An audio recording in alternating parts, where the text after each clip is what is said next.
It is a truth universally acknowledged that a single man in possession of a good fortune must be in want of a wife.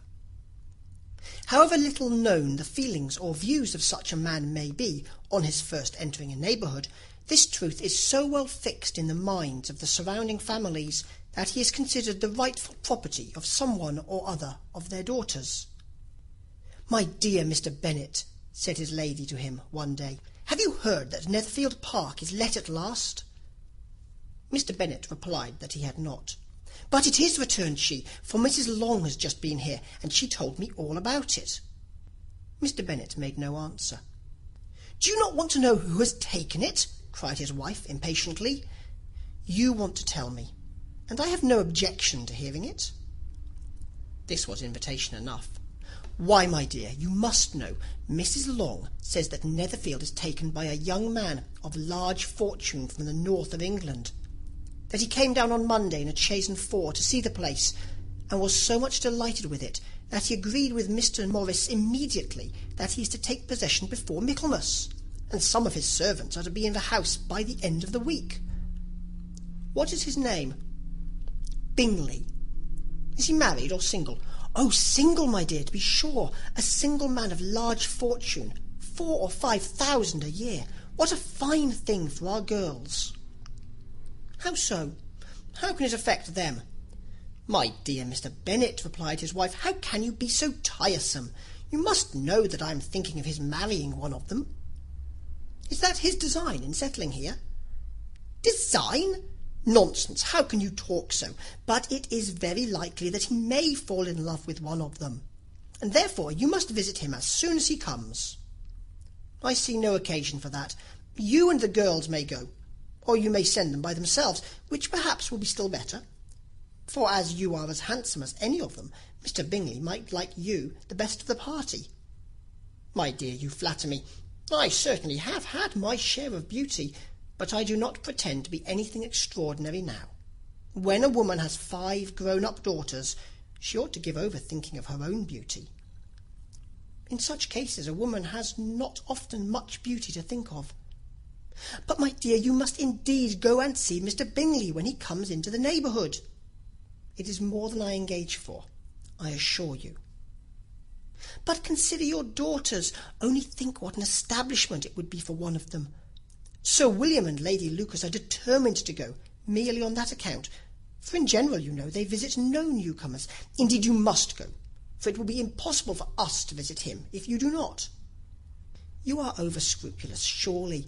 I dare say Mr. Bingley will be very glad to see you, and I will send him a few lines by you to assure him of my hearty consent to his marrying whichever he chooses of the girls, though I must throw in a good word for my little Lizzie."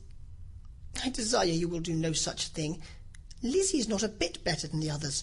I'm sure she is not half so handsome as Jane, nor half so good-humoured as Lydia.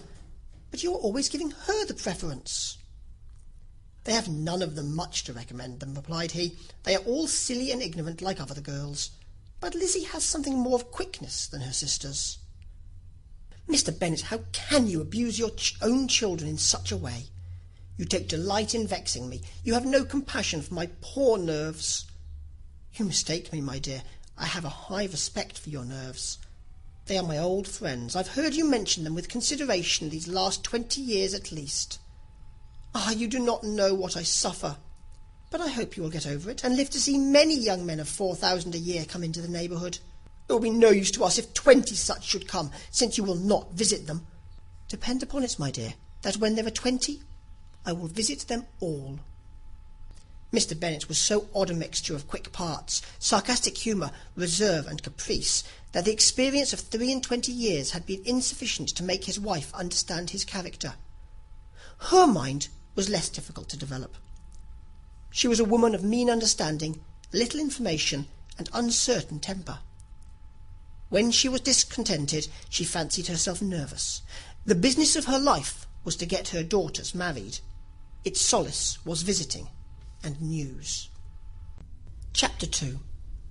Mr. Bennet was among the earliest of those who waited on Mr. Bingley. He had always intended to visit him, though to the last always assuring his wife he should not go. Until the evening after the visit was paid, she had no knowledge of it. It was then disclosed in the following manner. Observing his second daughter employed in trimming a hat, he suddenly addressed her with, "I hope Mr. Bingley will like it, Lizzie." "We are not in a way to know what Mr. Bingley likes," said her mother resentfully, "since we are not to visit." "But you forget, mamma," said Elizabeth, "that we shall meet him at the assemblies, and that Mrs. Long promised to introduce him." "I do not believe Mrs. Long will do any such thing. She has 2 nieces of her own. She is a selfish, hypocritical woman, and I have no opinion of her." "No more have I," said Mr. Bennet, "and I am glad to find that you do not depend on her serving you." Mrs. Bennet deigned not to make any reply, but unable to contain herself, began scolding one of her daughters. "Don't keep coughing so, Kitty, for heaven's sake. Have a little compassion on my nerves. You tear them to pieces."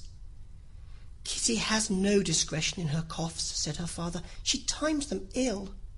"I do not cough for my own amusement," replied Kitty fretfully. "When is your next ball to be, Lizzie?" "Tomorrow fortnight." "Ay, so it is," cried her mother, "and Mrs. Long does not come back till the day before, so it will be impossible for her to introduce him, for she will not know him herself." "Then, my dear, you may have the advantage of your friend, and introduce Mr. Bingley to her." "Impossible, Mr. Bennet, impossible, when I am not acquainted with him myself. How can you be so teasing?" "I honour your circumspection. A fortnight's acquaintance is certainly very little. One cannot know what a man really is by the end of a fortnight. But if we do not venture, somebody else will, and after all, Mrs. Long and her daughters must stand their chance. And therefore, as she will think it an act of kindness, if you decline the office, I will take it on myself." The girls stared at their father. Mrs. Bennet said only, "Nonsense, nonsense." "What can be the meaning of that emphatic exclamation?" cried he. "Do you consider the forms of introduction and the stress that is laid on them as nonsense? I cannot quite agree with you there. What say you, Mary? For you are a young lady of deep reflection, I know, and read great books and make extracts." Mary wished to say something sensible, but knew not how. "While Mary is adjusting her ideas," he continued, "let us return to Mr. Bingley." "I am sick of Mr. Bingley," cried his wife. "I am sorry to hear that.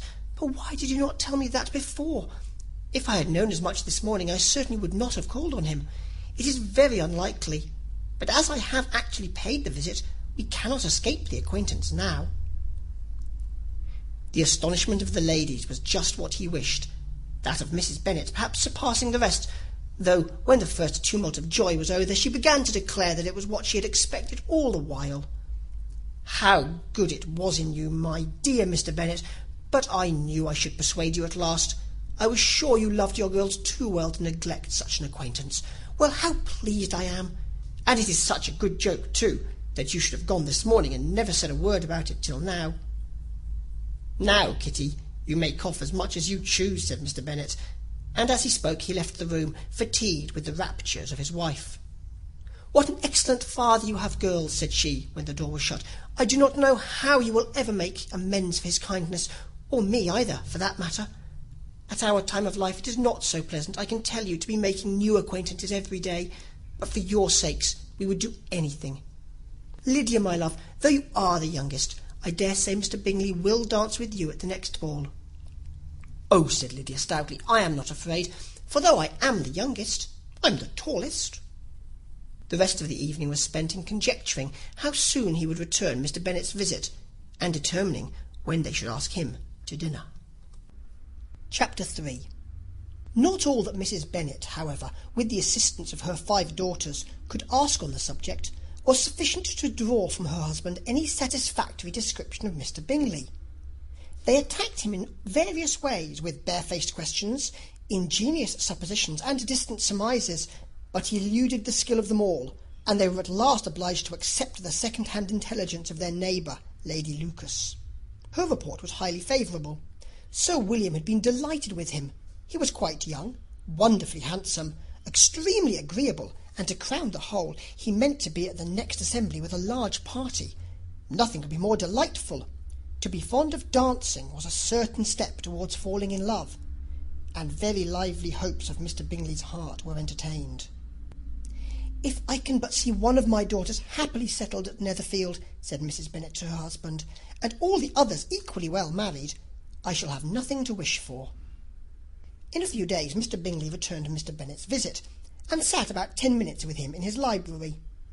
He had entertained hopes of being admitted to a sight of the young ladies, of whose beauty he had heard much, but he saw only the father. The ladies were somewhat more fortunate, for they had the advantage of ascertaining from an upper window that he wore a blue coat and rode a black horse. An invitation to dinner was soon afterwards dispatched, and already had Mrs. Bennet planned the courses that were to do credit to her housekeeping, when an answer arrived which deferred it all. Mr. Bingley was obliged to be in town the following day, and consequently unable to accept the honour of their invitation, etc. Mrs. Bennet was quite disconcerted. She could not imagine what business he could have in town so soon after his arrival in Hertfordshire, and she began to fear that he might be always flying about from one place to another, and never settled at Netherfield, as he ought to be. Lady Lucas quieted her fears a little by stating the idea of his being gone to London only to get a large party for the ball, and a report soon followed that Mr. Bingley was to bring 12 ladies and 7 gentlemen with him to the assembly. The girls grieved over such a number of ladies, but were comforted the day before the ball by hearing that instead of 12 he brought only 6 with him from London, his 5 sisters and a cousin. And when the party entered the assembly room, it consisted of only 5 altogether: Mr. Bingley, his 2 sisters, the husband of the eldest, and another young man. Mr. Bingley was good-looking and gentlemanlike. He had a pleasant countenance and easy, unaffected manners. His sisters were fine women, with an air of decided fashion. His brother-in-law, Mr. Hurst, merely looked the gentleman, but his friend Mr. Darcy soon drew the attention of the room by his fine, tall person, handsome features, noble mien, and the report, which was in general circulation within 5 minutes of his entrance, of his having 10,000 a year. The gentleman pronounced him to be a fine figure of a man.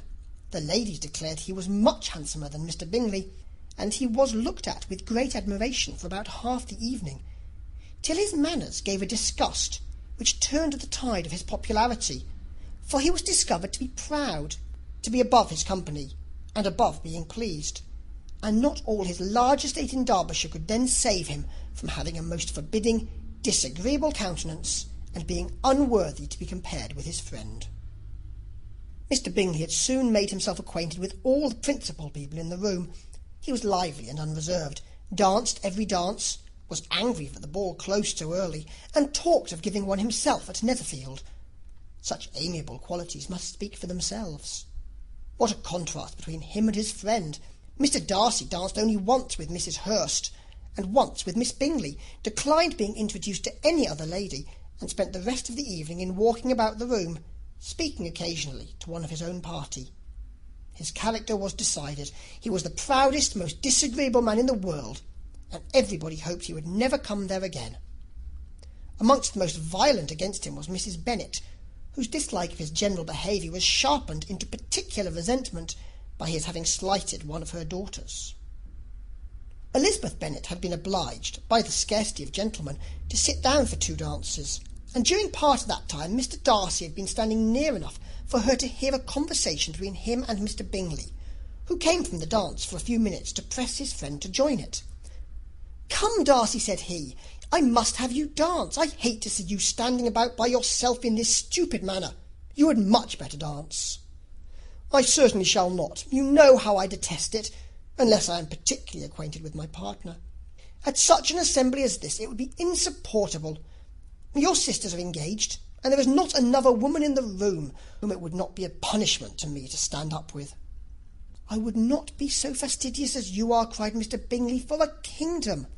Upon my honour, I never met with so many pleasant girls in my life as I have this evening, and there are several of them, you see, uncommonly pretty." "You are dancing with the only handsome girl in the room," said Mr. Darcy, looking at the eldest Miss Bennet. "Oh, she is the most beautiful creature I ever beheld. But there is one of her sisters sitting down just behind you, who is very pretty, and I dare say very agreeable. Do let me ask my partner to introduce you."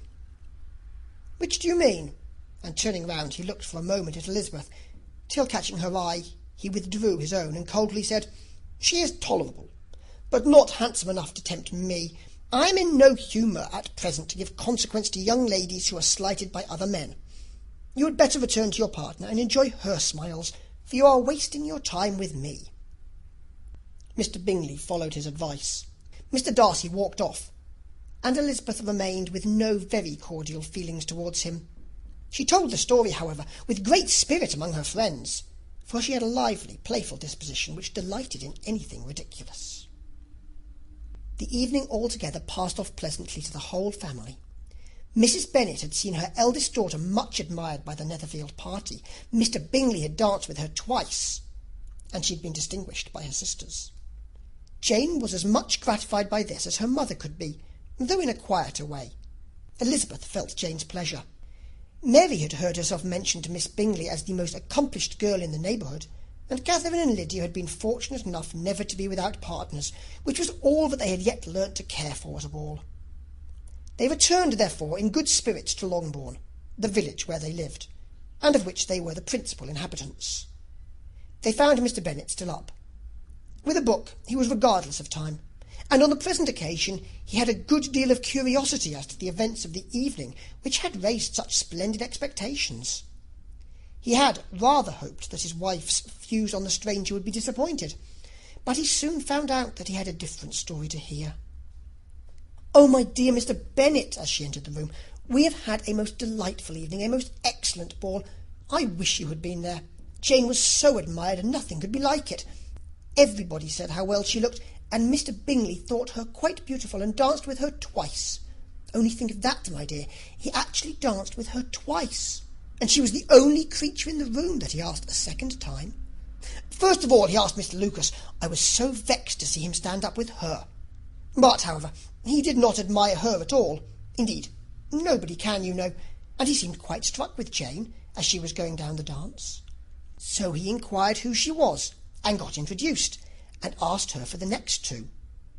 Then the 2/3 he danced with Miss King, and the 2/4 with Maria Lucas, and the 2/5 with Jane again, and the 2/6 with Lizzie, and the boulanger. If he had any compassion for me, cried her husband impatiently, he would not have danced half so much. For God's sake, say no more of his partner. Oh, that he had sprained his ankle in the first place. Oh, my dear, I am quite delighted with him. He is so excessively handsome. And his sisters are charming women. I never in my life saw anything more elegant than their dresses. I dare say the lace upon Mrs. Hurst's gown—" Here she was interrupted again. Mr. Bennet protested against any description of finery. She was therefore obliged to seek another branch of the subject, and related, with much bitterness of spirit, and some exaggeration, the shocking rudeness of Mr. Darcy. "But I can assure you," she added, "that Lizzie does not lose much by not suiting his fancy, for he is a most disagreeable, horrid man, not at all worth pleasing. So high and so conceited that there was no enduring him. He walked here and he walked there, fancying himself so very great. Not handsome enough to dance with. I wish you had been there, my dear, to have given him one of your set-downs. I quite detest the man." Chapter 4. When Jane and Elizabeth were alone, the former, who had been cautious in her praise of Mr. Bingley before, expressed to her sister just how very much she admired him. "He is just what a young man ought to be," said she, "sensible, good-humoured, lively, and I never saw such happy manners, so much ease, with such perfect good breeding." "He is also handsome," replied Elizabeth, "which a young man ought likewise to be, if he possibly can. His character is thereby complete." "I was very much flattered by his asking me to dance a second time. I did not expect such a compliment." "Did not you? I did for you. But that is one great difference between us. Compliments always take you by surprise, and me never. What could be more natural than his asking you again? He could not help seeing that you were about 5 times as pretty as every other woman in the room. No thanks to his gallantry for that. Well, he certainly is very agreeable, and I give you leave to like him. You have liked many a stupider person." "Dear Lizzie!" "Oh, you are a good deal too apt, you know, to like people in general. You never see a fault in anybody. All the world are good and agreeable in your eyes. I never heard you speak ill of a human being in your life." "I would not wish to be hasty in censuring anyone, but I always speak what I think." "I know you do, and it is that which makes the wonder. With your good sense, to be so honestly blind to the follies and nonsense of others. Affectation of candour is common enough. One meets with it everywhere. But to be candid without ostentation or design, to take the good of everybody's character and make it still better, and say nothing of the bad, belongs to you alone. And so you like this man's sisters too, do you? Their manners are not equal to his." "Certainly not, at first, but they are very pleasing women when you converse with them. Miss Bingley is to live with her brother and keep his house, and I am much mistaken if we shall not find a very charming neighbour in her." Elizabeth listened in silence, but was not convinced. Their behaviour at the assembly had not been calculated to please in general, and with more quickness of observation and less pliancy of temper than her sister, and with a judgment too unassailed by any attention to herself, she was very little disposed to approve them. They were in fact very fine ladies, not deficient in good humour when they were pleased, nor in the power of making themselves agreeable when they chose it, but proud and conceited. They were rather handsome, had been educated in one of the first private seminaries in town, had a fortune of 20,000 pounds, were in the habit of spending more than they ought, and of associating with people of rank, and were therefore in every respect entitled to think well of themselves and meanly of others. They were of a respectable family in the north of England, a circumstance more deeply impressed on their memories than that their brother's fortune and their own had been acquired by trade. Mr. Bingley inherited property to the amount of nearly 100,000 pounds from his father, who had intended to purchase an estate, but did not live to do it. Mr. Bingley intended it likewise, and sometimes made choice of his county; but as he was now provided with a good house and the liberty of a manor, it was doubtful to many of those who best knew the easiness of his temper whether he might not spend the remainder of his days at Netherfield, and leave the next generation to purchase. His sisters were anxious for his having an estate of his own; but though he was now only established as a tenant, Miss Bingley was by no means unwilling to preside at his table, nor was Mrs. Hurst, who had married a man of more fashion than fortune, less disposed to consider his house as her home when it suited her. Mr. Bingley had not been of age 2 years when he was tempted by an accidental recommendation to look at Netherfield House. He did look at it, and into it for half an hour, was pleased with the situation and the principal rooms, satisfied with what the owner said in its praise, and took it immediately. Between him and Darcy there was a very steady friendship, in spite of great opposition of character. Bingley was endeared to Darcy by the easiness, openness, and ductility of his temper, though no disposition could offer a greater contrast to his own, and though with his own he never appeared dissatisfied. On the strength of Darcy's regard, Bingley had the firmest reliance, and of his judgment the highest opinion. In understanding, Darcy was the superior. Bingley was by no means deficient, but Darcy was clever. He was at the same time haughty, reserved, and fastidious, and his manners, though well bred, were not inviting. In that respect his friend had greatly the advantage. Bingley was sure of being liked wherever he appeared. Darcy was continually giving offence. The manner in which they spoke of the Meryton assembly was sufficiently characteristic. Bingley had never met with more pleasant people or prettier girls in his life. Everybody had been most kind and attentive to him. There had been no formality, no stiffness. He had soon felt acquainted with all the room, and as to Miss Bennet, he could not conceive an angel more beautiful. Darcy, on the contrary, had seen a collection of people in whom there was little beauty and no fashion, for none of whom he felt the smallest interest, and from none received either attention or pleasure. Miss Bennet he acknowledged to be pretty, but she smiled too much. Mrs. Hurst and her sister allowed it to be so, but still they admired her, and liked her, and pronounced her to be a sweet girl, and one whom they would not object to know more of. Miss Bennet was therefore established as a sweet girl, and their brother felt authorized by such commendation to think of her as he chose. End of chapter 4. Chapter 5. Within a short walk of Longbourn lived a family with whom the Bennets were particularly intimate. Sir William Lucas had been formerly in trade in Meryton, where he had made a tolerable fortune, and risen to the honour of knighthood by an address to the king during his mayoralty. The distinction had perhaps been felt too strongly.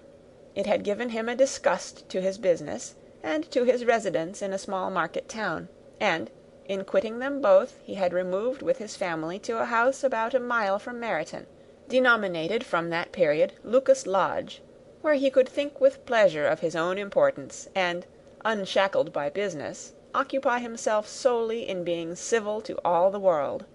For, though elated by his rank, it did not render him supercilious. On the contrary, he was all attention to everybody. By nature inoffensive, friendly, and obliging, his presentation at St. James's had made him courteous. Lady Lucas was a very good kind of woman, not too clever to be a valuable neighbour to Mrs. Bennet. They had several children. The eldest of them, a sensible, intelligent young woman, about 27, was Elizabeth's intimate friend. That the Miss Lucases and the Miss Bennets should meet to talk over a ball was absolutely necessary, and the morning after the assembly brought the former to Longbourn to hear and to communicate. "You began the evening well, Charlotte," said Mrs. Bennet, with civil self-command, to Miss Lucas. "You were Mr. Bingley's first choice." "Yes, but he seemed to like his second better." "Oh, you mean Jane, I suppose, because he danced with her twice. To be sure, that did seem as if he admired her. Indeed, I rather believe he did. I heard something about it, but I hardly know what. Something about Mr. Robinson." "Perhaps you mean what I overheard between him and Mr. Robinson. Did not I mention it to you? Mr. Robinson's asking him how he liked our Meryton assemblies, and whether he did not think there were a great many pretty women in the room, and which he thought the prettiest, and his answering immediately to the last question, 'Oh, the eldest Miss Bennet, beyond a doubt. There cannot be two opinions on that point.'" "Upon my word! Well, that is very decided indeed. That does seem as if... But, however, it may all come to nothing, you know." "My overhearings were more to the purpose than yours, Eliza," said Charlotte. "Mr. Darcy is not so well worth listening to as his friend, is he? Poor Eliza! To be only just tolerable.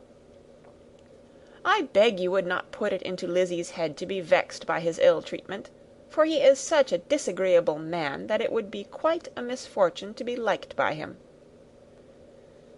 Mrs. Long told me last night that he sat close to her for half an hour, without once opening his lips."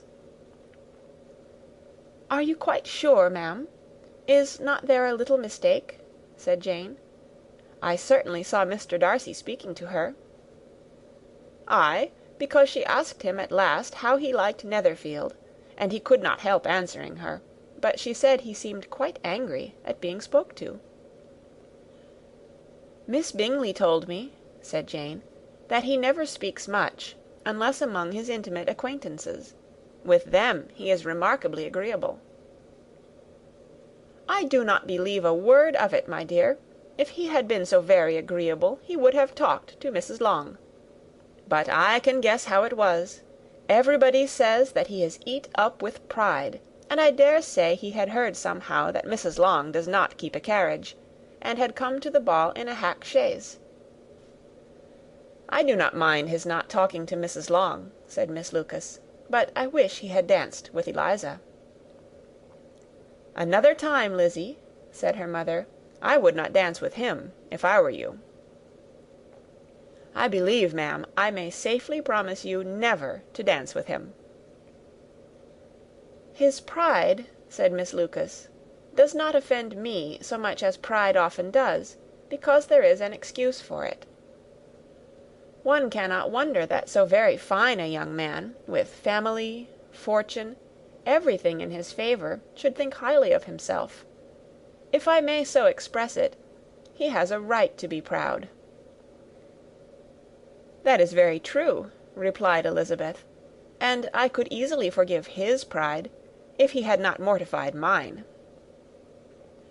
"Pride," observed Mary, who piqued herself upon the solidity of her reflections, "is a very common failing, I believe. By all that I have ever read, I am convinced that it is very common indeed, that human nature is particularly prone to it, and that there are very few of us who do not cherish a feeling of self-complacency on the score of some quality or other, real or imaginary. Vanity and pride are different things, though the words are often used synonymously. A person may be proud without being vain. Pride relates more to our opinion of ourselves, vanity to what we would have others think of us."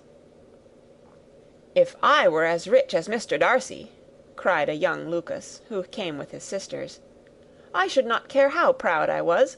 I would keep a pack of foxhounds, and drink a bottle of wine a day." "Then you would drink a great deal more than you ought," said Mrs. Bennet; "and if I were to see you at it, I should take away your bottle directly." The boy protested that she should not.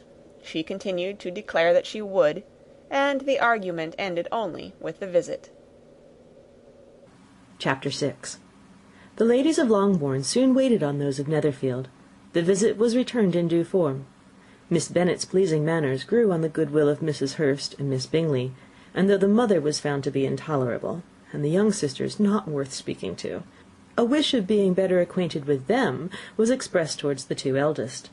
By Jane this attention was received with the greatest pleasure, but Elizabeth still saw superciliousness in their treatment of everybody, hardly excepting even her sister, and could not like them, though their kindness to Jane, such as it was, had a value as arising, in all probability, from the influence of their brother's admiration. It was generally evident whenever they met that he did admire her, and to her it was equally evident that Jane was yielding to the preference which she had begun to entertain for him from the first, and was in a way to be very much in love. But she considered with pleasure that it was not likely to be discovered by the world in general, since Jane united, with great strength of feeling, a composure of temper and a uniform cheerfulness of manner which would guard her from the suspicions of the impertinent. She mentioned this to her friend Miss Lucas.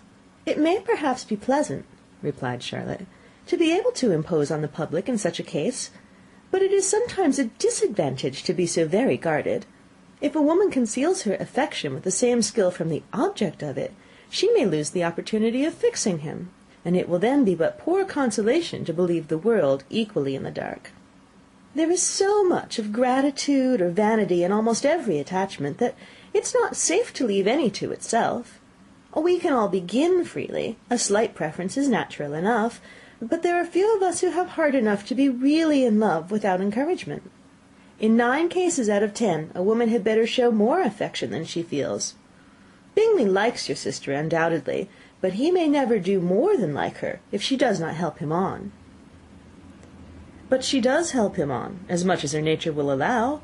If I can perceive her regard for him, he must be a simpleton indeed not to discover it too." "Remember, Eliza, that he does not know Jane's disposition as you do." "But if a woman is partial to a man, and does not endeavour to conceal it, he must find it out." "Perhaps he must, if he sees enough of her. But though Bingley and Jane meet tolerably often, it is never for many hours together, and as they always see each other in large mixed parties, it's impossible that every moment should be employed in conversing together. Jane should therefore make the most of every half-hour in which she can command his attention. When she is secure of him, there will be more leisure for falling in love as much as she chooses." "Your plan is a good one," replied Elizabeth, "where nothing is in question but the desire of being well married; and if I were determined to get a rich husband, or any husband, I dare say I should adopt it. But these are not Jane's feelings. She is not acting by design. As yet she cannot even be certain of the degree of her own regard, nor of its reasonableness. She has known him only a fortnight. She danced 4 dances with him at Meryton. She saw him one morning at his own house, and has since dined with him in company 4 times. This is not quite enough to make her understand his character." "Not as you represent it. Had she merely dined with him, she might only have discovered whether he had a good appetite. But you must remember that 4 evenings have also been spent together, and 4 evenings may do a great deal." "Yes, these 4 evenings have enabled them to ascertain that they both like vingt-un better than commerce. But with respect to any other leading characteristic, I do not imagine that much has been unfolded." "Well," said Charlotte, "I wish Jane success with all my heart, and if she were married to him to-morrow, I should think she had as good a chance of happiness as if she were to be studying his character for a 12-month. Happiness in marriage is entirely a matter of chance. If the dispositions of the parties are ever so well known to each other, or ever so similar beforehand, it does not advance their felicity in the least. They always continue to grow sufficiently unlike afterwards to have their share of vexation, and it's better to know as little as possible of the defects of the person with whom you're to pass your life." "You make me laugh, Charlotte, but it's not sound. You know it's not sound, and you would never act this way yourself." Occupied in observing Mr. Bingley's attentions to her sister, Elizabeth was far from suspecting that she was herself becoming an object of some interest in the eyes of his friend. Mr. Darcy had at first scarcely allowed her to be pretty. He had looked at her without admiration at the ball, and when next they met, he looked at her only to criticise. But no sooner had he made it clear to himself and to his friends that she hardly had a good feature in her face, than he began to find it was rendered uncommonly intelligent by the beautiful expression of her dark eyes. To this discovery succeeded some others equally mortifying. Though he had detected with a critical eye more than one failure of perfect symmetry in her form, he was forced to acknowledge her figure to be light and pleasing, and in spite of his asserting that her manners were not those of the fashionable world, he was caught by their easy playfulness. Of this she was perfectly unaware. To her he was only the man who made himself agreeable nowhere, and who had not thought her handsome enough to dance with. He began to wish to know more of her, and as a step towards conversing with her himself, attended to her conversation with others. His doing so drew her notice. It was at Sir William Lucas's, where a large party were assembled. "What does Mr. Darcy mean," she said to Charlotte, "by listening to my conversation with Colonel Forster?" "That's a question which Mr. Darcy only can answer. But if he does it any more, I shall certainly let him know that I see what he's about. He has a very satirical eye, and if I do not begin by being impertinent myself, I shall soon grow afraid of him." On his approaching them soon afterwards, though without seeming to have any intention of speaking, Miss Lucas defied her friend to mention such a subject to him, which immediately provoking Elizabeth to do it, she turned to him and said, "Did you not think, Mr. Darcy, that I expressed myself uncommonly well just now, when I was teasing Colonel Forster to give us a ball at Meryton?" "With great energy, but it's always a subject which makes a lady energetic." "You are severe on us." "It will be her turn soon to be teased," said Miss Lucas. "I am going to open the instrument, Eliza, and you know what follows." "You are a strange creature by way of a friend, always wanting me to play and sing before anybody and everybody. If my vanity had taken a musical turn, you would be invaluable, but as it is, I'd really rather not sit down before those who must be in the habit of hearing the very best performers." On Miss Lucas's persevering, however, she added, "Very well, if it must be so, it must," and gravely glancing at Mr. Darcy, "There's a fine old saying, which everybody here is of course familiar with, 'Keep your breath to cool your porridge,' and I shall keep mine to swell my song." Her performance was pleasing, though by no means capital. After a song or two, and before she could reply to entreaties of several that she would sing again, she was eagerly succeeded at the instrument by her sister Mary, who, having, in consequence of being the only plain one in the family, worked hard for knowledge and accomplishments, and was always impatient for display. Mary had neither genius nor taste, and though vanity had given her application, it had given her likewise a pedantic air and conceited manner, which would have injured a higher degree of excellence than she had reached. Elizabeth, easy and unaffected, had been listened to with much more pleasure, though not playing half so well, and Mary, at the end of a long concerto, was glad to purchase praise and gratitude by Scotch and Irish airs, at the request of her younger sisters, who, with some of the Lucases and 2 or 3 officers, joined eagerly in dancing at one end of the room. Mr. Darcy stood near them in silent indignation at such a mode of passing the evening, to the exclusion of all conversation, and was much too engrossed by his thoughts to perceive that Sir William Lucas was his neighbour, till Sir William thus began: "What a charming amusement for young people this is, Mr. Darcy! There's nothing like dancing, after all. I consider it as one of the first refinements of polished society." "Certainly, sir, and it has the advantage also of being in vogue amongst the less polished societies of the world. Every savage can dance." Sir William only smiled. "Your friend performs delightfully," he continued after a pause, on seeing Bingley join the group, "and I doubt not that you are an adept in the science yourself, Mr. Darcy." "You saw me dance at Meryton, I believe, sir?" "Yes, indeed, and received no inconsiderable pleasure from the sight. Do you often dance at St. James's?" "Never, sir." "Do you not think it would be a proper compliment to the place?" "It is a compliment which I never pay to any place, if I can avoid it." "You have a house in town, I conclude." Mr. Darcy bowed. "I had once some thought of fixing in town myself, for I am fond of superior society, but I did not feel quite certain that the air of London would agree with Lady Lucas." He paused in hopes of an answer, but his companion was not disposed to make any, and Elizabeth, at that instant, moving towards them, he was struck with the action of doing a very gallant thing, and called out to her, "My dear Miss Eliza, why are you not dancing? Mr. Darcy, you must allow me to present this young lady to you as a very desirable partner. You cannot refuse to dance, I am sure, when so much beauty is before you." And taking her hand, he would have given it to Mr. Darcy, who, though extremely surprised, was not unwilling to receive it, when she instantly drew back, and said with some discomposure to Sir William, "Indeed, sir, I have not the least intention of dancing. I entreat you not to suppose that I move this way in order to beg for a partner."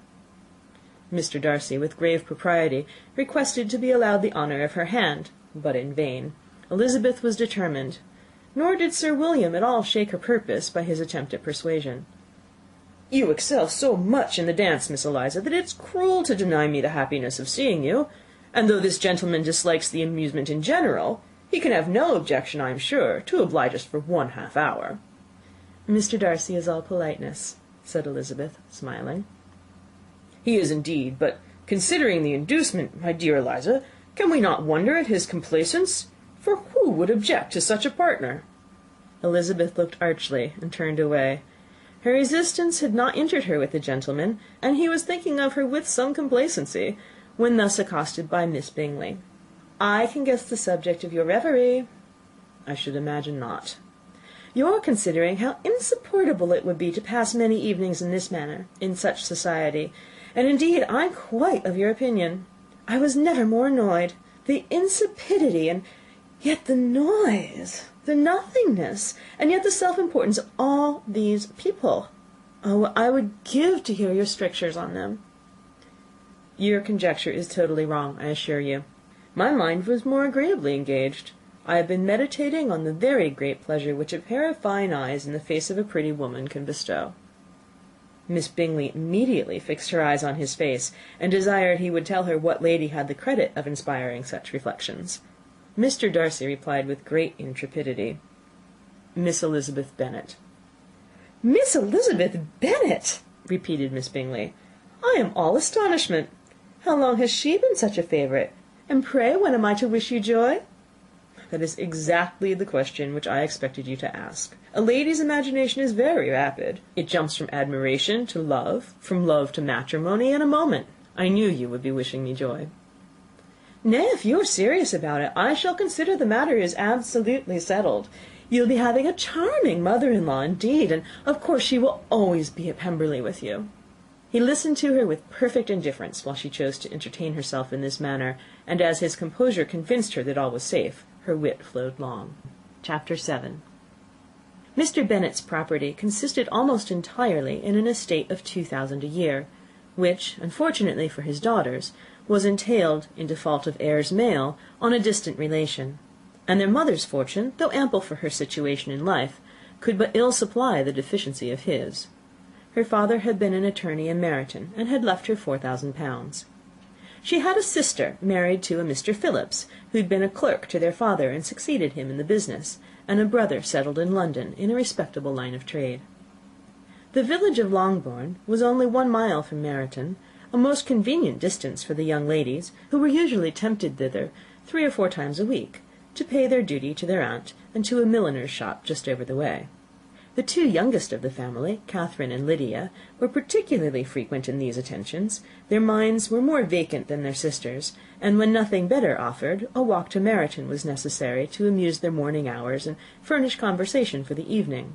And however bare of news the country in general might be, they always contrived to learn some from their aunt. At present, indeed, they were well supplied, both with news and happiness, by the recent arrival of a militia regiment in the neighbourhood. It was to remain the whole winter, and Meryton was the headquarters. Their visits to Mrs. Phillips were now productive of the most interesting intelligence. Every day added something to their knowledge of the officers' names and connections. Their lodgings were not long a secret, and at length they began to know the officers themselves. Mr. Phillips visited them all, and this opened to his nieces a store of felicity unknown before. They could talk of nothing but officers, and Mr. Bingley's large fortune, the mention of which gave animation to their mother, was worthless in their eyes when opposed to the regimentals of an ensign. After listening one morning to their effusions on this subject, Mr. Bennet coolly observed, "From all that I can collect by your manner of talking, you must be 2 of the silliest girls in the country. I've suspected it some time, but I am now convinced." Catherine was disconcerted and made no answer, but Lydia, with perfect indifference, continued to express her admiration of Captain Carter, and her hope of seeing him in the course of the day, as he was going the next morning to London. "I am astonished, my dear," said Mrs. Bennet, "that you should be so ready to think your own children silly. If I wish to think slightingly of anybody's children, it should not be of my own, however. If my children are silly, I must hope to be always sensible of it." "Yes, but as it happens, they are all of them very clever." "This is the only point, I flatter myself, on which we do not agree. I had hoped that our sentiments coincided in every particular, but I must so far differ from you as to think our 2 youngest daughters uncommonly foolish." "My dear Mr. Bennet, you must not expect such girls to have the sense of their father and mother. When they get to our age, I dare say they will not think about officers any more than we do. I remember the time when I liked a red coat myself very well, and indeed I still do at my heart. And if a smart young colonel with 5,000 or 6,000 a year should want one of my girls, I shall not say nay to him. And I thought Colonel Forster looked very becoming the other night at Sir William's in his regimentals." "Mamma," cried Lydia, "my aunt says that Colonel Forster and Captain Carter do not go so often to Miss Watson's as they did when they first came. She sees them now very often standing in Clark's library." Mrs. Bennet was prevented from replying by the entrance of the footman with a note for Miss Bennet. It came from Netherfield, and the servant waited for an answer. Mrs. Bennet's eyes sparkled with pleasure, and she was eagerly calling out while her daughter read, "Well, Jane, who's it from? What's it about? What does he say? Well, Jane, make haste and tell us. Make haste, my love." "It is from Miss Bingley," said Jane, and then read it aloud. "My dear friend, if you are not so compassionate as to dine to-day with Louisa and me, we shall be in danger of hating each other for the rest of our lives, for a whole day's tete-a-tete between 2 women can never end without a quarrel. Come as soon as you can on receipt of this. My brother and the gentlemen are to dine with the officers. Yours ever, Caroline Bingley." "With the officers!" cried Lydia. "I wonder my aunt did not tell us of that." "Dining out," said Mrs. Bennet. "That is very unlucky." "Can I have a carriage?" asked Jane. "No, my dear, you'd better go on horseback, because it seems likely to rain, and then you must stay all night." "That would be a good scheme," said Elizabeth, "if you were sure that they would not offer to send her home." "Oh, but the gentlemen will have Mr. Bingley's chaise to go to Meryton, and the Hursts have no horses to theirs." I'd much rather go in the coach." "But, my dear, your father cannot spare the horses, I'm sure. They're wanted in the farm, Mr. Bennet, are they not?" "They're wanted in the farm much oftener than I can get them." "But if you've got them to-day," said Elizabeth, "my mother's purpose will be answered." She did at last extort from her father an acknowledgment that the horses were engaged. Jane was therefore obliged to go on horseback, and her mother attended her to the door with many cheerful prognostics of a bad day. Her hopes were answered. Jane had not been gone long before it rained hard. Her sisters were uneasy for her, but her mother was delighted. The rain continued the whole evening without intermission. Jane would certainly not come back.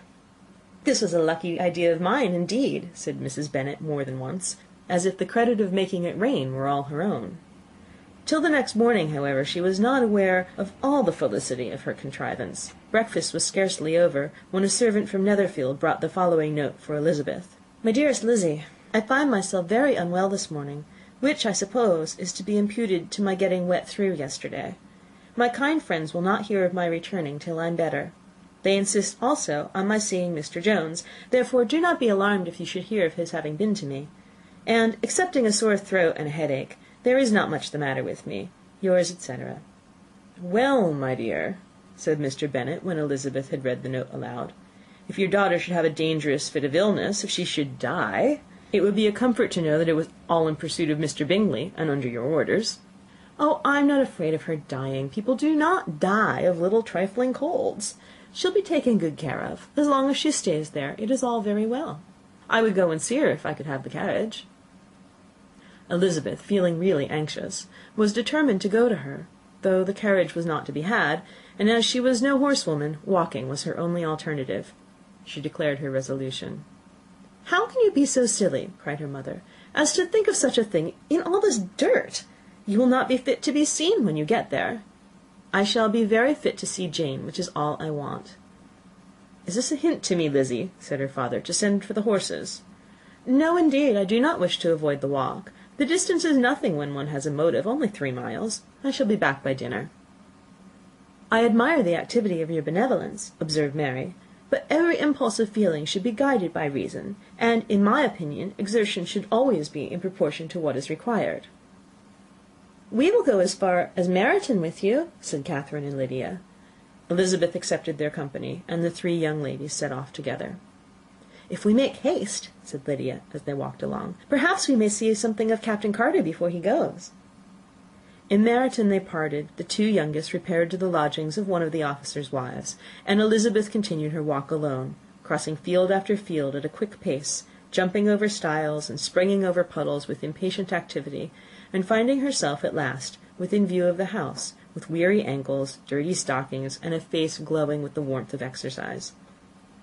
She was shown into the breakfast parlour, where all but Jane were assembled, and where her appearance created a great deal of surprise. That she should have walked 3 miles so early in the day, in such dirty weather, and by herself, was almost incredible to Mrs. Hurst and Miss Bingley, and Elizabeth was convinced that they held her in contempt for it. She was received, however, very politely by them, and in their brother's manners there was something better than politeness. There was good humour and kindness. Mr. Darcy said very little, and Mr. Hurst nothing at all. The former was divided between admiration of the brilliancy which exercise had given to her complexion, and doubt as to the occasions justifying her coming so far alone. The latter was thinking only of his breakfast.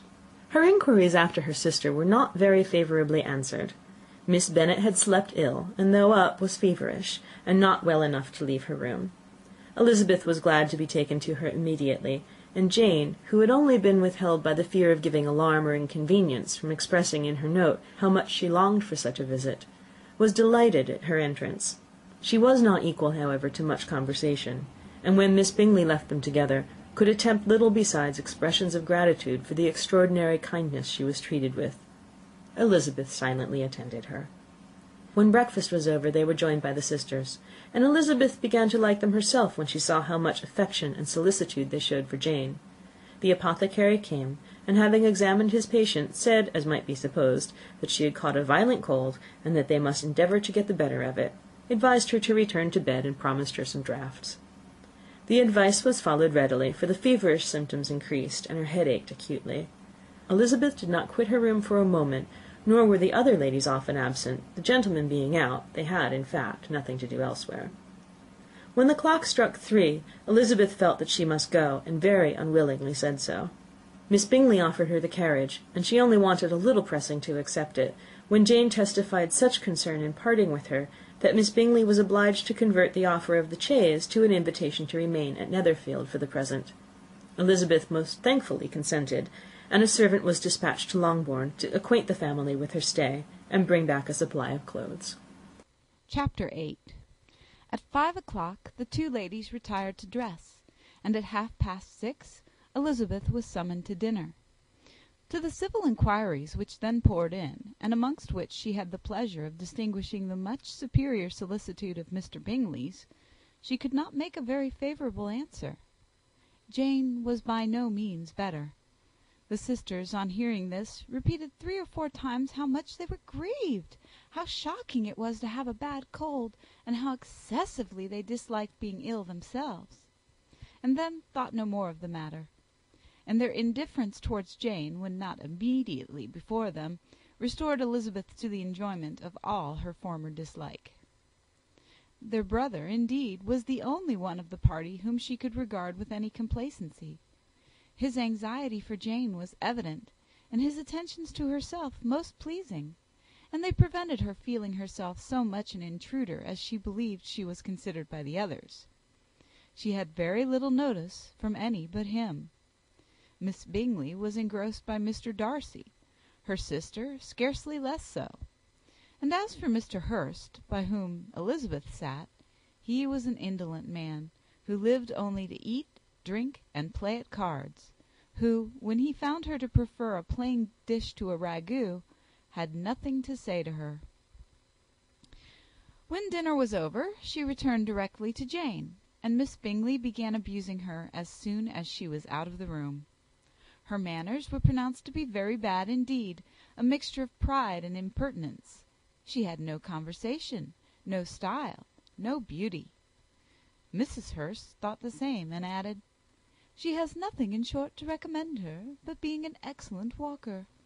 I shall never forget her appearance this morning. She really looked almost wild." "She did, indeed, Louisa. I could hardly keep my countenance. Very nonsensical to come at all. Why must she be scampering about the country because her sister had a cold? Her hair, so untidy, so blowsy. Yes, and her petticoat. I hope you saw her petticoat. 6 inches deep in mud, I am absolutely certain. And the gown which had been let down to hide it, not doing its office." "Your picture may be very exact, Louisa," said Bingley, "but this was all lost upon me. I thought Miss Elizabeth Bennet looked remarkably well when she came into the room this morning. Her dirty petticoat quite escaped my notice." "You observed it, Mr. Darcy, I am sure," said Miss Bingley, "and I am inclined to think that you would not wish to see your sister make such an exhibition."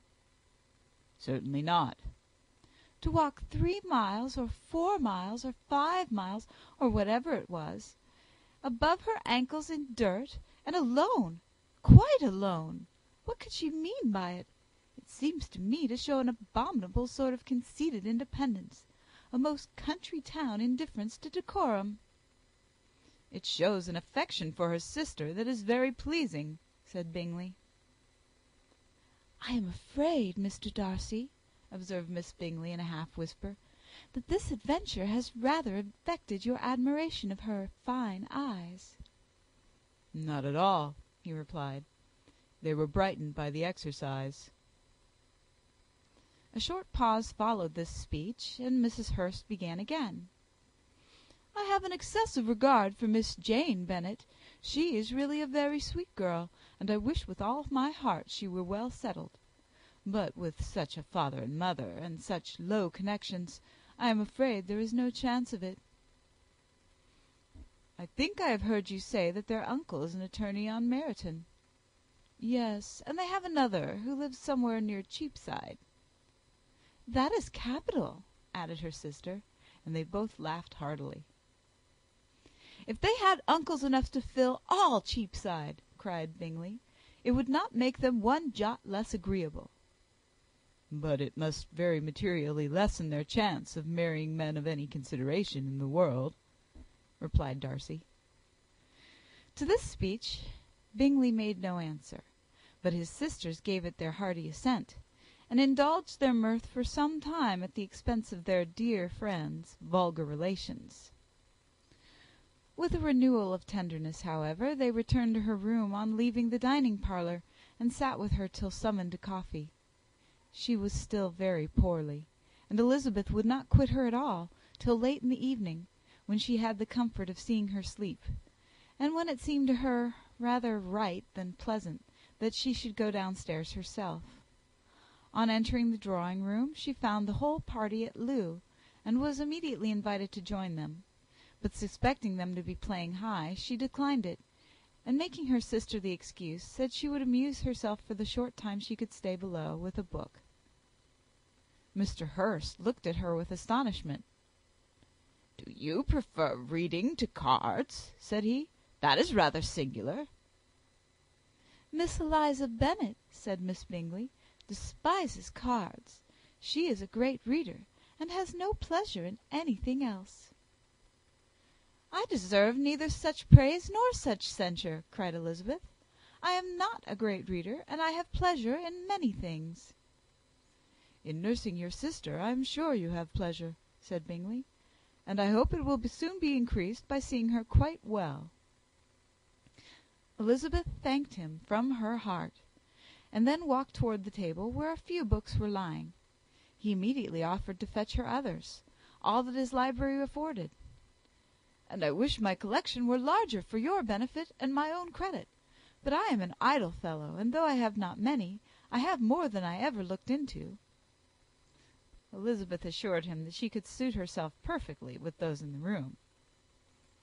"I am astonished," said Miss Bingley, "that my father should have left so small a collection of books. What a delightful library you have at Pemberley, Mr. Darcy!" "It ought to be good," he replied. "It has been the work of many generations." "And then you have added so much to it yourself.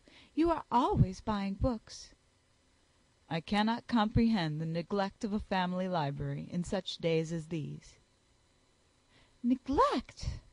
I am sure you neglect nothing that can add to the beauties of that noble place.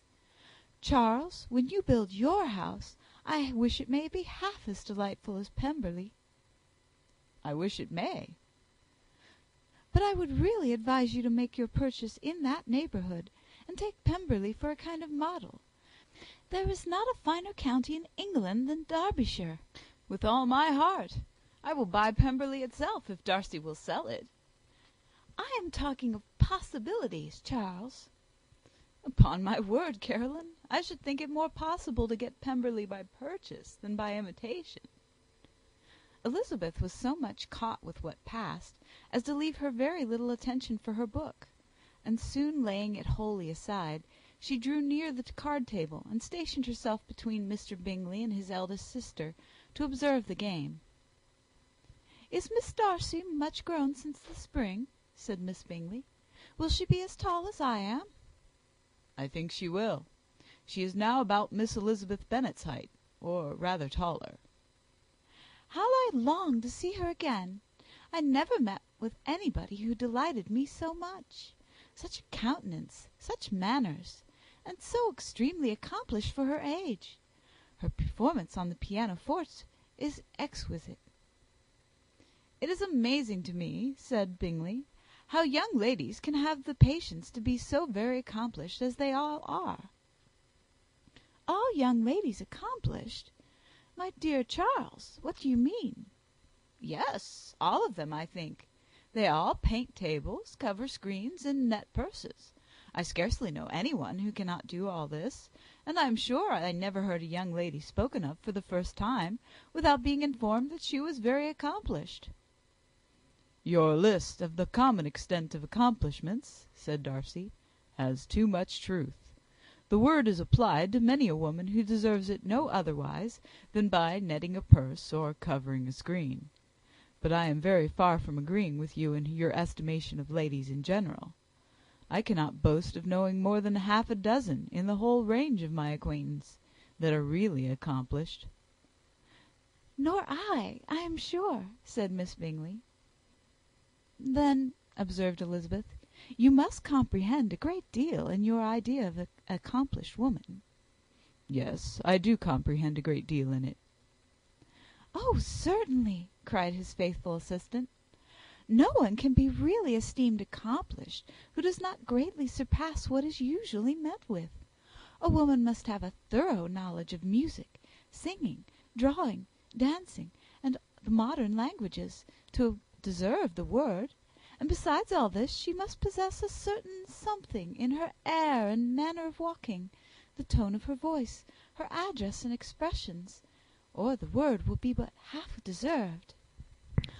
"All this she must possess," added Darcy, "and to all this she must yet add something more substantial, in the improvement of her mind by extensive reading." "I am no longer surprised at your knowing only 6 accomplished women. I rather wonder now at your knowing any." "Are you so severe upon your own sex as to doubt the possibility of all this?" "I never saw such a woman. I never saw such capacity, and taste, and application, and elegance, as you describe, united." Mrs. Hurst and Miss Bingley both cried out against the injustice of her implied doubt, and were both protesting that they knew many women who answered this description, when Mr. Hurst called them to order, with bitter complaints of their inattention to what was going forward. As all conversation was thereby at an end, Elizabeth soon afterwards left the room. "Elizabeth Bennet," said Miss Bingley, when the door was closed on her, "is one of those young ladies who seek to recommend themselves to the other sex by undervaluing their own; and with many men, I dare say, it succeeds; but in my opinion it is a paltry device, a very mean art." "Undoubtedly," replied Darcy, to whom this remark was chiefly addressed. "There is a meanness in all the arts which ladies sometimes condescend to employ for captivation. Whatever bears affinity to cunning is despicable." Miss Bingley was not so entirely satisfied with this reply as to continue the subject. Elizabeth joined them again, only to say that her sister was worse, and that she could not leave her. Bingley urged Mr. Jones being sent for immediately, while his sisters, convinced that no country advice could be of any service, recommended an express to town for one of the most eminent physicians. This she would not hear of, but she was not so unwilling to comply with their brother's proposal, and it was settled that Mr. Jones should be sent for early in the morning, if Miss Bennet were not decidedly better. Bingley was quite uncomfortable. His sisters declared that they were miserable. They solaced their wretchedness, however, by duets after supper, while he could find no better relief to his feelings than by giving his housekeeper directions that every attention might be paid to the sick lady and her sister. Chapter 9. Elizabeth passed the chief of the night in her sister's room, and in the morning had the pleasure of being able to send a tolerable answer to the inquiries which she very early received from Mr. Bingley by a housemaid, and some time afterwards from the 2 elegant ladies who waited on his sisters. In spite of this amendment, however, she requested to have a note sent to Longbourn, desiring her mother to visit Jane and form her own judgment of her situation. The note was immediately dispatched, and its contents as quickly complied with. Mrs. Bennet, accompanied by her 2 youngest girls, reached Netherfield soon after the family breakfast. Had she found Jane in any apparent danger, Mrs. Bennet would have been very miserable; but being satisfied on seeing her that her illness was not alarming, she had no wish of her recovering immediately, as her restoration to health would probably remove her from Netherfield. She would not listen, therefore, to her daughter's proposal of being carried home. Neither did the apothecary, who arrived about the same time, think it at all advisable. After sitting a little while with Jane, on Miss Bingley's appearance and invitation, The mother and 3 daughters all attended her into the breakfast parlour. Bingley met them with hopes that Mrs. Bennet had not found Miss Bennet worse than she expected. "Indeed I have, sir," was her answer. "She is a great deal too ill to be moved. Mr. Jones says we must not think of moving her. We must trespass a little longer on your kindness." "Removed!" cried Bingley. "It must not be thought of. My sister, I am sure, will not hear of her removal." "You may depend upon it, madam," said Miss Bingley, with cold civility, "that Miss Bennet will receive every possible attention while she remains with us." Mrs. Bennet was profuse in her acknowledgments. "I am sure," she added, "if it was not for such good friends, I do not know what would become of her, for she is very ill indeed, and suffers a vast deal, though with the greatest patience in the world, which is always the way with her, for she has, without exception, the sweetest temper I have ever met with. I often tell my other girls they are nothing to her. You have a sweet room here, Mr. Bingley, and a charming prospect over the gravel walk. I do not know a place in the country that is equal to Netherfield. You will not think of quitting it in a hurry, I hope, though you have but a short lease." "Whatever I do is done in a hurry," replied he, "and therefore if I should resolve to quit Netherfield, I should probably be off in 5 minutes. At present, however, I consider myself as quite fixed here." "That is exactly what I should have supposed of you," said Elizabeth. "You begin to comprehend me, do you?" cried he, turning toward her. "Oh, yes, I understand you perfectly." "I wish I might take this for a compliment, but to be so easily seen through, I am afraid, is pitiful." "That is as it happens. It does not follow that a deep, intricate character is more or less estimable than such a one as yours." "Lizzy," cried her mother, "remember where you are, and do not run on in the wild manner that you are suffered to do at home." "I did not know before," continued Bingley immediately, "that you were a studier of character. It must be an amusing study." "Yes, but intricate characters are the most amusing. They have at least that advantage." "The country," said Darcy, "can in general supply but a few subjects for such a study. In a country neighbourhood you move in a very confined and unvarying society." "But people themselves alter so much that there is something new to be observed in them forever." "Yes, indeed," cried Mrs. Bennet, offended by his manner of mentioning a country neighbourhood. "I assure you there is quite as much of that going on in the country as in town." Everybody was surprised, and Darcy, after looking at her for a moment, turned silently away. Mrs. Bennet, who fancied she had gained a complete victory over him, continued her triumph. "I cannot see that London has any great advantage over the country, for my part, except the shops and public places. The country is a vast deal pleasanter, is it not, Mr. Bingley?" "When I am in the country," he replied, "I never wish to leave it, and when I am in town, it is pretty much the same. They have each their advantages, and I can be equally happy in either." "Aye, that is because you have the right disposition. But that gentleman," looking at Darcy, "seemed to think the country was nothing at all."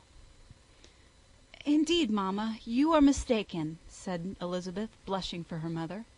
"You quite mistook Mr. Darcy. He only meant that there was not such a variety of people to be met with in the country as in the town, which you must acknowledge to be true." "Certainly, my dear, nobody said there were. But as to not meeting with many people in this neighbourhood, I believe there are few neighbourhoods larger. I know we dine with 24 families." Nothing but concern for Elizabeth could enable Bingley to keep his countenance. His sister was less delicate, and directed her eyes toward Mr. Darcy with a very expressive smile. Elizabeth, for the sake of saying something that might turn her mother's thoughts, now asked her if Charlotte Lucas had been at Longbourn since her coming away. "Yes, she called yesterday with her father. What an agreeable man Sir William is, Mr. Bingley, is not he? So much the man of fashion, so genteel and easy. He had always something to say to everybody. That is my idea of good breeding, and those persons who fancy themselves very important and never open their mouths quite mistake the matter. Did Charlotte dine with you? No, she would go home. I fancy she was wanted about the mince pies. For my part, Mr. Bingley, I always keep servants that can do their own work. My daughters are brought up very differently. But everybody is to judge for themselves, and the Lucases are a very good sort of girls, I assure you. It is a pity they are not handsome. Not that I think Charlotte so very plain, but then she is our particular friend. She seems a very pleasant young woman. Oh dear, yes, but you must own she is very plain. Lady Lucas herself has often said so, and envied me Jane's beauty. I do not like to boast of my own child, but to be sure, Jane, one does not often see anybody better looking. It is what everybody says. I do not trust my own partiality. When she was only 15, there was a man at my brother Gardiner's in town so much in love with her that my sister-in-law was sure he would make her an offer before we came away. But, however, he did not. Perhaps he thought her too young. However, he wrote some verses on her, and very pretty they were. And so ended his affection, said Elizabeth impatiently. There has been many a one, I fancy, overcome in the same way. I wonder who first discovered the efficacy of poetry in driving away love. I have been used to consider poetry as the food of love, said Darcy. Of a fine, stout, healthy love, it may. Everything nourishes what is strong already. But if it be only a slight, thin sort of inclination, I am convinced that one good sonnet will starve it entirely away. Darcy only smiled, and the general pause which ensued made Elizabeth tremble lest her mother should be exposing herself again. She longed to speak, but could think of nothing to say, and after a short silence Mrs. Bennet began repeating her thanks to Mr. Bingley for his kindness to Jane, with an apology for troubling him also with Lizzie. Mr. Bingley was unaffectedly civil in his answer, and forced his younger sister to be civil also, and say what the occasion required. She performed her part indeed without much graciousness, but Mrs. Bennet was satisfied, and soon afterwards ordered her carriage. Upon this signal, the youngest of her daughters put herself forward. The two girls had been whispering to each other during the whole visit, and the result of it was that the youngest should tax Mr. Bingley with having promised on his first coming into the country to give a ball at Netherfield.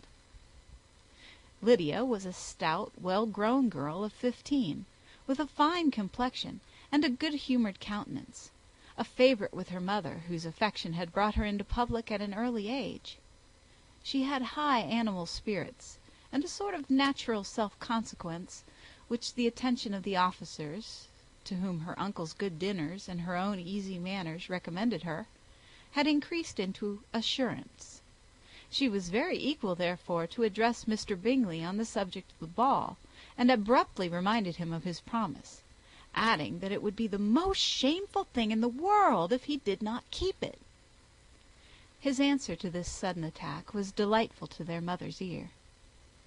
"I am perfectly ready, I assure you, to keep my engagement, and when your sister is recovered, you shall, if you please, name the very day of the ball.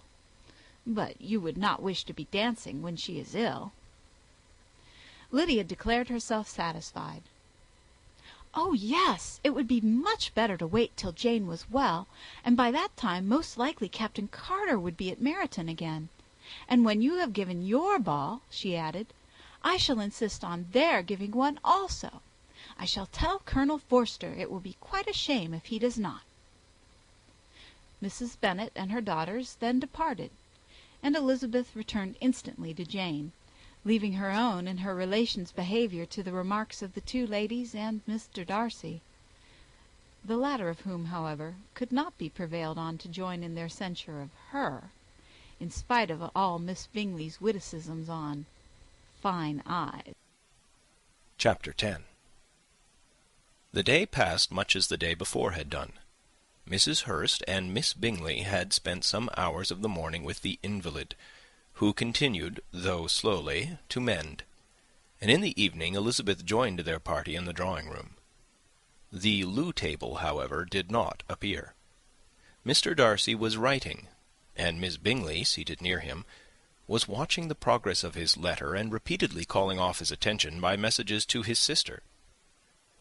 Mr. Hurst and Mr. Bingley were at piquet, and Mrs. Hurst was observing their game.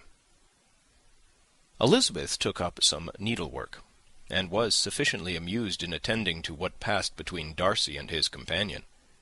The perpetual commendations of the lady, either on his handwriting, or on the evenness of his lines, or on the length of his letter, with the perfect unconcern with which her praises were received, formed a curious dialogue, and was exactly in union with her opinion of each.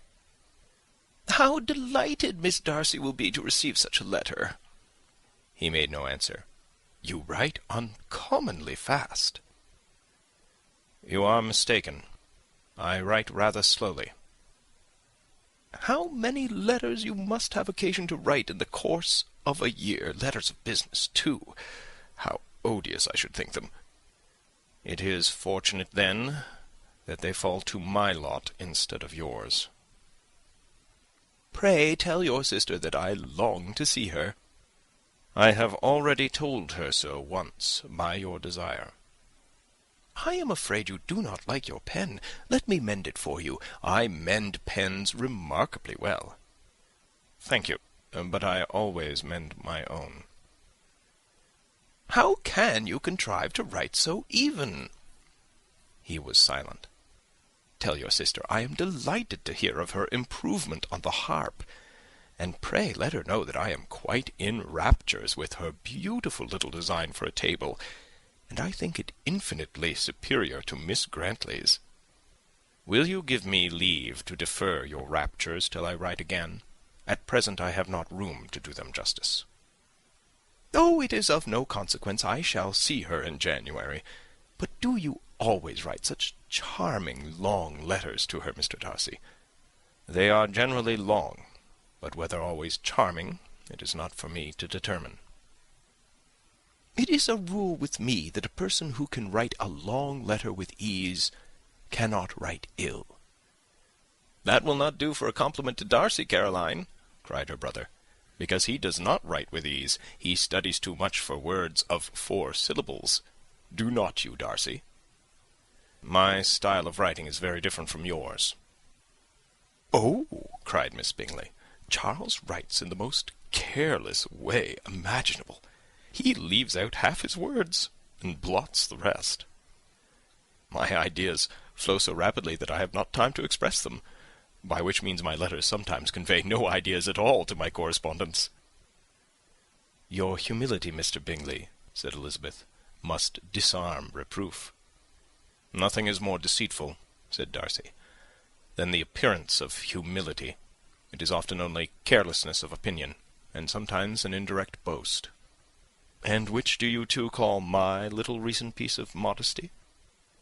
"The indirect boast, for you are really proud of your defects in writing, because you consider them as proceeding from rapidity of thought and carelessness of execution, which, if not estimable, you think at least highly interesting. The power of doing anything with quickness is always prized much by the possessor, and often without any attention to the imperfection of the performance.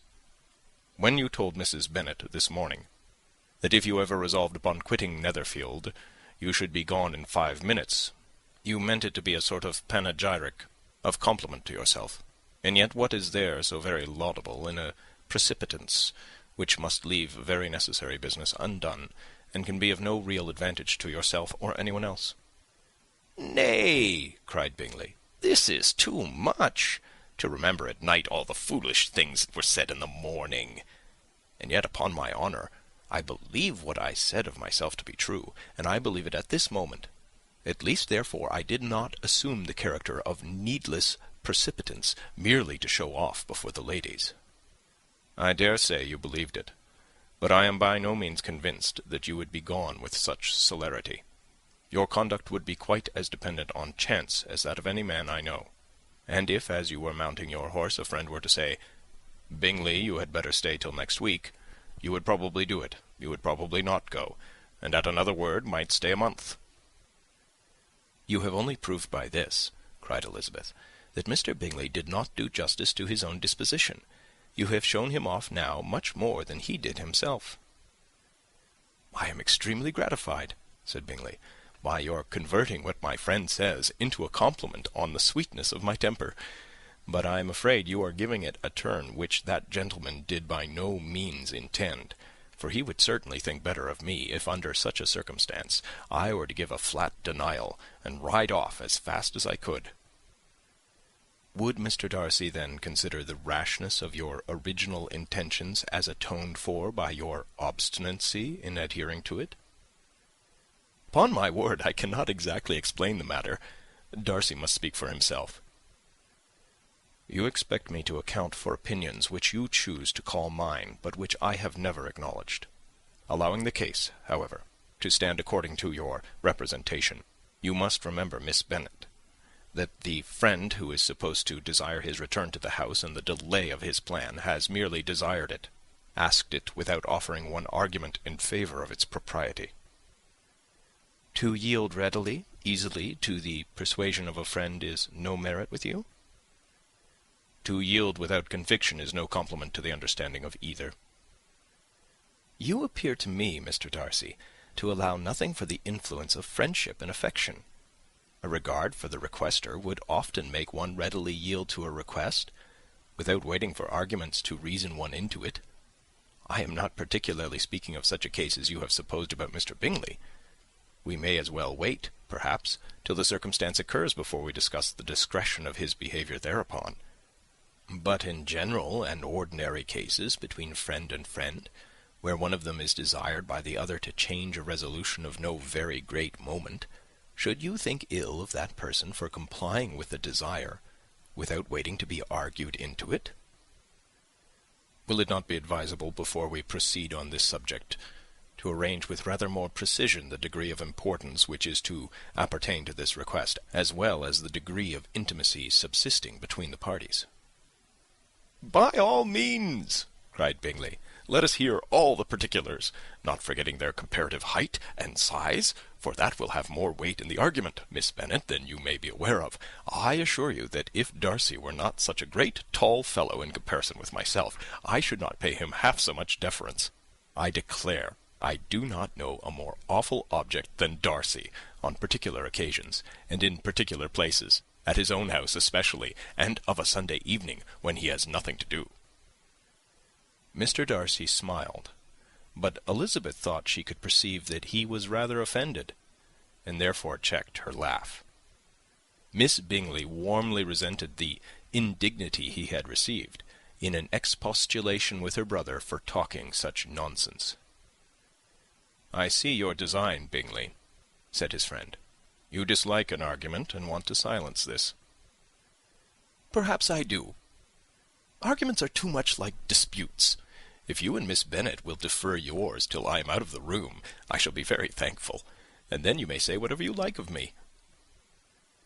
"What you ask," said Elizabeth, "is no sacrifice on my side, and Mr. Darcy had much better finish his letter." Mr. Darcy took her advice, and did finish his letter. When that business was over, he applied to Miss Bingley and Elizabeth for an indulgence of some music. Miss Bingley moved with some alacrity to the pianoforte, and, after a polite request that Elizabeth would lead the way, which the other as politely and more earnestly negatived, she seated herself. Mrs. Hurst sang with her sister, and while they were thus employed, Elizabeth could not help observing, as she turned over some music books that lay on the instrument, how frequently Mr. Darcy's eyes were fixed on her. She hardly knew how to suppose that she could be an object of admiration to so great a man, and yet that he should look at her because he disliked her was still more strange. She could only imagine, however, at last, that she drew his notice because there was something wrong and reprehensible, according to his ideas of right, than in any other person present. The supposition did not pain her, she liked him too little to care for his approbation. After playing some Italian songs, Miss Bingley varied the charm by a lively Scotch air, and soon afterwards Mr. Darcy, drawing near Elizabeth, said to her, "Do not you feel a great inclination, Miss Bennet, to seize such an opportunity of dancing a reel?" She smiled, but made no answer. He repeated the question with some surprise at her silence. "Oh," she said, "I heard you before, but I could not immediately determine what to say in reply. You wanted me, I know, to say yes, that you might have the pleasure of despising my taste. But I always delight in overthrowing those kind of schemes, and cheating a person of their premeditated contempt. I have, therefore, made up my mind to tell you that I do not want to dance a reel at all, and now despise me if you dare." "Indeed, I do not dare." Elizabeth, having rather expected to affront him, was amazed at his gallantry, but there was a mixture of sweetness and archness in her manner which made it difficult for her to affront anybody, and Darcy had never been so bewitched by any woman as he was by her. He really believed that were it not for the inferiority of her connections, he should be in some danger. Miss Bingley saw, or suspected enough to be jealous, and her great anxiety for the recovery of her dear friend Jane received some assistance from her desire of getting rid of Elizabeth. She often tried to provoke Darcy into disliking her guest, by talking of their supposed marriage, and planning his happiness in such an alliance. "I hope," she said, as they were walking together in the shrubbery the next day, "you will give your mother-in-law a few hints, when this desirable event takes place, as to the advantage of holding her tongue; and if you can compass it, do assure the younger girls of running after officers; and if I may mention so delicate a subject, endeavour to check that little something bordering on conceit and impertinence which your lady possesses." "Have you anything else to propose for my domestic felicity?" "Oh, yes. Do let the portraits of your uncle and Aunt Phillips be placed in the gallery at Pemberley. Put them next to your great-uncle, the judge. They are in the same profession, you know, only in different lines.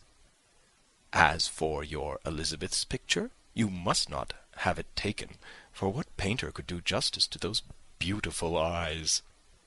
"It would not be easy indeed to catch their expression, but their colour and shape, and the eyelashes, so remarkably fine, might be copied." At that moment they were met from another walk by Mrs. Hurst and Elizabeth herself. "I did not know that you intended to walk," said Miss Bingley, in some confusion lest they had been overheard. "You used us abominably ill," answered Mrs. Hurst, "running away without telling us that you were coming out."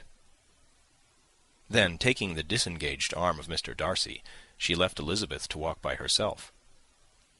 The path just admitted 3. Mr. Darcy felt their rudeness, and immediately said, "This walk is not wide enough for our party. We had better go into the avenue." But Elizabeth, who had not the least inclination to remain with them, laughingly answered, "No, no, stay where you are. You are charmingly grouped, and appear to uncommon advantage. The picturesque would be spoilt by admitting a fourth. Good-bye."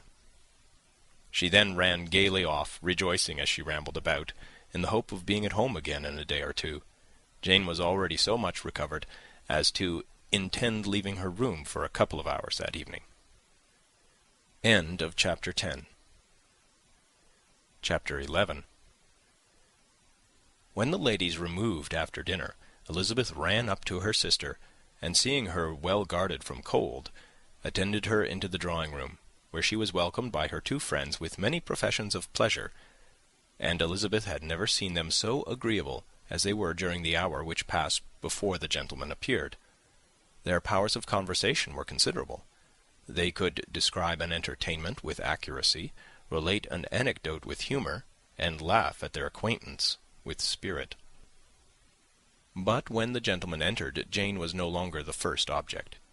Miss Bingley's eyes were instantly turned toward Darcy, and she had something to say to him before he had advanced many steps. He addressed himself to Miss Bennet with a polite congratulation. Mr. Hurst also made her a slight bow, and said he was very glad, but diffuseness and warmth remained for Bingley's salutation. He was full of joy and attention. The first half-hour was spent in piling up the fire, lest she should suffer from the change of room, and she removed at his desire to the other side of the fireplace, that she might be further from the door.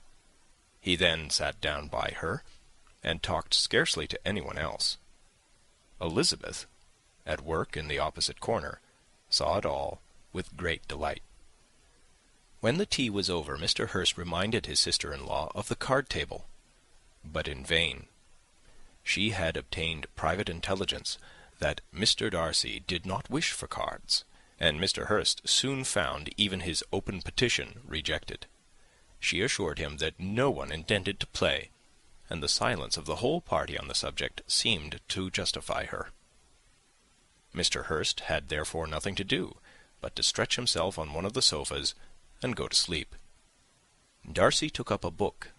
Miss Bingley did the same, and Mrs. Hurst, principally occupied in playing with her bracelets and rings, joined now and then in her brother's conversation with Miss Bennet. Miss Bingley's attention was quite as much engaged in watching Mr. Darcy's progress through his book as in reading her own, and she was perpetually either making some inquiry or looking at his page. She could not win him, however, to any conversation. He merely answered her question and read on. At length, quite exhausted by the attempt to be amused with her own book, which she had only chosen because it was the second volume of his, she gave a great yawn and said, "How pleasant it is to spend an evening in this way! I declare, after all, there is no enjoyment like reading. How much sooner one tires of anything than of a book! When I have a house of my own, I shall be miserable if I have not an excellent library." No one made any reply. She then yawned again, threw aside her book, and cast her eyes round the room in quest for some amusement. When hearing her brother mentioning a ball to Miss Bennet, she turned suddenly towards him and said, "By the by, Charles, are you really serious in meditating a dance at Netherfield? I would advise you, before you determine on it, to consult the wishes of the present party. I am much mistaken if there are not some among us who a ball would be rather a punishment than a pleasure." "If you mean Darcy," cried her brother, "he may go to bed if he chooses, before it begins. But as for the ball, it is quite a settled thing, and as soon as Nichols has made white soup enough, I shall send round my cards." "I should like balls infinitely better," she replied, "if they were carried on in a different manner. But there is something insufferably tedious in the usual process of such a meeting. It would surely be much more rational if conversation instead of dancing were made the order of the day." "Much more rational, my dear Caroline, I dare say, but it would not be near so much like a ball." Miss Bingley made no answer, and soon afterwards she got up and walked about the room. Her figure was elegant, and she walked well, but Darcy, at whom it was all aimed, was still inflexibly studious. In the desperation of her feelings, she resolved on one effort more, and turning to Elizabeth, said, "Miss Eliza Bennet, let me persuade you to follow my example, and take a turn about the room. I assure you it is very refreshing after sitting so long in one attitude." Elizabeth was surprised, but agreed to it immediately. Miss Bingley succeeded no less in the real object of her civility. Mr. Darcy looked up.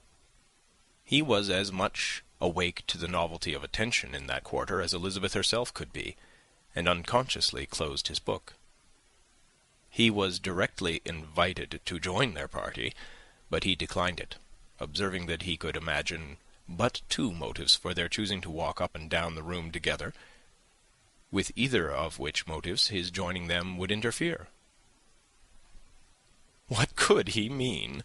She was dying to know what could be his meaning, and asked Elizabeth whether she could at all understand him. "Not at all," was her answer. "But depend upon it, he means to be severe on us, and our surest way of disappointing him will be to ask nothing about it." Miss Bingley, however, was incapable of disappointing Mr. Darcy in anything, and persevered, therefore, in requiring an explanation of his two motives. "I have not the smallest objection to explaining them," said he, as soon as she allowed him to speak. "You either choose this method of passing the evening because you are in each other's confidence, and have secret affairs to discuss, or because you are conscious that your figures appear to the greatest advantage in walking. If the first, I would be completely in your way, and if the second, I can admire you much better as I sit by the fire." "Oh, shocking!" cried Miss Bingley. "I never heard anything so abominable. How shall we punish him for such a speech?" "Nothing so easy, if you have but the inclination," said Elizabeth.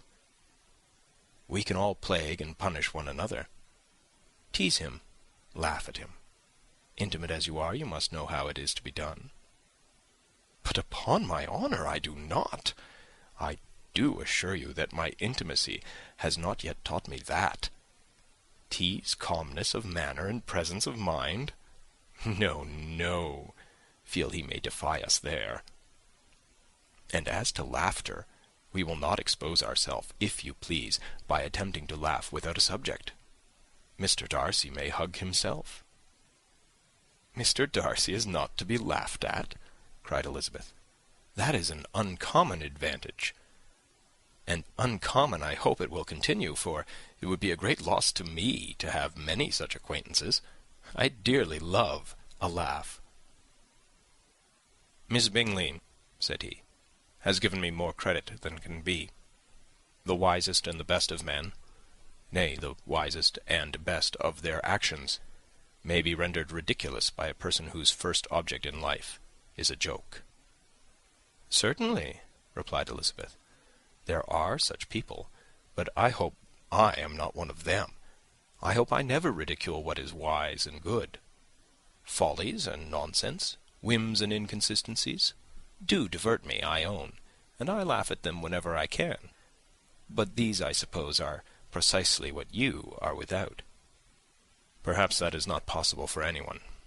But it has been the study of my life to avoid those weaknesses which often expose a strong understanding to ridicule." "Such as vanity and pride?" "Yes, vanity is a weakness indeed. But pride, where there is a real superiority of mind, pride will be always under good regulation." Elizabeth turned away to hide a smile. "Your examination of Mr. Darcy is over, I presume?" said Miss Bingley. "And pray, what is the result?" "I am perfectly convinced by it that Mr. Darcy has no defect. He owns it himself without disguise." "No," said Darcy, "I have made no such pretension. I have faults enough, but they are not, I hope, of understanding. My temper I dare not vouch for. It is, I believe, too little yielding, certainly too little for the convenience of the world. I cannot forget the follies and vices of others so soon as I ought, nor their offences against myself. My feelings are not puffed about with every attempt to move them. My temper would perhaps be called resentful. My good opinion, once lost, is lost for ever." "That is a failing indeed," cried Elizabeth. "Implacable resentment is a shade in a character. But you have chosen your fault well. I really cannot laugh at it. You are safe from me. There is, I believe, in every disposition a tendency to some particular evil, a natural defect, which not even the best education can overcome." "And your defect is to hate everybody?" "And yours," he replied with a smile, "is wilfully to misunderstand them." "Do let us have a little music," cried Miss Bingley, tired of a conversation in which she had no share. Louisa, you will not mind my waking Mr. Hurst?" Her sister had not the smallest objection, and the pianoforte was opened, and Darcy, after a few moments' recollection, was not sorry for it. He began to feel the danger of paying Elizabeth too much attention. Chapter 12. In consequence of an agreement between the sisters, Elizabeth wrote the next morning to her mother, to beg that the carriage might be sent for them in the course of the day. But Mrs. Bennet, who had calculated on her daughters remaining at Netherfield till the following Tuesday, which would exactly finish Jane's week, could not bring herself to receive them with pleasure before. Her answer, therefore, was not propitious, at least not to Elizabeth's wishes, for she was impatient to get home. Mrs. Bennet sent them word that they could not possibly have the carriage before Tuesday, and in her postscript it was added that if Mr. Bingley and his sister pressed them to stay longer, she could spare them very well. Against staying longer, however, Elizabeth was positively resolved, nor did she much expect it would be asked, and fearful, on the contrary, as being considered as intruding themselves needlessly long, she urged Jane to borrow Mr. Bingley's carriage immediately, and at length it was settled that their original design of leaving Netherfield that morning should be mentioned, and the request made.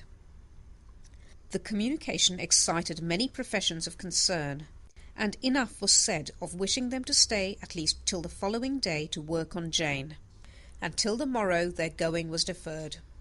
Miss Bingley was then sorry that she had proposed the delay, for her jealousy and dislike of one sister much exceeded her affection for the other. The master of the house heard with real sorrow that they were to go so soon, and repeatedly tried to persuade Miss Bennet that it would not be safe for her, that she was not enough recovered. But Jane was firm where she felt herself to be right. To Mr. Darcy it was welcome intelligence. Elizabeth had been at Netherfield long enough. She attracted him more than he liked, and Miss Bingley was uncivil to her, and more teasing than usual to himself. He wisely resolved to be particularly careful that no sign of admiration should now escape him, nothing that could elevate her with the hope of influencing his felicity. Sensible that if such an idea had been suggested, his behaviour during the last day must have material weight in confirming or crushing it. Steady to his purpose, he scarcely spoke 10 words to her through the whole of Saturday, and though they were at one time left by themselves for half an hour, he adhered most conscientiously to his book, and would not even look at her. On Sunday, after morning service, the separation, so agreeable to almost all, took place. Miss Bingley's civility to Elizabeth increased at last very rapidly, as well as her affection for Jane, and when they parted, after assuring the latter of the pleasure it would always give her to see her either at Longbourn or at Netherfield, and embracing her most tenderly, she even shook hands with the former. Elizabeth took leave of the whole party in the liveliest spirits. They were not welcomed home very cordially by their mother. Mrs. Bennet wondered at their coming, and thought them very wrong to give so much trouble, and was sure Jane would have caught cold again. But their father, though very laconic in his expressions of pleasure, was really glad to see them. He had felt their importance in the family circle. The evening conversation, when they were all assembled, had lost much of its animation, and almost all its sense, by the absence of Jane and Elizabeth. They found Mary, as usual, deep in the study of thorough base and human nature, and had some new extracts to admire, and some new observations of threadbare morality to listen to. Catherine and Lydia had information for them of a different sort. Much had been done, and much had been said in the regiment since the preceding Wednesday. Several of the officers had dined lately with their uncle, a private had been flogged, and it had actually been hinted that Colonel Forster was going to be married. Chapter 13. "I hope, my dear," said Mr. Bennet to his wife, as they were at breakfast the next morning, "that you have ordered a good dinner to-day, because I have reason to expect an addition to our family party."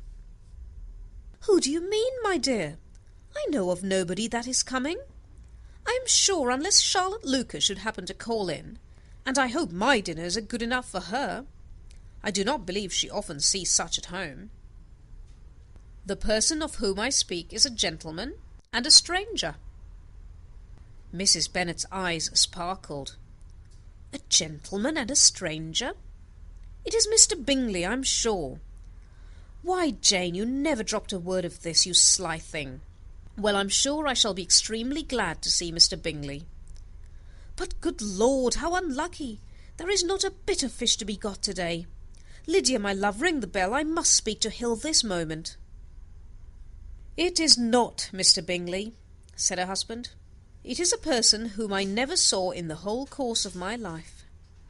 This roused a general astonishment, and he had the pleasure of being eagerly questioned by his wife and 5 daughters at once. After amusing himself some time with their curiosity, he thus explained: "About a month ago I received this letter, and about a fortnight ago I answered it, for I thought it a case of some delicacy and requiring early attention. It is from my cousin Mr. Collins, who, when I am dead, may turn you all out of this house as soon as he pleases." "Oh, my dear," cried his wife, "I cannot bear to hear that mentioned. Pray do not talk of that odious man. I do think it's the hardest thing in the world that your estate should be entailed away from your own children. And I'm sure if I had been you, I should have tried long ago to do something or other about it." Jane and Elizabeth attempted to explain to her the nature of an entail. They had often attempted it before, but it was a subject on which Mrs. Bennet was beyond the reach of reason, and she continued to rail bitterly against the cruelty of settling an estate away from a family of 5 daughters in favour of a man whom nobody cared anything about. "It certainly is a most iniquitous affair," said Mr. Bennet, "and nothing can clear Mr. Collins from the guilt of inheriting Longbourn. But if you will listen to his letter, you may perhaps be a little softened by his manner of expressing himself."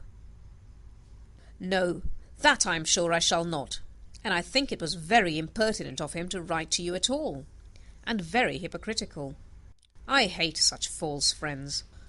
Why could not he keep on quarrelling with you as his father did before him?" "Why, indeed, he does seem to have some filial scruples on that head, as you will hear." "Hunsford, near Westerham, Kent, 15th October. Dear Sir, the disagreement subsisting between yourself and my late honoured father always gave me much uneasiness, and since I have had the misfortune to lose him, I have frequently wished to heal the breach, but for some time I was kept back by my own doubts, fearing lest it might seem disrespectful to his memory for me to be on good terms with any one with whom it had always pleased him to be at variance. There, Mrs. Bennet. My mind, however, is now made up on the subject, for having received ordination at Easter, I have been so fortunate as to be distinguished by the patronage of the Right Honourable Lady Catherine de Bourgh, widow of Sir Lewis de Bourgh, whose bounty and beneficence has preferred me to the valuable rectory of this parish, where it shall be my earnest endeavour to demean myself with grateful respect towards her ladyship, and be ever ready to perform those rites and ceremonies which are instituted by the Church of England. As a clergyman, moreover, I feel it my duty to promote and establish the blessing of peace in all families within the reach of my influence, and on these grounds I flatter myself that my present overtures of goodwill are highly commendable, and that the circumstance of my being next in the entail of Longbourn estate will be kindly overlooked on your side, and not lead you to reject the offered olive branch. I cannot be otherwise than concerned at being the means of injuring your amiable daughters, and beg leave to apologize for it, as well as to assure you of my readiness to make them every possible amends, but of this hereafter. If you should have no objection to receive me into your house, I propose myself the satisfaction of waiting on you and your family Monday, November 18th, by 4 o'clock, and shall probably trespass on your hospitality till the Saturday se'nnight following, which I can do without any inconvenience, as Lady Catherine is far from objecting to my occasional absence on a Sunday. providing that some other clergyman is engaged to do the duty of the day. I remain, dear sir, with respectful compliments to your lady and daughters, your well-wisher and friend, William Collins. At 4 o'clock, therefore, we may expect this peacemaking gentleman, said Mr. Bennet as he folded up the letter. He seems to be a most conscientious and polite young man, upon my word, and I doubt not will prove a valuable acquaintance, especially if Lady Catherine should be so indulgent as to let him come to us again. There is some sense in what he says about the girls, however, and if he is disposed to make them any amends, I shall not be the person to discourage him. Though it is difficult, said Jane, to guess in what way he can mean to make us the atonement he thinks our due. The wish is certainly to his credit. Elizabeth was chiefly struck with his extraordinary deference for Lady Catherine, and his kind intention of christening, marrying, and burying his parishioners whenever it were required. He must be an oddity, I think, said she. I cannot make him out. There is something very pompous in his style. And what can he mean by apologizing for being next in the entail? We cannot suppose he would help it if he could. Can he be a sensible man, sir? No, my dear, I think not. I have great hopes of finding him quite the reverse. There is a mixture of civility and self-importance in his letter which promises well. I am impatient to see him. In point of composition, said Mary, his letter does not seem defective. The idea of the olive branch, perhaps, is not wholly new, yet I think it is well expressed. To Catherine and Lydia, neither the letter nor its writer were in any degree interesting. It was next to impossible that their cousin should come in a scarlet coat, and it was now some weeks since they had received pleasure from the society of a man in any other colour. As for their mother, Mr. Collins' letter had done away with much of her ill will, and she was preparing to see him with a degree of composure which astonished her husband and daughters. Mr. Collins was punctual to his time, and was received with great politeness by the whole family. Mr. Bennet indeed said little, but the ladies were ready enough to talk, and Mr. Collins seemed neither in need of encouragement nor inclined to be silent himself. He was a tall, heavy-looking young man of 25. His air was grave and stately, and his manners were very formal. He had not been seated long before he complimented Mrs. Bennet on having so fine a family of daughters, said he had heard much of their beauty, but that in this instance fame had fallen short of the truth, and added that he did not doubt her seeing them all in due time well disposed of in marriage. This gallantry was not much to the taste of some of his hearers, but Mrs. Bennet, who quarrelled with no compliments, answered most readily. You are very kind, I'm sure, and I wish with all my heart it may prove so, for else they will be destitute enough. Things are settled so oddly. You allude, perhaps, to the entail of this estate? Ah, sir, I do indeed. It's a grievous affair to my poor girls, you must confess. Not that I mean to find fault with you, for such things I know are all chance in this world. There is no knowing how estates will go when once they come to be entailed. I am very sensible, madam, of the hardship to my fair cousins, and could say much on the subject, but that I am cautious of appearing forward and precipitate. But I can assure you, the young ladies, that I come prepared to admire them. At present I will not say more, but perhaps when we are better acquainted. He was interrupted by a summons to dinner, and the girls smiled on each other. They were not the only objects of Mr. Collins' admiration. The hall, the dining-room, and all its furniture were examined and praised, and his commendation of everything would have touched Mrs. Bennet's heart but for the mortifying supposition of his viewing it all as his own future property. The dinner, too, in its turn was highly admired, and he begged to know to which of his fair cousins the excellency of its cooking was owing. But here he was set right by Mrs. Bennet, who assured him with some asperity that they were very well able to keep a good cook, and that her daughters had nothing to do in the kitchen. He begged pardon for having displeased her. In a softened tone she declared herself not at all offended, but he continued to apologize for about a quarter of an hour. Chapter 14. During dinner, Mr. Bennet scarcely spoke at all, but when the servants were withdrawn, he thought it time to have some conversation with his guest, and therefore started a subject in which he expected him to shine, by observing that he seemed very fortunate in his patroness. Lady Catherine de Bourgh's attention to his wishes and consideration for his comfort appeared very remarkable. Mr. Bennet could not have chosen better. Mr. Collins was eloquent in her praise. The subject elevated him to more than usual solemnity of manner, and with a most important aspect he protested that he had never in his life witnessed such behaviour in a person of rank, such affability and condescension as he had himself experienced from Lady Catherine. She had been graciously pleased to approve of both of the discourses which he had already had the honour of preaching before her. She had also asked him twice to dine at Rosings, and had sent for him only the Saturday before to make up her pool of quadrille in the evening.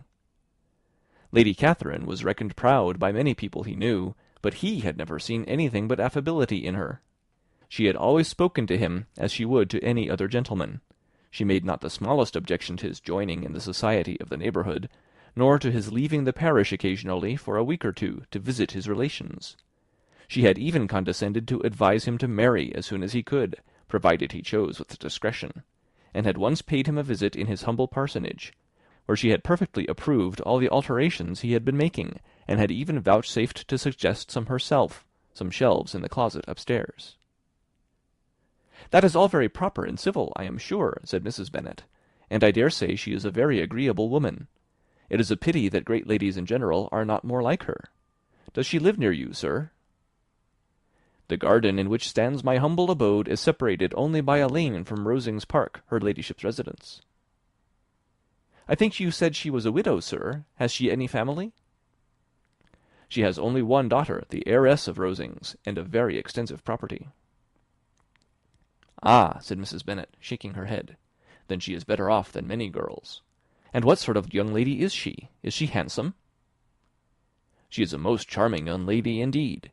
Lady Catherine herself says that, in point of true beauty, Miss de Bourgh is far superior to the handsomest of her sex, because there is that in her features which marks the young lady of distinguished birth.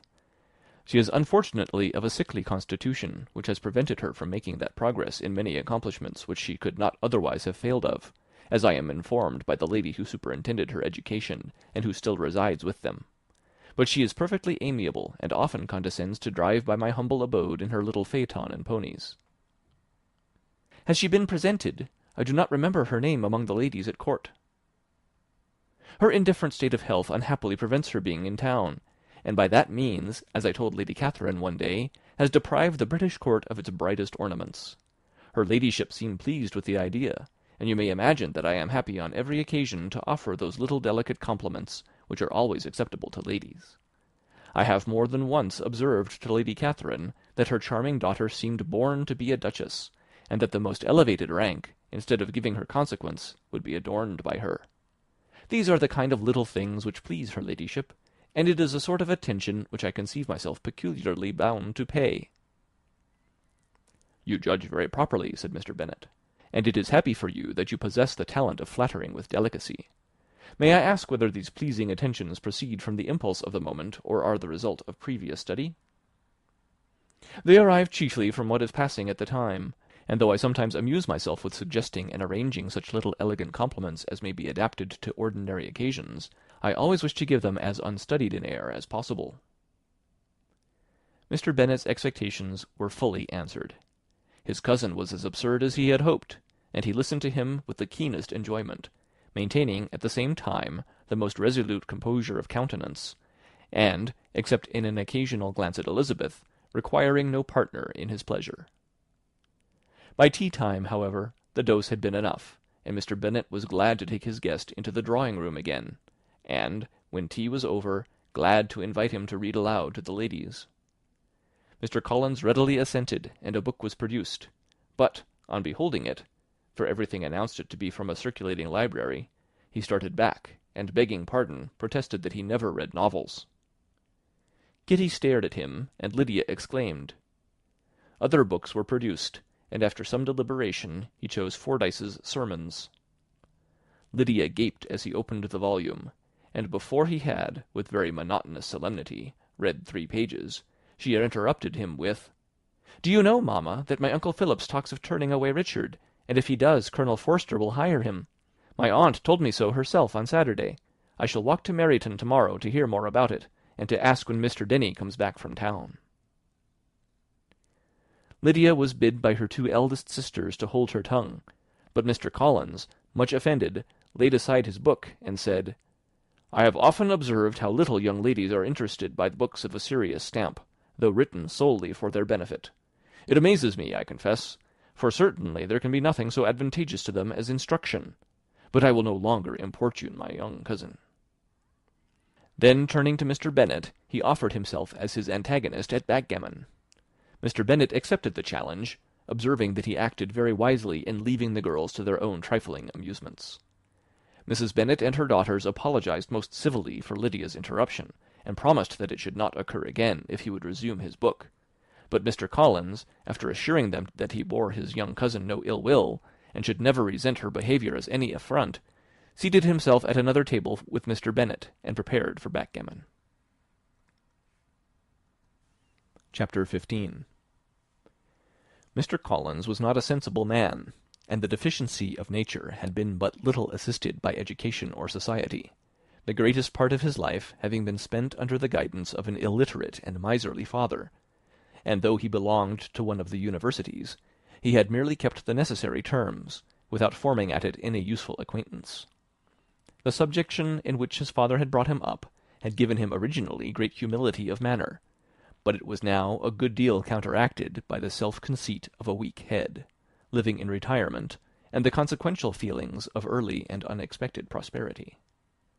A fortunate chance had recommended him to Lady Catherine de Bourgh when the living of Hunsford was vacant, and the respect which he felt for her high rank, and his veneration for her as his patroness, mingling with a very good opinion of himself, of his authority as a clergyman, and his right as a rector, made him altogether a mixture of pride and obsequiousness, self-importance and humility.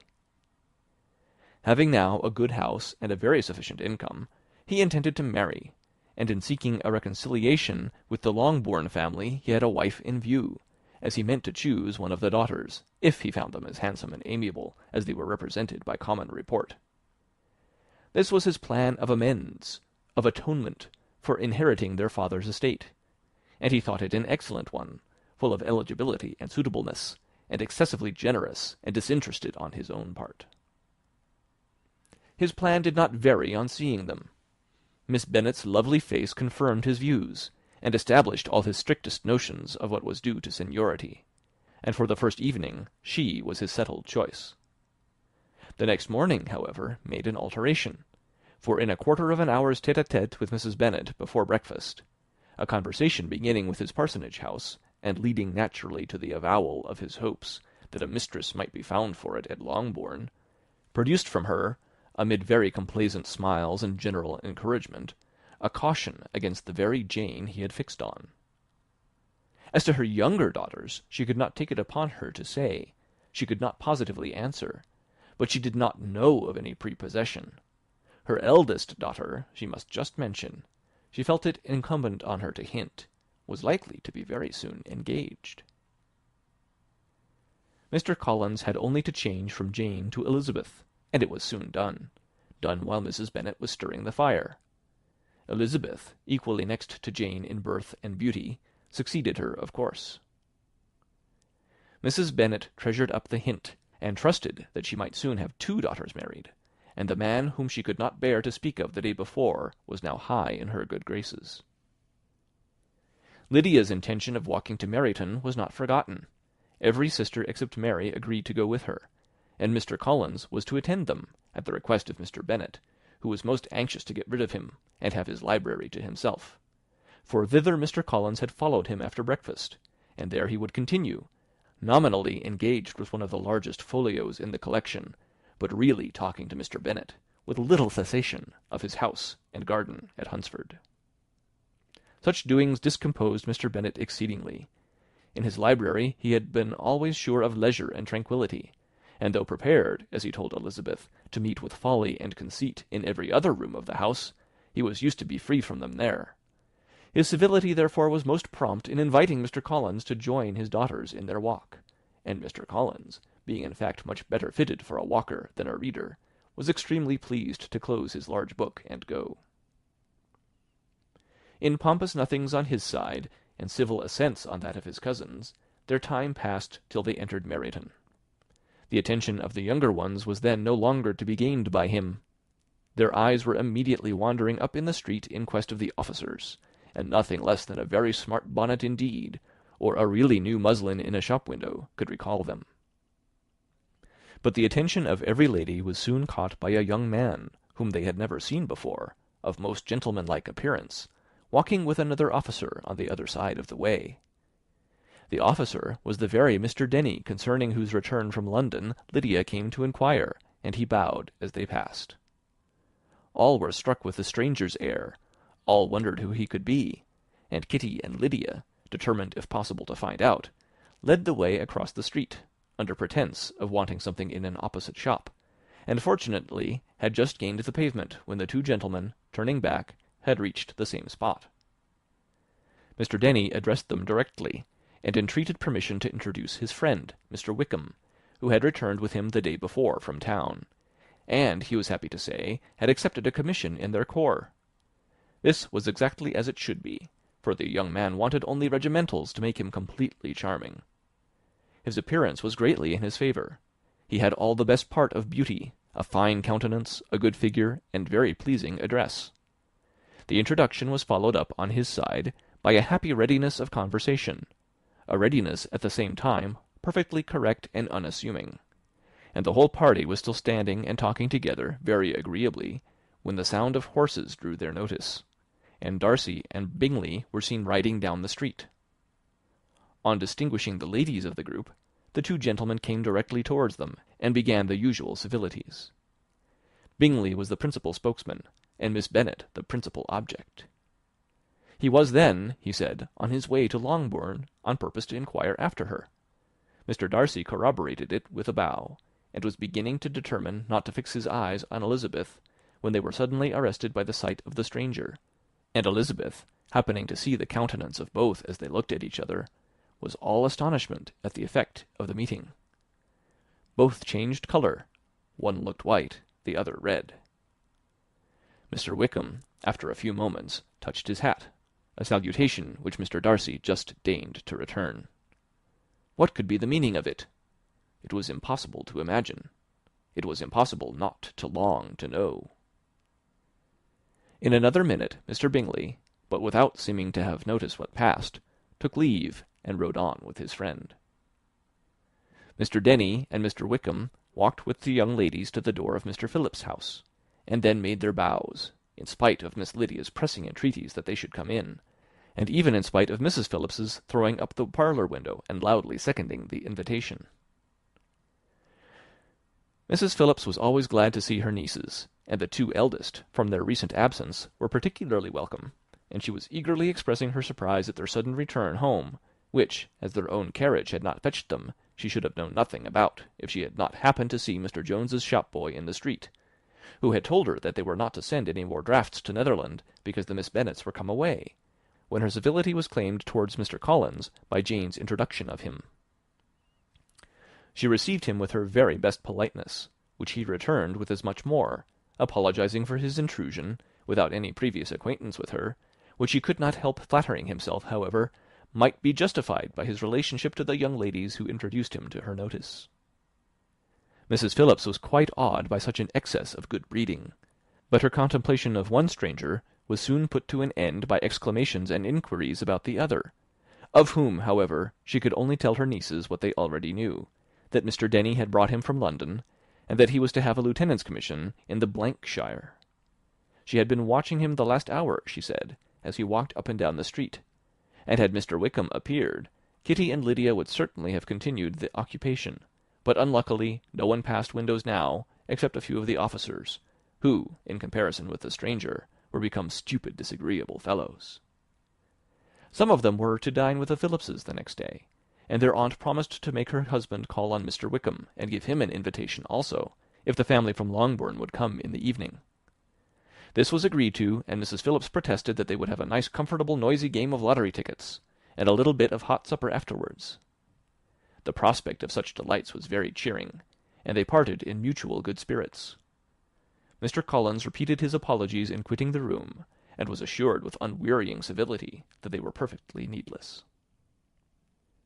As they walked home, Elizabeth related to Jane what she had seen pass between the two gentlemen, but though Jane would have defended either or both had they appeared to be in the wrong, she could no more explain such behaviour than her sister. Mr. Collins, on his return, highly gratified Mrs. Bennet by admiring Mrs. Phillips's manners and politeness. He protested that, except Lady Catherine and her daughter, he had never seen a more elegant woman, for she had not only received him with the utmost civility, but even pointedly included him in her invitation for the next evening, although utterly unknown to her before. Something, he supposed, might be attributed to his connection with them, but yet he had never met with so much attention in the whole course of his life. Chapter 16. As no objection was made to the young people's engagement with their aunt, and all Mr. Collins' scruples of leaving Mr. and Mrs. Bennet for a single evening during his visit were most steadily resisted, the coach conveyed him and his 5 cousins at a suitable hour to Meryton, and the girls had the pleasure of hearing, as they entered the drawing-room, that Mr. Wickham had accepted their uncle's invitation, and was then in the house. When this information was given, and they had all taken their seats, Mr. Collins was at leisure to look around him and admire, and he was so much struck with the size and furniture of the apartment that he declared he might almost have supposed himself in the small summer breakfast-parlour at Rosings, a comparison that did not at first convey much gratification, but when Mrs. Phillips understood from him what Rosings was, and who was its proprietor, when she had listened to the description of only one of Lady Catherine's drawing-rooms, and found that the chimney-piece alone had cost £800, she felt all the force of the compliment, and would hardly have resented a comparison with the housekeeper's room. In describing to her all the grandeur of Lady Catherine and her mansion, with occasional digressions in praise of his own humble abode, and the improvements it was receiving, he was happily employed until the gentlemen joined them, and he found in Mrs. Phillips a very attentive listener, whose opinion of his consequence increased with what she heard, and who was resolving to retail it all among her neighbours as soon as she could. To the girls, who could not listen to their cousin, and who had nothing to do but wish for an instrument, and examine their own indifferent imitations of china on the mantelpiece, the interval of waiting appeared very long. It was over at last, however. The gentlemen did approach, and when Mr. Wickham walked into the room, Elizabeth felt that she had neither been seeing him before, nor thinking of him since, with the smallest degree of unreasonable admiration.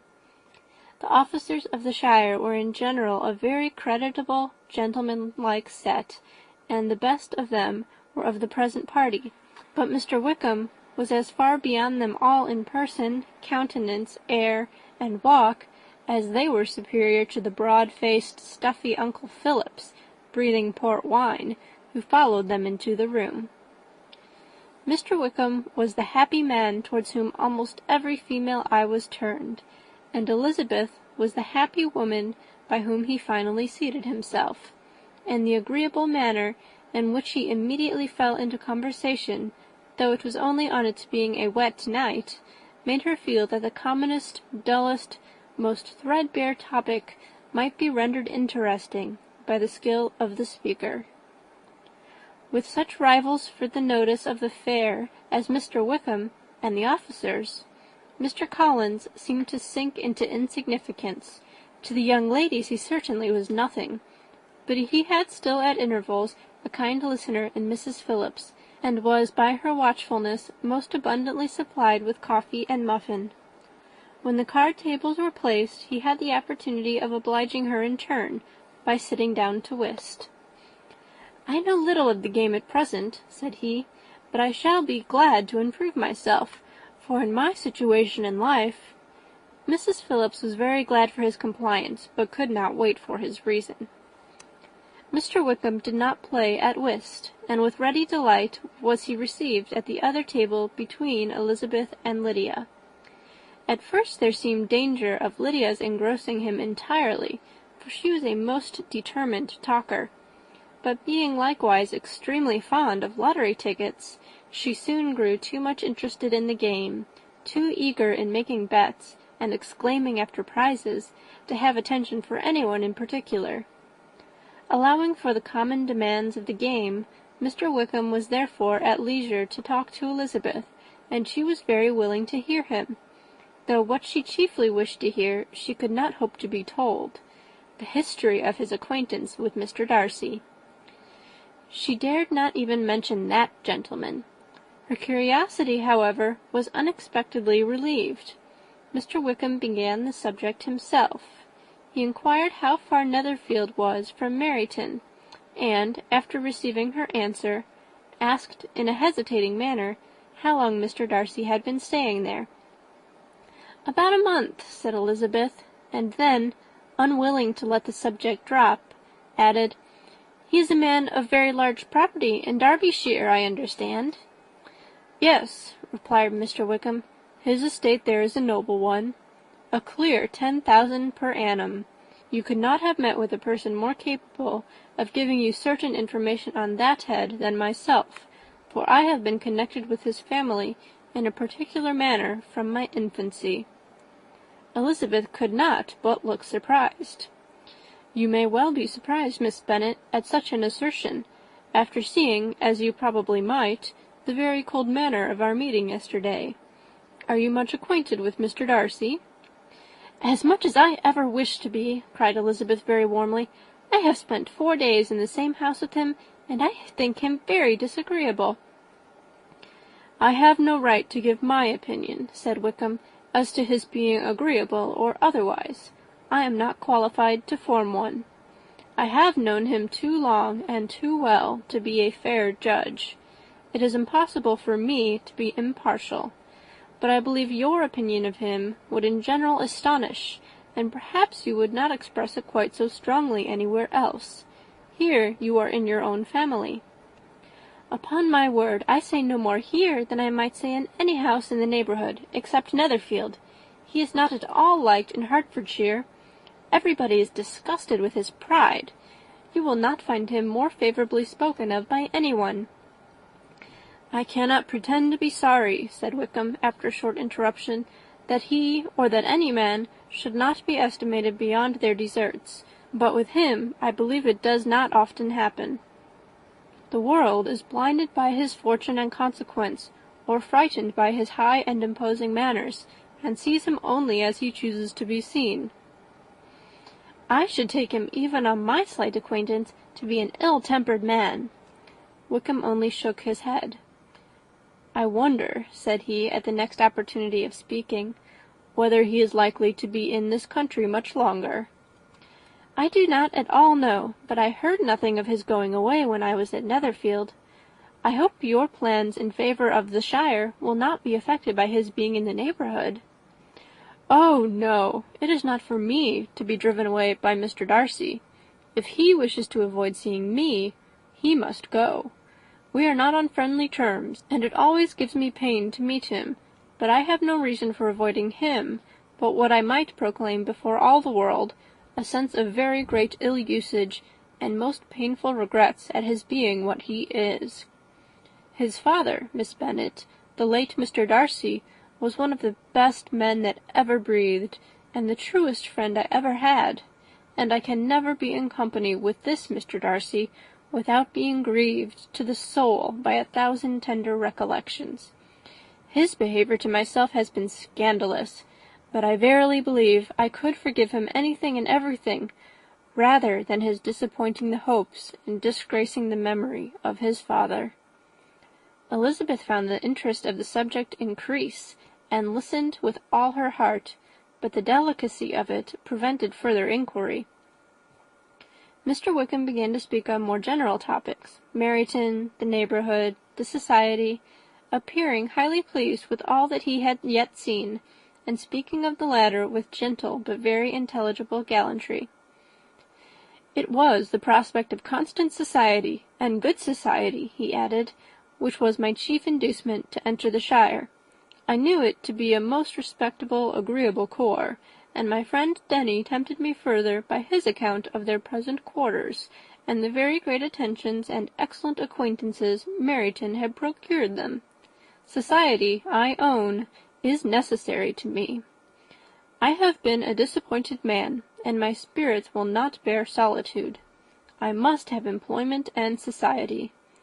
A military life is not what I was intended for, but circumstances have now made it eligible. The church ought to have been my profession. I was brought up for the church, and I should at this time have been in possession of a most valuable living, had it pleased the gentleman we were speaking of just now." "Indeed!" "Yes, the late Mr. Darcy bequeathed me the next presentation of the best living in his gift. He was my godfather, and excessively attached to me. I cannot do justice to his kindness. He meant to provide for me amply, and thought he had done it, but when the living fell, it was given elsewhere." "Good heavens!" cried Elizabeth. "But how could that be? How could his will be disregarded? Why did you not seek legal redress?" "There was just such an informality in the terms of the bequest as to give me no hope from law. A man of honour could not have doubted the intention, but Mr. Darcy chose to doubt it, or to treat it as a merely conditional recommendation, and to assert that I had forfeited all claim to it by extravagance, imprudence, in short, anything or nothing. Certain it is that the living became vacant 2 years ago, exactly as I was of an age to hold it, and that it was given to another man, and no less certain is it that I cannot accuse myself of having really done anything to deserve to lose it. I have a warm, unguarded temper, and I may have spoken my opinion of him and to him too freely. I can recall nothing worse, but the fact is that we are very different sort of men, and that he hates me." "This is quite shocking. He deserves to be publicly disgraced." "Some time or other he will be, but it shall not be by me. Till I can forget his father, I can never defy or expose him." Elizabeth honoured him for such feelings, and thought him handsomer than ever as he expressed them. "But what," she said after a pause, "could have been his motive? What could have induced him to behave so cruelly?" "A thorough, determined dislike of me, a dislike which I cannot but attribute in some measure to jealousy. Had the late Mr. Darcy liked me less, his son might have borne with me better. But his father's uncommon attachment to me irritated him, I believe, very early in life. He had not a temper to bear the sort of competition in which we stood, the sort of preference which was often given me. I had not thought Mr. Darcy so bad as this, though I have never liked him. I had not thought so very ill of him. I had supposed him to be despising his fellow creatures in general, but did not suspect him of descending to such malicious revenge, such injustice, such inhumanity as this." After a few minutes' reflection, however, she continued, "I do remember his boasting one day at Netherfield of the implacability of his resentments, of his having an unforgiving temper. His disposition must be dreadful." "I will not trust myself on this subject," replied Wickham. "I can hardly be just to him." Elizabeth was again deep in thought, and after a time exclaimed, "To treat in such a manner the godson, the friend, the favourite of his father!" She could have added, "A young man, too, like you, whose very countenance may vouch for your being amiable." But she contented herself with, "And one, too, who had probably been his companion from childhood, connected together, as I think you said, in the closest manner." "We were born in the same parish, within the same park, the greatest part of our youth was passed together, inmates of the same house, sharing the same amusements, objects of the same parental care.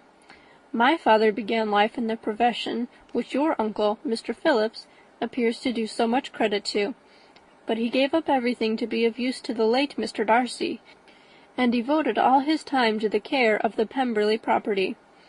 He was most highly esteemed by Mr. Darcy, a most intimate confidential friend. Mr. Darcy often acknowledged himself to be under the greatest obligations to my father's active superintendence, and when, immediately before my father's death, Mr. Darcy gave him a voluntary promise of providing for me, I am convinced that he felt it to be as much a debt of gratitude to him as of his affection to myself. "How strange!" cried Elizabeth. "How abominable! I wonder that the very pride of this Mr. Darcy has not made him just to you, if from no better motive, that he should not have been too proud to be dishonest, for dishonesty I must call it." "It is wonderful," replied Wickham, "for almost all his actions may be traced to pride, and pride had often been his best friend. It has connected him nearer with virtue than with any other feeling, but we are none of us consistent, and in his behaviour to me there were stronger impulses even than pride." "Can such abominable pride as his have ever done him good?" "Yes, it has often led him to be liberal and generous, to give his money freely, to display hospitality, to assist his tenants, and to relieve the poor. Family pride and filial pride, for he is very proud of what his father was, have done this. Not to appear to disgrace the family, to degenerate from the popular qualities, or lose the influence of the Pemberley house, is a powerful motive. He has also brotherly pride, which, with some brotherly affection, makes him a very kind and careful guardian of his sister, and you will hear him generally cried up as the most attentive and best of brothers." "What sort of girl is Miss Darcy?" He shook his head. "I wish I could call her amiable. It gives me pain to speak ill of a Darcy, but she is too much like her brother, very, very proud.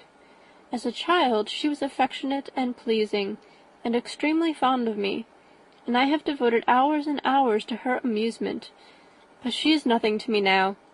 She is a handsome girl, about 15 or 16, and, I understand, highly accomplished. Since her father's death her home has been London, where a lady lives with her and superintends her education." After many pauses and many trials of other subjects, Elizabeth could not help reverting once more to the first, and saying, "I am astonished at his intimacy with Mr. Bingley. How can Mr. Bingley, who seems good humour itself, and is, I really believe, truly amiable, be in friendship with such a man? How can they suit each other? Do you know Mr. Bingley?" "Not at all." "He is a sweet-tempered, amiable, charming man. He cannot know what Mr. Darcy is." "Probably not, but Mr. Darcy can please where he chooses. He does not want abilities. He can be a conversable companion, if he thinks it worth his while. Among those who are at all his equals in consequence, he is a very different man from what he is to the less prosperous. His pride never deserts him, but with the rich he is liberal-minded, just, sincere, rational, honourable, and perhaps agreeable, allowing something for fortune and figure." The whist party soon afterwards breaking up, the players gathered round the other table, and Mr. Collins took his station between his cousin Elizabeth and Mrs. Phillips. The usual inquiries as to his success was made by the latter. It had not been very great. He had lost every point, but when Mrs. Phillips began to express her concern thereupon, he assured her with much earnest gravity that it was not of the least importance, that he considered the money as a mere trifle, and begged that she would not make herself uneasy. "I know very well, madam," said he, "that when persons sit down to a card-table, they must take their chances of these things, and happily I am not in such circumstances as to make 5 shillings any object.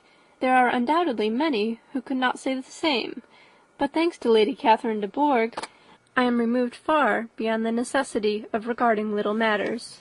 Mr. Wickham's attention was caught, and after observing Mr. Collins for a few moments, he asked Elizabeth in a low voice whether her relation was very intimately acquainted with the family of de Bourgh. "Lady Catherine de Bourgh," she replied, "has very lately given him a living. I hardly know how Mr. Collins was first introduced to her notice, but he certainly has not known her long." "You know, of course, that Lady Catherine de Bourgh and Lady Anne Darcy were sisters, consequently that she is aunt to the present Mr. Darcy." "No, indeed, I did not. I knew nothing at all of Lady Catherine's connections. I never heard of her existence till the day before yesterday. Her daughter, Miss de Bourgh, will have a very large fortune, and it is believed that she and her cousin will unite the two estates." This information made Elizabeth smile, as she thought of poor Miss Bingley. Vain indeed must be all her attentions, vain and useless her affection for his sister, and her praise of himself, if he were already self-destined for another.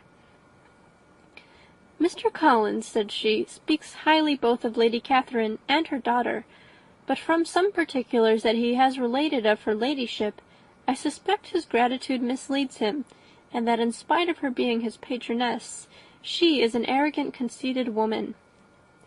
"I believe her to be both in a great degree," replied Wickham.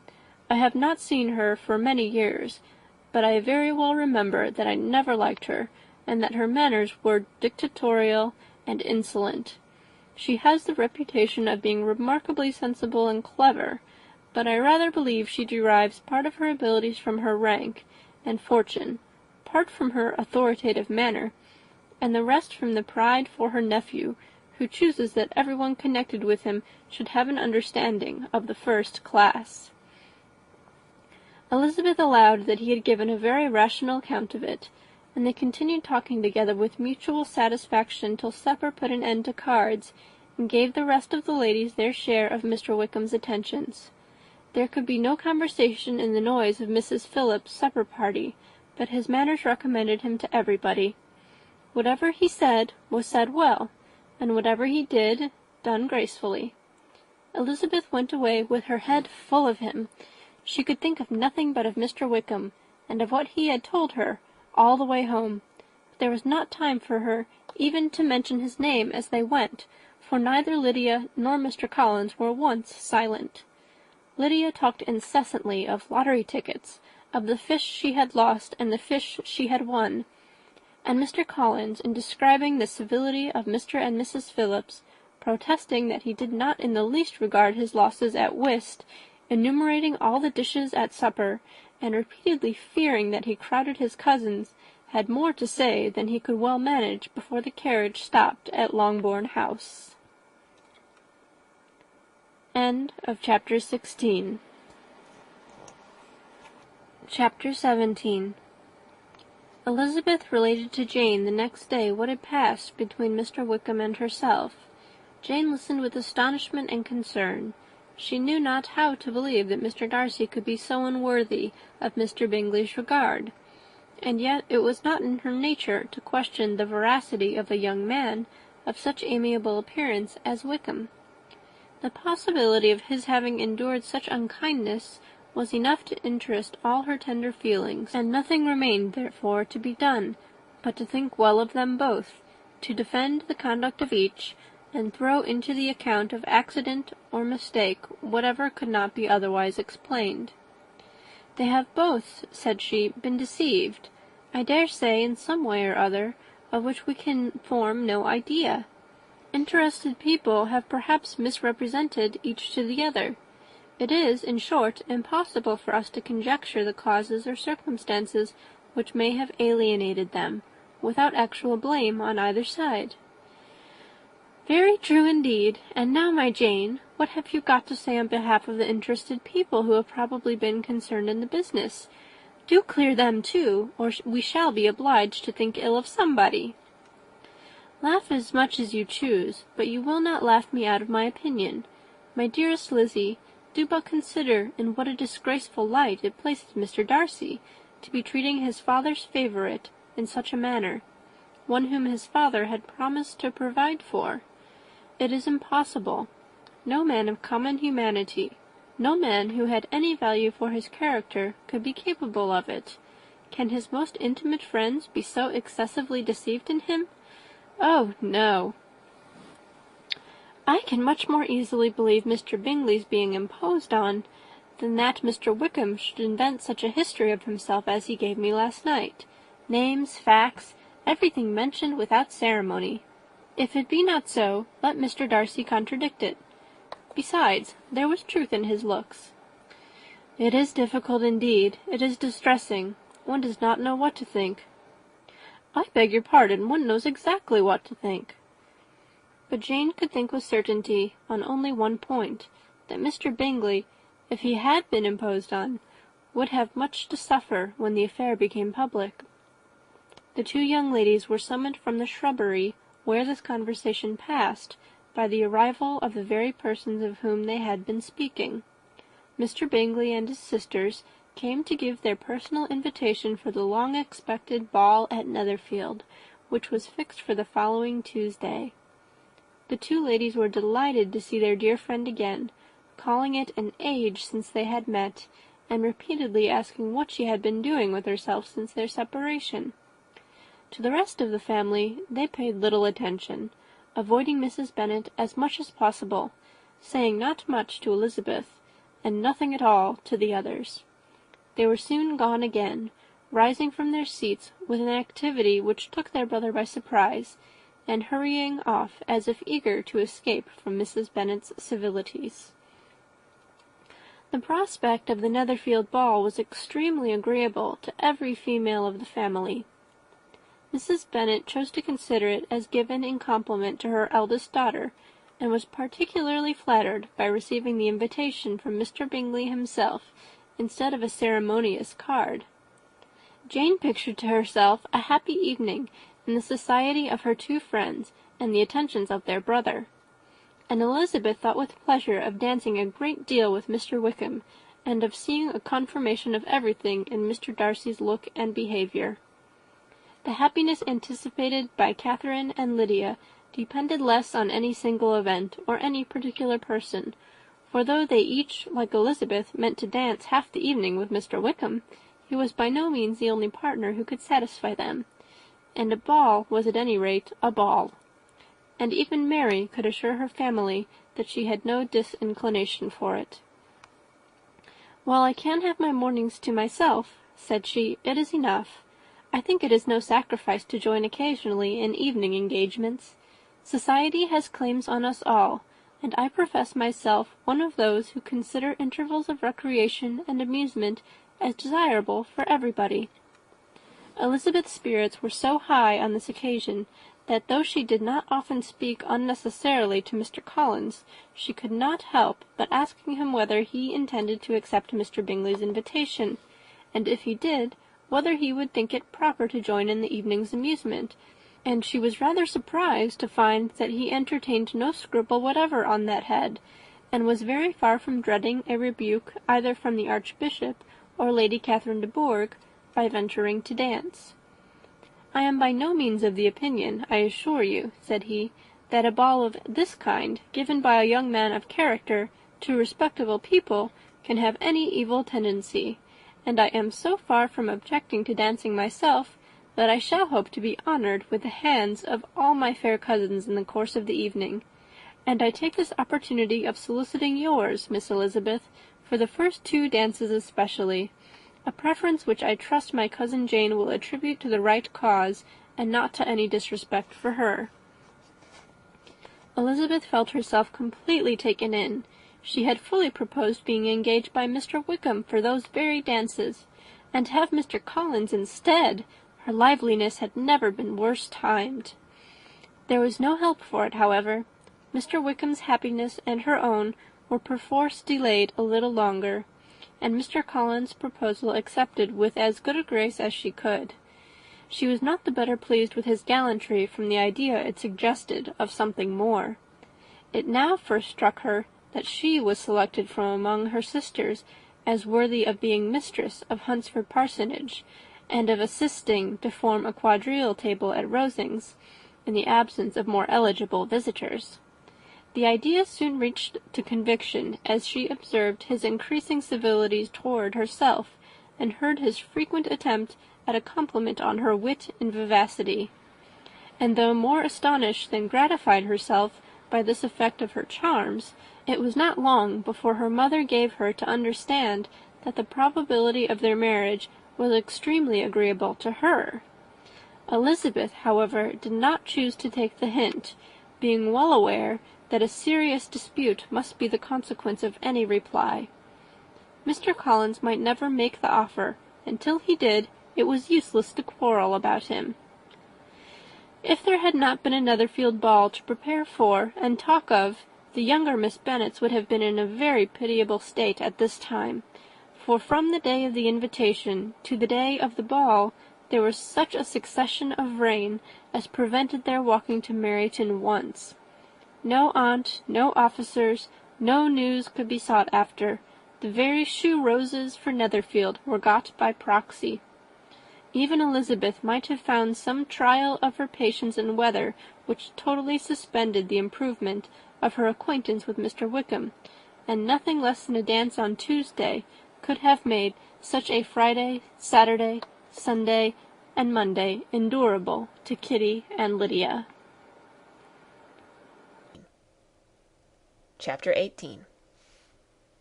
Till Elizabeth entered the drawing-room at Netherfield, and looked in vain for Mr. Wickham among the cluster of redcoats there assembled, a doubt of his being present had never occurred to her. The certainty of meeting him had not been checked by any of those recollections that might not unreasonably have alarmed her. She had dressed with more than usual care, and prepared in the highest spirits for the conquest of all that remained unsubdued in his heart, trusting that it was not more than might be won in the course of the evening. But in an instant arose the dreadful suspicion of his being purposely omitted for Mr. Darcy's pleasure in the Bingleys' invitation to the officers; and though this was not exactly the case, the absolute fact of his absence was pronounced by his friend Denny, to whom Lydia eagerly applied, and who told them that Wickham had been obliged to go to town on business the day before, and was not yet returned, adding, with a significant smile, "I do not imagine his business would have called him away just now, if he had not wanted to avoid a certain gentleman here." This part of his intelligence, though unheard by Lydia, was caught by Elizabeth; and as it assured her that Darcy was not less answerable for Wickham's absence than if her first surmise had been just, every feeling of displeasure against the former was so sharpened by immediate disappointment, that she could hardly reply with tolerable civility to the polite inquiries which he directly afterwards approached to make. Attendance, forbearance, patience with Darcy was injury to Wickham. She was resolved against any sort of conversation with him, and turned away with a degree of ill humour which she could not wholly surmount even in speaking to Mr. Bingley, whose blind partiality provoked her. But Elizabeth was not formed for ill humour, and though every prospect of her own was destroyed for the evening, it could not dwell long on her spirits; and having told all her griefs to Charlotte Lucas, whom she had not seen for a week, she was soon able to make a voluntary transition to the oddities of her cousin, and to point him out to her particular notice. The first two dances, however, brought a return of distress. They were dances of mortification. Mr. Collins, awkward and solemn, apologizing instead of attending, and often moving wrong without being aware of it, gave her all the shame and misery which a disagreeable partner for a couple of dances can give. The moment of her release from him was ecstasy. She danced next with an officer, and had the refreshment of talking of Wickham, and of hearing that he was universally liked. When those dances were over, she returned to Charlotte Lucas, and was in conversation with her, when she found herself suddenly addressed by Mr. Darcy, who took her so much by surprise in his application for her hand, that, without knowing what she did, she accepted him. He walked away again immediately, and she was left to fret over her own want of presence of mind. Charlotte tried to console her. "I dare say you will find him very agreeable." "Heaven forbid! That would be the greatest misfortune of all, to find a man agreeable whom one is determined to hate. Do not wish me such an evil." When the dancing recommenced, however, and Darcy approached to claim her hand, Charlotte could not help cautioning her in a whisper not to be a simpleton, and allow her fancy for Wickham to make her appear unpleasant in the eyes of a man 10 times his consequence. Elizabeth made no answer, and took her place in the set, amazed at the dignity to which she was arrived in being allowed to stand opposite Mr. Darcy, and reading in her neighbours' looks their equal amazement in beholding it. They stood for some time without speaking a word, and she began to imagine that their silence was to last through the 2 dances, and at first was resolved not to break it, till suddenly fancying that it would be the greater punishment to her partner to oblige him to talk, she made some slight observation on the dance. He replied, and was again silent. After a pause of some minutes, she addressed him a second time with, "It is your turn to say something now, Mr. Darcy. I talked about the dance, and you ought to make some sort of remark on the size of the room or the number of couples." He smiled, and assured her that whatever she wished him to say should be said. "Very well. That reply will do for the present. Perhaps by and by I may observe that private balls are much pleasanter than public ones.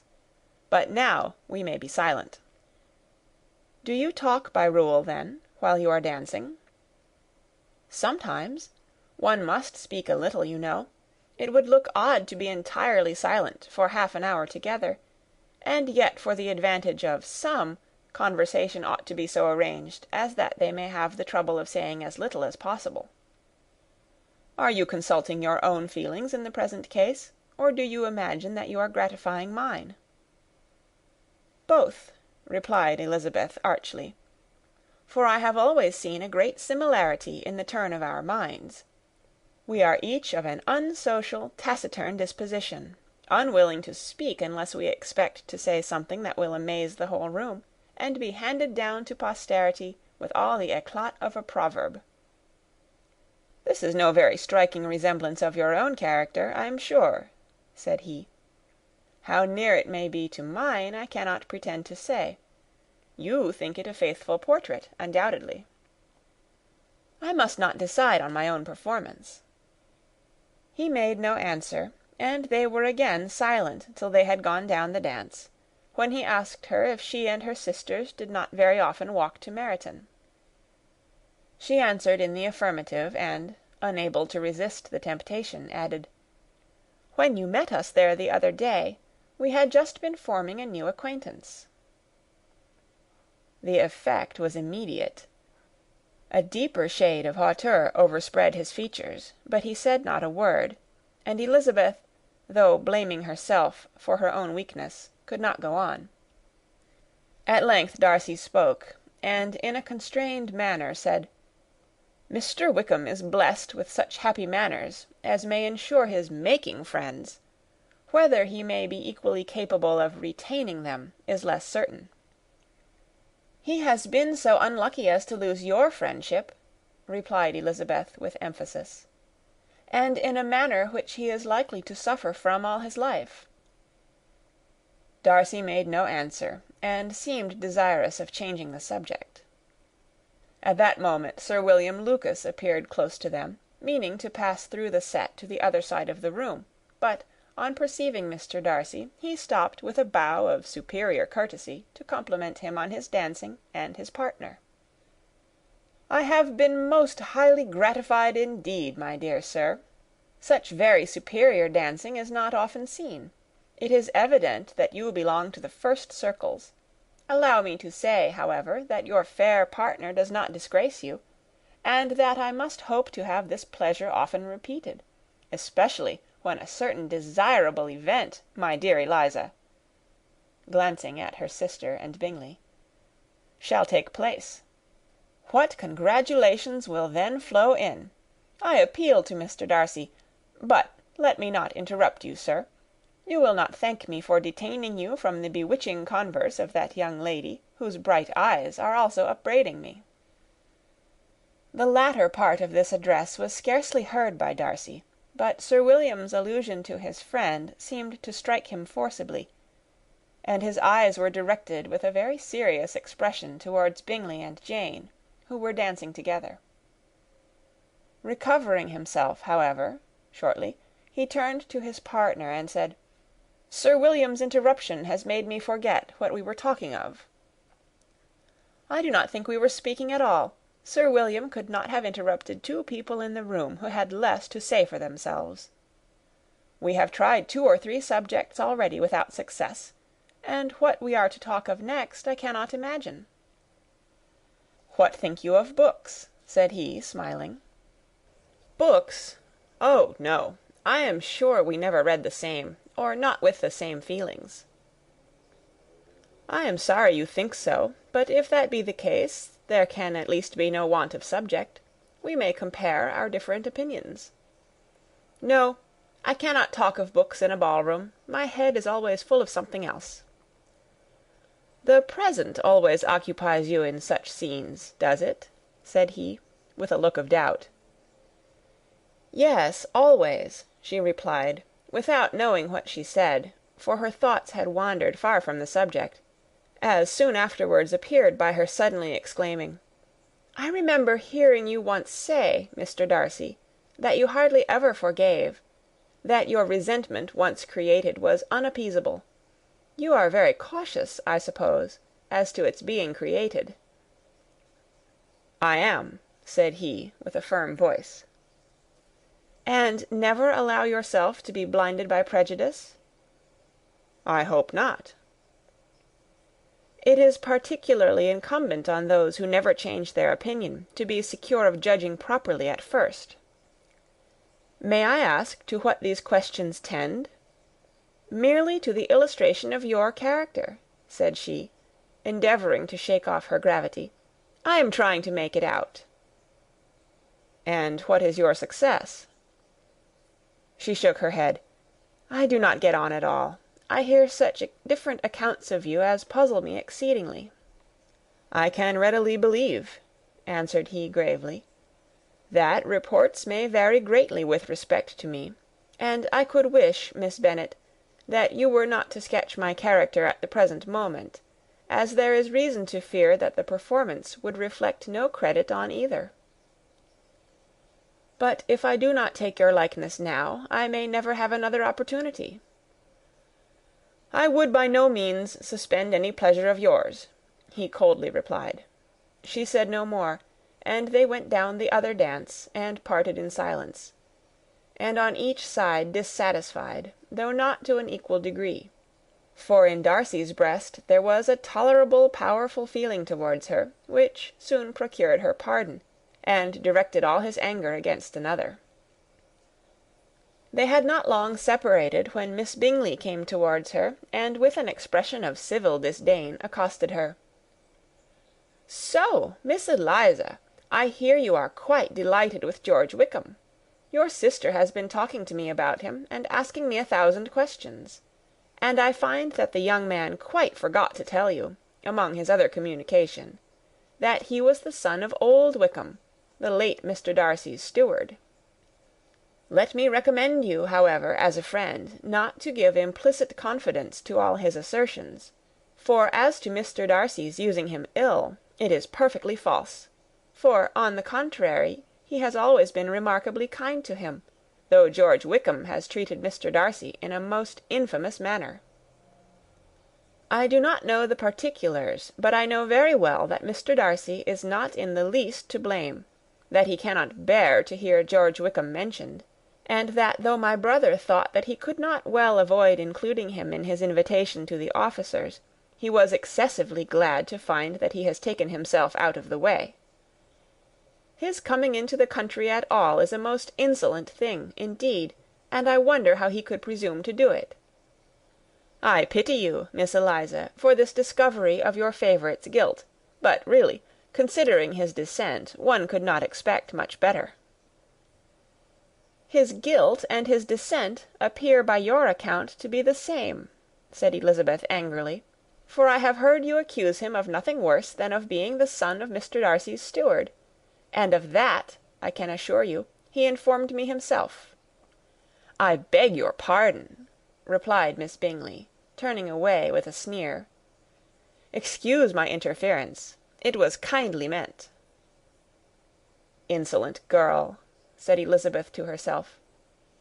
"You are much mistaken if you expect to influence me by such a paltry attack as this. I see nothing in it but your own wilful ignorance and the malice of Mr. Darcy."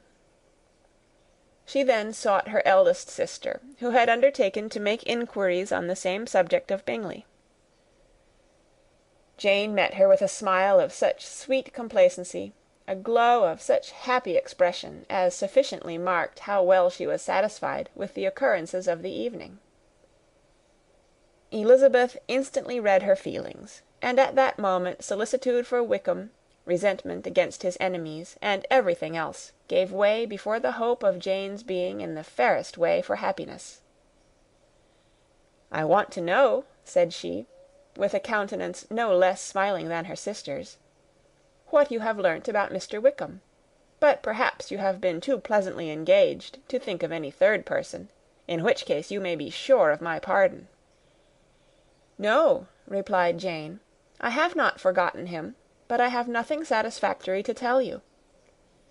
Mr. Bingley does not know the whole of his history, and is quite ignorant of the circumstances which have principally offended Mr. Darcy, but he will vouch for the good conduct, the probity, and honour of his friend, and is perfectly convinced that Mr. Wickham has deserved much less attention from Mr. Darcy than he has received; and I am sorry to say, by his account as well as his sister's, Mr. Wickham is by no means a respectable young man. I am afraid he has been very imprudent, and has deserved to lose Mr. Darcy's regard." "Mr. Bingley does not know Mr. Wickham himself?" "No, he never saw him till the other morning at Meryton." "This account, then, is what he has received from Mr. Darcy. I am satisfied. But what does he say of the living?" "He does not exactly recollect the circumstances, though he has heard them from Mr. Darcy more than once; but he believes that it was left to him conditionally only." "I have not a doubt of Mr. Bingley's sincerity," said Elizabeth warmly; "but you must excuse my not being convinced by assurances only. Mr. Bingley's defence of his friend was a very able one, I dare say; but since he is unacquainted with several parts of the story, and has learnt the rest from that friend himself, I shall venture to still think of both gentlemen as I did before." She then changed the discourse to one more gratifying to each, and on which there could be no difference of sentiment. Elizabeth listened with delight to the happy though modest hopes which Jane entertained of Bingley's regard, and said all in her power to heighten her confidence in it. On their being joined by Mr. Bingley himself, Elizabeth withdrew to Miss Lucas, to whose inquiry after the pleasantness of her last partner she had scarcely replied, before Mr. Collins came up to them, and told her with great exultation that he had just been so fortunate as to make a most important discovery. "I have found out," said he, "by a singular accident, that there is now in the room a near relation of my patroness. I happened to overhear the gentleman himself mentioning to the young lady who does the honours of the house the names of his cousin, Miss de Bourgh, and of her mother, Lady Catherine. How wonderfully these sort of things occur! Who would have thought of my meeting with, perhaps, a nephew of Lady Catherine de Bourgh in this assembly? I am most thankful that the discovery is made in time for me to pay my respects to him, which I am now going to do, and trust he will excuse my not having done it before. My total ignorance of the connection must plead my apology."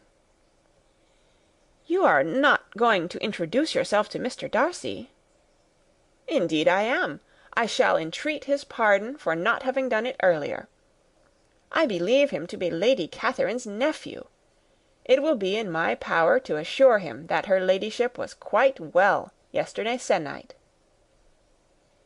Elizabeth tried hard to dissuade him from such a scheme, assuring him that Mr. Darcy would consider his addressing him without introduction as an impertinent freedom, rather than a compliment to his aunt; that it was not in the least necessary there should be any notice on either side; and that, if it were, it must belong to Mr. Darcy, the superior in consequence, to begin the acquaintance.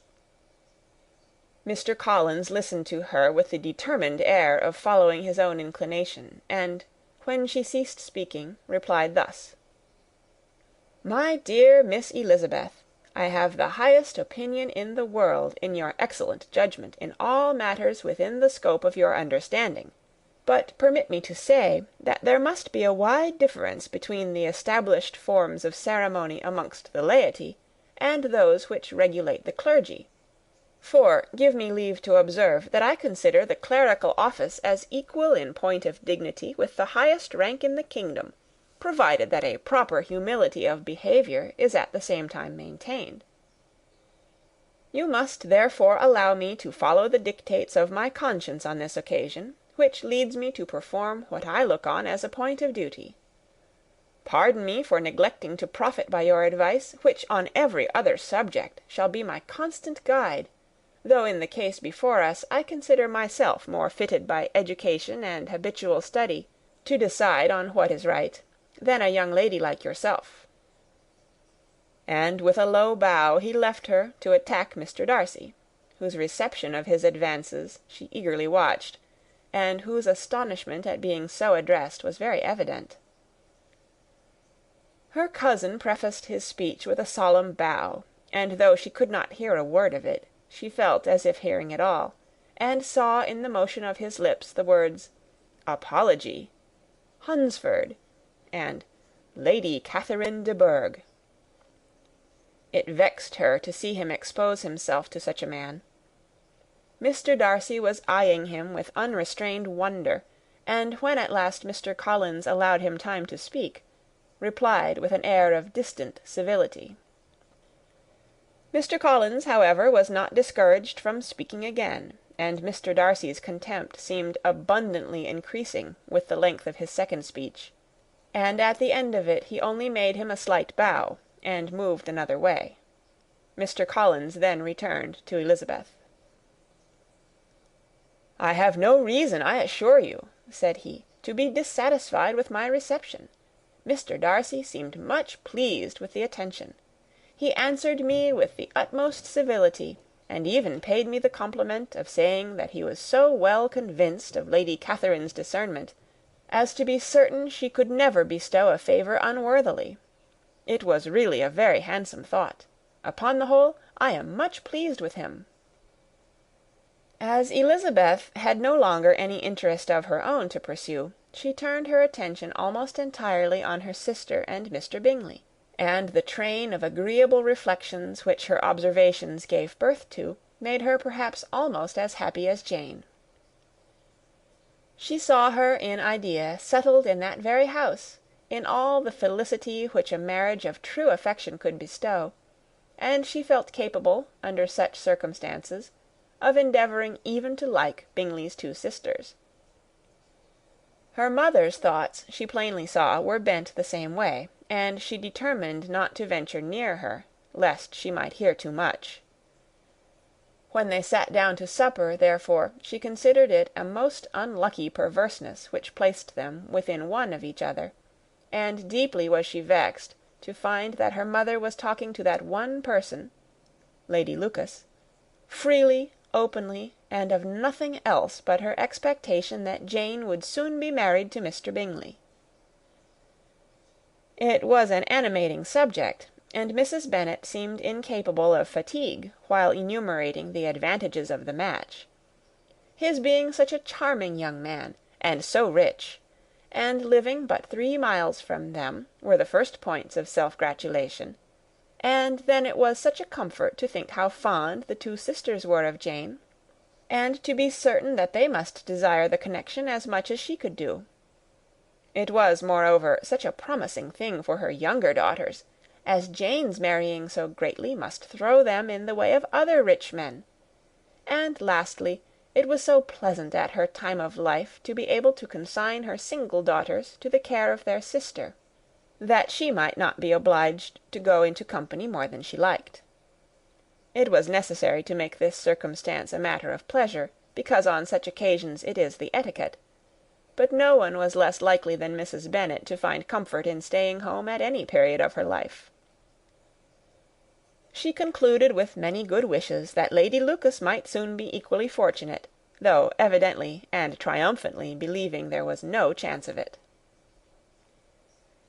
In vain did Elizabeth endeavour to check the rapidity of her mother's words, or persuade her to describe her felicity in a less audible whisper, for to her inexpressible vexation she could perceive that the chief of it was overheard by Mr. Darcy, who sat opposite to them. Her mother only scolded her for being nonsensical. "What is Mr. Darcy to me, pray, that I should be afraid of him? I am sure we owe him no such particular civility as to be obliged to say nothing he may not like to hear." "For heaven's sake, madam, speak lower. What advantage can it be for you to offend Mr. Darcy? You will never recommend yourself to his friend by so doing." Nothing that she could say, however, had any influence.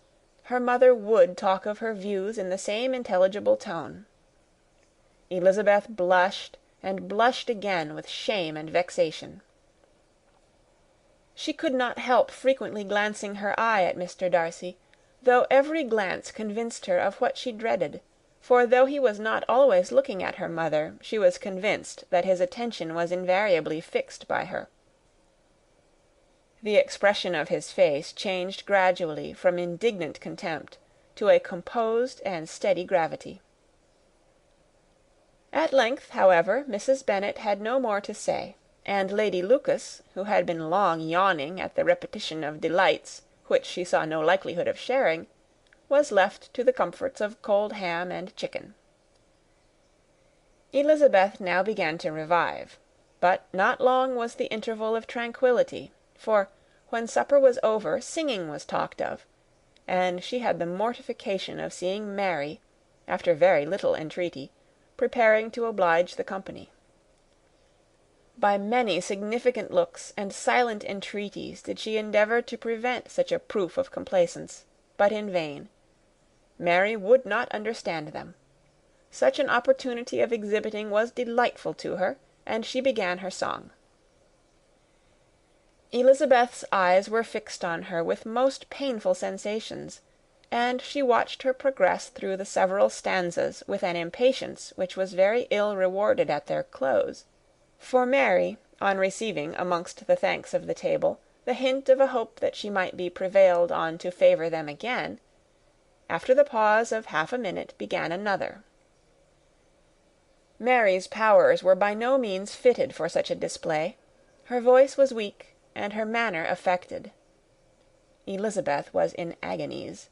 She looked at Jane to see how she bore it, but Jane was very composedly talking to Bingley. She looked at his two sisters, and saw them making signs of derision at each other, and at Darcy, who continued, however, imperturbably grave. She looked at her father to entreat his interference, lest Mary should be singing all night. He took the hint, and when Mary had finished her second song, said aloud, "That will do extremely well, child. You have delighted us long enough. Let the other young ladies have time to exhibit." Mary, though pretending not to hear, was somewhat disconcerted, and Elizabeth, sorry for her and sorry for her father's speech, was afraid her anxiety had done no good. Others of the party were now applied to. "If I," said Mr. Collins, "were so fortunate as to be able to sing, I should have great pleasure, I am sure, in obliging the company with an air; for I consider music as a very innocent diversion, and perfectly compatible with the profession of a clergyman.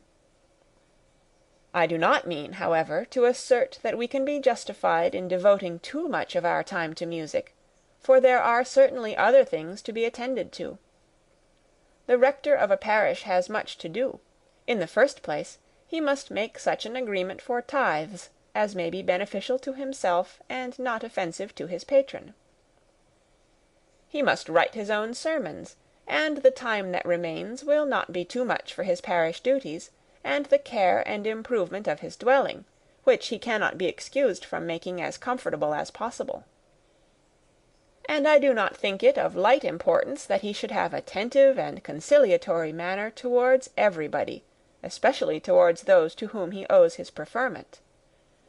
I cannot acquit him of that duty, nor could I think well of the man who should omit an occasion of testifying his respect towards anybody connected with the family." And with a bow to Mr. Darcy, he concluded his speech, which had been spoken so loud as to be heard by half the room.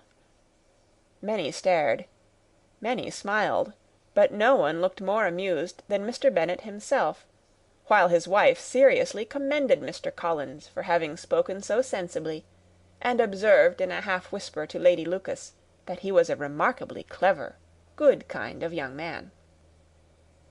To Elizabeth it appeared that, had her family made an agreement to expose themselves as much as they could during the evening, it would have been impossible for them to play their parts with more spirit or finer success; and happy did she think it for Bingley and her sister that some of the exhibition had escaped his notice, and that his feelings were not of a sort to be much distressed by the folly which he must have witnessed.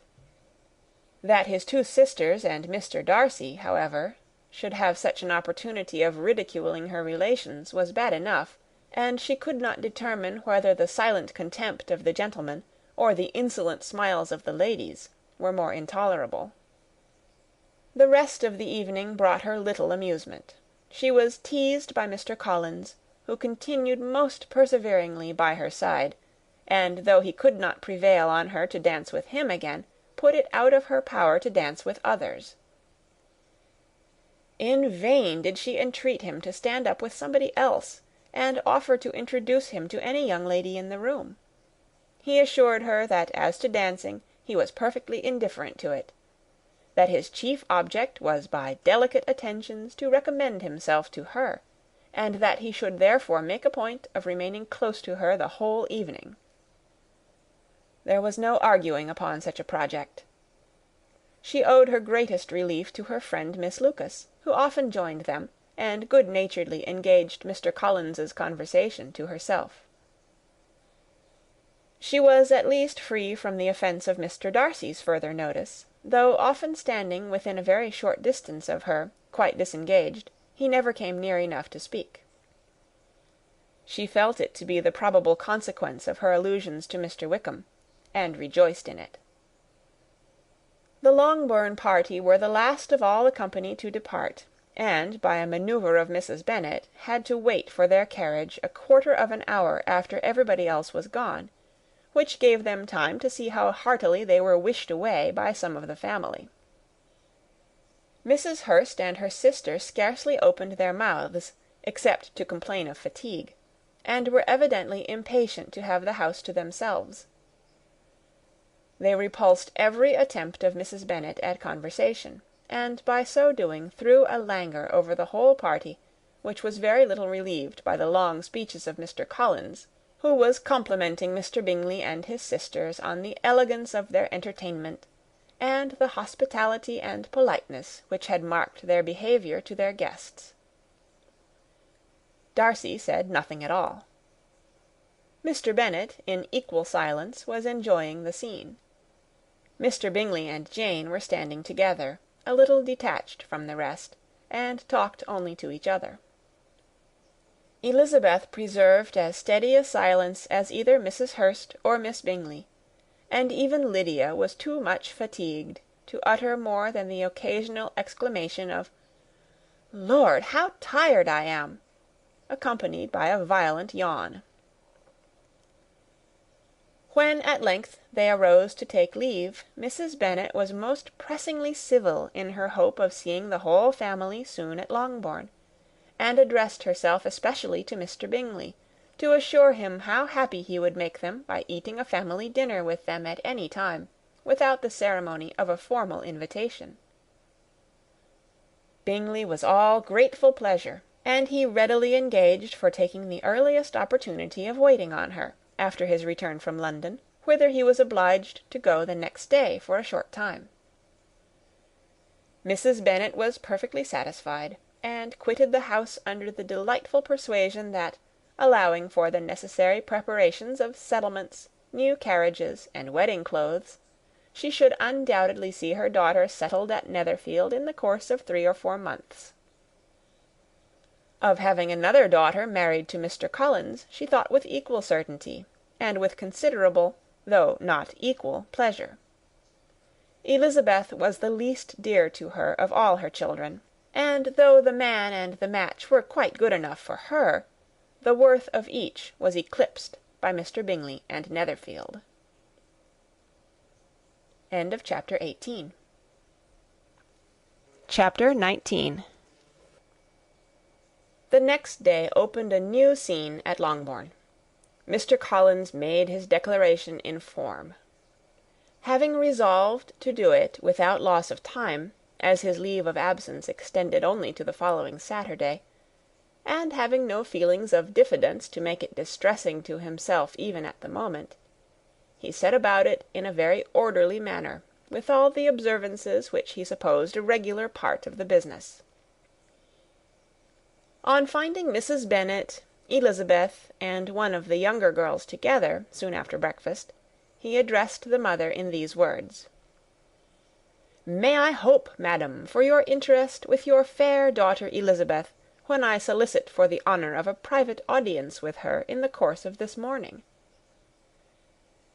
Before Elizabeth had time for anything but a blush of surprise, Mrs. Bennet answered instantly, "Oh dear, yes, certainly. I am sure Lizzy will be very happy.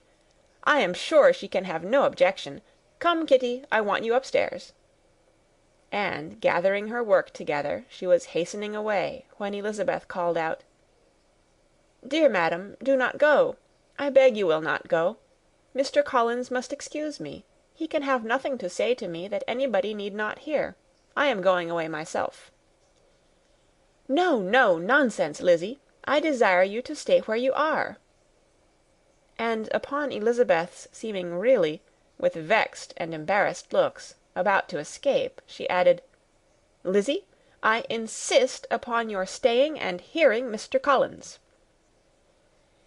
Elizabeth would not oppose such an injunction, and a moment's consideration making her also sensible that it would be wisest to get it over as soon and as quietly as possible, she sat down again and tried to conceal, by incessant employment, the feelings which were divided between distress and diversion.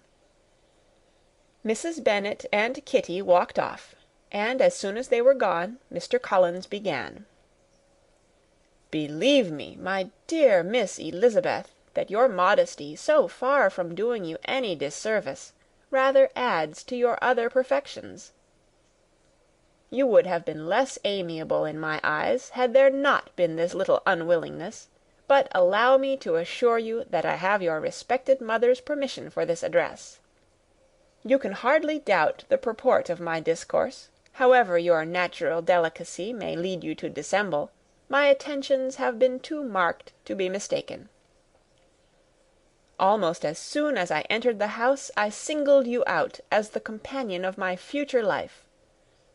But before I am run away with by my feelings on this subject, perhaps it would be advisable for me to state my reasons for marrying, and, moreover, for coming into Hertfordshire with the design of selecting a wife, as I certainly did."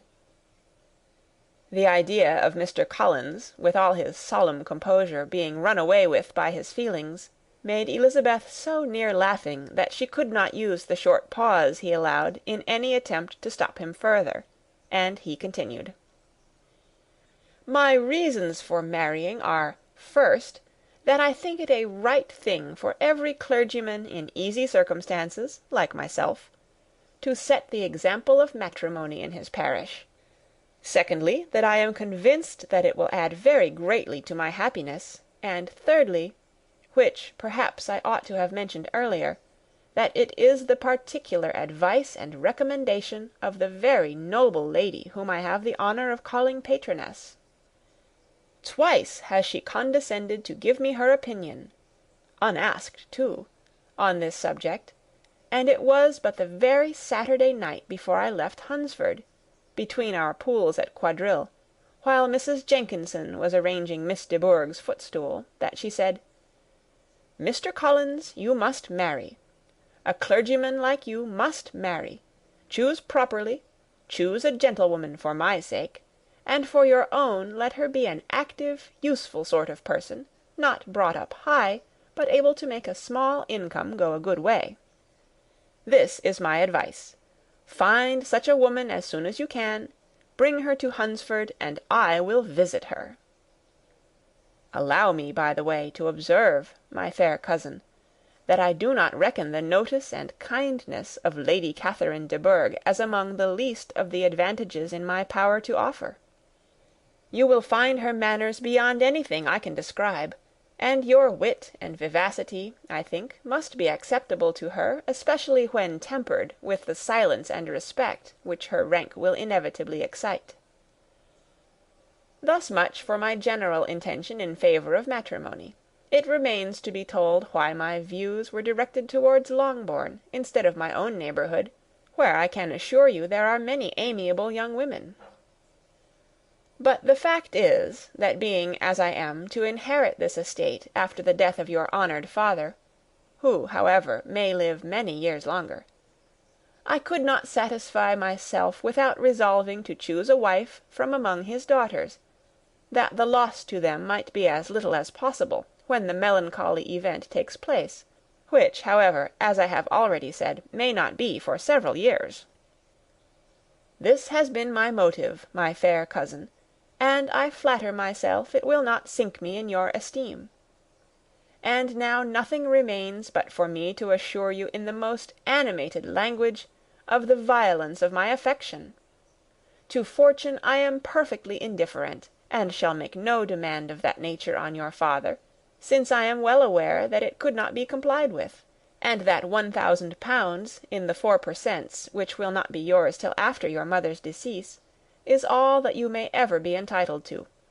On that head, therefore, I shall be uniformly silent, and you may assure yourself that no ungenerous reproach shall ever pass my lips when we are married." It was absolutely necessary to interrupt him now. "You are too hasty, sir," she cried. "You forget that I have made no answer. Let me do it without further loss of time. Accept my thanks for the compliment you are paying me. I am very sensible of the honour of your proposals, but it is impossible for me to do otherwise than to decline them." "I am not now to learn," replied Mr. Collins, with a formal wave of the hand, "that it is usual with young ladies to reject the addresses of the man whom they secretly mean to accept, when he applies for their favour, and that sometimes the refusal is repeated a second or even a third time. I am therefore by no means discouraged by what you have just said, and shall hope to lead you to the altar ere long." "Upon my word, sir," cried Elizabeth, "your hope is a rather extraordinary one after my declaration. I do assure you that I am not one of those young ladies, if such young ladies there are, who are so daring as to risk their happiness on the chance of being asked a second time. I am perfectly serious in my refusal. You could not make me happy, and I am convinced that I am the last woman in the world who could make you so. Nay, were your friend Lady Catherine to know me, I am persuaded she would find me in every respect ill qualified for the situation." "Were it certain that Lady Catherine would think so," said Mr. Collins very gravely. "But I cannot imagine that her ladyship would at all disapprove of you, and you may be certain when I have the honour of seeing her again, I shall speak in the very highest terms of your modesty, economy, and other amiable qualifications. Indeed, Mr. Collins, all praise of me will be unnecessary. You must give me leave to judge for myself, and pay me the compliment of believing what I say. I wish you very happy and very rich, and by refusing your hand do all in my power to prevent your being otherwise. In making me the offer, you must have satisfied the delicacy of your feelings with regard to my family, and may take possession of Longbourn estate whenever it falls, without any self-reproach.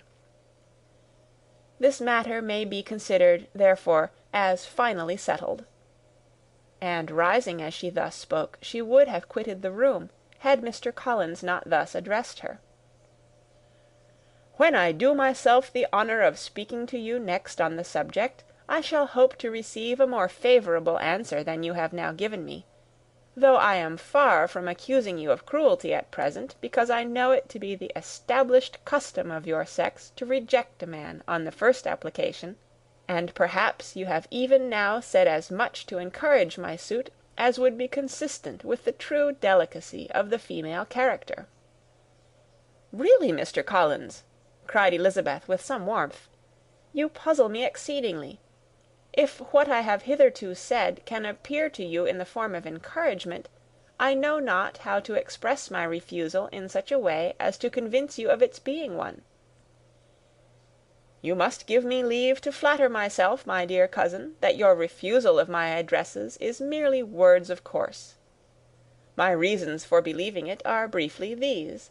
It does not appear to me that my hand is unworthy your acceptance, or that the establishment I can offer would be any other than highly desirable. My situation in life, my connections with the family of de Bourgh, and my relationship to your own, are circumstances highly in my favour, and you should take it into further consideration that, in spite of your manifold attractions, it is by no means certain that another offer of marriage may ever be made you. Your portion is unhappily so small that it will in all likelihood undo the effects of your loveliness and amiable qualifications. As I must therefore conclude that you are not serious in your rejection of me, I shall choose to attribute it to your wish of increasing my love by suspense, according to the usual practice of elegant females. I do assure you, sir, that I have no pretensions whatever to that kind of elegance which consists in tormenting a respectable man. I would rather be paid the compliment of being believed sincere. I thank you again and again for the honour you have done me in your proposals, but to accept them is absolutely impossible. My feelings in every respect forbid it. Can I speak plainer? Do not consider me now as an elegant female, intending to plague you, but as a rational creature speaking the truth from her heart." "You are uniformly charming," cried he, with an air of awkward gallantry, "and I am persuaded that when sanctioned by the express authority of both your excellent parents, my proposals will not fail of being acceptable." To such perseverance in wilful self-deception Elizabeth would make no reply, and immediately and in silence withdrew, determined, if he persisted in considering her repeated refusals as flattering encouragement, to apply to her father, whose negative might be uttered in such a manner as to be decisive, and whose behaviour at least could not be mistaken for the affectation and coquetry of an elegant female. Chapter 20. Mr. Collins was not left long to the silent contemplation of his successful love, for Mrs. Bennet, having dawdled about in the vestibule to watch for the end of the conference, no sooner saw Elizabeth open the door, and with quick steps pass her towards the staircase, than she entered the breakfast-room, and congratulated both him and herself in warm terms on the happy prospect of their nearer connection. Mr. Collins received and returned these felicitations with equal pleasure, and then proceeded to relate the particulars of their interview, with the result of which he trusted he had every reason to be satisfied, since the refusal which his cousin had steadfastly given him would naturally flow from her bashful modesty and the genuine delicacy of her character. This information, however, startled Mrs. Bennet. She would have been glad to be equally satisfied that her daughter had meant to encourage him by protesting against his proposals, but she dared not to believe it, and she could not help saying so. "But depend upon it, Mr. Collins," she added, "that Lizzie shall be brought to reason. I will speak to her about it myself directly. She is a very headstrong, foolish girl, and does not know her own interest, but I will make her know it." "Pardon me for interrupting you, madam," cried Mr. Collins. "But if she is really headstrong and foolish, I know not whether she would altogether be a very desirable wife to a man in my situation, who naturally looks for happiness in the marriage state.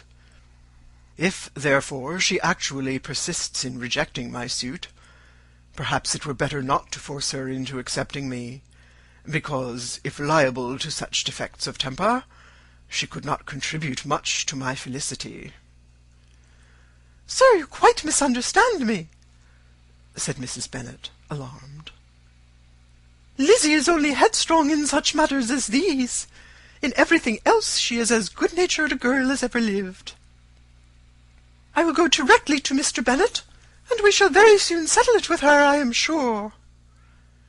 She would not give him time to reply, but hurrying instantly to her husband, called out as she entered the library, "Oh, Mr. Bennet, you are wanted immediately. We are all in an uproar. You must come and make Lizzie marry Mr. Collins, for she vows she will not have him, and if you do not make haste, he will change his mind and not have her." Mr. Bennet raised his eyes from his book as she entered, and fixed them on her face with a calm unconcern, which was not in the least altered by her communication. "I have not the pleasure of understanding you," said he, when she had finished her speech. "Of what are you talking?" "Of Mr. Collins and Lizzie. Lizzie declares she will not have Mr. Collins, and Mr. Collins begins to say that he will not have Lizzie." "And what am I to do on this occasion? It seems a hopeless business." "Speak to Lizzie about it yourself. Tell her that you insist upon her marrying him." "Let her be called down. She shall hear my opinion." Mrs. Bennet rang the bell, and Miss Elizabeth was summoned to the library. "Come here, child," cried her father as she appeared. "I have sent for you on an affair of importance. I understand that Mr. Collins has made you an offer of marriage. Is it true?" Elizabeth replied that it was. "Very well. And this offer of marriage you have refused?" "I have, sir." "Very well. We now come to the point. Your mother insists upon your accepting it. Is it not so, Mrs. Bennet?" "Yes, or I will never see her again." "An unhappy alternative is before you, Elizabeth. From this day you must be a stranger to one of your parents. Your mother will never see you again if you do not marry Mr. Collins, and I will never see you again if you do." Elizabeth could not but smile at such a conclusion of such a beginning, but Mrs. Bennet, who had persuaded herself that her husband regarded the affair as she wished, was excessively disappointed. "What do you mean, Mr. Bennet, by talking in this way? You promised me to insist upon her marrying him." "My dear," replied her husband, "I have two small favours to request. First, that you will allow me the free use of my understanding on the present occasion, and secondly, of my room. I shall be glad to have the library to myself as soon as may be." Not yet, however, in spite of her disappointment in her husband, did Mrs. Bennet give up the point. She talked to Elizabeth again and again, coaxed and threatened her by turns. She endeavoured to secure Jane in her interest, but Jane, with all possible mildness, declined interfering, and Elizabeth, sometimes with real earnestness, and sometimes with playful gaiety, replied to her attacks. Though her manner varied, however, her determination never did. Mr. Collins, meanwhile, was meditating in solitude on what had passed. He thought too well of himself to comprehend on what motive his cousin could refuse him, and though his pride was hurt, he suffered in no other way. His regard for her was quite imaginary, and the possibility of her deserving her mother's reproach prevented his feeling any regret. While the family were in this confusion, Charlotte Lucas came to spend the day with them. She was met in the vestibule by Lydia, who, flying to her, cried in a half-whisper, "I am glad you are come, for there is such fun here. What do you think has happened this morning? Mr. Collins has made an offer to Lizzie, and she will not have him." Charlotte had hardly time to answer before they were joined by Kitty, who came to tell the same news, and no sooner had they entered the breakfast-room, where Mrs. Bennet was alone, than she likewise began on the subject, calling on Miss Lucas for her compassion, and entreating her to persuade her friend Lizzie to comply with the wishes of all her family. "Pray do, my dear Miss Lucas," she added in a melancholy tone, "for nobody is on my side, nobody takes part with me. I am cruelly used. Nobody feels for my poor nerves." Charlotte's reply was spared by the entrance of Jane and Elizabeth.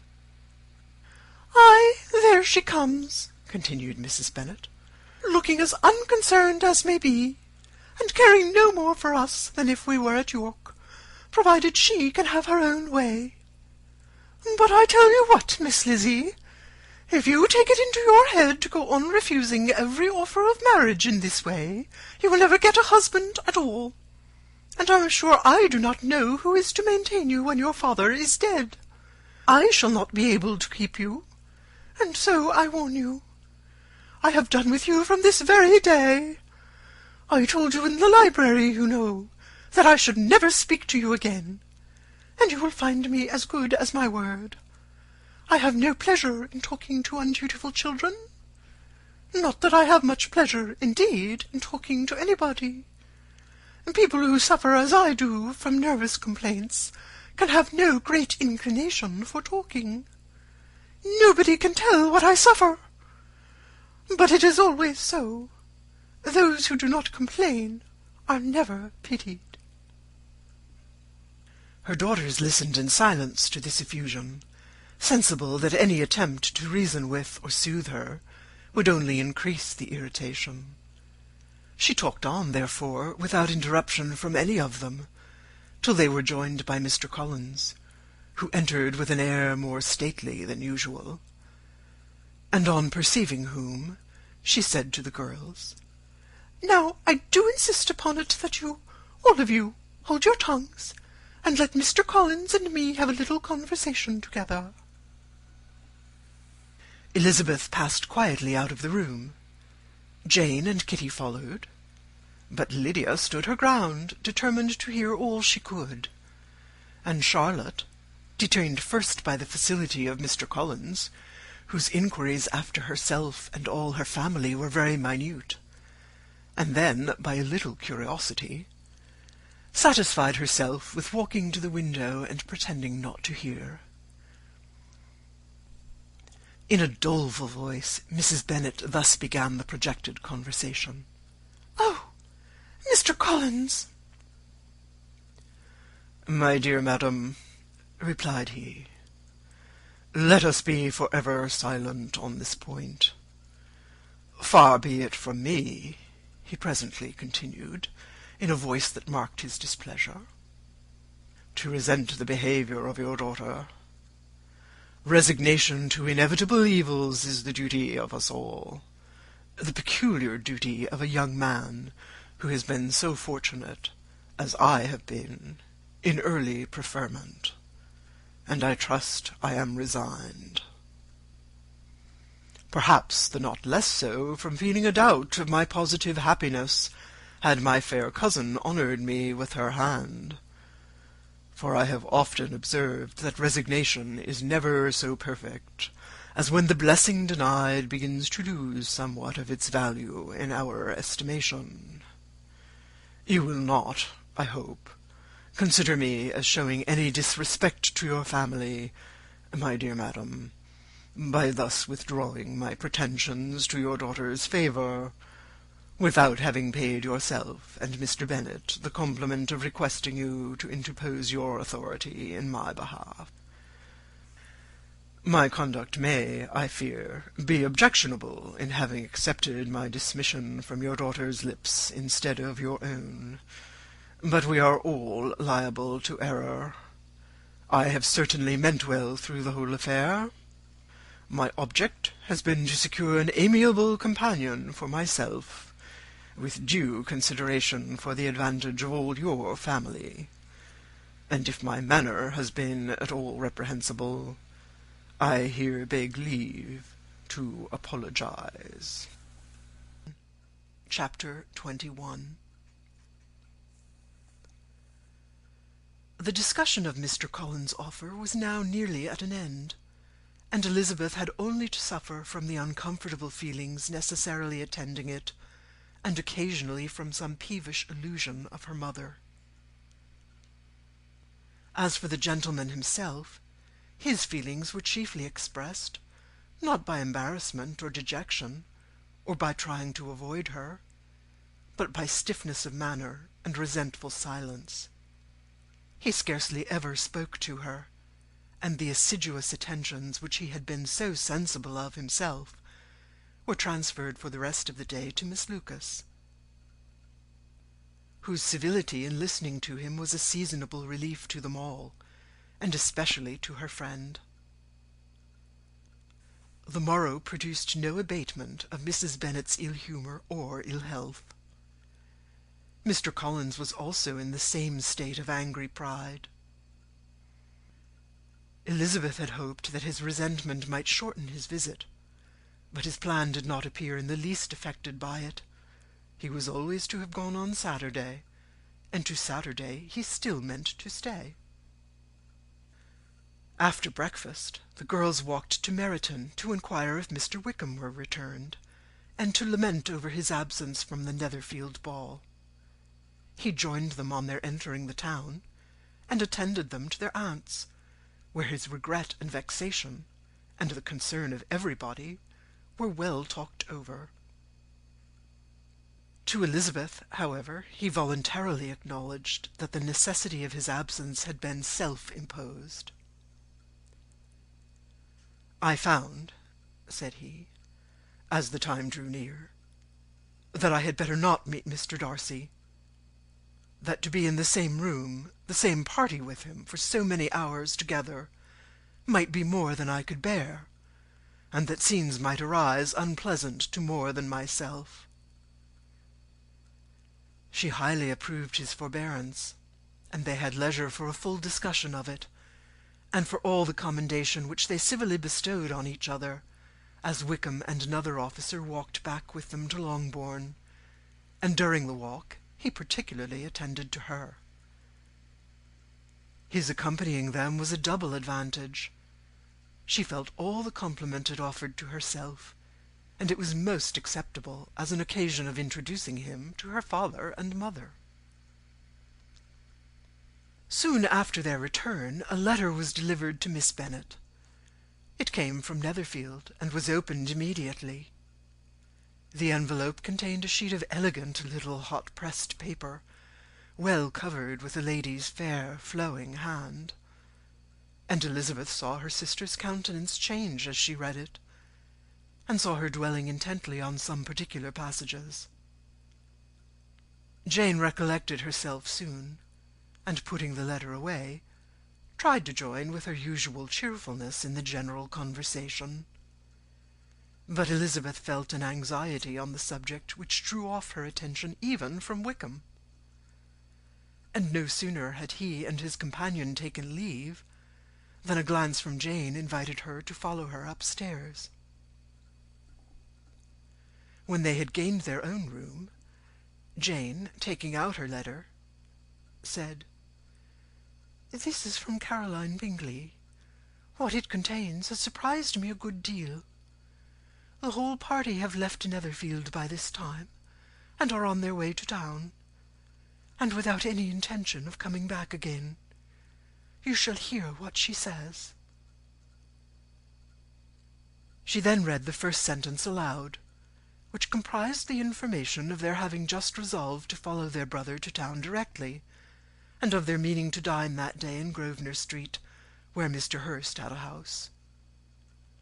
The next was in these words: "I do not pretend to regret anything I shall leave in Hertfordshire, except your society, my dearest friend.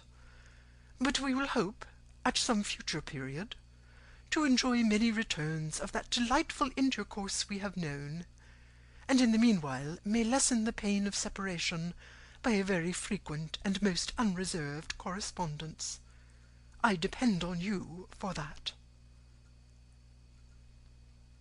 To these high-flown expressions Elizabeth listened with all the insensibility of distrust, and though the suddenness of their removal surprised her, she saw nothing in it really to lament. It was not to be supposed that their absence from Netherfield would prevent Mr. Bingley's being there, and as to the loss of their society, she was persuaded that Jane must soon cease to regard it in the enjoyment of his. "It is unlucky," said she, after a short pause, "that you should not be able to see your friends before they leave the country. But may we not hope that the period of future happiness, to which Miss Bingley looks forward, may arrive earlier than she is aware, and that the delightful intercourse you have known as friends will be renewed with yet greater satisfaction as sisters? Mr. Bingley will not be detained in London by them." "Caroline decidedly says that none of the party will return into Hertfordshire this winter. I will read it to you. When my brother left us yesterday, he imagined that the business which took him to London might be concluded in 3 or 4 days, but as we are certain it cannot be so, and at the same time convinced that when Charles gets to town he will be in no hurry to leave it again, we have determined on following him thither, that he may not be obliged to spend his vacant hours in a comfortless hotel. Many of my acquaintance are already there for the winter. I wish I could hear that you, my dearest friend, had any intention of making one in the crowd, but of that I despair. I sincerely hope your Christmas in Hertfordshire may abound in the gaieties which that season generally brings, and that your beaux will be so numerous as to prevent your feeling the loss of the 3 of whom we shall deprive you. It is evident by this," added Jane, "that he comes back no more this winter." "It is only evident that Miss Bingley does not mean he should." "Why will you think so? It must be his own doing. He is his own master. But you do not know all. I will read you the passage which particularly hurts me. I will have no reserves from you. Mr. Darcy is impatient to see his sister, and to confess the truth, we are scarcely less eager to meet her again. I really do not think Georgiana Darcy has her equal for beauty, elegance, and accomplishments, and the affection she inspires in Louisa and myself is heightened into something still more interesting, from the hope we dare to entertain of her being hereafter our sister. I do not know whether I ever before mentioned to you my feelings on this subject, but I will not leave the country without confiding them, and I trust you will not esteem them unreasonable. My brother greatly admires her already. He will have frequent opportunity now of seeing her on the most intimate footing. Her relations all wish the connection as much as his own, and a sister's partiality is not misleading me, I think, when I call Charles most capable of engaging any woman's heart. With all these circumstances to favour an attachment, and nothing to prevent it, am I wrong, my dearest Jane, in indulging the hope of an event which will secure the happiness of so many? What think you of this sentence, my dear Lizzy? Said Jane, as she finished it. Is it not clear enough? Does it not expressly declare that Caroline neither expects nor wishes me to be her sister, that she is perfectly convinced of her brother's indifference, and that if she suspects the nature of my feelings for him, she means, most kindly, to put me on my guard? Can there be any other opinion on the subject? Yes, there can, for mine is totally different. Will you hear it? Most willingly. You shall have it in a few words. Miss Bingley sees that her brother is in love with you, and wants him to marry Miss Darcy. She follows him to town in the hope of keeping him there, and tries to persuade you that he does not care about you. Jane shook her head. Indeed, Jane, you ought to believe me. No one who has ever seen you together can doubt his affection. Miss Bingley, I am sure, cannot. She is not such a simpleton. Could she have seen half as much love in Mr. Darcy for herself, she would have ordered her wedding clothes. But the case is this. We are not rich enough or grand enough for them, and she is the more anxious to get Miss Darcy for her brother from the notion that when there has been one intermarriage, she may have less trouble in achieving a second, in which there is certainly some ingenuity, and I dare say it would succeed if Mr. Berg were out of the way.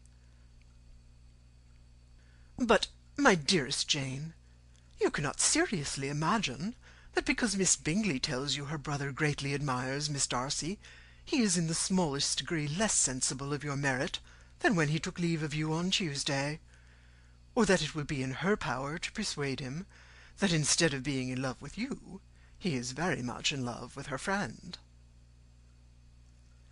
If we thought alike of Miss Bingley, replied Jane, your representation of all this might make me quite easy, but I know the foundation is unjust. Caroline is incapable of wilfully deceiving anyone, and all that I can hope for in this case is that she is deceived herself. That is right. You could not have stated a more happy idea, since you will not take comfort in mine. Believe her to be deceived by all means. You have now done your duty by her, and must fret no longer. But, my dearest sister, can I be happy, even supposing the best, in accepting a man whose sisters and friends are all wishing him to marry elsewhere?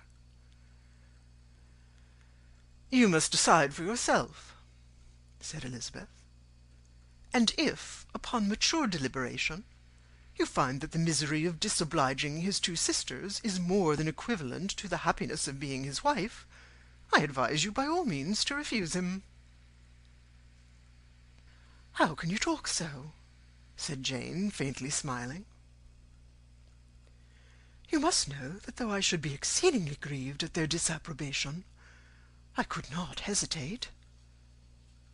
I did not think you would, and that being the case, I cannot consider your situation with much compassion. But if he returns no more this winter, my choice will never be required.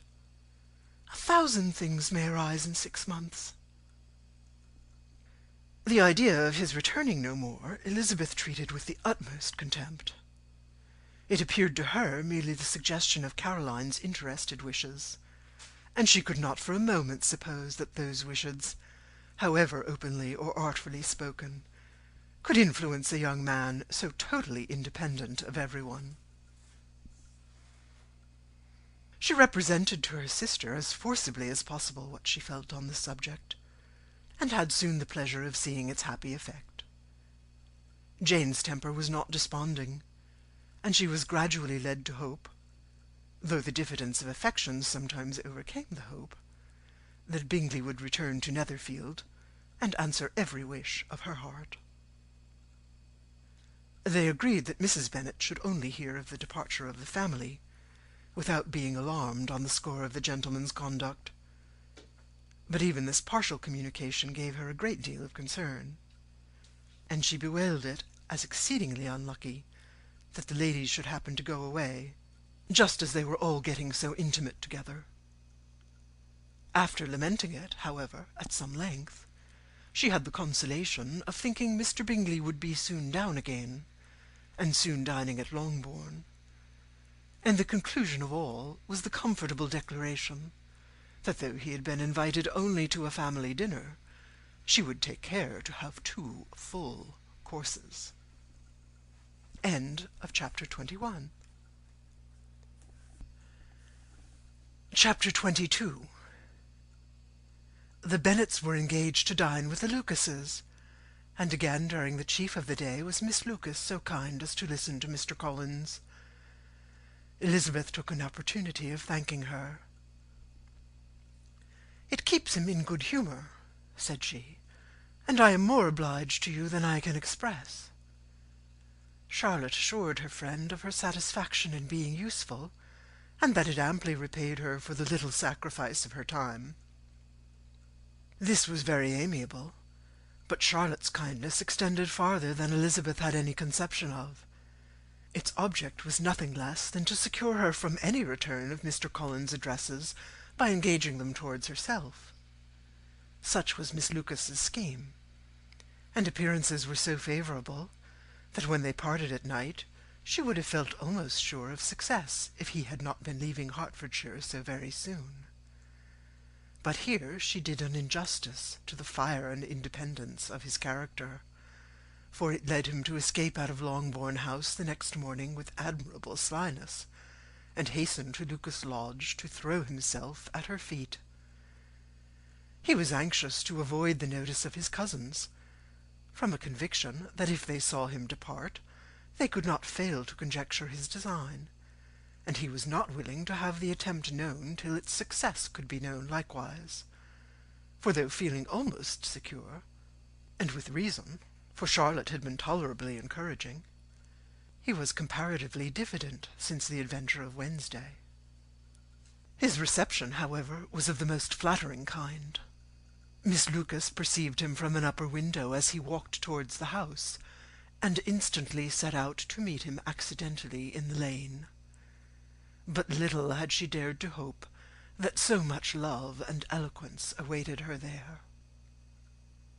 In as short a time as Mr. Collins's long speeches would allow, everything was settled between them to the satisfaction of both, and as they entered the house, he earnestly entreated her to name the day that was to make him the happiest of men, and though such a solicitation must be waived for the present, the lady felt no inclination to trifle with his happiness. The stupidity with which he was favoured by nature must guard his courtship from any charm that could make a woman wish for its continuance, and Miss Lucas, who accepted him solely from the pure and disinterested desire of an establishment, cared not how soon that establishment were gained. Sir William and Lady Lucas were speedily applied to for their consent, and it was bestowed with a most joyful alacrity. Mr. Collins's present circumstances made it a most eligible match for their daughter, to whom they could give little fortune, and his prospects of future wealth were exceedingly fair.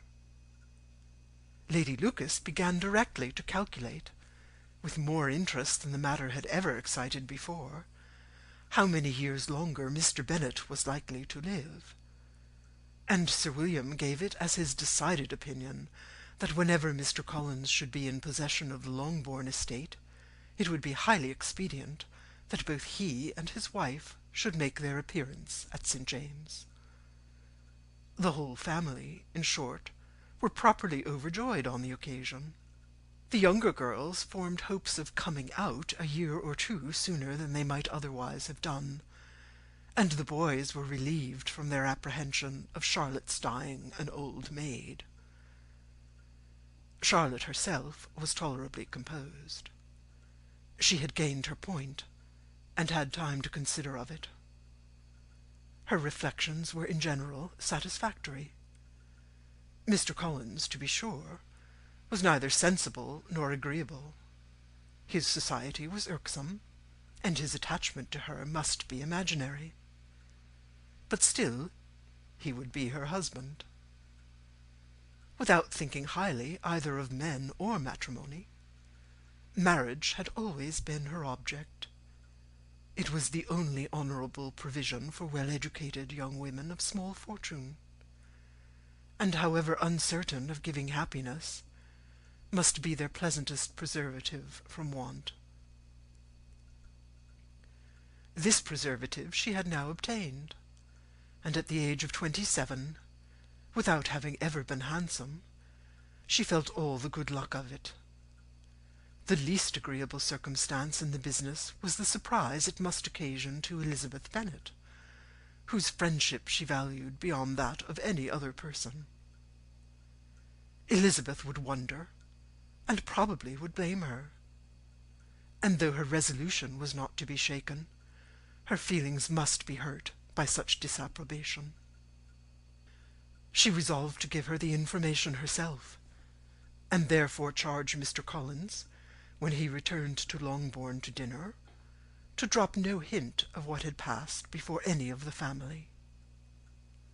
A promise of secrecy was of course very dutifully given, but it could not be kept without difficulty, for the curiosity excited by his long absence burst forth in such very direct questions on his return as required some ingenuity to evade, and he was at the same time exercising great self-denial, for he was longing to publish his prosperous love. As he was to begin his journey too early on the morrow to see any of the family, the ceremony of leave-taking was performed when the ladies moved for the night, and Mrs. Bennet, with great politeness and cordiality, said how happy they should be to see him at Longbourn again, whenever his other engagements might allow him to visit them.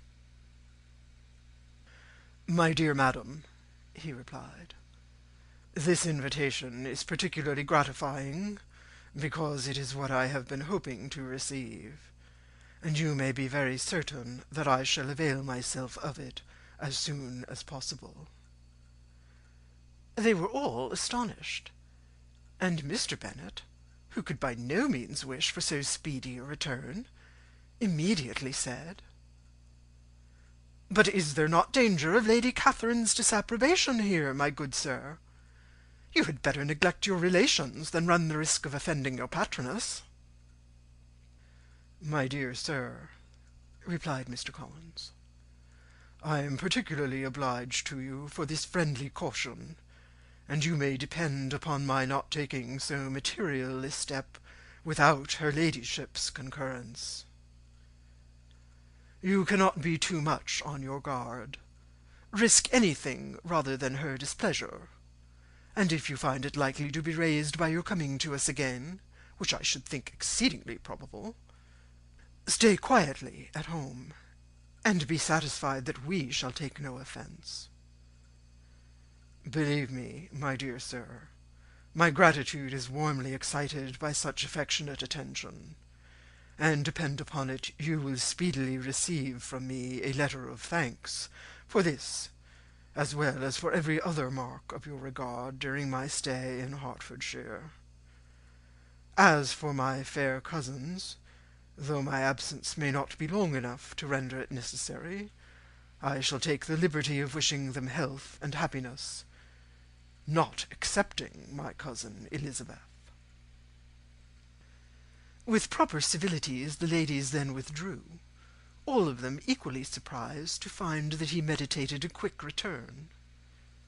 Mrs. Bennet wished to understand by it that he thought of paying his addresses to one of her younger girls, and Mary might have been prevailed on to accept him. She rated his abilities much higher than any of the others. There was a solidity in his reflections which often struck her, and though by no means so clever as herself, she thought that if encouraged to read and improve himself by such an example as hers, he might become a very agreeable companion. But on the following morning every hope of this kind was done away. Miss Lucas called soon after breakfast, and in a private conference with Elizabeth related the event of the day before. The possibility of Mr. Collins fancying himself in love with her friend had once occurred to Elizabeth within the last day or two, but that Charlotte could encourage him seemed almost as far from possibility as that she could encourage him herself, and her astonishment was consequently so great as to overcome at first the bounds of decorum, and she could not help crying out, "Engaged to Mr. Collins? My dear Charlotte, impossible!" The steady countenance which Miss Lucas had commanded in telling her story gave way to a momentary confusion here, on receiving so direct a reproach, though, as it was no more than she expected, she soon regained her composure, and calmly replied, "Why should you be surprised, my dear Eliza? Do you think it incredible that Mr. Collins should be able to procure any woman's good opinion because he was not so happy as to succeed with you?" But Elizabeth had now recollected herself, and making a strong effort for it, was able to assure her with tolerable firmness that the prospect of their relationship was highly grateful to her, and that she wished her all imaginable happiness. "I see what you are feeling," replied Charlotte. "You must be surprised, very much surprised, so lately as Mr. Collins was wishing to marry you. But when you have time to think it all over, I hope you will be satisfied with what I have done. I am not romantic, you know. I never was. I ask only a comfortable home, and considering Mr. Collins' character, connections, and situation in life, I am convinced that my chance of happiness with him is as fair as most people can boast on entering the marriage state." Elizabeth quietly answered, "Undoubtedly." And after an awkward pause, they returned to the rest of the family. Charlotte did not stay much longer, and Elizabeth was then left to reflect on what she had heard. It was a long time before she became at all reconciled to the idea of so unsuitable a match. The strangeness of Mr. Collins making 2 offers of marriage within 3 days was nothing in comparison of his being now accepted. She had always felt that Charlotte's opinion of matrimony was not exactly like her own, but she could not have supposed it possible that when called into action she would have sacrificed every better feeling to worldly advantage. Charlotte, the wife of Mr. Collins, was a most humiliating picture, and to the pang of a friend disgracing herself and sunk in her esteem was added the distressing conviction that it was impossible for that friend to be tolerably happy in the lot she had chosen. Chapter 23. Elizabeth was sitting with her mother and sisters, reflecting on what she had heard, and doubting whether she were authorized to mention it, when Sir William Lucas himself appeared, sent by his daughter to announce her engagement to the family.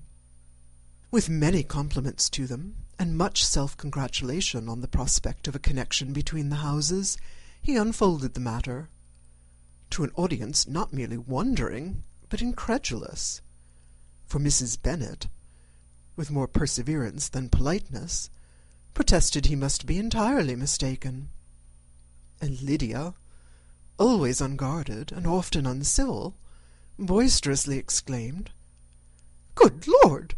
Sir William, how can you tell such a story? Do you not know that Mr. Collins wants to marry Lizzie?" Nothing less than the complaisance of a courtier could have borne without anger such treatment. But Sir William's good breeding carried him through it all, and though he begged leave to be positive as to the truth of his information, he listened to all their impertinence with the most forbearing courtesy. Elizabeth, feeling it incumbent on her to relieve him from so unpleasant a situation, now put herself forward to confirm his account by mentioning her prior knowledge of it from Charlotte herself, and endeavoured to put a stop to the exclamations of her mother and sisters by the earnestness of her congratulations to Sir William, in which she was readily joined by Jane, and by making a variety of remarks on the happiness that might be expected from the match, the excellent character of Mr. Collins, and the convenient distance of Hunsford from London. Mrs. Bennet was in fact too much overpowered to say a great deal while Sir William remained, but no sooner had he left them than her feelings found a rapid vent.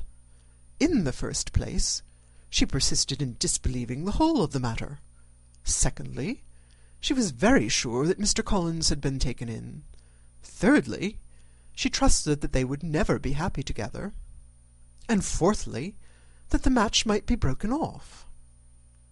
Two inferences, however, were plainly deduced from the whole. One, that Elizabeth was the real cause of all the mischief, and the other, that she herself had been barbarously used by them all. And on these two points she principally dwelt during the rest of the day. Nothing could console, and nothing appease her.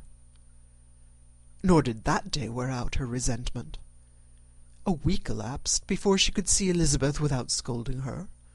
A month passed away before she could speak to Sir William or Lady Lucas without being rude, and many months were gone before she could at all forgive their daughter. Mr. Bennet's emotions were much more tranquil on the occasion, and such as he did experience he pronounced to be of a most agreeable sort, for it gratified him, he said, to discover that Charlotte Lucas, whom he had used to think tolerably sensible, was as foolish as his wife, and more foolish than his daughter.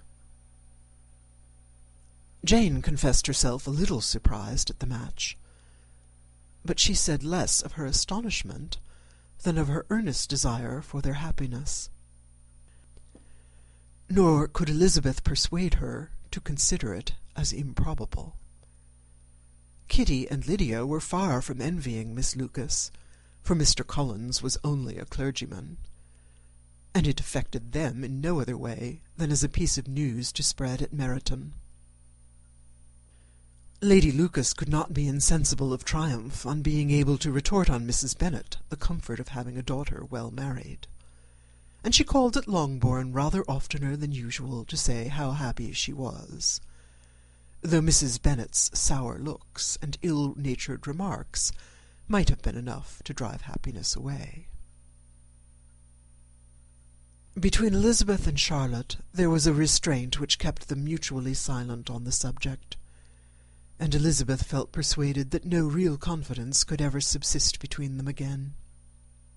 Her disappointment in Charlotte made her turn with fonder regard to her sister, of whose rectitude and delicacy she was sure her opinion could never be shaken, and for whose happiness she grew daily more anxious, as Bingley had now been gone a week, and nothing was heard of his return.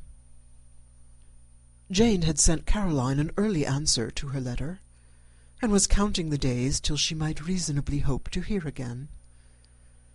The promised letter of thanks from Mr. Collins arrived on Tuesday, addressed to their father, and written with all the solemnity of gratitude which a 12-month's abode with the family might have prompted.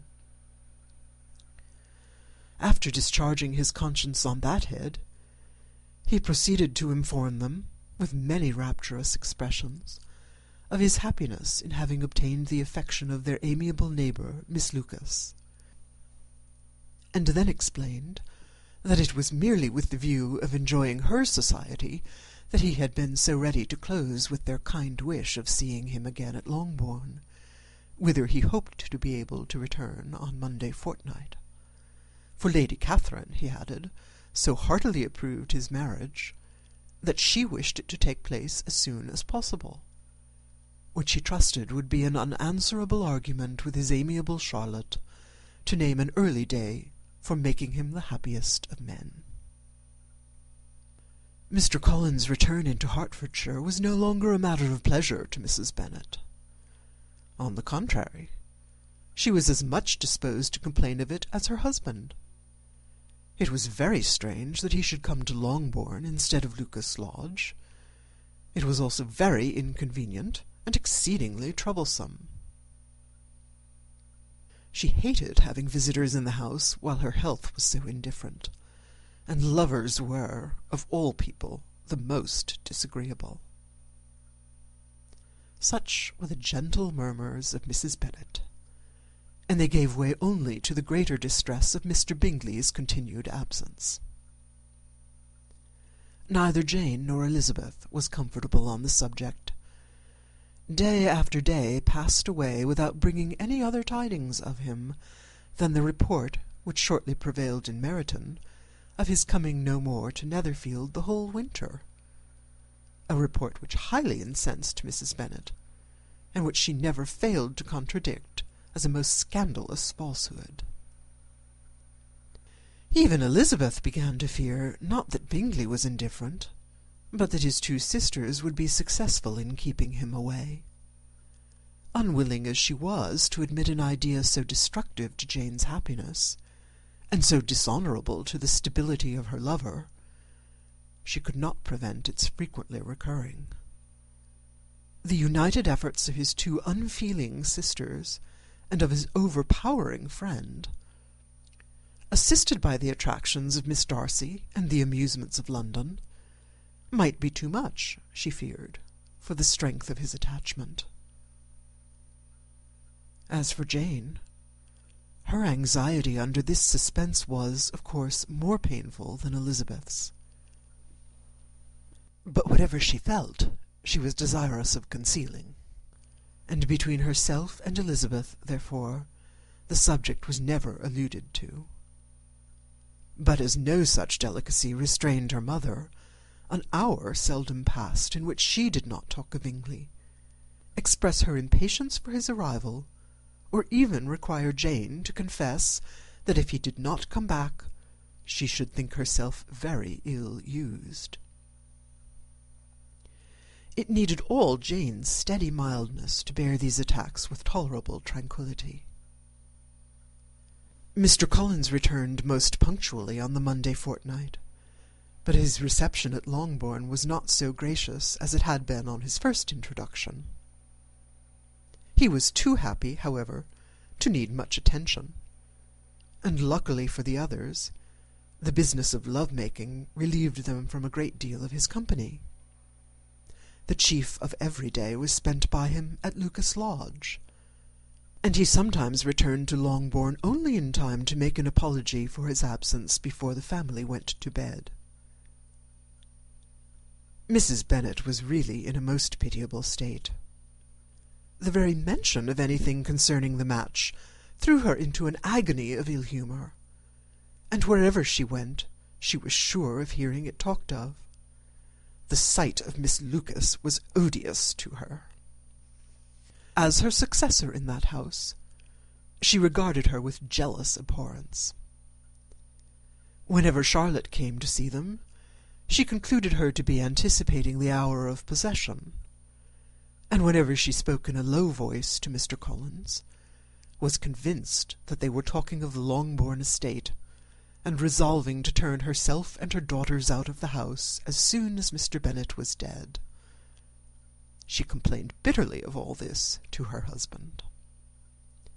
"Indeed, Mr. Bennet," said she, "it is very hard to think that Charlotte Lucas should ever be mistress of this house, that I should be forced to make way for her, and live to see her take my place in it." "My dear, do not give way to such gloomy thoughts. Let us hope for better things. Let us flatter ourselves that I may be the survivor." This was not very consoling to Mrs. Bennet, and therefore, instead of making any answer, she went on as before. "I cannot bear to think that they should have all this estate. If it was not for the entail, I should not mind it."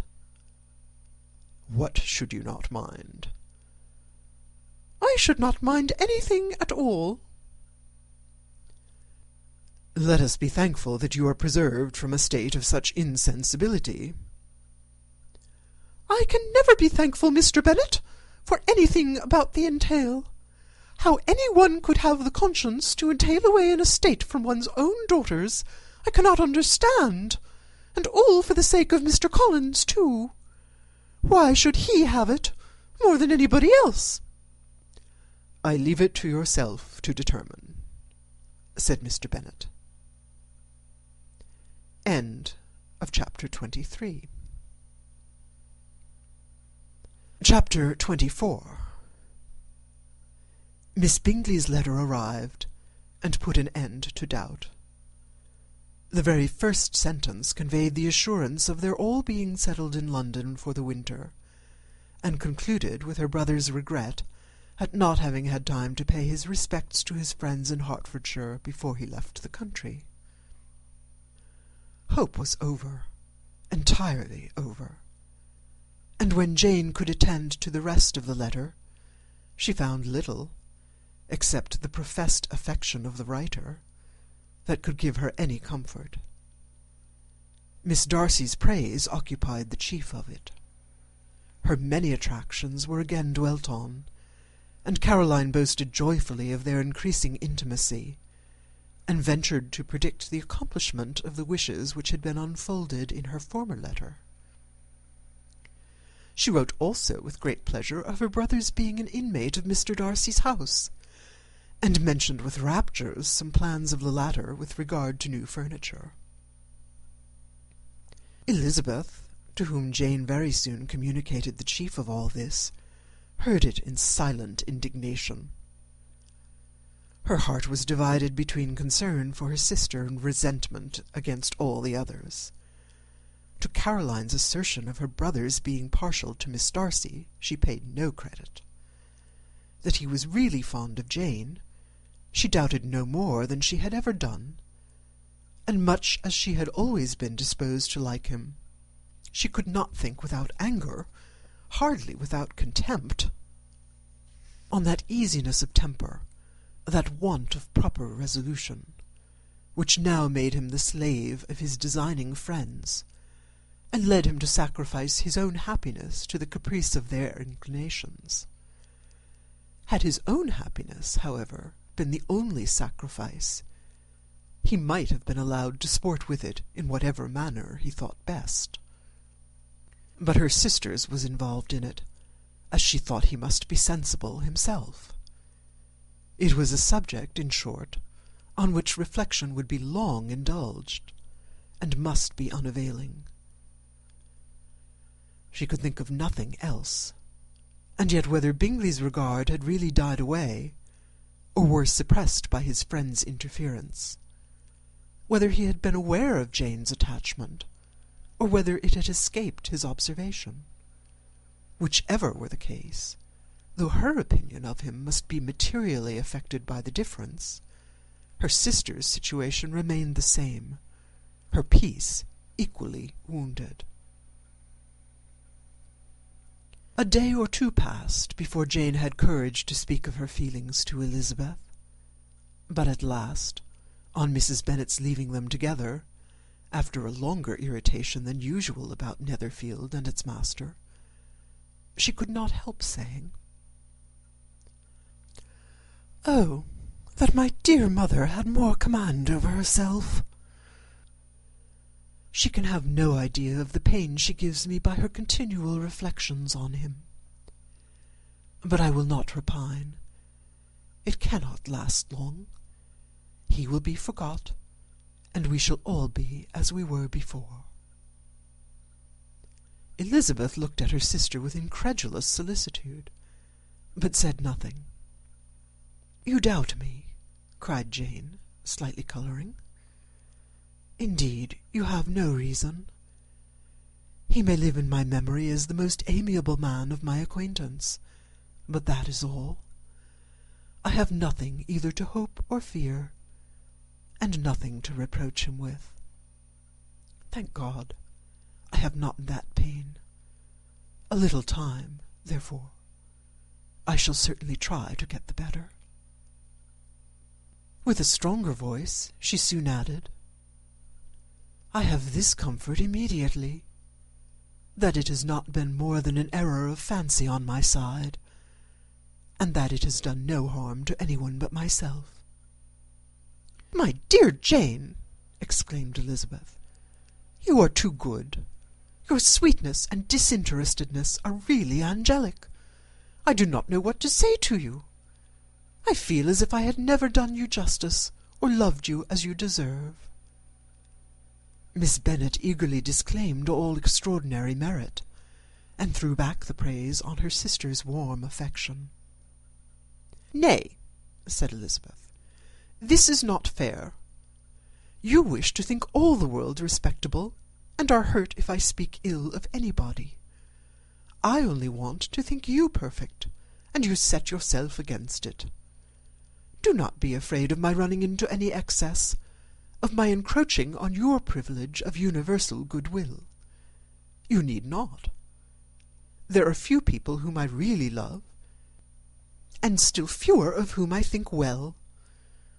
The more I see of the world, the more am I dissatisfied with it, and every day confirms my belief of the inconsistency of all human characters, and of the little dependence that can be placed on the appearance of either merit or sense. I have met with 2 instances lately. One I will not mention. The other is Charlotte's marriage. It is unaccountable. In every view it is unaccountable. My dear Lizzie, do not give way to such feelings as these. They will ruin your happiness.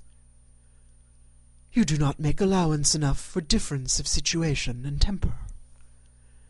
Consider Mr. Collins' respectability, and Charlotte's prudent, steady character. Remember that she is one of a large family, that, as to fortune, it is a most eligible match, and be ready to believe, for everybody's sake, that she may feel something like regard and esteem for our cousin.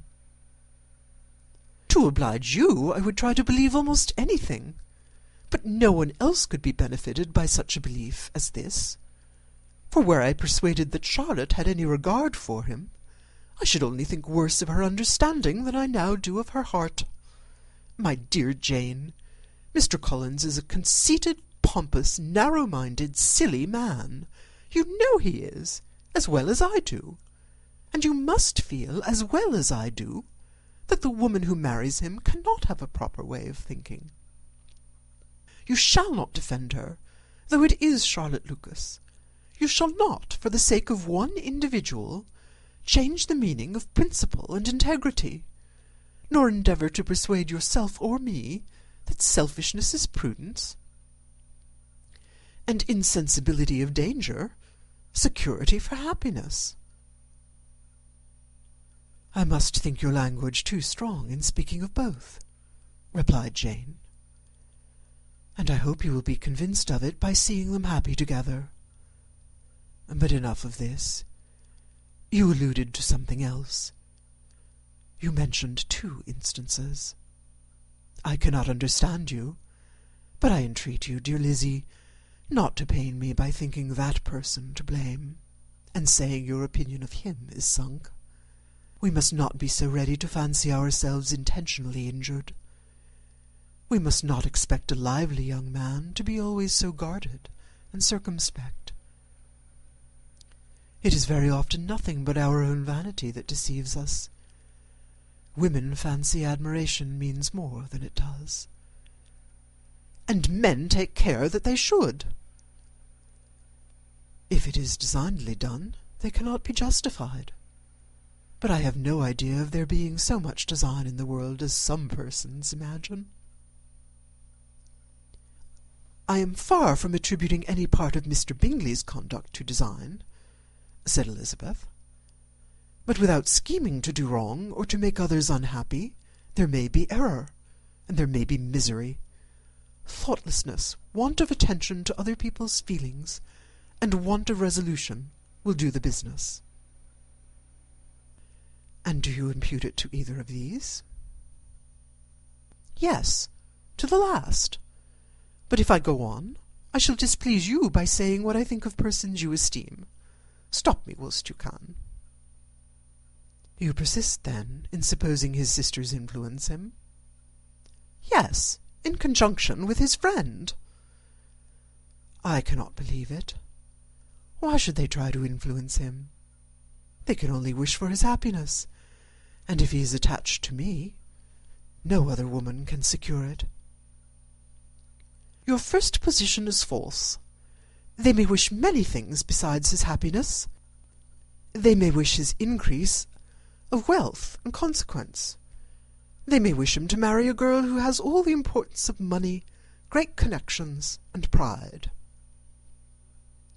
Beyond a doubt, they do wish him to choose Miss Darcy, replied Jane. But this may be from better feelings than you are supposing. They have known her much longer than they have known me. No wonder if they love her better. But whatever may be their own wishes, It is very unlikely they should have opposed their brothers. What sister would think herself at liberty to do it, unless there was something very objectionable? If they believed him attached to me, they would not try to part us. If he were so, they could not succeed. By supposing such an affection, you make everybody acting unnaturally and wrong, and me most unhappy. Do not distress me by the idea. I am not ashamed of having been mistaken. Or at least it is slight. It is nothing in comparison of what I should feel in thinking ill of him or his sisters. Let me take it in the best light, in the light in which it may be understood.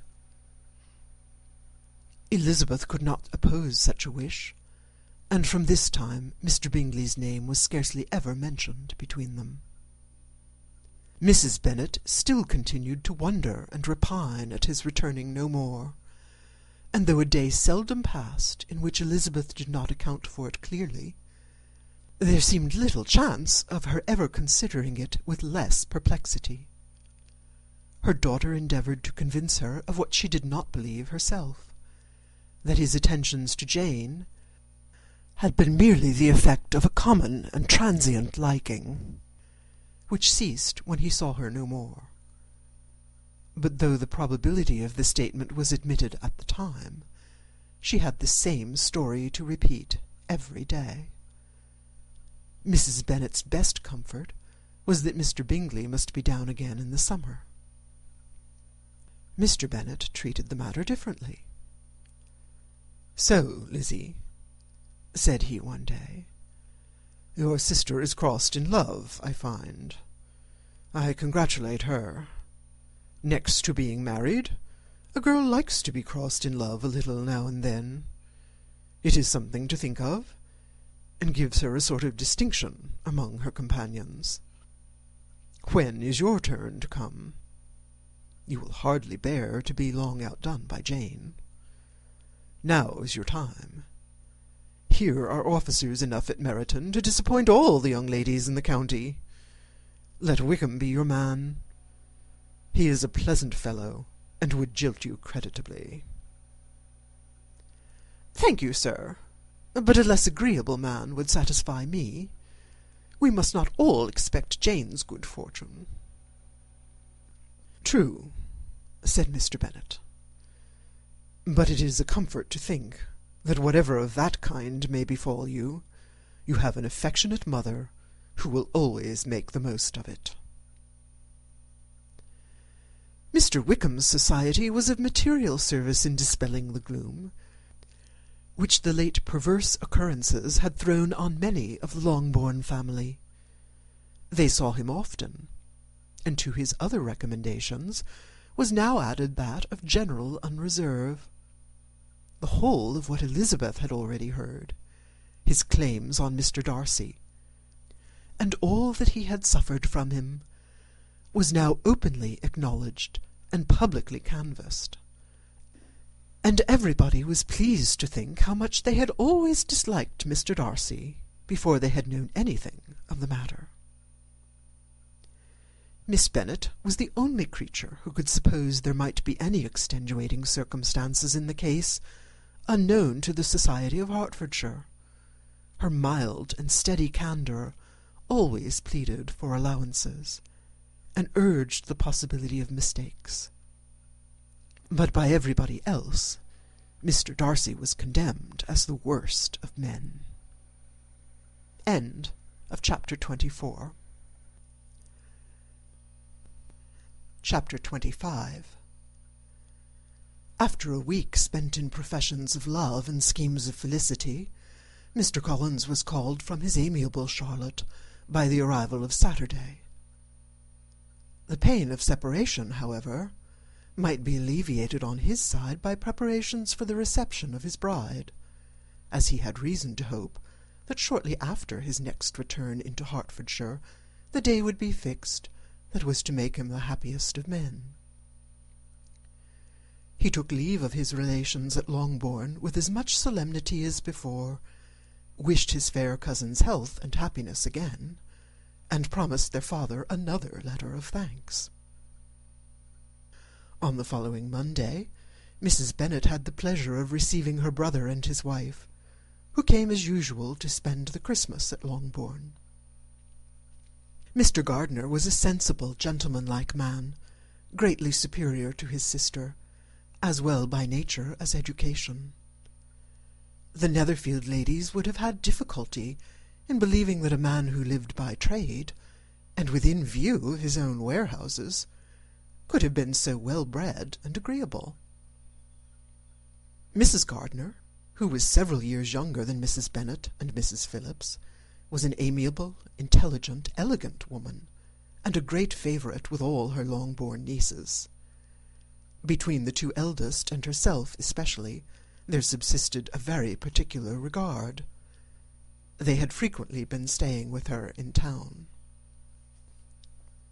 The first part of Mrs. Gardiner's business on her arrival was to distribute her presents and describe the newest fashions. When this was done, she had a less active part to play. It became her turn to listen. Mrs. Bennet had many grievances to relate, and much to complain of. They had been very ill-used since she last saw her sister. 2 of her girls had been on the point of marriage, and after all, there was nothing in it. "I do not blame Jane," she continued, "for Jane would have got Mr. Bingley if she could. But Lizzie, oh, sister, it is very hard to think that she might have been Mr. Collins's wife by this time, had it not been for her own perverseness. He made her an offer in this very room, and she refused him. The consequence of it is that Lady Lucas will have a daughter married before I have, and that Longbourn estate is just as much entailed as ever. The Lucases are very artful people indeed, sister. They are all for what they can get. I am sorry to say it of them, but so it is. It makes me very nervous and poorly to be thwarted so in my own family, and to have neighbours who think of themselves before anybody else. However, your coming just at this time is the greatest of comforts, and I am very glad to hear what you tell us of long sleeves." Mrs. Gardiner, to whom the chief of this news had been given before, in the course of Jane and Elizabeth's correspondence with her, made her sister a slight answer, and, in compassion to her nieces, turned the conversation. When alone with Elizabeth afterwards, she spoke more on the subject. "It seems likely to have been a desirable match for Jane," said she. "I am sorry it went off, but these things happen so often. A young man, such as you describe Mr. Bingley, so easily falls in love with a pretty girl for a few weeks, and when accident separates them, so easily forgets her, that these sort of inconstancies are very frequent." "An excellent consolation in its way," said Elizabeth, "but it will not do for us. We do not suffer by accident. It does not often happen that the interference of friends will persuade a young man of independent fortune to think no more of a girl whom he was violently in love with only a few days before." "But that expression of violently in love is so hackneyed, so doubtful, so indefinite, that it gives me very little idea. It is as often applied to feelings which arise only from a half-hour's acquaintance, as to a real strong attachment. Pray, how violent was Mr. Bingley's love?" "I never saw a more promising inclination. He was growing quite inattentive to other people, and wholly engrossed by her. Every time they met, it was more decided and remarkable. At his own ball he offended 2 or 3 young ladies by not asking them to dance, and I spoke to him twice myself without receiving an answer. Could there be finer symptoms? Is not general incivility the very essence of love?" "Oh, yes, of that kind of love which I suppose him to have felt. Poor Jane! I am sorry for her, because with such a disposition she may not get over it immediately. It had better have happened to you, Lizzie. You would have laughed yourself out of it sooner. But do you think she would be prevailed on to go back with us? Change of scene might be of service, and perhaps a little relief from home may be as useful as anything." Elizabeth was exceedingly pleased with this proposal, and felt persuaded of her sister's ready acquiescence. "I hope," added Mrs. Gardiner, "that no consideration with regard to this young man will influence her. We live in so different a part of town, all our connections are so different, and as you well know, we go out so little, that it is very improbable they should meet at all, unless he really comes to see her. And that is quite impossible, for he is now in the custody of his friend, and Mr. Darcy would no more suffer him to call on Jane in such a part of London. My dear aunt, how could you think of it? Mr. Darcy may perhaps have heard of such a place as Gracechurch Street, but he would hardly think a month's ablution enough to cleanse him from its impurities, where he wants to enter it. And depend upon it, Mr. Bingley never stirs without him.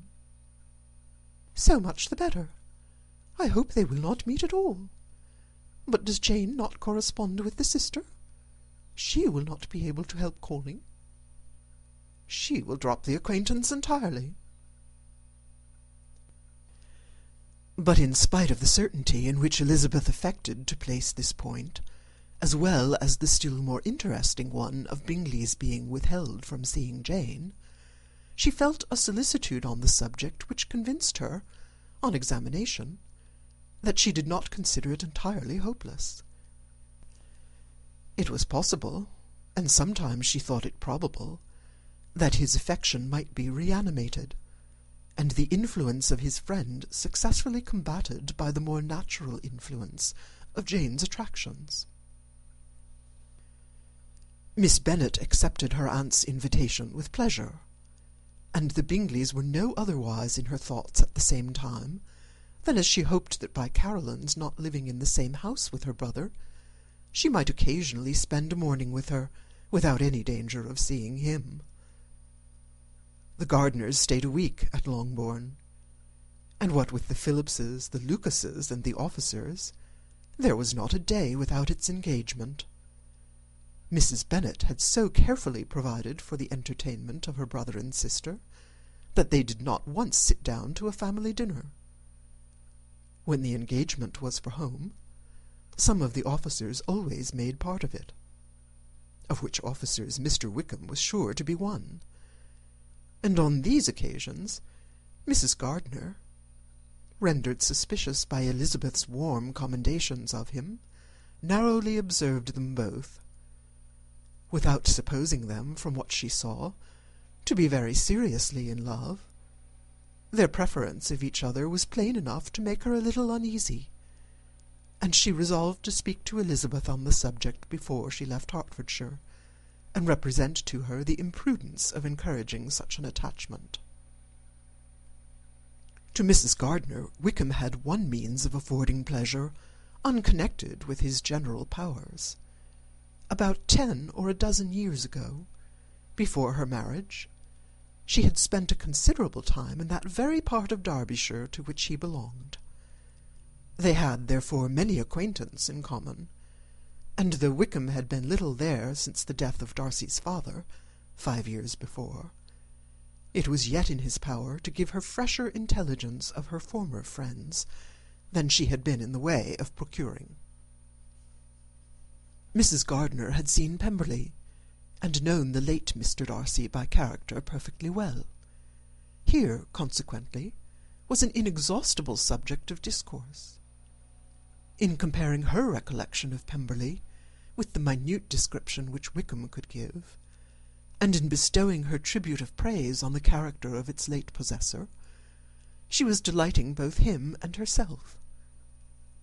On being made acquainted with the present Mr. Darcy's treatment of him, she tried to remember something of that gentleman's reputed disposition when quite a lad, which might agree with it, and was confident at last that she recollected having heard Mr. Fitzwilliam Darcy formerly spoken of as a very proud, ill-natured boy.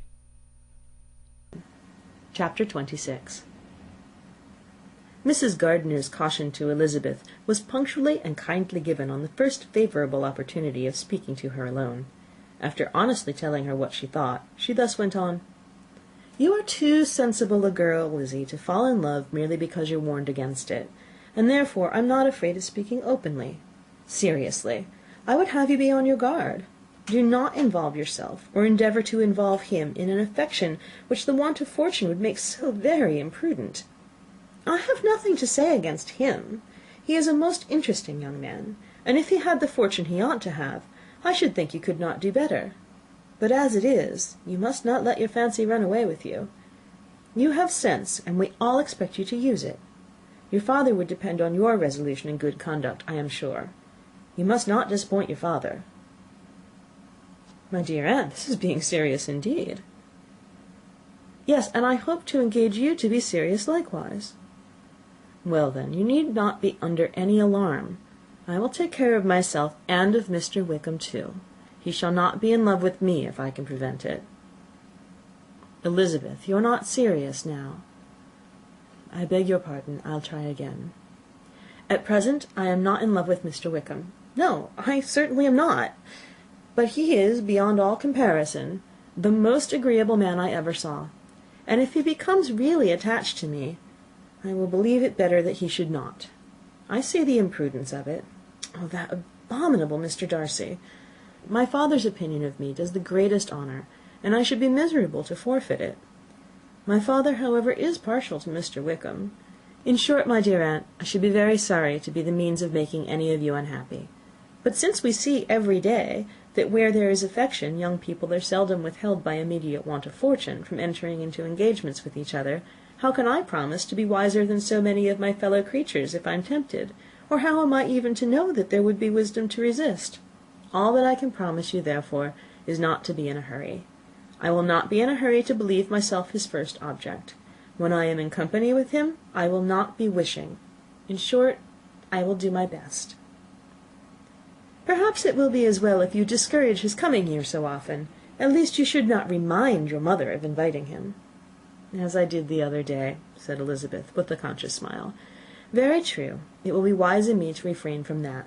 But do not imagine that he is always here so often. It's on your account that he has been so frequently invited this week.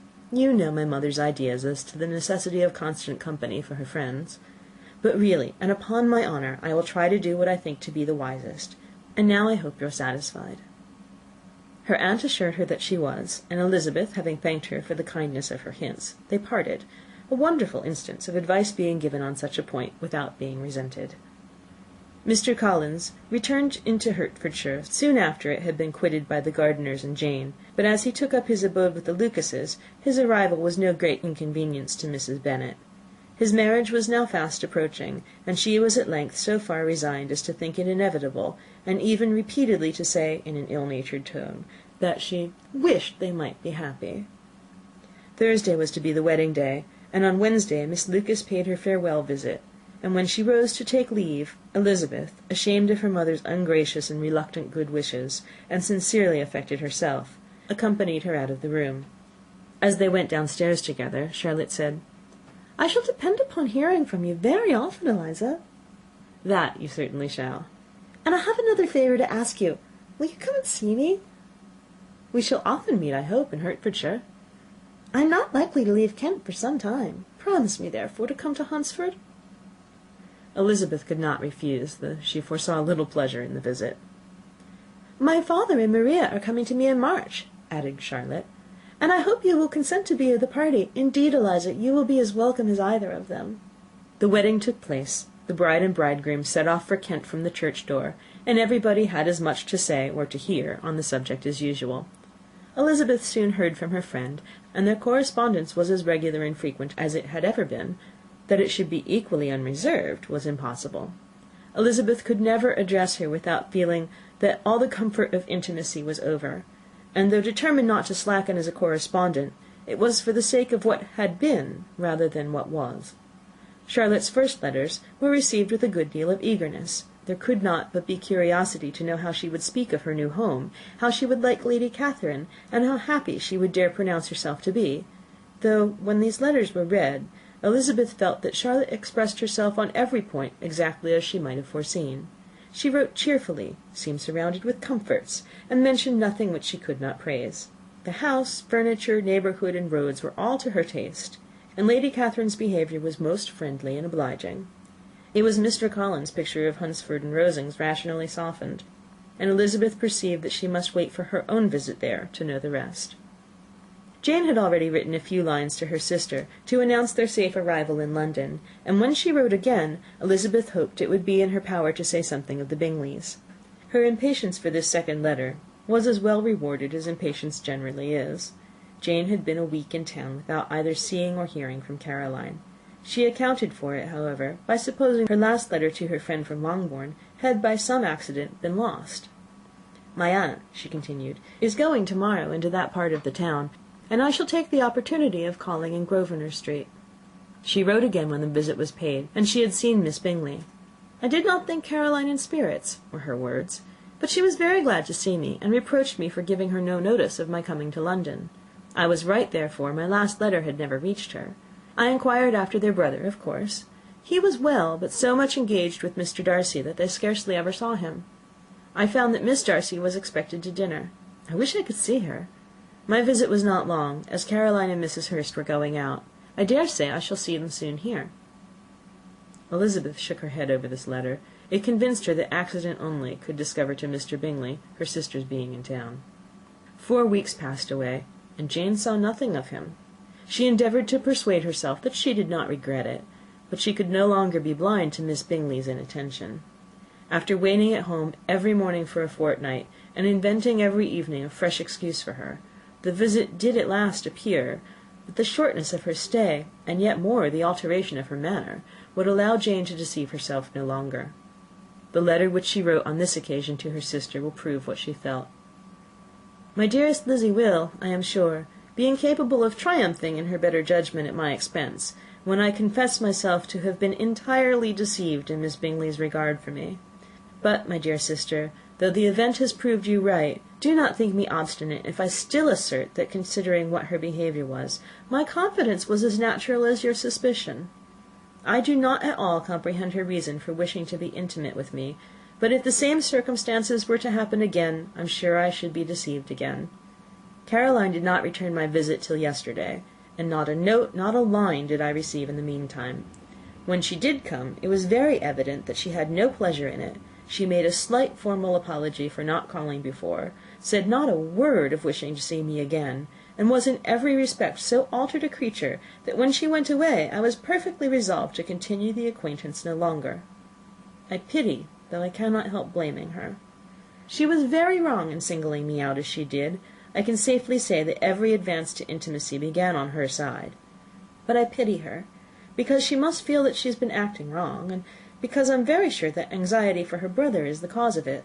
I need not explain myself farther, and though we know this anxiety to be quite needless, yet if she feels it, it will easily account for her behaviour to me. And so deservedly dear is he to his sister, whatever anxiety she must feel on his behalf is natural and amiable. I cannot but wonder, however, at her having any such fears now, because if he had at all cared about me, we must have met long ago. He knows of my being in town, I'm certain, from something she said herself, and yet it would seem by her manner of talking as if she wanted to persuade herself that he really is partial to Miss Darcy. I cannot understand it. If I were not afraid of judging harshly, I should be almost tempted to say that there's a strong appearance of duplicity in all this. But I will endeavour to banish every painful thought, and think only of what will make me happy, your affection, and the invariable kindness of my dear uncle and aunt. Let me hear from you very soon. Miss Bingley said something of his never returning to Netherfield again, of giving up the house, but not with any certainty. We'd better not mention it. I am extremely glad that you had such pleasant accounts from our friends at Hunsford. Pray go and see them, with Sir William and Maria. I'm sure you will be very comfortable there. Yours, etc. This letter gave Elizabeth some pain, but her spirits returned as she considered that Jane would no longer be duped, by the sister at least. All expectation from the brother was now absolutely over. She would not even wish for a renewal of his attentions.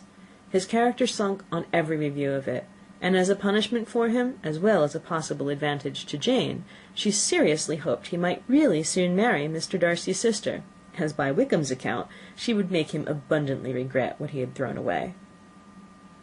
Mrs. Gardiner, about this time, reminded Elizabeth of her promise concerning that gentleman, and required information, and Elizabeth had such to send as might rather give contentment to her aunt than to herself. His apparent partiality had subsided, his attentions were over. He was the admirer of someone else. Elizabeth was watchful enough to see it all, but she could see it and write of it without material pain.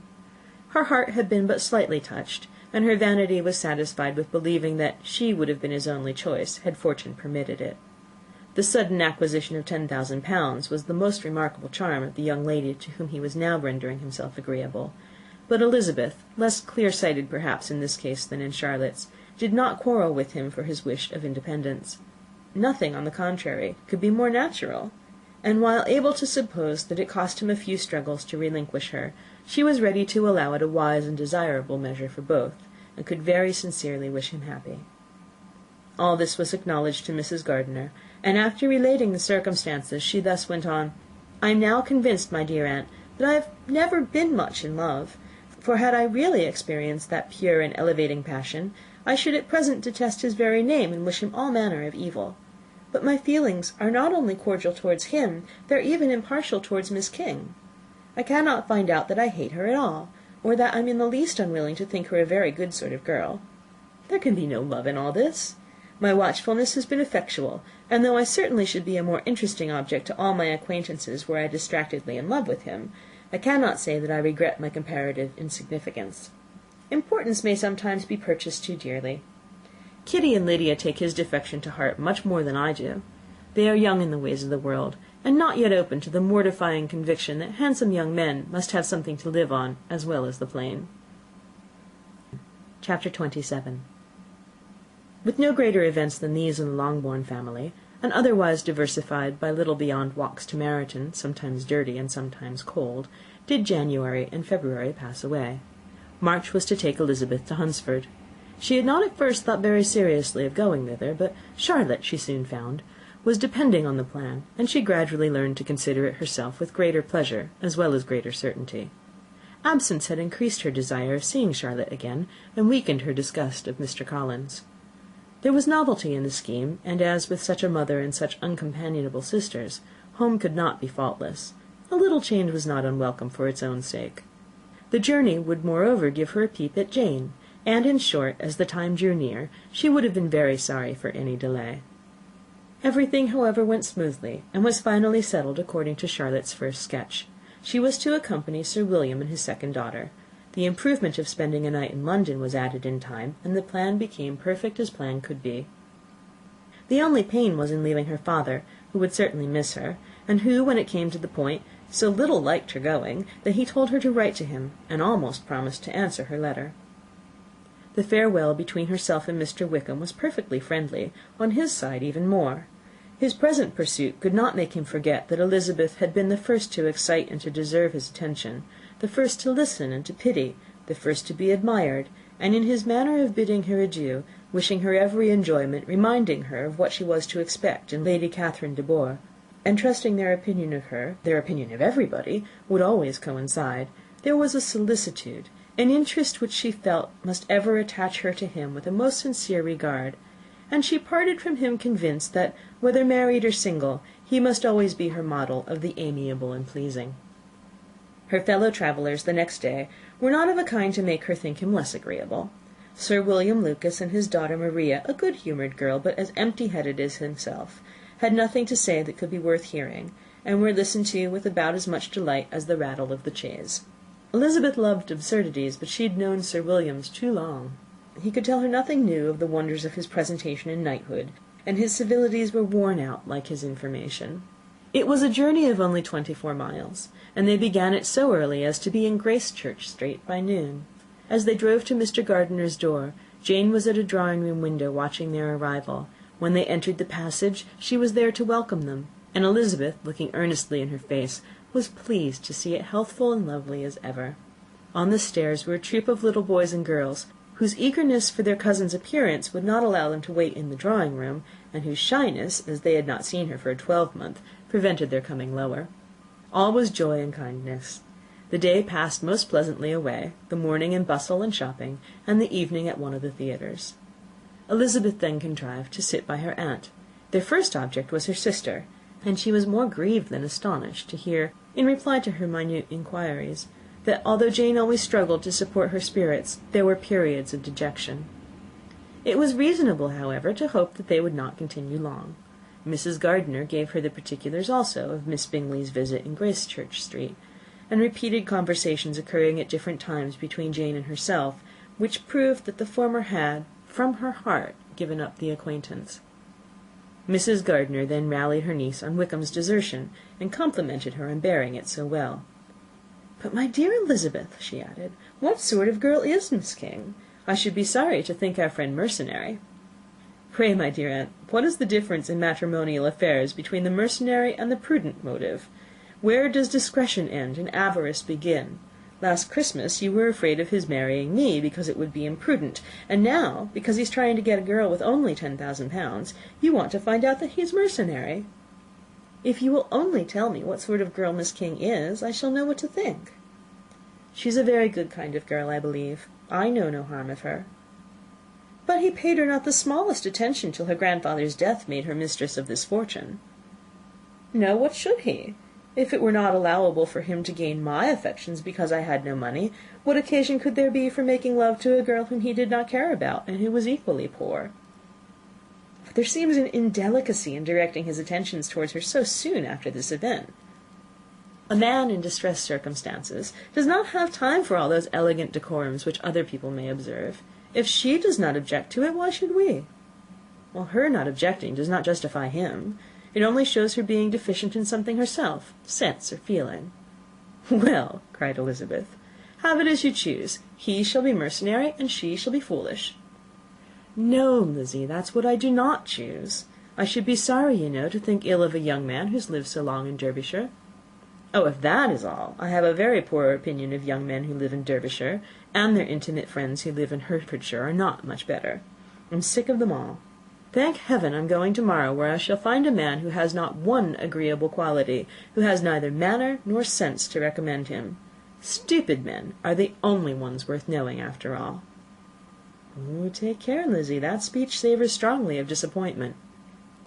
Before they were separated by the conclusion of the play, she had the unexpected happiness of an invitation to accompany her uncle and aunt on a tour of pleasure which they proposed taking in the summer. "We have not determined how far it shall carry us," said Mrs. Gardiner, "but perhaps to the lakes." No scheme could have been more agreeable to Elizabeth, and her acceptance of the invitation was most ready and grateful. "Oh, my dear, dear aunt," she rapturously cried, "what delight! What felicity! You give me fresh life and vigour. Adieu to disappointment and spleen. What are young men to rocks and mountains?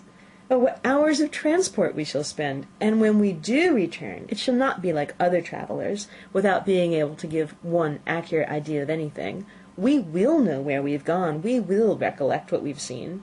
Lakes, mountains, and rivers shall not be jumbled together in our imaginations. Nor, when we attempt to describe any particular scene, will we begin quarrelling about its relative situation. Let our first effusions be less insupportable than those of the generality of travellers." Chapter 28. Every object in the next day's journey was new and interesting to Elizabeth, and her spirits were in a state of enjoyment, for she had seen her sister looking so well as to banish all fear for her health, and the prospect of her northern tour was a constant source of delight. When they left the high road for the lane to Hunsford, every eye was in search of the parsonage, and every turning expected to bring it in view. The palings of Rosings Park was their boundary on one side. Elizabeth smiled at the recollection of all that she had heard of its inhabitants. At length the parsonage was discernible, the garden sloping to the road, the house standing in it, the green pales, and the laurel hedge. Everything declared they were arriving. Mr. Collins and Charlotte appeared at the door, and the carriage stopped at the small gate, which led by a short gravel walk to the house, amidst the nods and smiles of the whole party. In a moment they were all out of the chaise, in rejoicing at the sight of each other. Mrs. Collins welcomed her friend with the liveliest pleasure, and Elizabeth was more and more satisfied with coming when she found herself so affectionately received. She saw instantly that her cousin's manners were not altered by his marriage. His formal civility was just what it had been, and he detained her some minutes at the gate to hear and satisfy his inquiries after all her family. They were then, with no other delay than his pointing out the neatness of the entrance, taken into the house, and as soon as they were in the parlour, he welcomed them a second time, with ostentatious formality, to his humble abode, and punctually repeated all his wife's offers of refreshment. Elizabeth was prepared to see him in his glory, and she could not help in fancying that in displaying the good proportion of the room, its aspect, and its furniture, he addressed himself particularly to her, as if wishing to make her feel what she had lost in refusing him.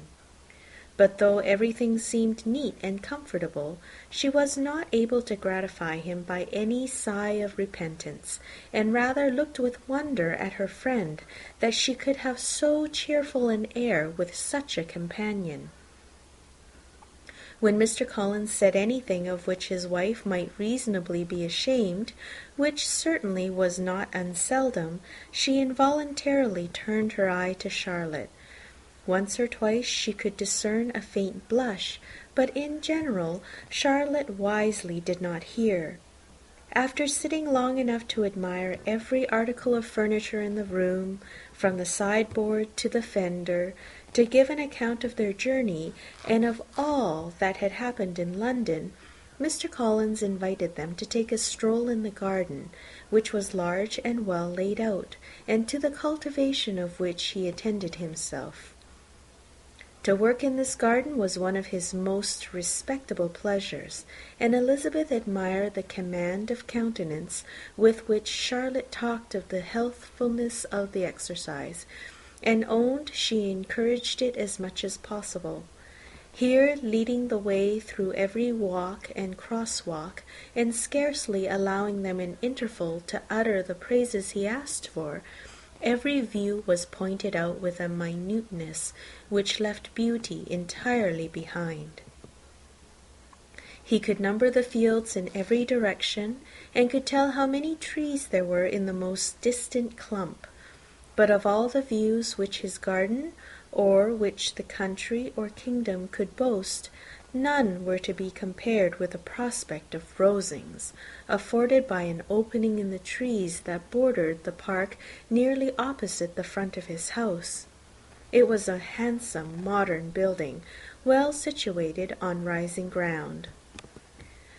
From his garden Mr. Collins would have led them round his 2 meadows, but the ladies, not having shoes to encounter the remains of a white frost, turned back, and while Sir William accompanied him, Charlotte took her sister and friend over the house, extremely well pleased, probably, to have the opportunity of showing it without her husband's help.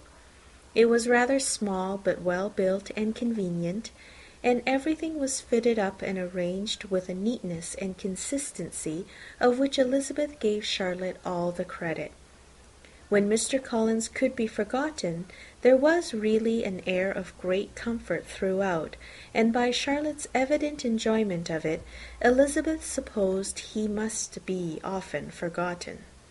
She had already learnt that Lady Catherine was still in the country. It was spoken of again while they were at dinner, when Mr. Collins, joining in, observed, "Yes, Miss Elizabeth, you will have the honour of seeing Lady Catherine de Bourgh on the ensuing Sunday at church, and I need not say you will be delighted with her. She is all affability and condescension, and I doubt not but you will be honoured with some portion of her notice when service is over. I have scarcely any hesitation in saying she will include you and my sister Maria in every invitation with which she honours us during your stay here. Her behaviour to my dear Charlotte is charming. We dine at Rosings twice every week, and are never allowed to walk home. Her ladyship's carriage is regularly ordered for us. I should say one of her ladyship's carriages, for she has several. Lady Catherine is a very respectable, sensible woman indeed, added Charlotte, and a most attentive neighbour. Very true, my dear, that is exactly what I say. She is the sort of woman whom one cannot regard with too much deference. The evening was spent cheerfully in taking over Hertfordshire news, and telling again what had already been written, and when it closed, Elizabeth, in the solitude of her chamber, had to meditate upon Charlotte's degree of contentment, to understand her addressing in guiding and composure in bearing with her husband, and to acknowledge that it was all done very well. She had also to anticipate how her visit would pass, the quiet tenor of their usual employments, the vexatious interruptions of Mr. Collins, and the gaieties of their intercourse with Rosings. A lively imagination soon settled it all. About the middle of the next day, as she was in her room getting ready for a walk, a sudden noise below seemed to speak the whole house in confusion, and after listening a moment, she heard somebody running upstairs in a violent hurry and calling loudly after her. She opened the door and met Maria in the landing-place, who, breathless with agitation, cried out, "Oh, my dear Eliza! Pray make haste and come into the dining-room, for there is such a sight to be seen. I will not tell you what it is. Make haste and come down this moment." Elizabeth asked questions in vain. Maria would tell her nothing more, and down they ran into the dining-room, which fronted the lane, in quest of this wonder. It was two ladies stopping in a low phaeton at the garden gate. "And is this all?" cried Elizabeth. "I expected at least that the pigs were got into the garden, and here is nothing but Lady Catherine and her daughter." "La, my dear," said Maria, quite shocked at the mistake, "it is not Lady Catherine. The old lady is Mrs. Jenkinson, who lives with them. The other is Miss de Bourgh. Only look at her. She is quite a little creature. Who would have thought that she could be so thin and small? She is abominably rude to keep Charlotte out of doors in all this wind. Why does she not come in?" "Oh, Charlotte says she hardly ever does. It is the greatest of favours when Miss de Bourgh comes in." "I like her appearance," said Elizabeth, struck with other ideas. "She looks sickly and cross. She will do for him very well. She will make him a very proper wife."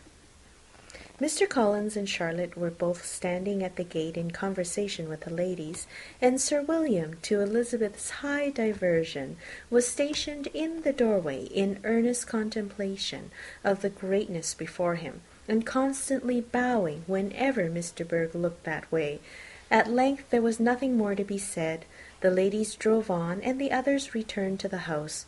Mr. Collins no sooner saw the two girls than he began to congratulate them on their good fortune, which Charlotte explained by letting them know that the whole party was asked to dine at Rosings the next day. End of Chapter 28. Chapter 29. Mr. Collins's triumph in consequence of this invitation was complete. The power of displaying the grandeur of his patroness to his wondering visitors, and of letting them see her civility towards himself and his wife, was exactly what he had wished for, and that an opportunity of doing it should be given so soon was such an instance of Lady Catherine's condescension as he knew not how to admire enough. "I confess," said he, "that I should not have been at all surprised by her ladyship's asking us on Sunday to drink tea, and spending the evening at Rosings. I rather expected, from my knowledge of her affability, that it would happen. But who could have foreseen such an attention as this? Who could have imagined that we should receive an invitation to dine there, an invitation, moreover, including the whole party, so immediately after your arrival?" I am the less surprised at what has happened, replies Sir William, from that knowledge of what the manners of the great really are, which my situation in life has allowed me to acquire. About the court, such instances of elegant breeding are not uncommon. Scarcely anything was talked of the whole day or next morning but their visit to Rosings. Mr. Collins was carefully instructing them in what they were to expect, that the sight of such rooms, so many servants, and so splendid a dinner might not wholly overpower them. When the ladies were separating for the toilette, he said to Elizabeth, "Do not make yourself uneasy, my dear cousin, about your apparel. Lady Catherine is far from requiring that elegance of dress in us which becomes herself and her daughter. I would advise you merely to put on whatever of your clothes is superior to the rest. There is no occasion for anything more. Lady Catherine will not think the worse of you for being simply dressed. She likes to have the distinction of rank preserved." While they were dressing, he came 2 or 3 times to their different doors to recommend their being quick, as Lady Catherine very much objected to being kept waiting for her dinner. Such formidable accounts of her ladyship and her manner of living quite frightened Maria Lucas, who had been little used to company, and she looked forward to her introduction at Rosings with as much apprehension as her father had done to his presentation at St. James's. As the weather was fine, they had a pleasant walk of about half a mile across the park.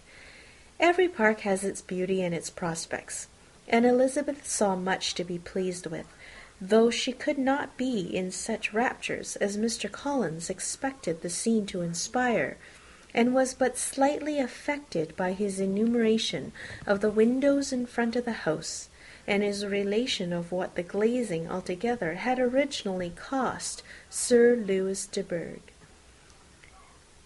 When they ascended the steps to the hall, Maria's alarm was every moment increasing, and even Sir William did not look perfectly calm. Elizabeth's courage did not fail her. She had heard nothing of Lady Catherine that spoke of her awful from any extraordinary talents or miraculous virtue, and the mere stateliness of money or rank she thought she could witness without trepidation. From the entrance hall, of which Mr. Collins pointed out with a rapturous air the fine proportion and the finished ornaments, they followed the servants through an antechamber to the room where Lady Catherine, her daughter, and Mrs. Jenkinson were sitting. Her ladyship, with great condescension, arose to receive them, and as Mrs. Collins had settled it with her husband that the office of introduction should be hers, it was performed in a proper manner, without any of those apologies and thanks which he would have thought necessary.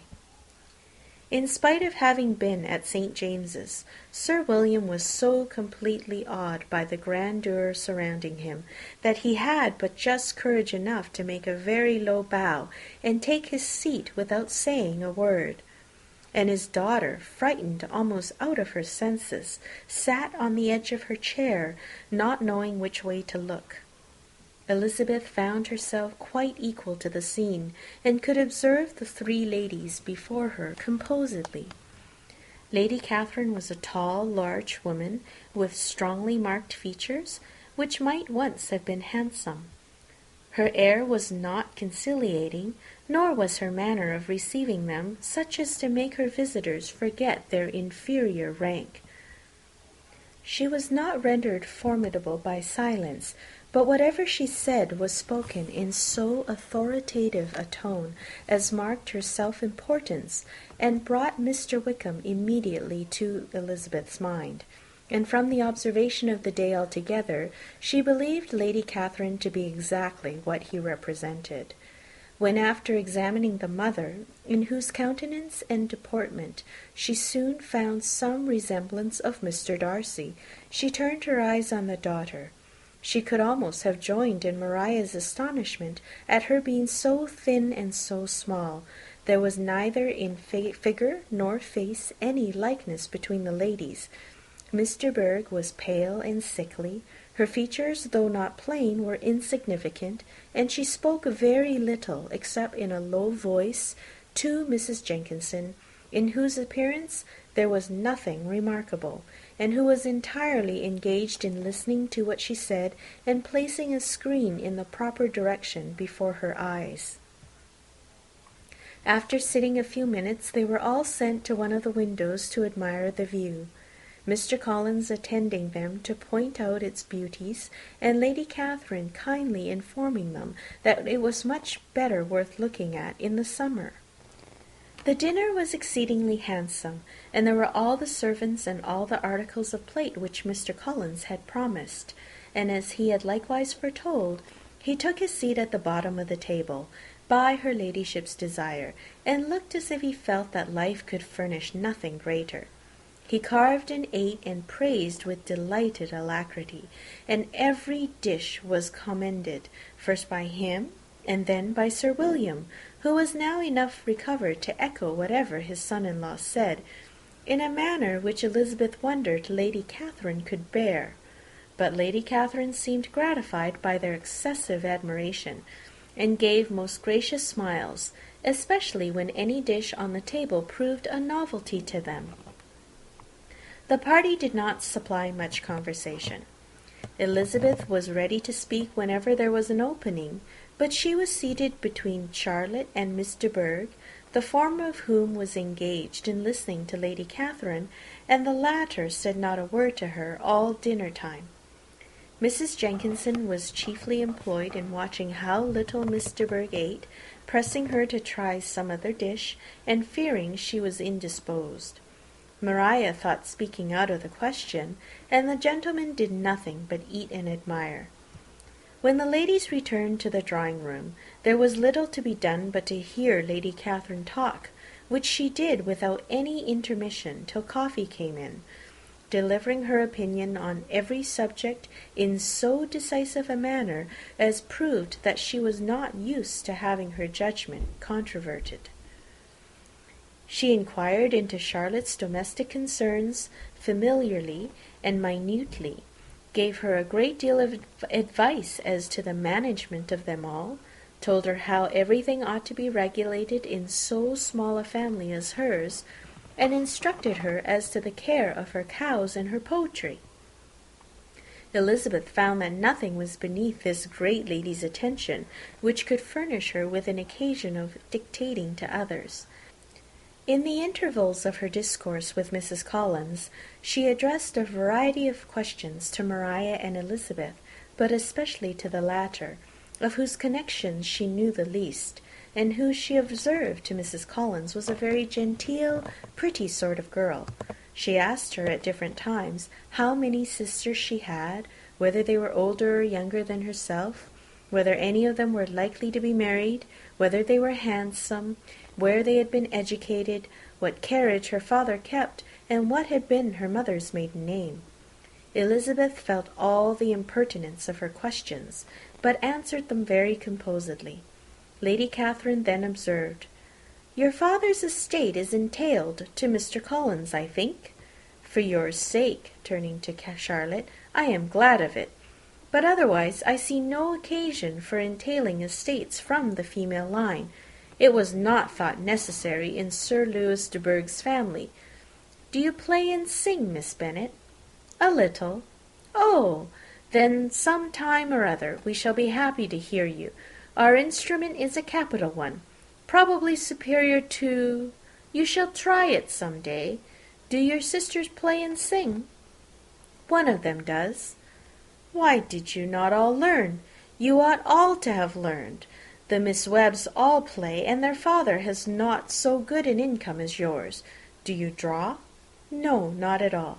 "What, none of you?" "Not one." "That is very strange. But I suppose you had no opportunity.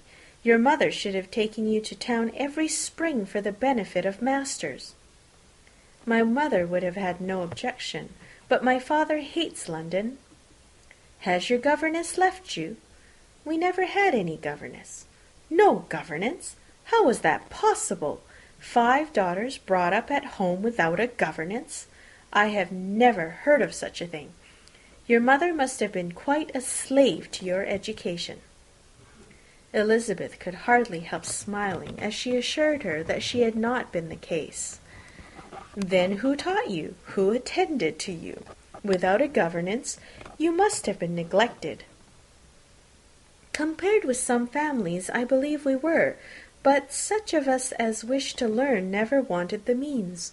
We were always encouraged to read, and had all the masters that were necessary. Those who chose to be idle certainly might." "Ay, no doubt, but that is what a governess will prevent, and if I had known your mother I would have advised her most strenuously to engage one. I always say that nothing is to be done in education without steady and regular instruction, and nobody but a governess can give it. It is wonderful how many families I have been the means of supplying in that way. I am always glad to get a young person well placed out. 4 nieces of Mrs. Jenkinson's are most delightfully situated through my means, and it was but the other day that I recommended another young person, who was merely accidentally mentioned to me, and the family are quite delighted with her. Mrs. Collins, did I tell you of Lady Metcalfe's calling yesterday to thank me? She finds Miss Pope a treasure.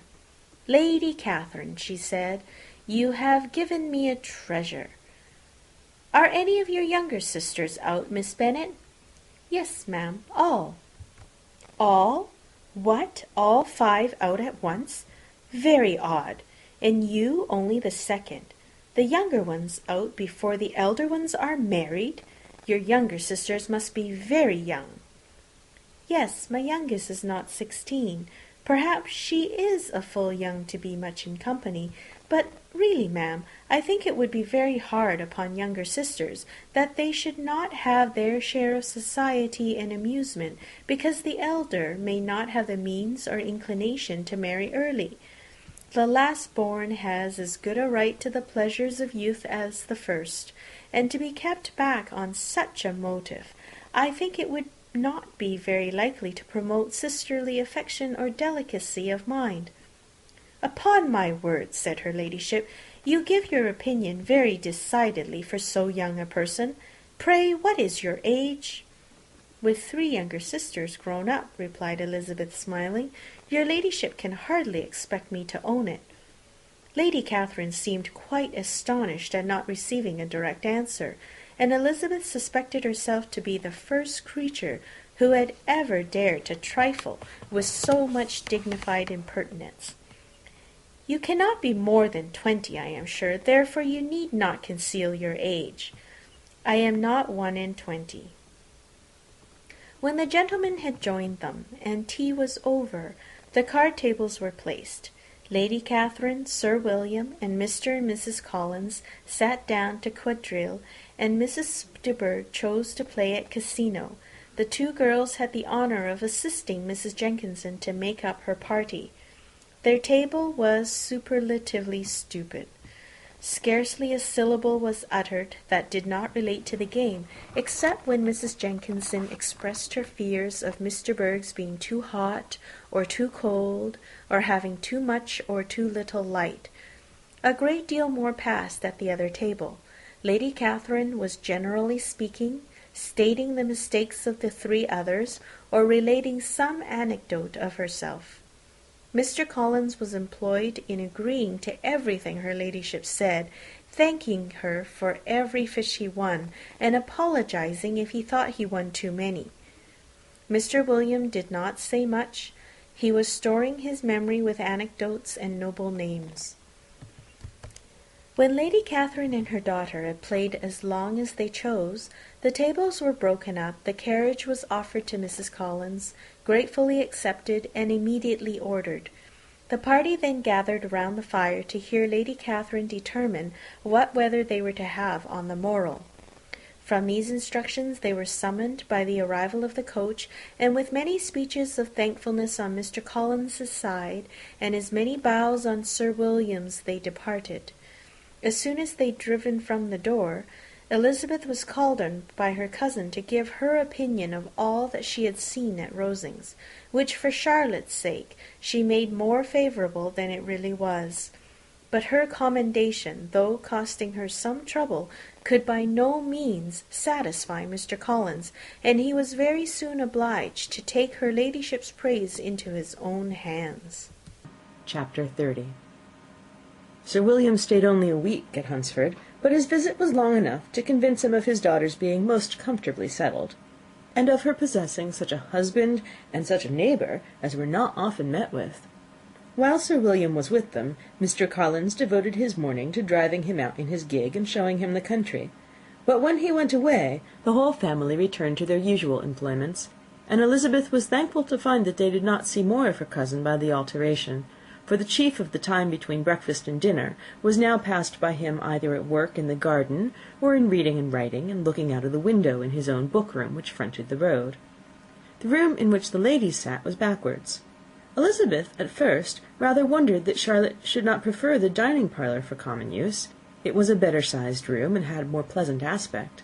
But she soon saw that her friend had an excellent reason for what she did, for Mr. Collins would undoubtedly have been much less in his own apartment, had they sat in one equally lively, and she gave Charlotte credit for the arrangement. From the drawing-room they could distinguish nothing in the lane, and were indebted to Mr. Collins for the knowledge of what carriages went along, and how often, especially, Miss de Bourgh drove by in her phaeton, which he never failed coming to inform them of, though it happened almost every day.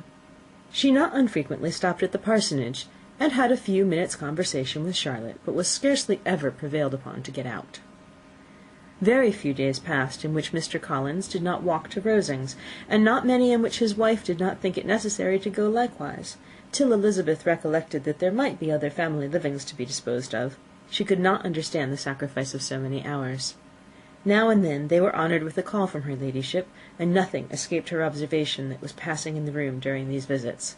She examined into their employments, looked at their work, and advised them to do it differently, found fault with the arrangement of the furniture, or detected the housemaid in negligence, and if she accepted any refreshment, seemed to do it only for the sake of finding out that Mrs. Collins's joints of meat were too large for her family.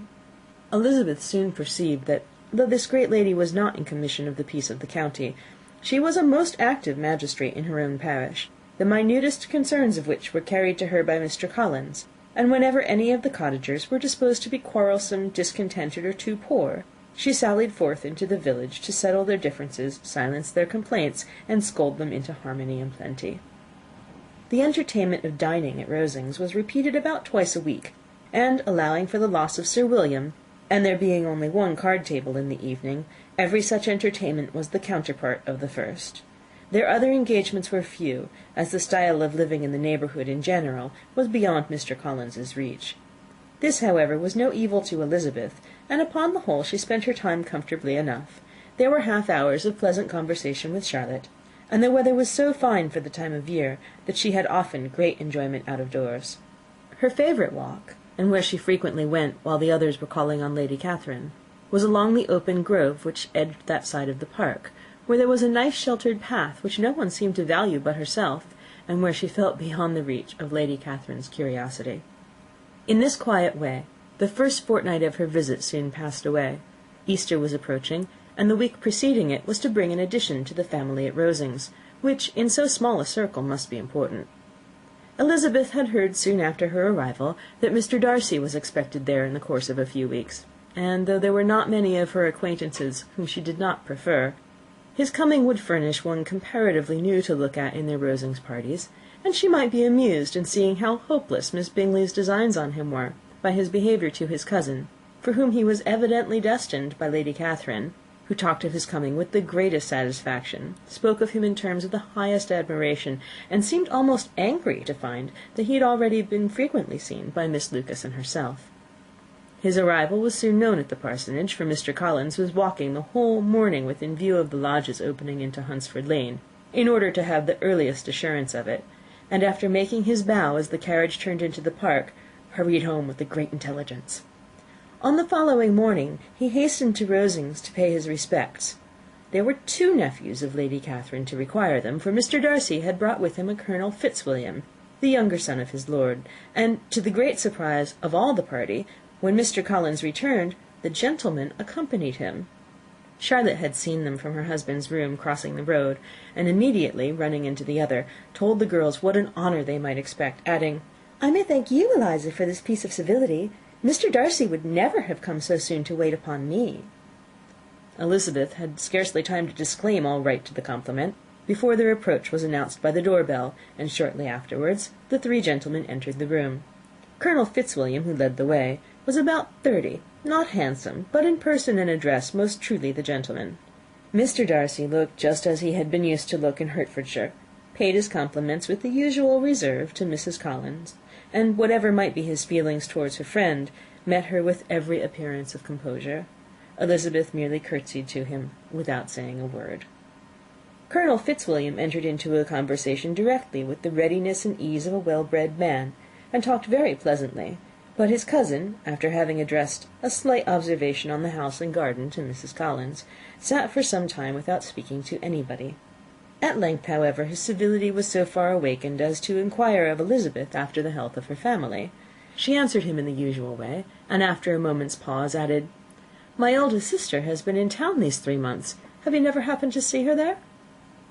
She was perfectly sensible that he never had, but she wished to see whether he would betray any consciousness of what had passed between the Bingleys and Jane, and she thought he looked a little confused as he answered that he had never been so fortunate as to meet Miss Bennet.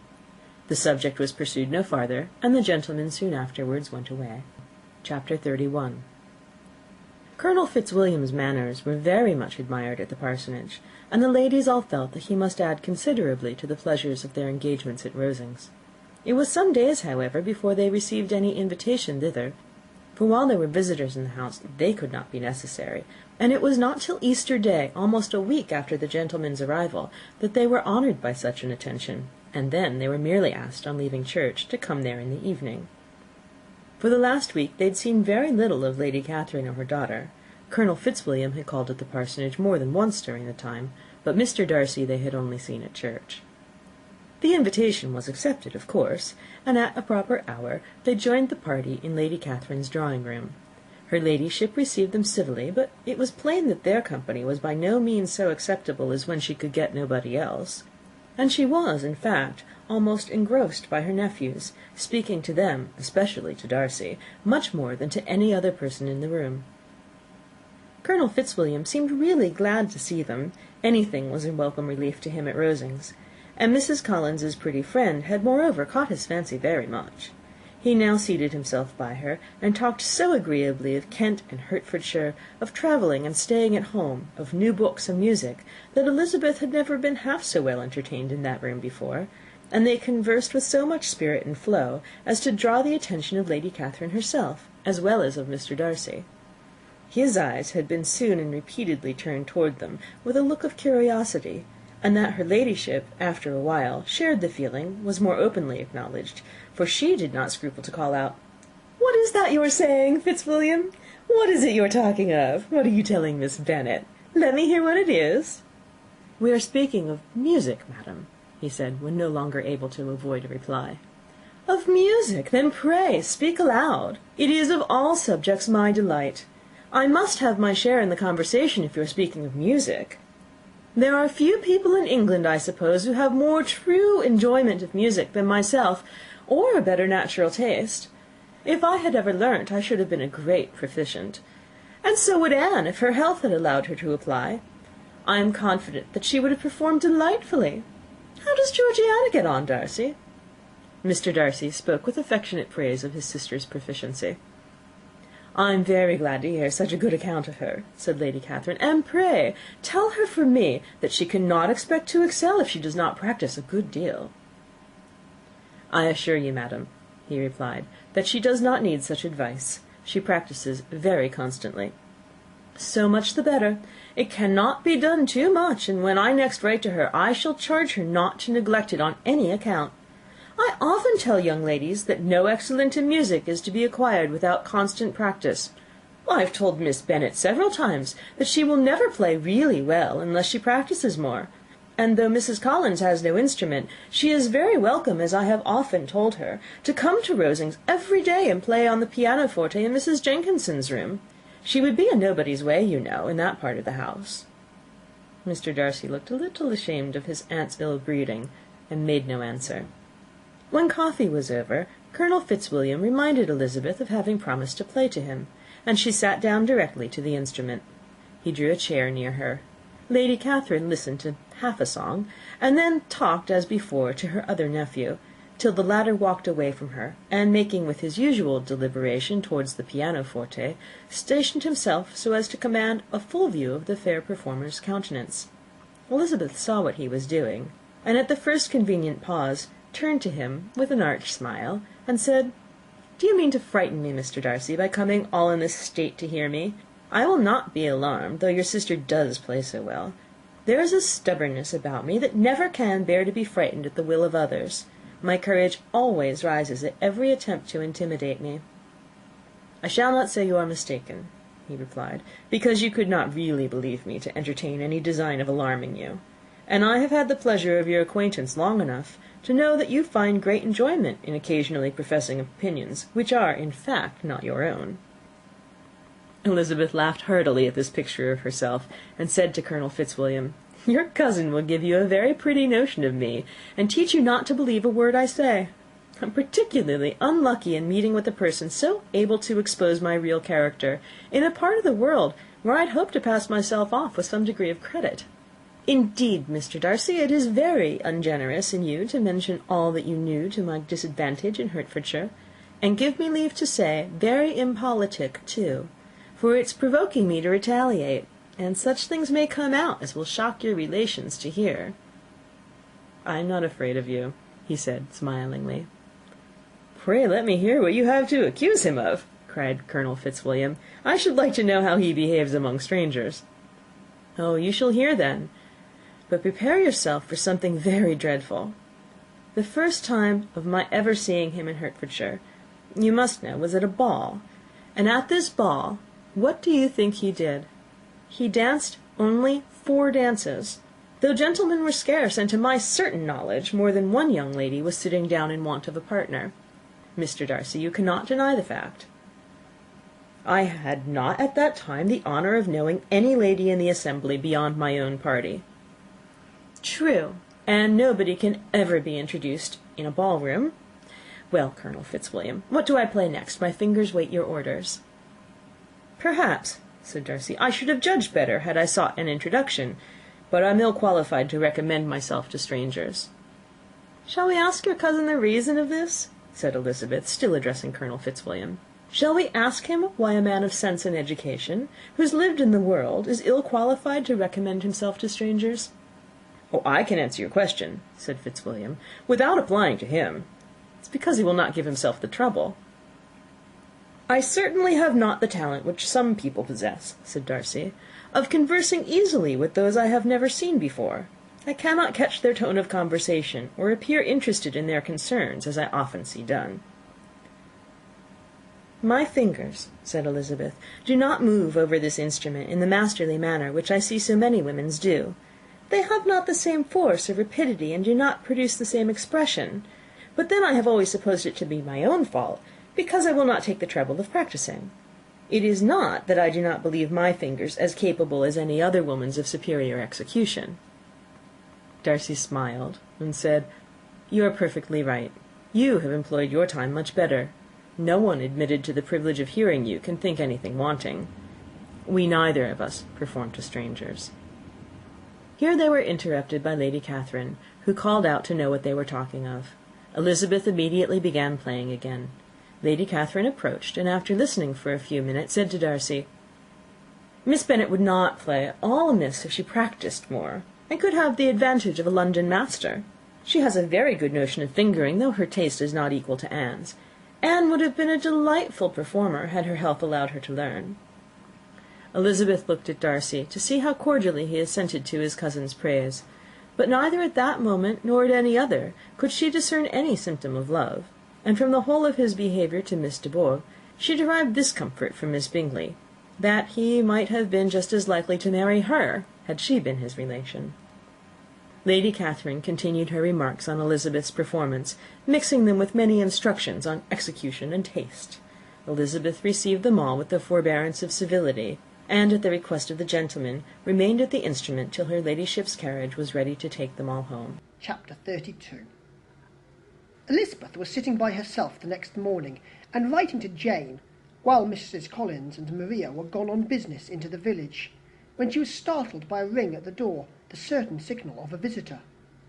As she had heard no carriage, she thought it not unlikely to be Lady Catherine, and under that apprehension was putting away her half-finished letter, that she might escape all impertinent questions, when the door opened, and, to her very great surprise, Mr. Darcy, and Mr. Darcy only, entered the room.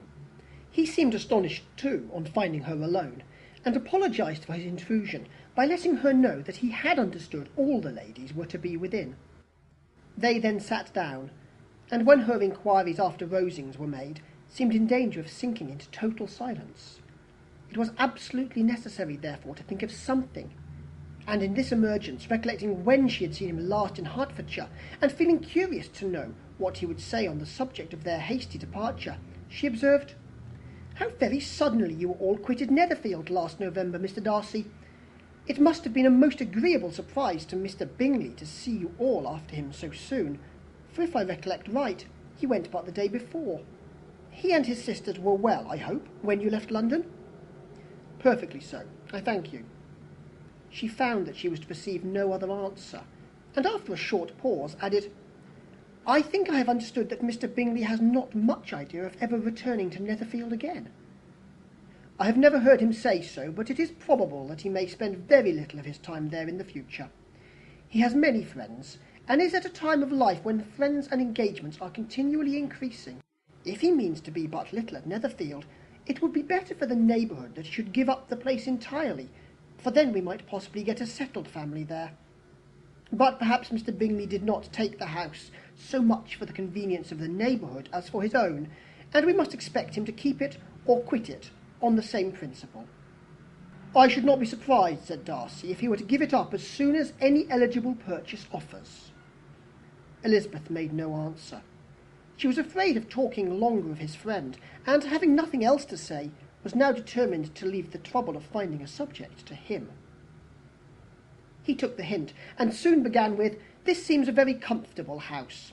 Lady Catherine, I believe, did a great deal to it when Mr. Collins first came to Hunsford." "I believe she did.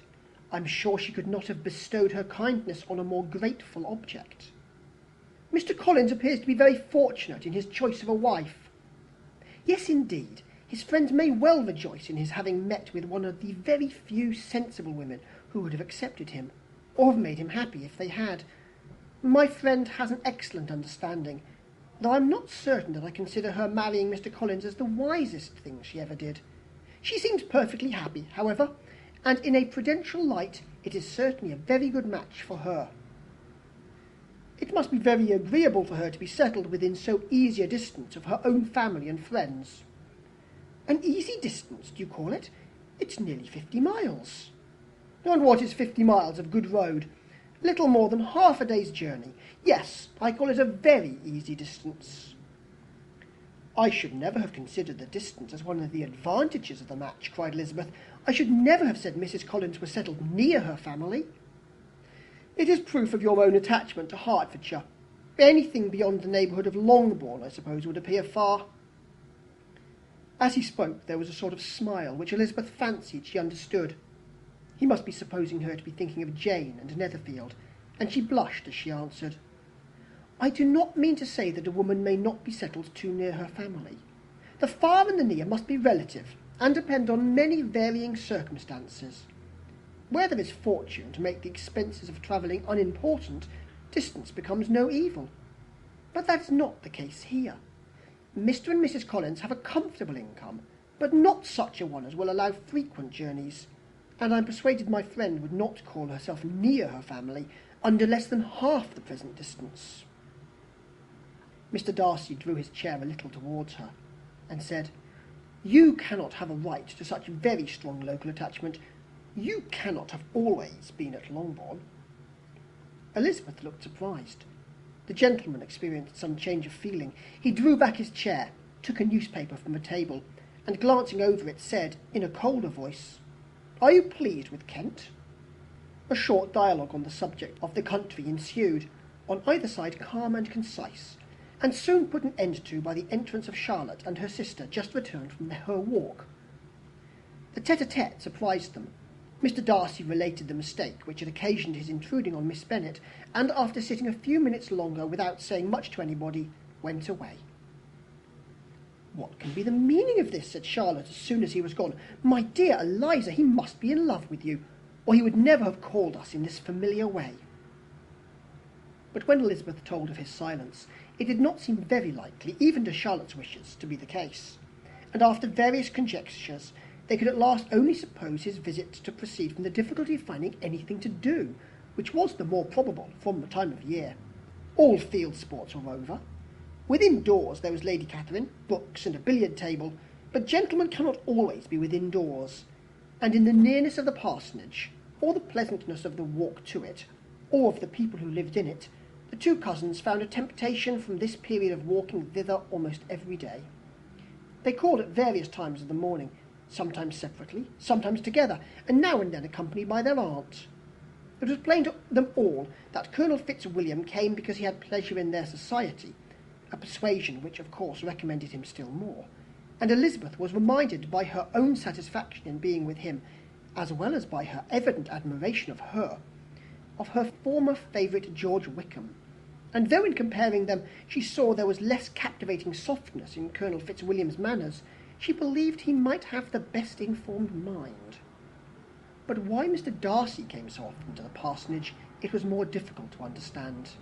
It could not be for society, as he frequently sat there 10 minutes together without opening his lips, and when he did speak, it seemed the effort of necessity rather than of choice, a sacrifice to propriety, not a pleasure to himself. He seldom appeared really animated. Mrs. Collins knew not what to make of him. Colonel Fitzwilliam's occasionally laughing at his stupidity proved that he was generally different, which her own knowledge of him could not have told her, and as she would like to have believed that this changed the effect of love, and the object of that love her friend Eliza, she set herself seriously to work to find it out. She watched him whenever they were at Rosings, and whenever he came to Hunsford, but without much success. He certainly looked at her friend a great deal, but the expression of that look was disputable. It was an earnest, steadfast gaze, but she often doubted whether there were much admiration in it, and sometimes it seemed nothing but absence of mind.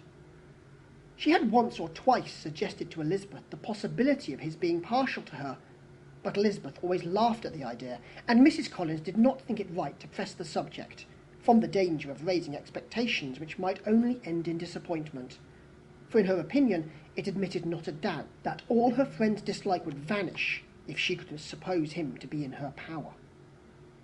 In her kind schemes for Elizabeth, she sometimes planned her marrying Colonel Fitzwilliam. He was beyond comparison the most pleasant man. He certainly admired her, and his situation in life was most eligible.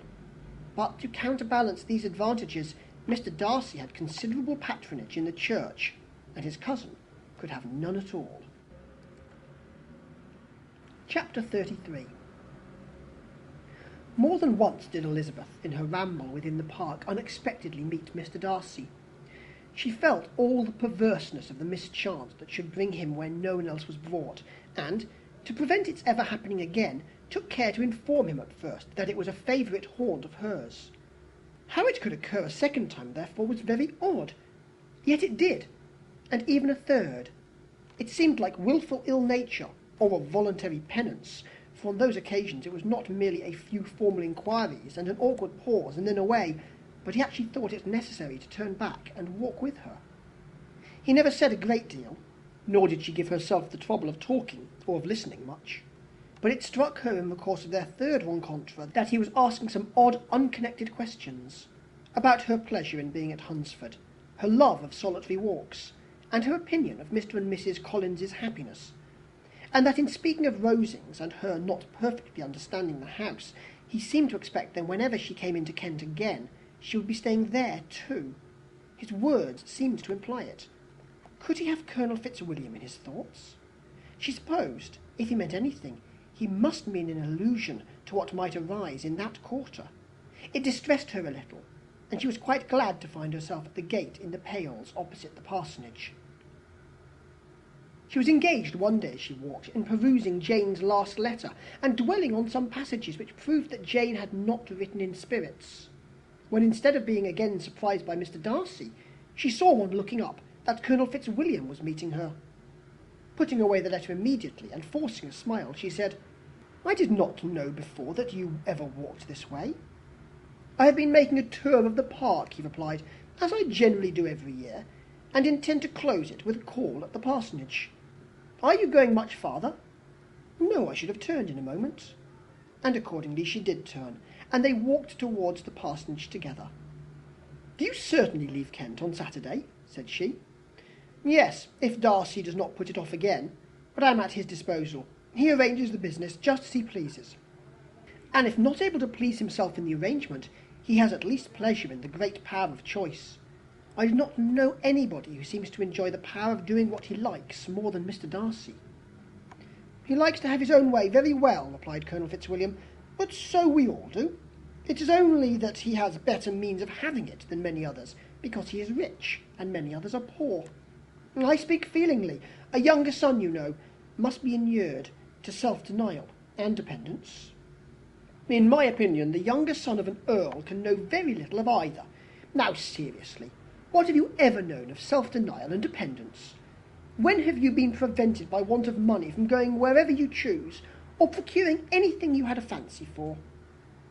These are home questions, and perhaps I cannot say that I have experienced many hardships of that nature. But in matters of greater weight, I may suffer from want of money. Younger sons cannot marry where they like, unless where they like women of fortune, which I think they very often do. Our habits of expense make us too dependent, and there are too many in my rank of life who can afford to marry without some attention to money." "Is this," thought Elizabeth, "meant for me?"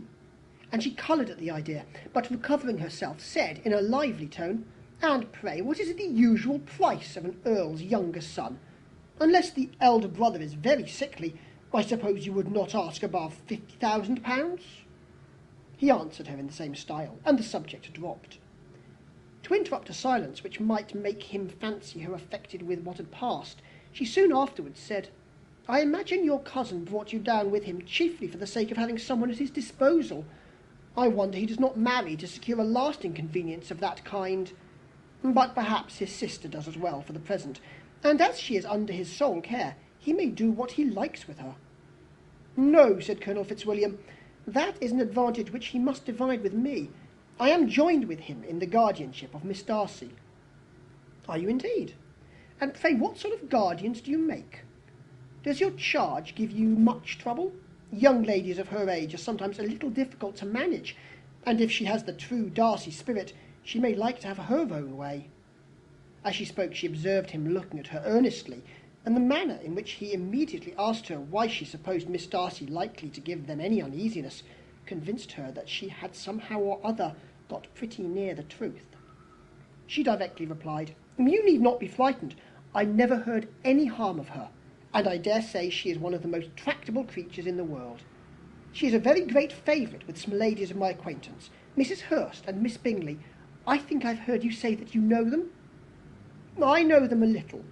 Their brother is a pleasant gentleman-like man. He is a great friend of Darcy's." "Oh, yes," said Elizabeth dryly. "Mr. Darcy is uncommonly kind to Mr. Bingley, and takes a prodigious deal of care of him." "Care of him? Yes, I really believe Darcy does take care of him in those points where he most wants care. From something that he told me in our journey hither, I have reason to think Bingley very much indebted to him. But I ought to beg his pardon, for I have no right to suppose that Bingley was the person meant. It was all conjecture." "What is it that you mean?" "It's a circumstance which Darcy would not wish to be generally known, because if it were to get round to the lady's family, it would be an unpleasant thing. You may depend on my not mentioning it. And remember that I have not much reason for supposing it to be Bingley. What he told me was merely this, that he congratulated himself on having lately saved a friend from the inconveniences of a most imprudent marriage, but without mentioning names or any other particulars. And I only suspected it to be Bingley, from believing him the kind of young man to get into a scrape of that sort, and from knowing them to have been together the whole of last summer. Did Mr. Darcy give you reasons for this interference? I understand there were some very strong objections against the lady. And what art did he use to separate them? He did not talk to me of his own arts, said Fitzwilliam, smiling. He only told me what I have now told you. Elizabeth made no answer and walked on, her heart swelling with indignation. After watching her a little, Fitzwilliam asked her why she was so thoughtful. I am thinking of what you have been telling me, said she. Your cousin's conduct does not suit my feelings. Why was he to be the judge? You are rather disposed to call his interference officious? I do not see what right Mr. Darcy had to decide on the propriety of his friend's inclination, or why, upon his judgment alone, he was to determine and direct in what manner his friend was to be happy. But, she continued, recollecting herself, as we know none of the particulars, it is not fair to condemn him. It is not to be supposed that there was much affection in the case. That is not an unnatural surmise, said Fitzwilliam, but it is a lessening of the honour of my cousin's triumph, very sadly.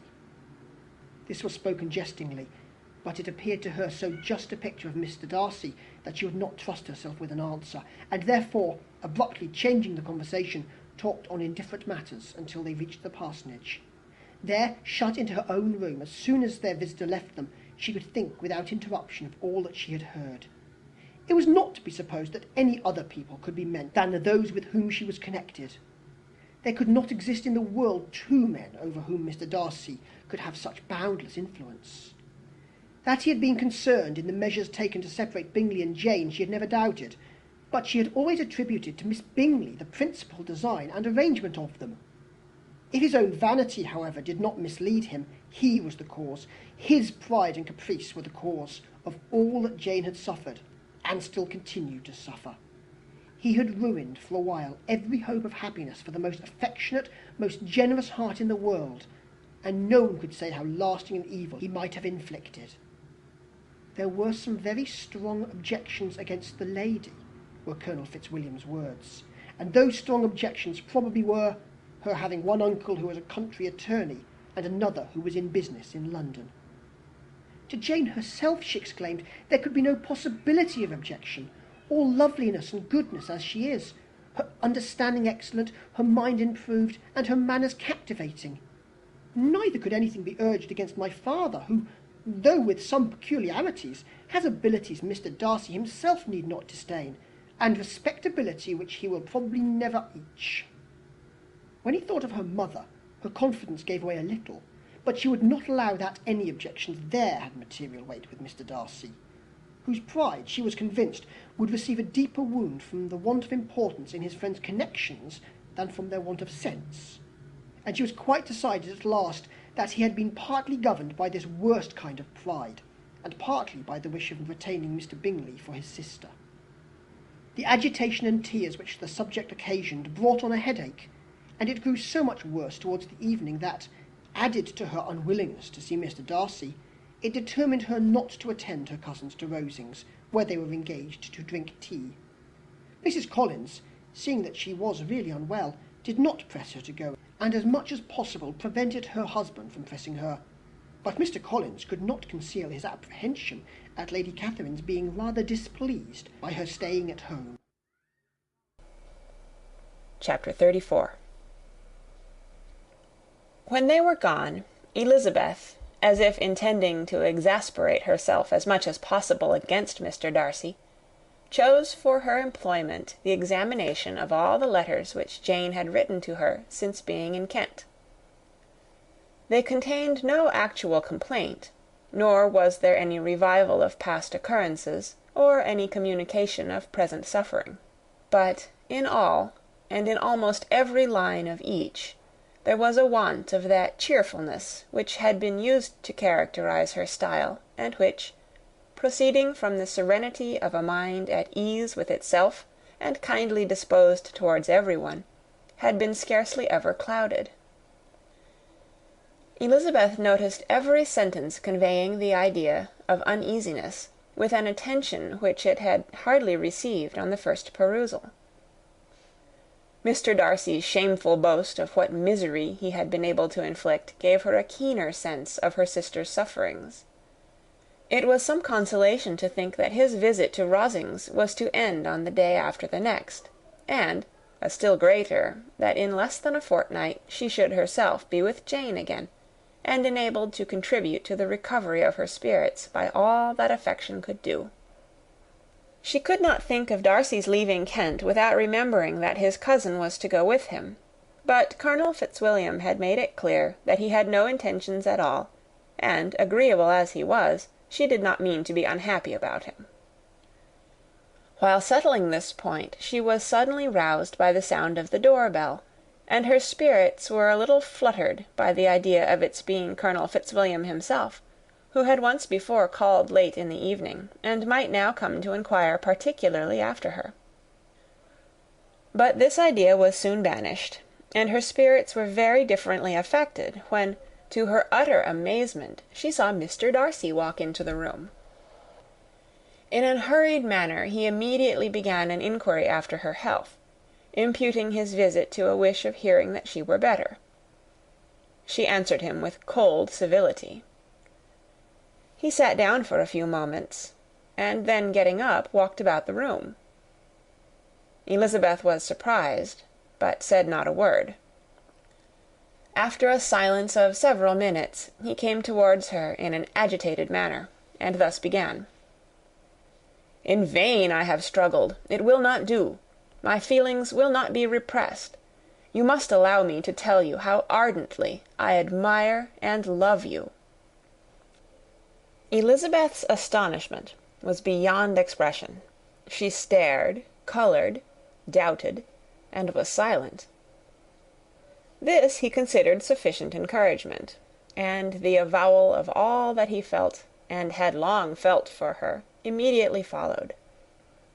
He spoke well, but there were feelings besides those of the heart to be detailed, and he was not more eloquent on the subject of tenderness than of pride.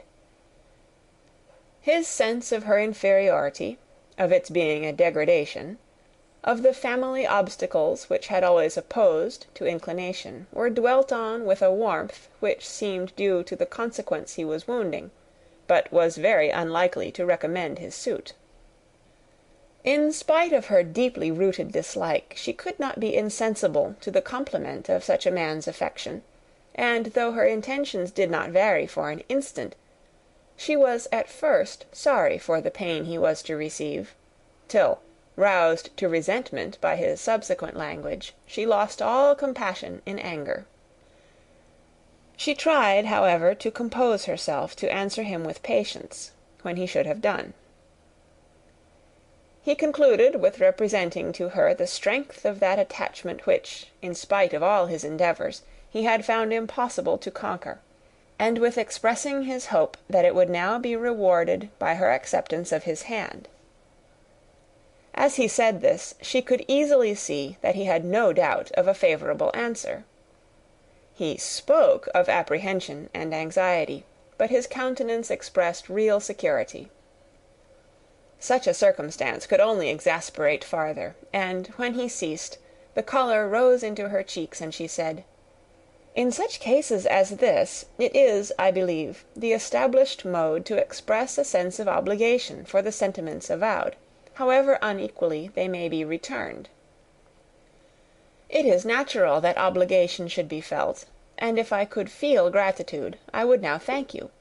But I cannot. I have never desired your good opinion, and you have certainly bestowed it most unwillingly. I am sorry to have occasioned pain to anyone.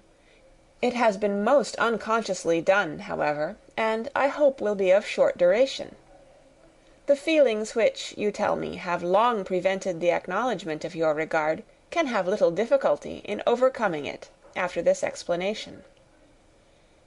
Mr. Darcy, who was leaning against the mantelpiece with his eyes fixed on her face, seemed to catch her words with no less resentment than surprise. His complexion became pale with anger, and the disturbance of his mind was visible in every feature. He was struggling for the appearance of composure, and would not open his lips till he believed himself to have attained it. The pause was to Elizabeth's feelings dreadful. At length, with a voice of forced calmness, he said, "And this is all the reply which I am to have the honour of expecting? I might, perhaps, wish to be informed why, with so little endeavour at civility, I am thus rejected. But it is of small importance." "I might as well inquire," replied she, "why, with so evident a desire of offending and insulting me, you chose to tell me that you liked me against your will, against your reason, and even against your character. Was not this some excuse for incivility, if I was uncivil? But I have other provocations, you know I have. Had not my feelings decided against you? Had they been indifferent, or had they even been favourable? Do you think that any consideration would tempt me to accept the man who has been the means of ruining, perhaps for ever, the happiness of a most beloved sister?" As she pronounced these words, Mr. Darcy changed colour, but the emotion was short, and he listened without attempting to interrupt her, while she continued,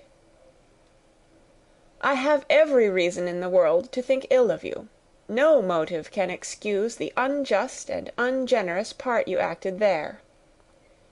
You dare not, you cannot deny that you have been the principal, if not the only means of dividing them from each other, of exposing one to the censure of the world for caprice and instability, and the other to its derision for disappointed hopes, and involving them both in misery of the acutest kind." She paused, and saw with no slight indignation that he was listening with an air which proved him wholly unmoved by any feeling of remorse. He even looked at her with a smile of affected incredulity. "Can you deny that you have done it?" she repeated. With assumed tranquillity, he then replied, "I have no wish of denying that I did everything in my power to separate my friend from your sister, or that I rejoice in my success. Towards him I have been kinder than towards myself." Elizabeth disdained the appearance of noticing this civil reflection, but its meaning did not escape, nor was it likely to conciliate her. "But it is not merely this affair," she continued, "on which my dislike is founded. Long before it had taken place, my opinion of you was decided.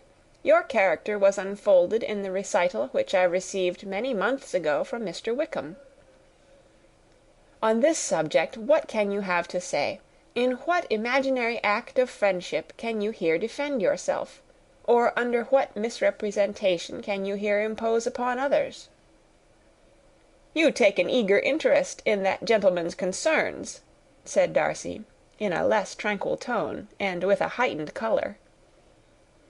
"Who that knows what his misfortunes have been can help feeling an interest in him?" "His misfortunes!" repeated Darcy contemptuously. "Yes, his misfortunes have been great indeed." "And of your infliction," cried Elizabeth with energy. "You have reduced him to his present state of poverty, comparative poverty. You have withheld the advantages which you must know to have been designed for him. You have deprived the best years of his life of that independence which was no less his due than his desert. You have done all this, and yet you can treat the mention of his misfortune with contempt and ridicule." "And this," cried Darcy, as he walked with quick steps across the room, "is your opinion of me. This is the estimation in which you hold me. I thank you for explaining it so fully. My faults, according to this calculation, are heavy indeed. But perhaps," added he, stopping in his walk, and turning towards her, "these offences might have been overlooked, had not your pride been hurt by my honest confession of the scruples that had long prevented my forming any serious design. These bitter accusations might have been suppressed, had I, with greater policy, concealed my struggles, and flattered you into the belief of my being impelled by unqualified, unalloyed inclination, by reason, by reflection, by everything. But disguise of every sort is my abhorrence. nor am I ashamed of the feelings I related. They were natural and just. Could you expect me to rejoice in the inferiority of your connections? To congratulate myself on the hope of relations whose condition in life is so decidedly beneath my own?" Elizabeth felt herself growing more angry every moment, yet she tried to the utmost to speak with composure when she said, "You are mistaken, Mr. Darcy, if you suppose that the mode of your declaration affected me in any other way than as it spared the concern which I might have felt in refusing you, had you behaved in a more gentlemanlike manner." She saw him start at this, but he said nothing, and she continued, "You could not have made the offer of your hand in any possible way that would have tempted me to accept it." Again his astonishment was obvious, and he looked at her with an expression of mingled incredulity and mortification. She went on, "From the very beginning, from the first moment, I may almost say, of my acquaintance with you, your manners, impressing me with the fullest belief of your arrogance, your conceit, and your selfish disdain for the feelings of others, were such as to form the groundwork of disapprobation on which succeeding events have built so immovable a dislike; and I had not known you a month before I felt that you were the last man in the world whom I could ever be prevailed on to marry." "You have said quite enough, madam. I perfectly comprehend your feelings, and have now only to be ashamed of what my own have been. Forgive me for having taken up so much of your time, and accept my best wishes for your health and happiness." And with these words he hastily left the room, and Elizabeth heard him the next moment open the front door and quit the house. The tumult of her mind was now painfully great. She knew not how to support herself, and from actual weakness sat down and cried for half an hour. Her astonishment, as she reflected on what had passed, was increased by every review of it. That she should receive an offer of marriage from Mr. Darcy! That he should have been in love with her for so many months! So much in love as to wish to marry her in spite of all the objections which had made him prevent his friends marrying her sister, and which must appear at least with equal force in his own case, was almost incredible. It was gratifying to have inspired unconsciously so strong an affection. But his pride, his abominable pride, his shameless avowal of what he had done with respect to Jane, his unpardonable assurance in acknowledging, though he could not justify it, and the unfeeling manner in which he had mentioned Mr. Wickham, his cruelty towards whom he had not attempted to deny, soon overcame the pity which the consideration of his attachment had for a moment excited. She continued in very agitated reflections till the sound of Lady Catherine's carriage made her feel how unequal she was to encounter Charlotte's observation, and hurried her away to her room. Chapter 34. Chapter 35. Elizabeth awoke the next morning to the same thoughts and meditations which had at length closed her eyes. She could not yet recover from the surprise of what had happened. It was impossible to think of anything else, and, totally indisposed for employment, she resolved, soon after breakfast, to indulge herself in air and exercise. She was proceeding directly to her favourite walk, when the recollection of Mr. Darcy's sometimes coming there stopped her, and instead of entering the park, she turned up the lane, which led farther from the turnpike road. The park paling was still the boundary on one side, and she soon passed one of the gates into the ground. After walking 2 or 3 times along that part of the lane, she was tempted, by the pleasantness of the morning, to stop at the gates and look into the park. The 5 weeks which she had now passed in Kent had made a great difference in the country, and every day was adding to the verdure of the early trees. She was on the point of continuing her walk, when she caught a glimpse of a gentleman within the sort of grove which edged the park. He was moving that way, and, fearful of its being Mr. Darcy, she was directly retreating. But the person who advanced was now near enough to see her, and stepping forward with eagerness, pronounced her name. She had turned away, but on hearing herself called, though in a voice which proved it to be Mr. Darcy, she moved again towards the gate.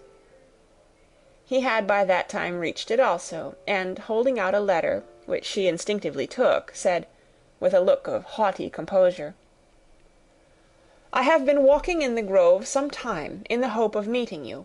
Will you do me the honour of reading that letter?"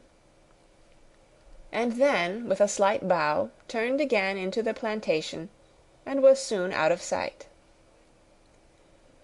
With no expectation of pleasure, but with the strongest curiosity, Elizabeth opened the letter, and to her still increasing wonder perceived an envelope containing 2 sheets of letter paper, written quite through, in a very close hand. The envelope itself was likewise full. Pursuing her way along the lane, she then began it. It was dated from Rosings, at 8 o'clock in the morning, and was as follows: "Be not alarmed, madam, on receiving this letter, by the apprehension of its containing any repetition of those sentiments or renewal of those offers which were last night so disgusting to you. I write without any intention of paining you, or humbling myself, by dwelling on wishes which, for the happiness of both, cannot be too soon forgotten; and the effort which the formation and the perusal of this letter must occasion should have been spared, had not my character required it to be written and read. You must therefore pardon the freedom with which I demand your attention. Your feelings, I know, will bestow it unwillingly, but I demand it of your justice. 2 offences of a very different nature, and by no means of equal magnitude, you last night laid to my charge. The first mentioned was, that, regardless of the sentiments of either, I had detached Mr. Bingley from your sister; and the other, that I had, in defiance of various claims, in defiance of honour and humanity, ruined the immediate prosperity and blasted the prospects of Mr. Wickham. Wilfully and wantonly to have thrown off the companion of my youth, the acknowledged favourite of my father, a young man who had scarcely any other dependence than on our patronage, and who had been brought up to expect its exertion, would be a depravity to which the separation of 2 young persons, whose affection could be the growth of only a few weeks, could bear no comparison. But from the severity of that blame which was last night so liberally bestowed, respecting each circumstance, I shall hope to be in the future secured, when the following account of my actions and their motives has been read. If, in the explanation of them, which is due to myself, I am under the necessity of relating feelings which may be offensive to yours, I can only say that I am sorry. The necessity must be obeyed, and further apology would be absurd. I had not been long in Hertfordshire before I saw, in common with others, that Bingley preferred your elder sister to any other young woman in the country. But it was not till the evening of the dance at Netherfield that I had any apprehension of his feeling a serious attachment. I had often seen him in love before. At that ball, while I had the honour of dancing with you, I was first made acquainted, by Sir William Lucas's accidental information, that Bingley's attentions to your sister had given rise to a general expectation of their marriage. He spoke of it as a certain event, of which the time alone could be undecided. From that moment I observed my friend's behaviour attentively, and I could then perceive that his partiality for Miss Bennet was beyond what I had ever witnessed in him. Your sister I also watched. Her look and manners were open, cheerful, and engaging as ever, but without any symptom of peculiar regard, and I remained convinced from the evening's scrutiny that though she received his attentions with pleasure, she did not invite them by any participation of sentiment. If you have not been mistaken here, I must have been in error. Your superior knowledge of your sister must make the latter probable. If it be so, if I have been misled by such error to inflict pain on her, your resentment has not been unreasonable. But I shall not scruple to assert that the serenity of your sister's countenance and air was such as might have given the most acute observer a conviction that, however amiable her temper, her heart was not likely to be easily touched. That I was desirous of believing her indifferent is certain, but I will venture to say that my investigation and decisions are not usually influenced by my hopes or fears. I did not believe her to be indifferent because I wished it. I believed it on impartial conviction, as truly as I wished it in reason. My objections to the marriage were not merely those which I last night acknowledged to have the utmost force of passion to put aside, in my own case. The want of connection could not be so great an evil to my friend as to me. But there were other causes of repugnance, causes which, though still existing, and existing to an equal degree in both instances, I had myself endeavoured to forget, because they were not immediately before me. These causes must be stated, though briefly. The situation of your mother's family, though objectionable, was nothing in comparison to that total want of propriety so frequently, so almost uniformly betrayed by herself, by your 3 younger sisters, and occasionally even by your father. Pardon me, it pains me to offend you, but amidst your concern for the defects of your nearest relations, and your displeasure at this representation of them, let it give you consolation to consider that to have conducted yourselves so as to avoid any share of the like censure is praise no less generally bestowed on you and your elder sister than it is honourable to the sense and disposition of both. I will only say farther, that from what passed that evening, my opinion of all parties was confirmed, and every inducement heightened which could have led me before to preserve my friend from what I esteemed a most unhappy connection. He left Netherfield for London on the day following, as you, I am certain, remember, with the design of soon returning. The part which I acted is now to be explained. His sister's uneasiness had been equally excited with my own. Our coincidence of feeling was soon discovered, and, alike sensible that no time was to be lost in detaching their brother, we shortly resolved on joining him directly in London. We accordingly went, and there I readily engaged in the office of pointing out to my friend the certain evils of such a choice. I described and enforced them earnestly. But, however this remonstrance might have staggered or delayed his determination, I do not suppose that it would ultimately have prevented the marriage, had it not been seconded by the assurance that I hesitated not in giving of your sister's indifference. He had before believed her to return his affection with sincere, if not with equal, regard. But Bingley has great natural modesty, with a stronger dependence on my judgment than on his own. To convince him, therefore, that he had deceived himself was no very difficult point. To persuade him against returning into Hertfordshire, when that conviction had been given, was scarcely the work of a moment. I cannot blame myself for having done thus much. There is but one part of my conduct in the whole affair on which I do not reflect with satisfaction. It is that I condescended to adopt the measures of art so far as to conceal from him your sister's being in town. I knew it myself, as it was known to Miss Bingley, but her brother is even yet ignorant of it. That they might have met without ill consequence is perhaps probable, but his regard did not appear to me enough extinguished for him to see her without some danger. Perhaps this concealment, this disguise, was beneath me. It is done, however, and it was done for the best. On this subject I have nothing more to say, no other apology to offer. If I have wounded your sister's feelings, it was unknowingly done, and though the motives which governed me may to you very naturally appear insufficient, I have not yet learnt to condemn them. With respect to that other, more weighty accusation, of having injured Mr. Wickham, I can only refute it by laying before you the whole of his connection with my family. Of what he has particularly accused me I am ignorant, but of the truth of what I shall relate I can summon more than one witness of undoubted veracity.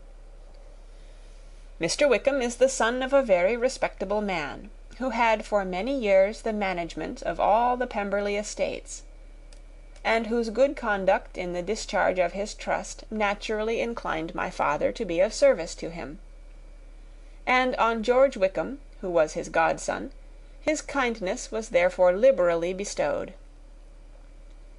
My father supported him at school, and afterwards at Cambridge, most important assistance, as his own father, always poor from the extravagance of his wife, would have been unable to give him a gentleman's education. My father was not only fond of this young man's society, whose manners were always engaging. He had also the highest opinion of him, and, hoping the church would be his profession, intended to provide for him in it. As for myself, it is many, many years since I first began to think of him in a very different manner. The vicious propensities, the want of principle, which he was careful to guard from the knowledge of his best friend, could not escape the observation of a young man of nearly the same age with himself, and who had opportunities of seeing him in unguarded moments, which Mr. Darcy could not have. Here again I shall give you pain, to what degree you only can tell. But, whatever may be the sentiments which Mr. Wickham has created, a suspicion of their nature shall not prevent me from unfolding his real character. It adds even another motive. My excellent father died about 5 years ago, and his attachment to Mr. Wickham was to the last so steady that in his will he particularly recommended it to me, to promote his advancement in the best manner that his profession might allow, and if he took orders, desired that a valuable family living might be his as soon as it became vacant. There was also a legacy of £1,000.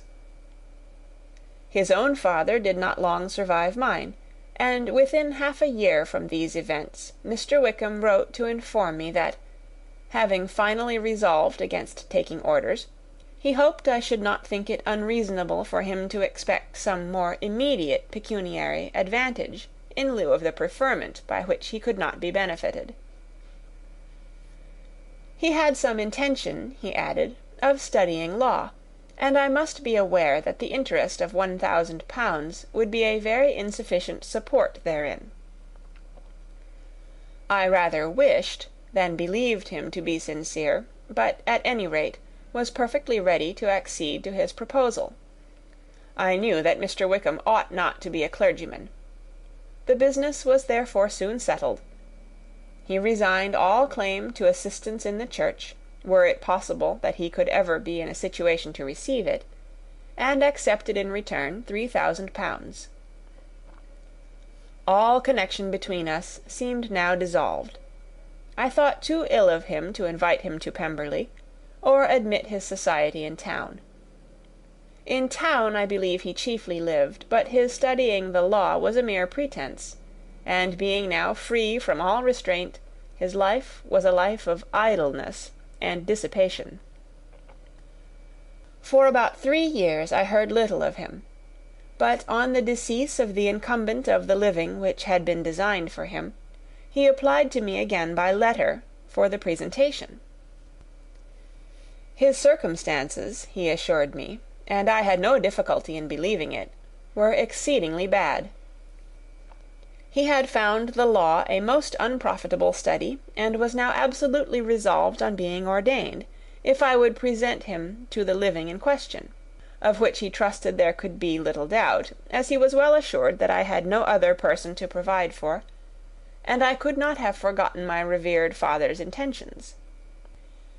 You will hardly blame me for refusing to comply with this entreaty, or for resisting every repetition to it.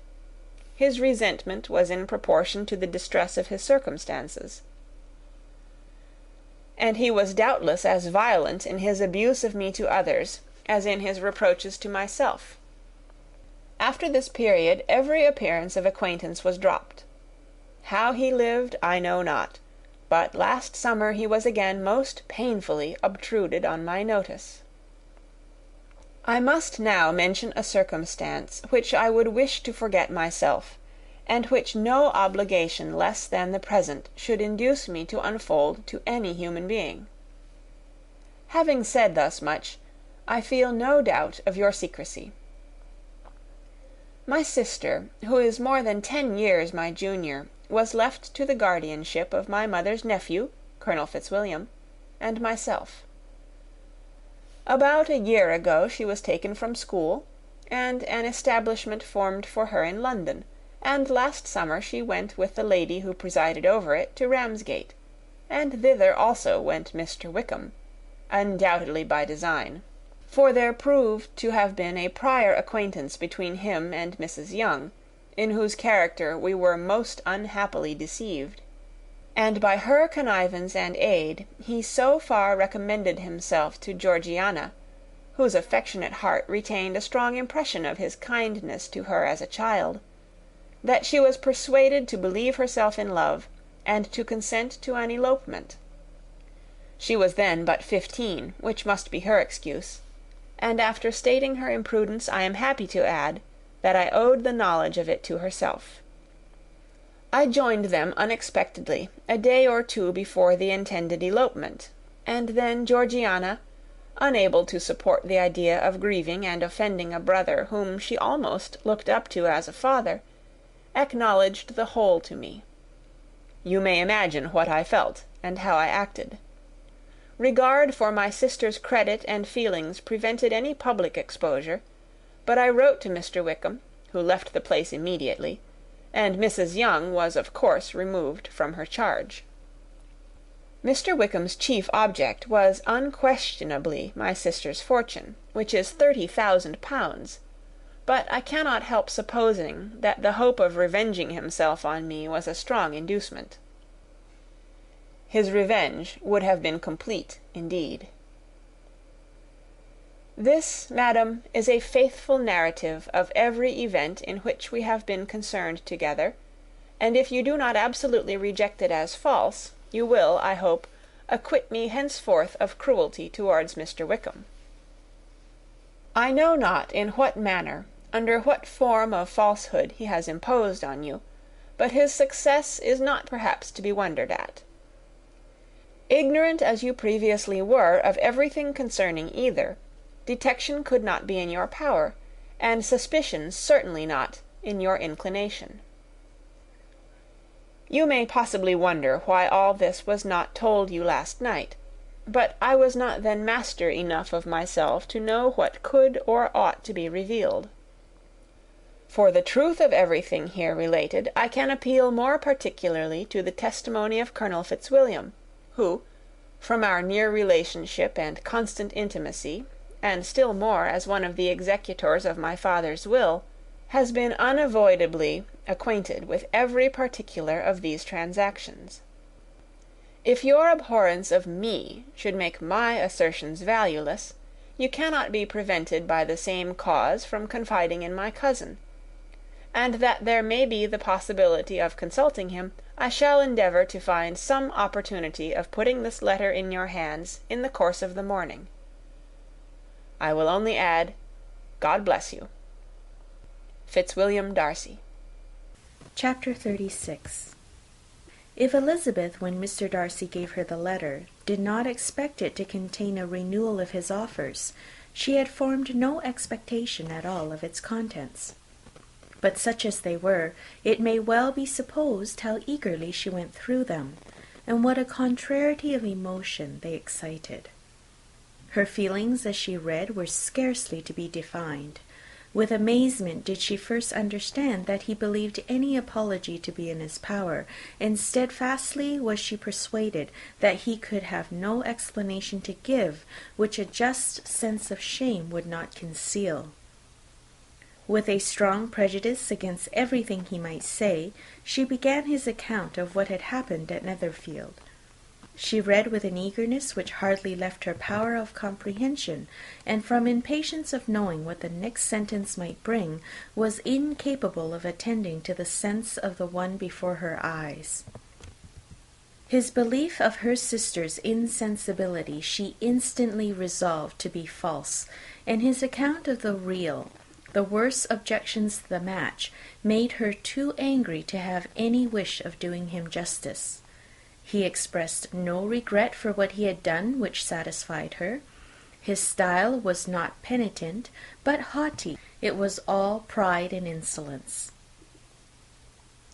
But when this subject was succeeded by his account of Mr. Wickham, when she read with somewhat clearer attention a relation of events which, if true, must overthrow every cherished opinion of his worth, and which bore so alarming an affinity to his own history of himself, her feelings were yet more acutely painful and more difficult of definition.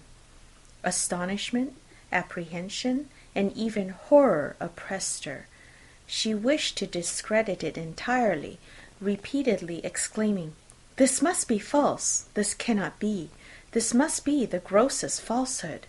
And when she had gone through the whole letter, though scarcely knowing anything of the last page or two, put it hastily away, protesting that she would not regard it, that she would never look at it again. In this perturbed state of mind, with thoughts that could rest on nothing, she walked on, but it would not do. In half a minute the letter was unfolded again, and collecting herself as well as she could, she again began the mortifying perusal of all that related to Wickham, and commanded herself so far as to examine the meaning of every sentence. The account of his connection with the Pemberley family was exactly what he had related himself, and the kindness of the late Mr. Darcy, though she had not before known its extent, agreed equally well with his own words. So far each recital confirmed the other, but when she came to the will the difference was great. What Wickham had said of the living was fresh in her memory, and as she recalled his very words, it was impossible not to feel that there was gross duplicity on one side or the other, and for a few moments she flattered herself that her wishes did not err. But when she read and reread with the closest attention the particulars immediately following of Wickham's resigning all pretensions to the living, of his receiving in lieu so considerable a sum as 3,000 pounds, again she was forced to hesitate. She put down the letter, weighed every circumstance with what she meant to be impartiality, deliberated on the probability of each statement, but with little success. On both sides it was only assertion. Again she read on, but every line proved more clearly that the affair, which she had believed it impossible that any contrivance could so represent as to render Mr. Darcy's conduct in it less than infamous, was capable of a turn which must make him entirely blameless throughout the whole. The extravagance and general profligacy which he scrupled not to lay at Mr. Wickham's charge exceedingly shocked her, the more so as she could bring no proof of its injustice. She had never heard of him before his entrance into the shire militia, in which he had engaged at the persuasion of the young man who, on meeting him accidentally in town, had there renewed a slight acquaintance. Of his former way of life nothing had been known in Hertfordshire but what he told himself. As to his real character, had information been in her power, she had never felt a wish of inquiring. His countenance, voice, and manner had established him at once in the possession of every virtue. She tried to recollect some instance of goodness, some distinguished trait of integrity or benevolence, that might rescue him from the attacks of Mr. Darcy, or at least, by the predominance of virtue, atone for those casual errors under which she would endeavour to class what Mr. Darcy had described as the idleness and vice of many years' continuance. But no such recollection befriended her. She could see him instantly before her in every charm of air and address, but she could remember no more substantial good than the general approbation of the neighbourhood, and the regard which his social powers had gained him in the mess. After pausing on this point a considerable while, she once more continued to read, but alas, the story which followed, of his designs on Miss Darcy, received some confirmation from what had passed between Colonel Fitzwilliam and herself only the morning before, and at last she was referred for the truth of every particular to Colonel Fitzwilliam himself, from whom she had previously received the information of his near concern in all his cousin's affairs, and whose character she had no reason to question. At one time she had almost resolved on applying to him, but the idea was checked by the awkwardness of the application, and at length wholly banished by the conviction that Mr. Darcy would never have hazarded such a proposal if he had not been well assured of his cousin's corroboration. She perfectly remembered everything that had passed in conversation between Wickham and herself in their first evening at Mr. Phillips's. Many of his expressions were still fresh in her memory. She was now struck with the impropriety of such communications to a stranger, and wondered it had escaped her before. She saw the indelicacy of putting himself forward as he had done, and the inconsistency of his professions with his conduct. She remembered that he had boasted of having no fear of seeing Mr. Darcy, that Mr. Darcy must leave the country, but that he should stand his ground. Yet he had avoided the Netherfield ball the very next week. She remembered also that till the Netherfield family had quitted the country, he had told his story to no one but herself, but that after their removal it had been everywhere discussed, that he had then no reserves, no scruples in sinking Mr. Darcy's character, though he had assured her that respect for the father would always prevent his exposing the son. How differently did everything now appear in that he was concerned!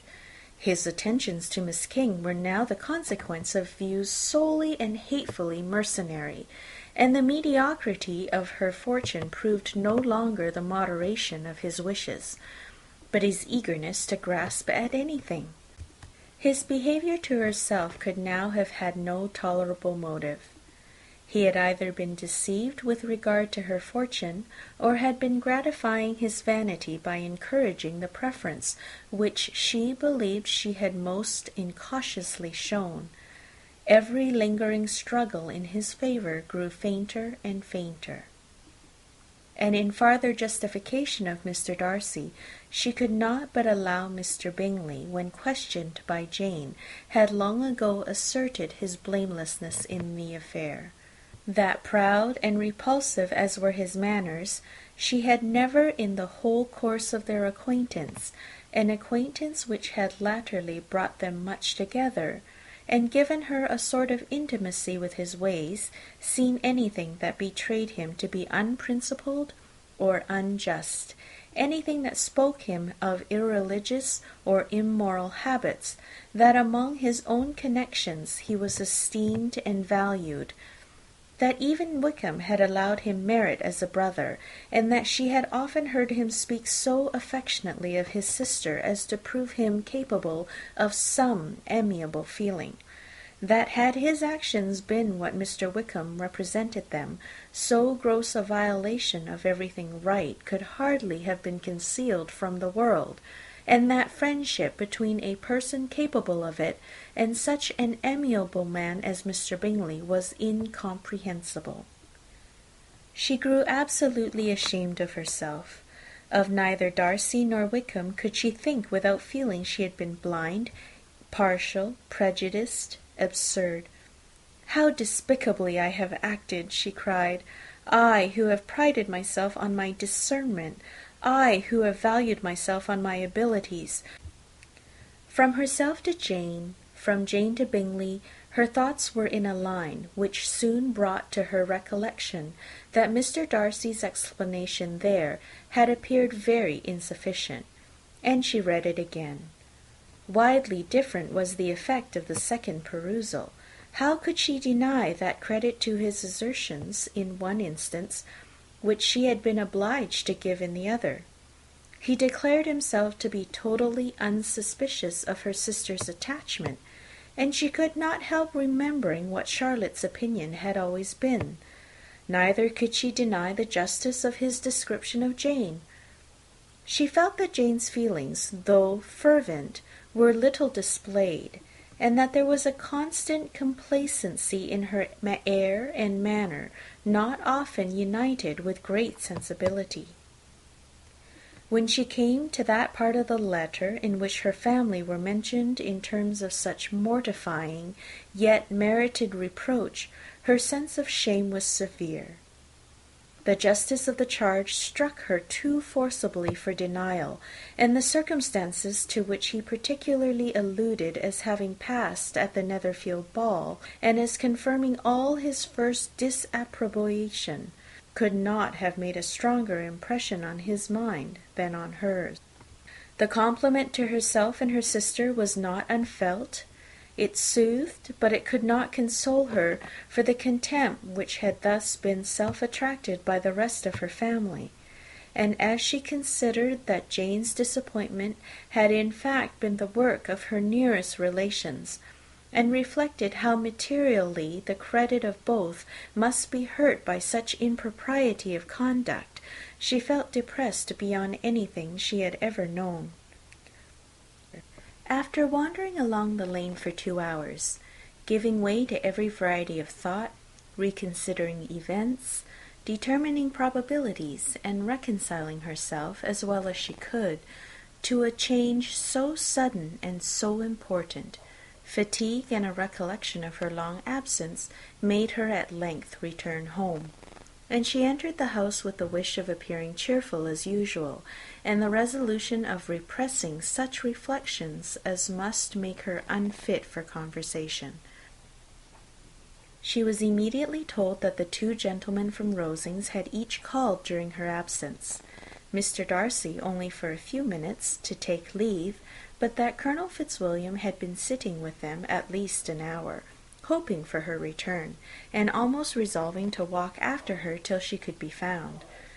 Elizabeth could but just affect concern in missing him. She really rejoiced at it. Colonel Fitzwilliam was no longer an object. She could think only of her letter. End of chapter 36. Chapter 37. The 2 gentlemen left Rosings the next morning, and Mr. Collins, having been in waiting near the lodges to make them his parting obeisance, was able to bring home the pleasing intelligence of their appearing in very good health and in as tolerable spirits as could be expected, after the melancholy scenes so lately gone through at Rosings. To Rosings he then hastened to console Lady Catherine and her daughter, and on his return brought back with great satisfaction a message from her ladyship, importing that she felt herself so dull as to make her very desirous of having them all to dine with her. Elizabeth could not see Lady Catherine without recollecting that, had she chosen it, she might by this time have been presented to her as her future niece, nor could she think without a smile of what her ladyship's indignation would have been. What would she have said? How would she have behaved? Were questions with which she amused herself. Their first subject was the diminution of the Rosings party. "I assure you I feel it exceedingly," said Lady Catherine. "I believe no one feels the loss of friends as much as I do, but I am particularly attached to these young men, and know them to be so much attached to me. They were excessively sorry to go, but so they always are. The dear Colonel rallied his spirits tolerably till just at last, but Darcy seemed to feel it more acutely, I think, than last year. His attachment to Rosings certainly increases. Mr. Collins had a compliment and an allusion to throw in here, which were kindly smiled on by the mother and daughter. Lady Catherine observed after dinner that Miss Bennet seemed out of spirits, and immediately accounted for it by herself, by supposing that she did not like to go home again so soon. She added, "But if that is the case, you must write to your mother and beg that you may stay a little longer. Mrs. Collins will be very glad of your company, I am sure." "I am much obliged to your ladyship for your kind invitation," replied Elizabeth, "but it is not in my power to accept it. I must be in town next Saturday." "Why, at that rate you will have been here only 6 weeks. I expected you to stay 2 months. I told Mrs. Collins so before you came. There can be no occasion for your going so soon. Mrs. Bennet could certainly spare you for another fortnight." "But my father cannot. He wrote last week to hurry my return." "Oh, your father, of course, may spare you if your mother can. Daughters are never of so much consequence to a father, and if you will stay another month complete, it will be in my power to take one of you as far as London, for I am going there early in June for a week, and as Dawson does not object to the barouche box, there will be very good room for one of you, and indeed, if the weather should happen to be cool, I should not object to taking you both, as you are neither of you large." "You are all kindness, ma'am, but I believe we must abide by our original plan." Lady Catherine seemed resigned. "Mrs. Collins, you must send a servant for them. You know I always speak my mind, and I cannot bear the idea of 2 young women travelling post by themselves. It is highly improper. You must contrive to send somebody. I have the greatest dislike in the world to that sort of thing.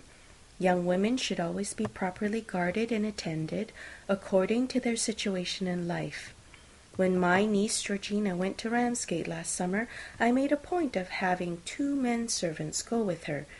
Miss Darcy, the daughter of Mr. Darcy of Pemberley, and Lady Anne, could not have appeared with propriety in a different manner. I am excessively attentive to all those things. You must send John with the young ladies, Mrs. Collins.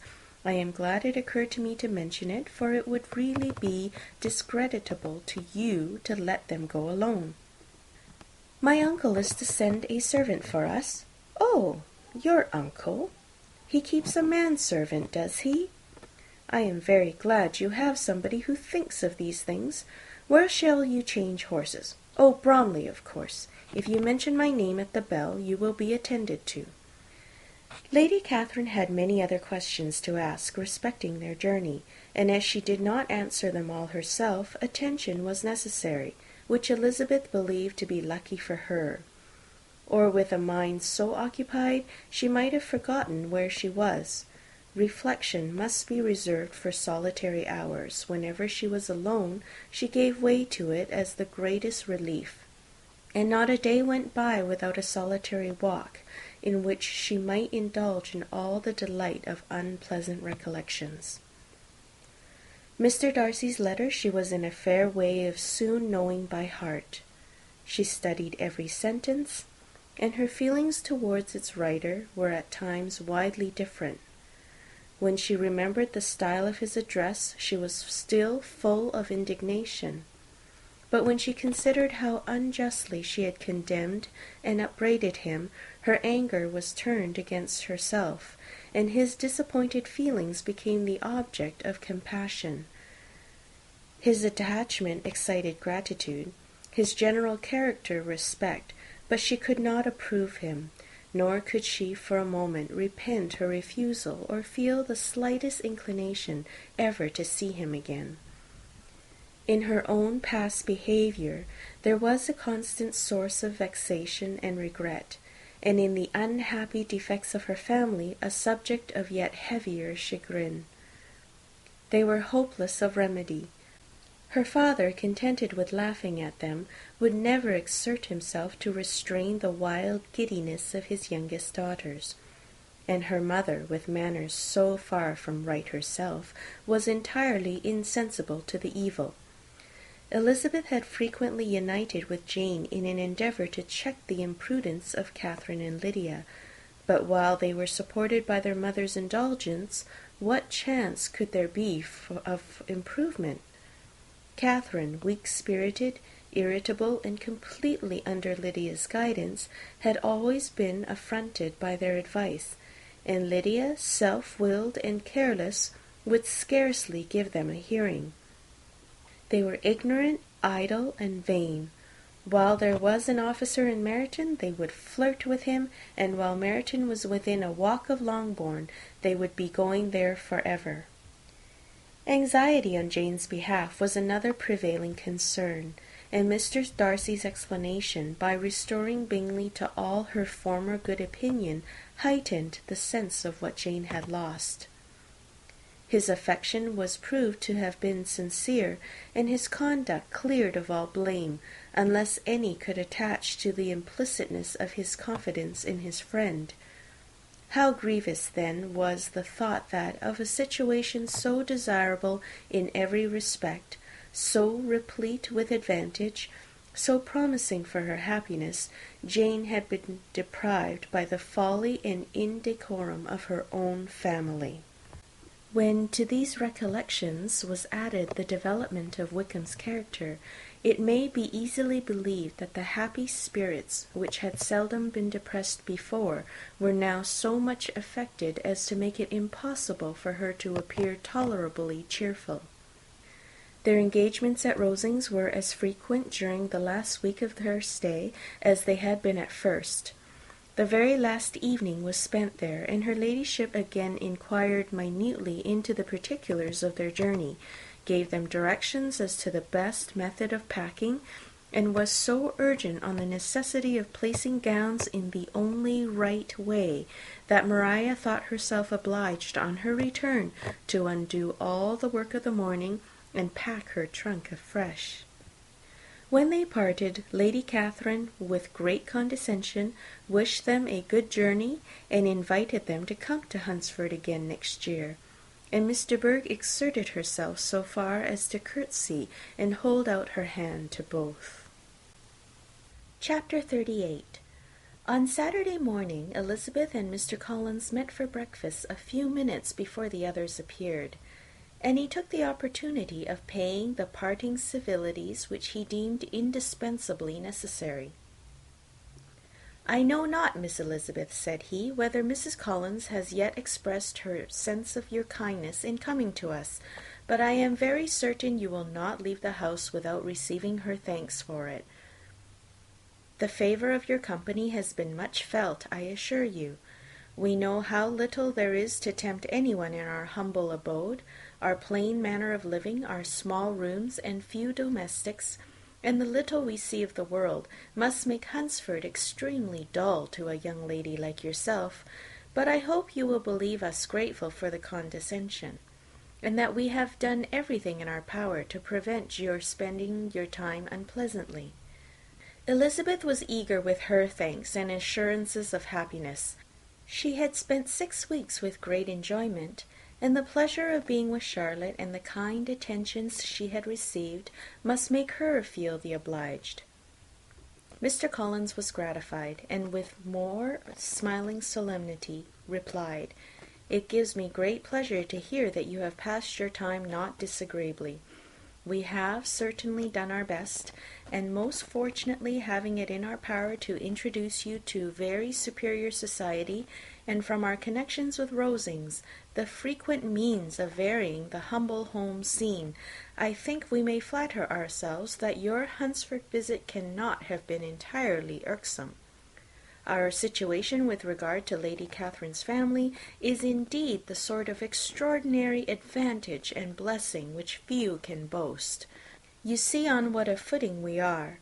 You see how continually we are engaged there, In truth, I must acknowledge that with all the disadvantages of this humble parsonage, I should not think anyone abiding in it an object of compassion, while they are sharers of our intimacy at Rosings."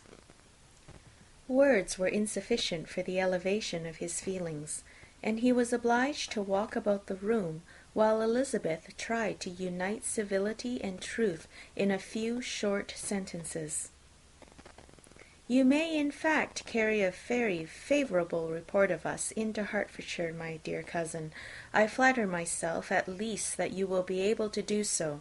Lady Catherine's great attentions to Mrs. Collins you have been a daily witness of, and altogether I trust it does not appear that your friend has drawn an unfortunate, but on this point it will be as well to be silent.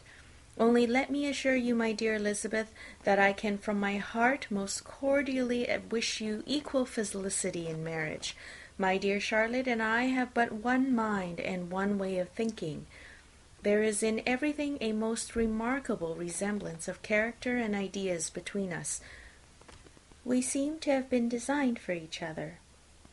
Elizabeth could safely say that it was a great happiness where that was the case, and with equal sincerity could add that she firmly believed and rejoiced in his domestic comforts. She was not sorry, however, to have the recital of them interrupted by the lady from whom they sprang. Poor Charlotte! It was melancholy to leave her to such society. But she had chosen it with her eyes open, and though evidently regretting that her visitors were to go, she did not seem to ask for compassion. Her home and her housekeeping, her parish and her poultry, and all their dependent concerns had not yet lost their charms. At length the chaise arrived, the trunks were fastened on, the parcels placed within, and it was pronounced to be ready. After an affectionate parting between the friends, Elizabeth was attended to the carriage by Mr. Collins, and as they walked down the garden he was commissioning her with his best respects to all her family, not forgetting his thanks for the kindness he had received at Longbourn in the winter, and his compliments to Mr. and Mrs. Gardiner, though unknown. He then handed her in. Maria followed, and the door was on the point of being closed, when he suddenly reminded them, with some consternation, that they had hitherto forgotten to leave any messages for the ladies at Rosings. "But," he added, "you will of course wish to have your humble respects delivered to them, with your grateful thanks for their kindness to you while you have been here." Elizabeth made no objection. The door was then allowed to be shut, and the carriage drove off. "Good gracious!" cried Maria, after a few minutes' silence. "It seems but a day or two since we first came, and yet how many things have happened!" "A great many indeed," said her companion with a sigh. "We have dined 9 times at Rosings, besides drinking tea there twice. How much I shall have to tell!" Elizabeth added privately, "and how much I shall have to conceal." Their journey was performed without much conversation or any alarm, and within 4 hours of their leaving Hunsford they reached Mr. Gardiner's house, where they were to remain a few days. Jane looked well, and Elizabeth had little opportunity of studying her spirits amidst the various engagements which the kindness of her aunt had reserved for them. But Jane was to go home with her, and at Longbourn there would be leisure enough for observation. It was not without an effort, meanwhile, that she could wait even for Longbourn before she told her sister of Mr. Darcy's proposals. To know that she had the power of revealing what would so exceedingly astonish Jane, and must at the same time so highly gratify whatever of her own vanity she had not yet been able to reason away, was such a temptation to openness as nothing could have been conquered but the state of indecision in which she remained as to the extent of what she should communicate, and her fear, if she once entered on the subject, of being hurried into repeating something of Bingley which might only grieve her sister further. Chapter 39. It was the second week in May in which the three young ladies set out together from Gracechurch Street for the town in Hertfordshire, and as they drew near the approved inn where Mr. Bennet's carriage was to meet them, they quickly perceived, in token of the coachman's punctuality, both Kitty and Lydia looking out of a dining-room upstairs. These two girls had been above an hour in the place, happily employed in visiting an opposite milliner, watching the sentinel on guard, and dressing a salad and cucumber. After welcoming their sisters, they triumphantly displayed a table set out with such cold meat as an inn larder usually affords, exclaiming, "Is this not nice? Is not this an agreeable surprise?" "And we mean to treat you all," added Lydia, "but you must lend us the money, for we have just spent ours at the shop out there." Then, showing her purchases, "Look here, I have bought this bonnet. I do not think it is very pretty, but I thought I might as well buy it as not. I shall pull it to pieces as soon as I get home, and see if I can make it up any better." And when her sisters abused it as ugly, she added, with perfect unconcern, "Oh, but there were 2 or 3 much uglier in the shop. And when I have bought some prettier coloured satin to trim it with, fresh, I think it will be very tolerable. Besides, it will not much signify what one wears this summer, after the militia have left Meryton, and they are going in a fortnight." "Are they indeed?" cried Elizabeth with great satisfaction. "They are going to be encamped near Brighton, and I do so want papa to take us there for the summer. It would be such a delicious scheme, and I dare say would cost hardly anything at all. Mamma would like to go too, of all things. Only think what a miserable summer else we shall have." Yes, thought Elizabeth, that would be a delightful scheme indeed, and completely do for us at once. Good heaven! Brighton and a whole campful of soldiers, to us who have been overset already by one poor regiment of militia, and the monthly balls of Meryton. "Now I have got some news for you," said Lydia, as they sat down at the table. "What do you think? It is excellent news, capital news, and about a certain person we all like." Jane and Elizabeth looked at each other, and the waiter was told he need not stay. Lydia laughed and said, "Ay, that is just like your formality and discretion. You thought the waiter must not hear, as if he cared. I dared say he often hears worse things said than what I am going to say. But he is an ugly fellow. I am glad he is gone. I never saw such a long chin in my life. Well, but now for my news. It is about dear Wickham. Too good for the waiter, is it not? There is no danger of Wickham's marrying Mary King. There's for you! She is gone down to her uncle at Liverpool, gone to stay. Wickham is safe." "And Mary King is safe," added Elizabeth, "safe from a connection imprudent as to fortune. She is a great fool for going away if she liked him." "But I am sure there is no strong attachment on either side," said Jane. "I am sure there is not on his. I will answer for it he never cared 3 straws about her. Who could about such a nasty little freckled thing?" Elizabeth was shocked to think that, however incapable of such coarseness of expression herself, the coarseness of the sentiment was little other than her own breast had harboured and fancied liberal. As soon as all had ate, and the elder ones paid, the carriage was ordered, and after some contrivance the whole party, with all their boxes, work-bags, and parcels, and the unwelcome addition of Kitty's and Lydia's purchases, were seated in it. "How nicely we are all crammed in!" cried Lydia.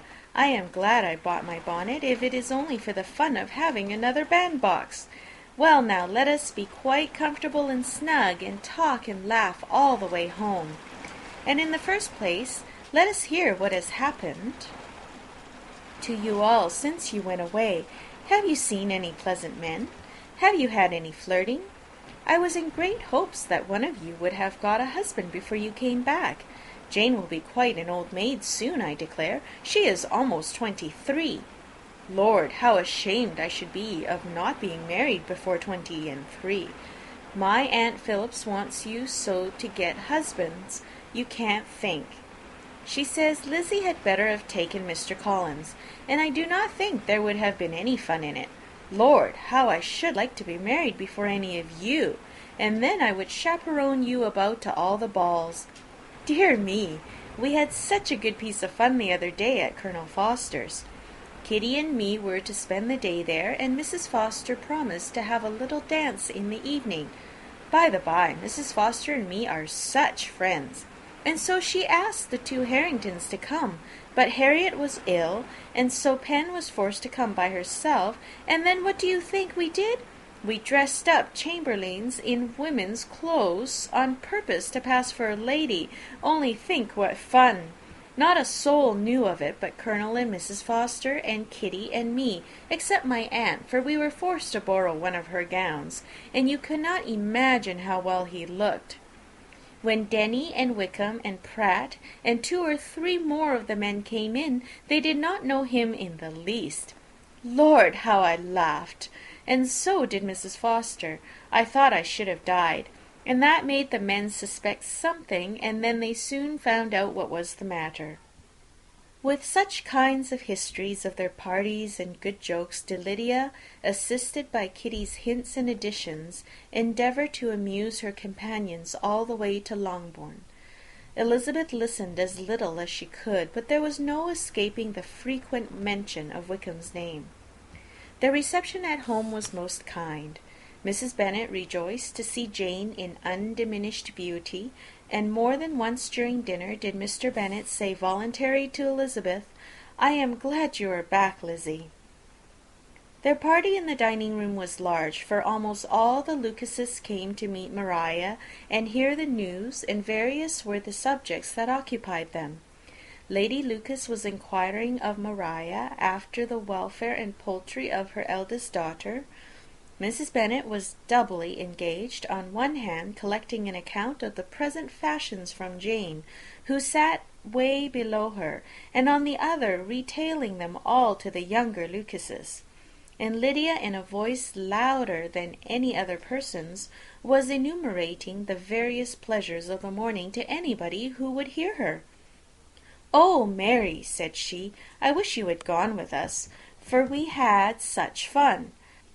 As we went along, Kitty and I drew up the blinds and pretended there was nobody in the coach, and I should have gone so all the way if Kitty had not been sick, and when we got to the George, I do think we behaved very handsomely, for we treated the other 3 with the nicest cold luncheon in the world, and if you would have gone, we would have treated you too, and then when we came away it was such fun. I thought we never should have got into the coach. I was ready to die of laughter. And then we were so merry all the way home. We talked and laughed so loud that anybody might have heard us 10 miles off." To this Mary very gravely replied, "Far be it from me, my dear sister, to depreciate such pleasures. They would doubtless be congenial with the generality of female minds, but I confess they would have no charms for me. I should infinitely prefer a book." But all of this answer Lydia heard not a word. She seldom listened to anybody for more than half a minute, and never attended to Mary at all. In the afternoon Lydia was urgent with the rest of the girls to walk to Meryton and to see how everybody went on. But Elizabeth steadily opposed the scheme. It should not be said that the Miss Bennets could not be home half a day before they were in pursuit of the officers. There was another reason, too, for her opposition. She dreaded seeing Mr. Wickham again, and was resolved to avoid it as long as possible. The comfort to her of the regiment's approaching removal was indeed beyond expression. In a fortnight they were to go, and once gone she hoped there could be nothing more to plague her on his account. She had not been many hours at home before she found that the Brighton scheme, of which Lydia had given them a hint at the inn, was under frequent discussion between her parents.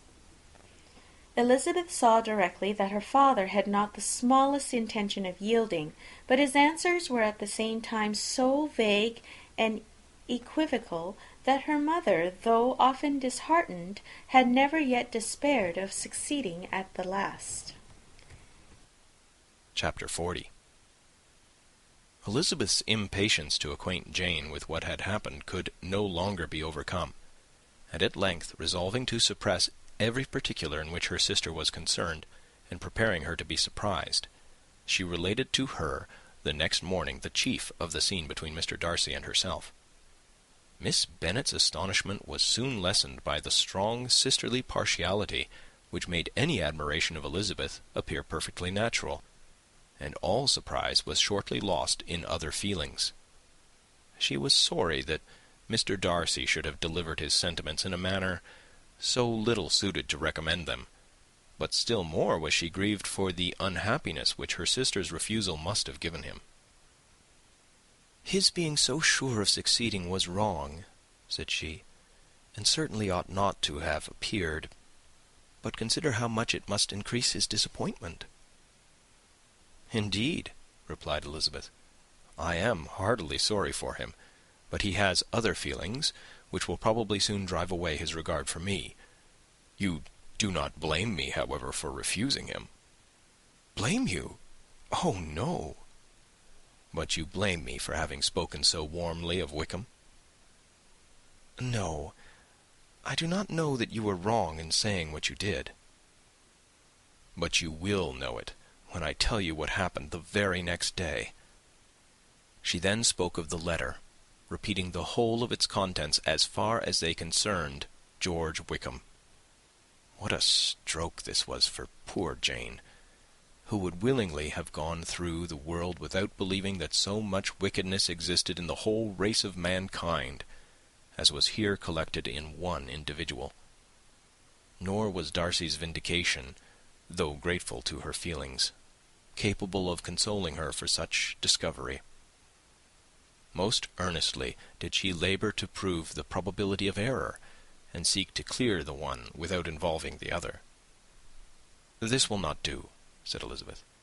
"You never will be able to make both of them good for anything. Take your choice, but you must be satisfied with only one. There is but such a quantity of merit between them, just enough to make one good sort of man, and of late it has been shifting about pretty much. For my part, I am inclined to believe it all Darcy's, but you shall do as you choose." It was some time, however, before a smile could be extorted from Jane. "I do not know when I have been more shocked," said she. "Wickham so very bad! It is almost past belief. And poor Mr. Darcy! Dear Lizzy, only consider what he must have suffered. Such a disappointment, and with the knowledge of your ill opinion too, and having to relate such a thing of his sister. It is really too distressing. I am sure you must feel it so." "Oh, no, my regret and compassion are all done away by seeing you so full of both. I know you will do him such ample justice that I am growing every moment more unconcerned and indifferent. Your profusion makes me saving, and if you lament over him much longer, my heart will be as light as a feather." "Poor Wickham! There is such an expression of goodness in his countenance, such an openness and gentleness in his manner." There certainly was some great mismanagement in the education of those two young men. One has got all the goodness, and the other all the appearance of it. "I never thought Mr. Darcy so deficient in the appearance of it as you used to do." "And yet I meant to be uncommonly clever in taking so decided a dislike to him, without any reason. It is such a spur to one's genius, such an opening for wit, to have a dislike of that kind. One may be continually abusive without saying anything just, but one cannot always be laughing at a man without now and then stumbling on something witty." "Lizzy, when you first read that letter, I am sure you could not treat the matter as you do now." "Indeed, I could not. I was uncomfortable enough, I may say unhappy, and with no one to speak to about what I felt. No Jane to comfort me and say that I had not been so very weak and vain and nonsensical as I knew I had. Oh, how I wanted you! How unfortunate that you should have used such very strong expressions in speaking of Wickham to Mr. Darcy, for now they do appear wholly undeserved. Certainly. But the misfortune of speaking with bitterness is a most natural consequence of the prejudices I had been encouraging. There is one point on which I want your advice. I want to be told whether I ought, or ought not, to make our acquaintances in general understand Wickham's character. Miss Bennet paused a little, and then replied, "Surely there can be no occasion for exposing him so dreadfully. What is your opinion?" "That it ought not to be attempted.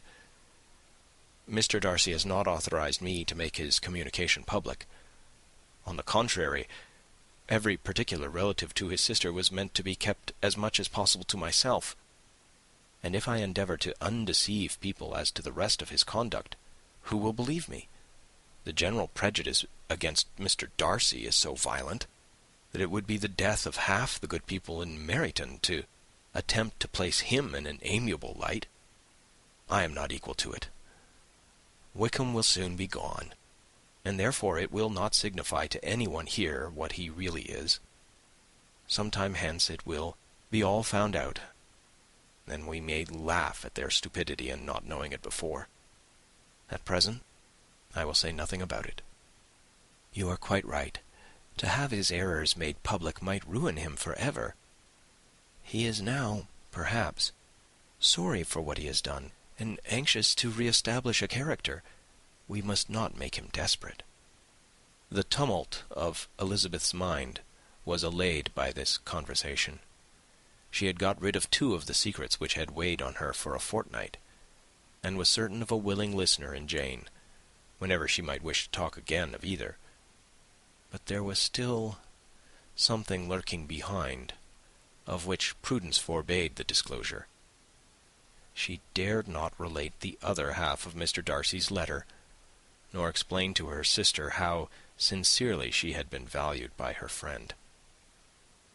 Here was knowledge in which no one could partake, and she was sensible that nothing less than a perfect understanding between the parties could justify her in throwing off this last encumbrance of mystery. "And then," said she, "if that very improbable event should ever take place, I shall merely be able to tell what Bingley may tell in a much more agreeable manner himself. The liberty of communication cannot be mine till it has lost all its value." She was now, on being settled at home, at leisure to observe the real state of her sister's spirits. Jane was not happy. She still cherished a very tender affection for Bingley.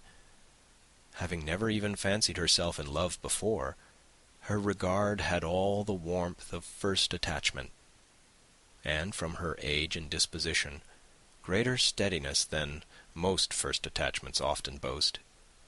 And so fervently did she value his remembrance, and prefer him to every other man, that all her good sense, and all her attention to the feelings of her friends, were requisite to check the indulgence of those regrets which must have been injurious to her own health and their tranquillity.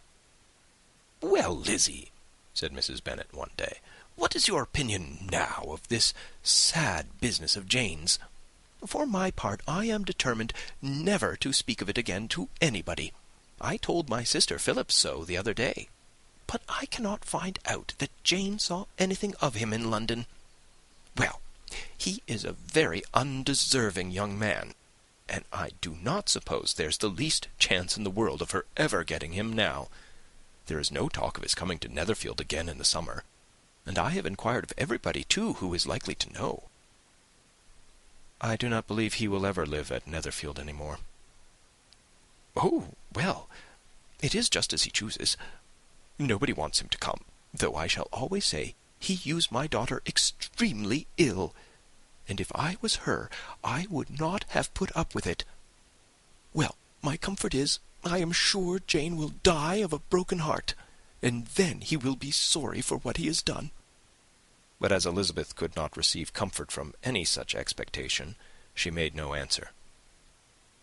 "Well, Lizzy," continued her mother soon afterwards, "and so the Collinses live very comfortably, do they?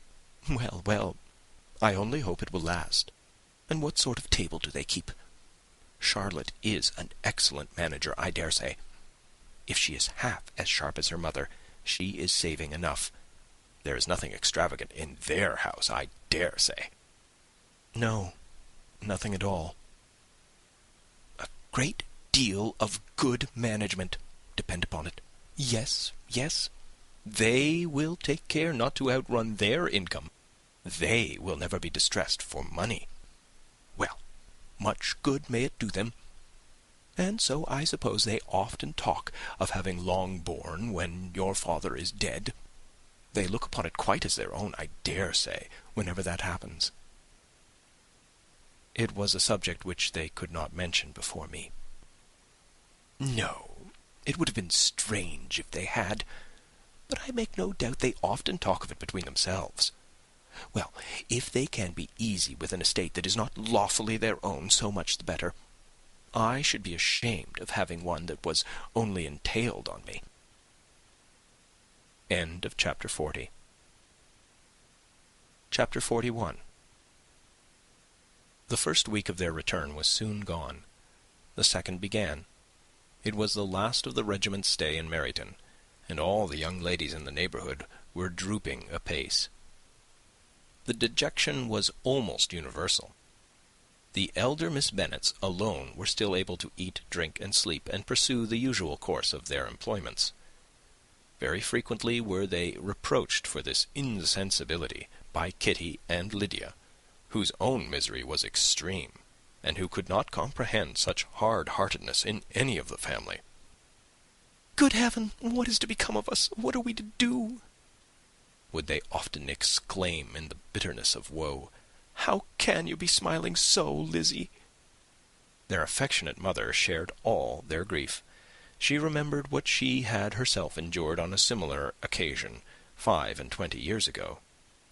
"I am sure," said she, "I cried for 2 days together when Colonel Miller's regiment went away. I thought I should have broken my heart." "I am sure I shall break mine," said Lydia. "If one could but go to Brighton," observed Mrs. Bennet. "Oh, yes, if one could but go to Brighton. But papa is so disagreeable. A little sea-bathing would set me up forever.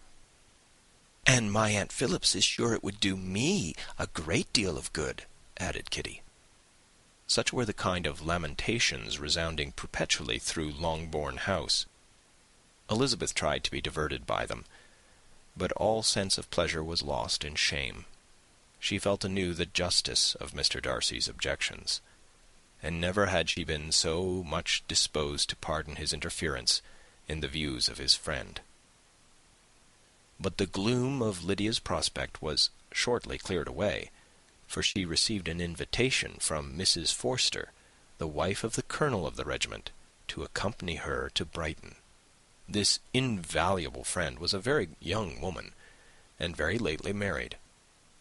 A resemblance in good humour and good spirits had recommended her and Lydia to each other, and out of their 3 months' acquaintance they had been intimate too.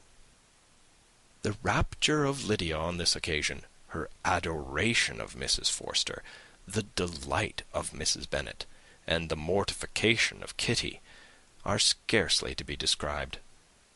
Wholly inattentive to her sister's feelings, Lydia flew about the house in restless ecstasy, calling for everyone's congratulations, and laughing and talking with more violence than ever, whilst the luckless Kitty continued in the parlour, repined at her fate in terms as unreasonable as her accent was peevish. "I cannot see why Mrs. Forster should not ask me as well as Lydia," said she, "though I am not her particular friend.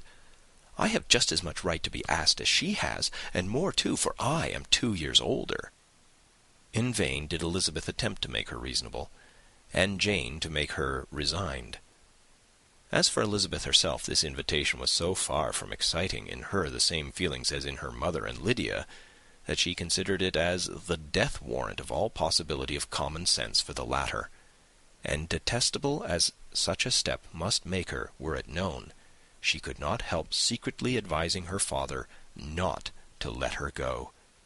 She represented to him all the improprieties of Lydia's general behaviour, the little advantage she could derive from the friendship of such a woman as Mrs. Forster, and the probability of her being yet more imprudent with such a companion at Brighton, where the temptations must be greater than at home.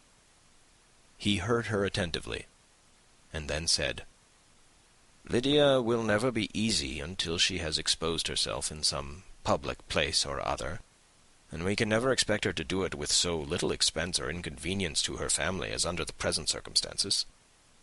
"If you were aware," said Elizabeth, "of the very great disadvantage to us all which must arise from the public notice of Lydia's unguarded and imprudent manner, nay, which has already arisen from it, I am sure you would judge differently in the affair." "Already arisen?" repeated Mr. Bennet. "What, has she frightened away some of your lovers? Poor little Lizzie! But do not be cast down. Such squeamish youths as cannot bear to be connected with a little absurdity are not worth a regret. Come, let me see the list of pitiful fellows who have been kept aloof by Lydia's folly." "Indeed, you are mistaken. I have no such injuries to resent. It is not of particular, but of general evils which I am now complaining. Our importance, our respectability in the world must be affected by the wild volatility, the assurance and disdain of all restraint which mark Lydia's character. Excuse me, for I must speak plainly.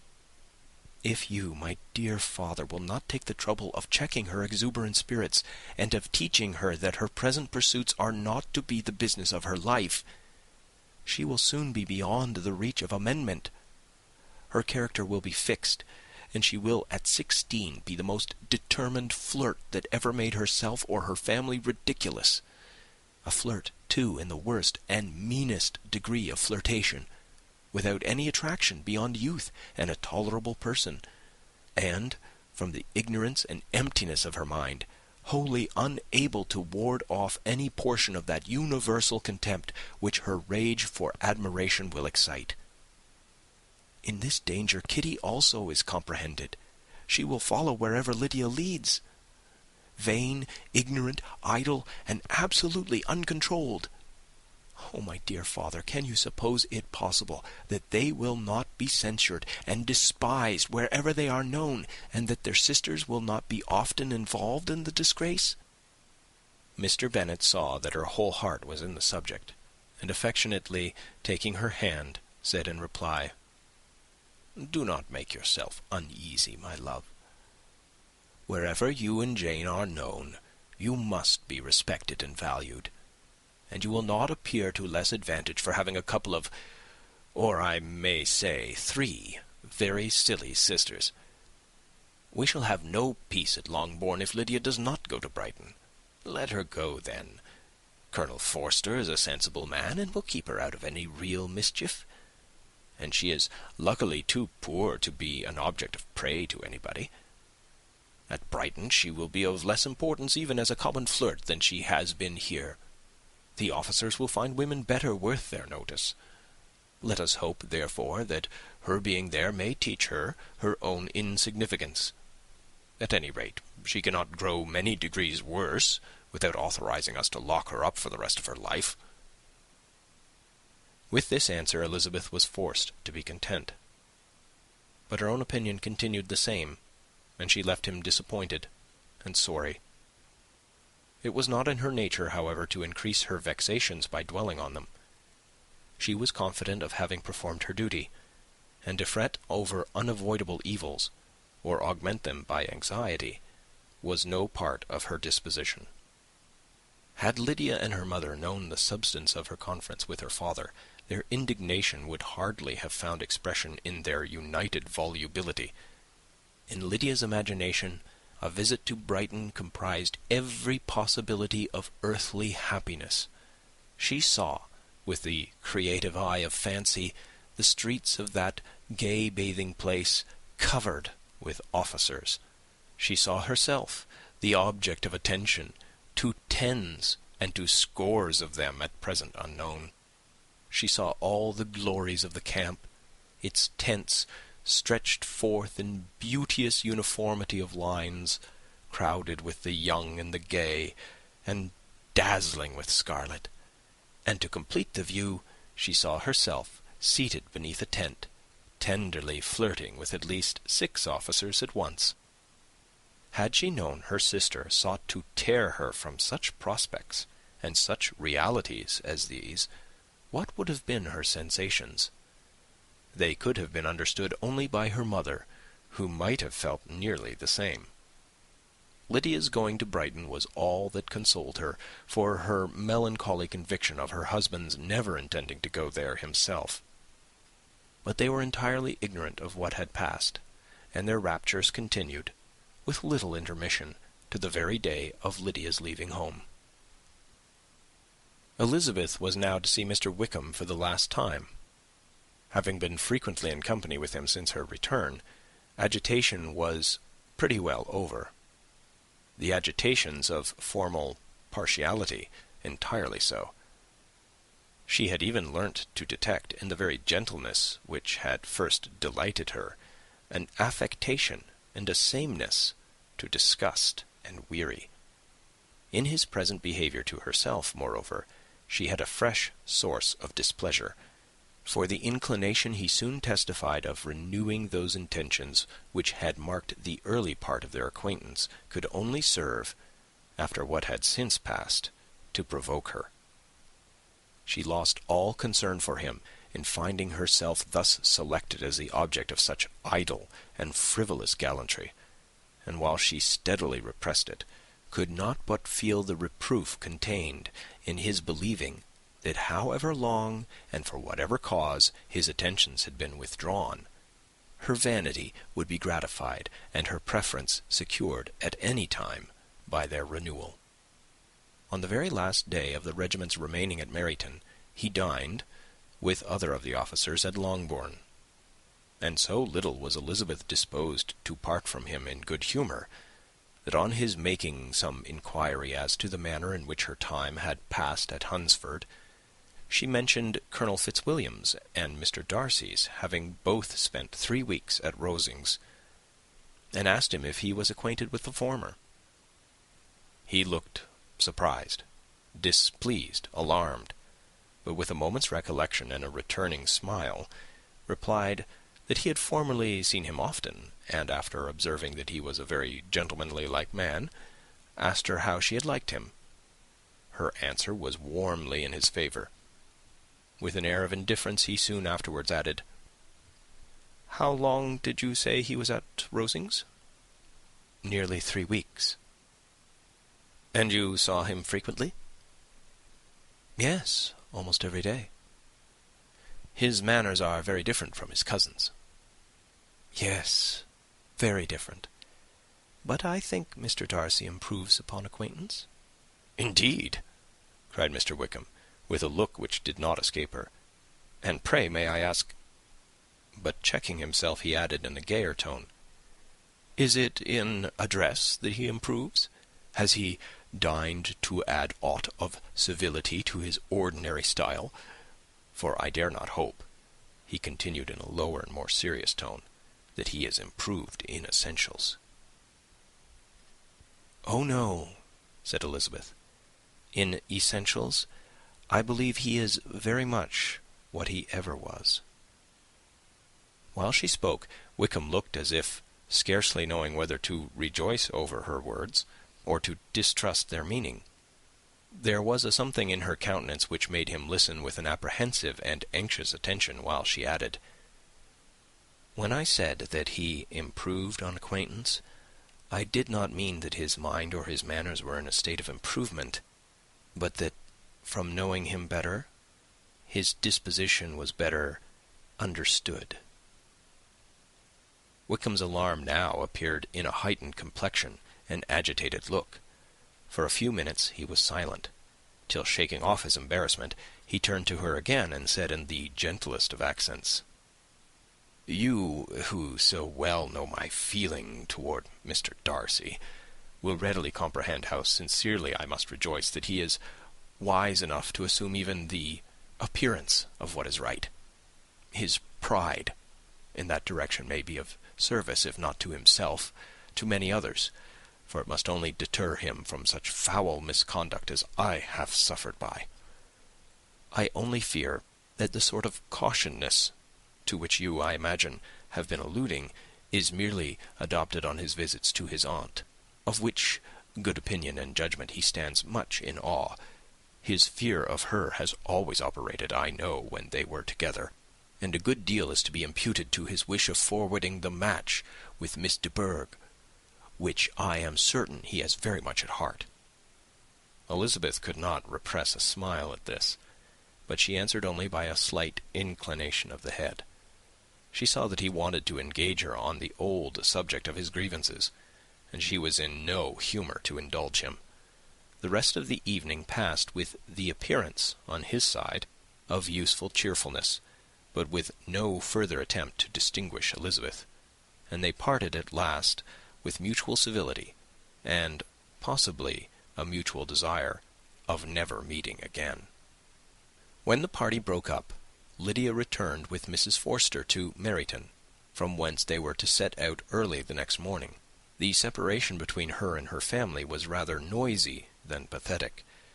Kitty was the only one who shed tears, but she did weep from vexation and envy. Mrs. Bennet was diffuse in her good wishes for the felicity of her daughter, and impressive in her injunctions that she should not miss the opportunity of enjoying herself as much as possible, advice which there was every reason to believe would be well attended to. And in the clamorous happiness of Lydia herself, in bidding farewell, the more gentle adieus of her sisters were uttered without being heard. Chapter 42. Had Elizabeth's opinion been all drawn from her own family, she could not have formed a very pleasing opinion of conjugal felicity or domestic comfort. Her father, captivated by youth and beauty, and that appearance of good humour which youth and beauty generally give, had married a woman whose weak understanding and illiberal mind had very early in their marriage put an end to all real affection for her. Respect, esteem, and confidence had vanished forever, and all his views of domestic happiness were overthrown. But Mr. Bennet was not of a disposition to seek comfort for the disappointment which his own imprudence had brought on, in any of those pleasures which too often console the unfortunate for their folly or their vice. He was fond of the country and of books, and from these tastes had arisen his principal enjoyments.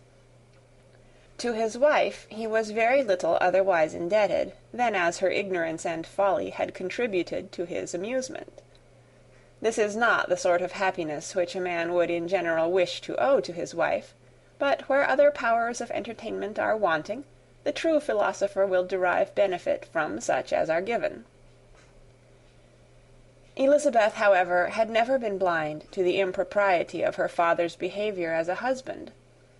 She had always seen it with pain, but respecting his abilities and grateful for his affectionate treatment of herself, she endeavoured to forget what she could not overlook, and to banish from her thoughts that continual breach of conjugal obligation and decorum which, in exposing his wife to the contempt of her own children, was so highly reprehensible. But she had never felt so strongly as now the disadvantages which must attend the children of so unsuitable a marriage, nor ever been so fully aware of the evils arising from so ill-judged a direction of talents which, rightly used, might at least have preserved the respectability of his daughters, even if incapable of enlarging the mind of his wife. When Elizabeth had rejoiced over Wickham's departure, she found little other cause for satisfaction in the loss of the regiment. Their parties abroad were less varied than before, and at home she had a mother and sister whose constant repinings at the dullness of everything around them threw a real gloom over their domestic circle. and though Kitty might in time regain her natural degree of sense, since the disturbers of her brain were removed, her other sister, from whose disposition greater evil might be apprehended, was likely to be hardened in all her folly and assurance by a situation of such double danger as a watering-place and a camp. Upon the whole, therefore, she found, what has sometimes been found before, that an event to which she had been looking with impatient desire did not, in taking place, bring all the satisfaction she had promised herself. It was consequently necessary to name some other period for the commencement of actual felicity, to have some other point on which her wishes and hopes might be fixed, and by again enjoying the pleasure of anticipation, console herself for the present, and prepare for another disappointment. Her tour to the Lakes was now the object of her happiest thoughts.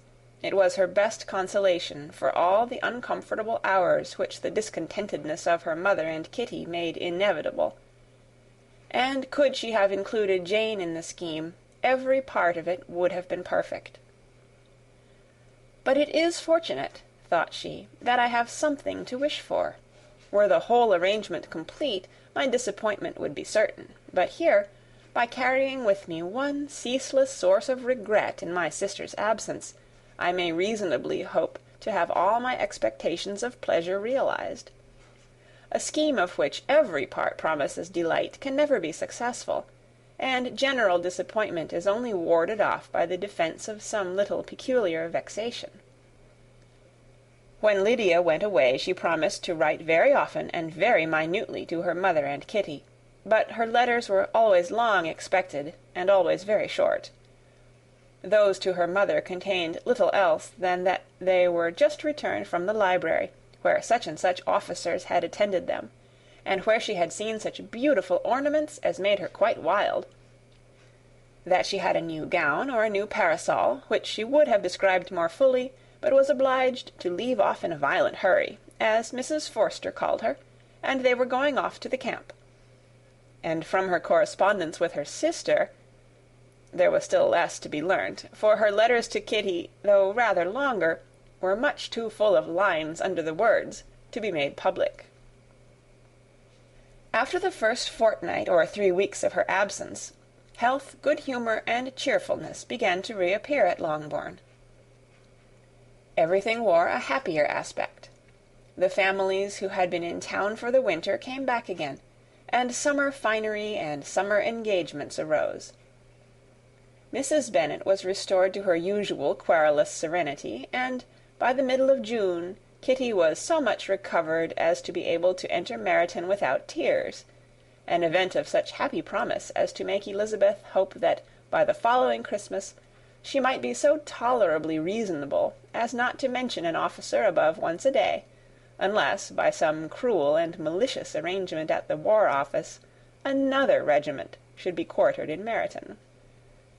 The time fixed for the beginning of their northern tour was now fast approaching, and a fortnight only was wanting of it, when a letter arrived from Mrs. Gardiner, which at once delayed its commencement and curtailed its extent.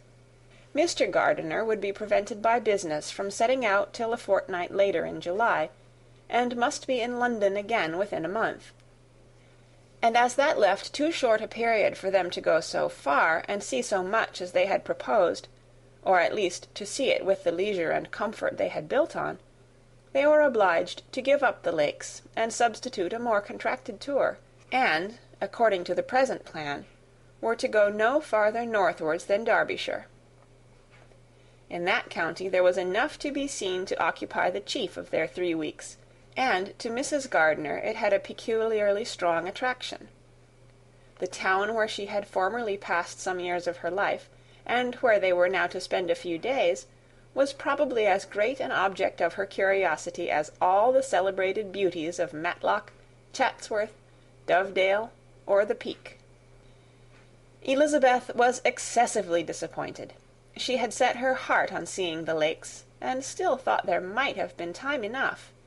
But it was her business to be satisfied, and certainly her temper to be happy, and all was soon right again. With the mention of Derbyshire there were many ideas connected. It was impossible for her to see the word without thinking of Pemberley and its owner. "But surely," said she, "I may enter his county without impunity, and rob it of a few petrified spars, without his perceiving me." The period of expectation was now doubled. 4 weeks were to pass away before her uncle and aunt's arrival. But they did pass away, and Mr. and Mrs. Gardiner, with their 4 children, did at length appear at Longbourn. The children, 2 girls of 6 and 8 years old, and 2 younger boys, were to be left under the particular care of their cousin Jane, who was the general favourite, and whose steady sense and sweetness of temper exactly adapted her for attending to them in every way, teaching them, playing with them, and loving them. The Gardiners stayed only 1 night at Longbourn, and set off the next morning with Elizabeth in pursuit of novelty and amusement. One enjoyment was certain, that of suitableness of companions, a suitableness which comprehended health and temper to bear inconveniences, cheerfulness to enhance every pleasure, and affection and intelligence which might supply it among themselves if there were disappointments abroad. It is not the object of this work to give a description of Derbyshire, nor of any of the remarkable places through which their route thither lay. Oxford, Blenheim, Warwick, Kenilworth, Birmingham, etc., are sufficiently known. A small part of Derbyshire is all the present concern. To the little town of Lambton, the scene of Mrs. Gardiner's former residence, and where she had lately learned some acquaintance still remained, they bent their steps. After having seen all the principal wonders of the country, and within 5 miles of Lambton, Elizabeth found from her aunt that Pemberley was situated. It was not in their direct road, nor more than a mile or 2 out of it. In talking over their route the evening before, Mrs. Gardiner expressed an inclination to see the place again. Mr. Gardiner declared his willingness, and Elizabeth was applied to for her approbation. "My love, should you not like to see a place of which you have heard so much?" said her aunt. "A place, too, with which so many of your acquaintances are connected. Wickham passed all his youth there, you know." Elizabeth was distressed. She felt that she had no business at Pemberley, and was obliged to assume a disinclination for seeing it. She must own that she was tired of seeing great houses. After going over so many, she really had no pleasure in fine carpets or satin curtains. Mrs. Gardiner abused her stupidity. "If it were merely a fine house richly furnished," said she, "I should not care about it myself, but the grounds are delightful. They have some of the finest woods in the country." Elizabeth said no more, but her mind could not acquiesce. The possibility of meeting Mr. Darcy while viewing the place instantly occurred. It would be dreadful. She blushed at the very idea, and thought it would be better to speak openly to her aunt than to run such a risk. But against this there were objections, and she finally resolved that it could be the last resource, if her private inquiries to the absence of the family were unfavourably answered.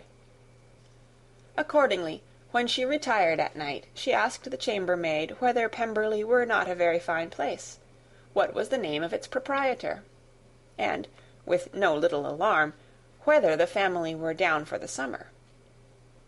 A most welcome negative followed the last question, and her alarms now being removed, she was at leisure to feel a great deal of curiosity to see the house herself, and when the subject was revived the next morning, and she was again applied to, could readily answer, and with a proper air of indifference, that she had not really any dislike to the scheme. To Pemberley, therefore, they were to go. End of chapter 42. Chapter 43. Elizabeth, as they drove along, watched for the first appearance of Pemberley Woods with some perturbation, and when at length they turned in at the lodge, her spirits were in a high flutter. The park was very large, and contained great variety of ground. They entered it in one of its lowest points, and drove for some time through a beautiful wood stretching over a wide extent. Elizabeth's mind was too full for conversation, but she saw and admired every remarkable spot and point of view. They gradually ascended for 1/2 mile, and then found themselves at the top of a considerable eminence, where the wood ceased, and the eye was instantly caught by Pemberley House, situated on the opposite side of a valley, into which the road with some abruptness wound. It was a large, handsome stone building, standing well on rising ground, and backed by a ridge of high woody hills, and in front a stream of some natural importance was swelled into greater, but without any artificial appearance. Its banks were neither formal nor falsely adorned. Elizabeth was delighted. She had never seen a place for which nature had done more, or where natural beauty had been so little counteracted by an awkward taste. They were all of them warm in their admiration, and at that moment she felt that to be mistress of Pemberley might be something. They descended the hill, crossed the bridge, and drove to the door, and, while examining the nearer aspect of the house, all her apprehension of meeting its owner returned. She dreaded lest the chambermaid had been mistaken. On applying to see the place, they were admitted into the hall, and Elizabeth, as they waited for the housekeeper, had leisure to wonder at her being where she was. The housekeeper came, a respectable-looking elderly woman, much less fine and more civil than she had any notion of finding her. They followed her into the dining parlour. It was a large, well-proportioned room, handsomely fitted up. Elizabeth, after slightly surveying it, went to a window to enjoy its prospect. The hill, crowned with wood, which they had descended, receiving increased abruptness from the distance, was a beautiful object. Every disposition of the ground was good, and she looked on the whole scene, the river, the trees scattered on its banks, and the winding of the valley as far as she could trace it, with delight.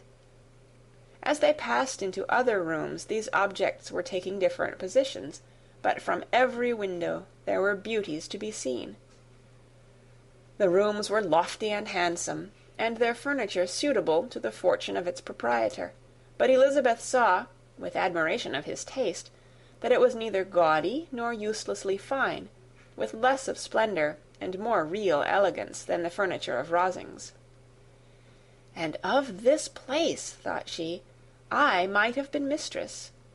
With these rooms I might now have been familiarly acquainted. Instead of viewing them as a stranger, I might have rejoiced in them as my own, and welcomed to them as visitors my uncle and aunt. But no," recollecting herself, "that could never be. My uncle and aunt would have been lost to me. I should not have been allowed to invite them."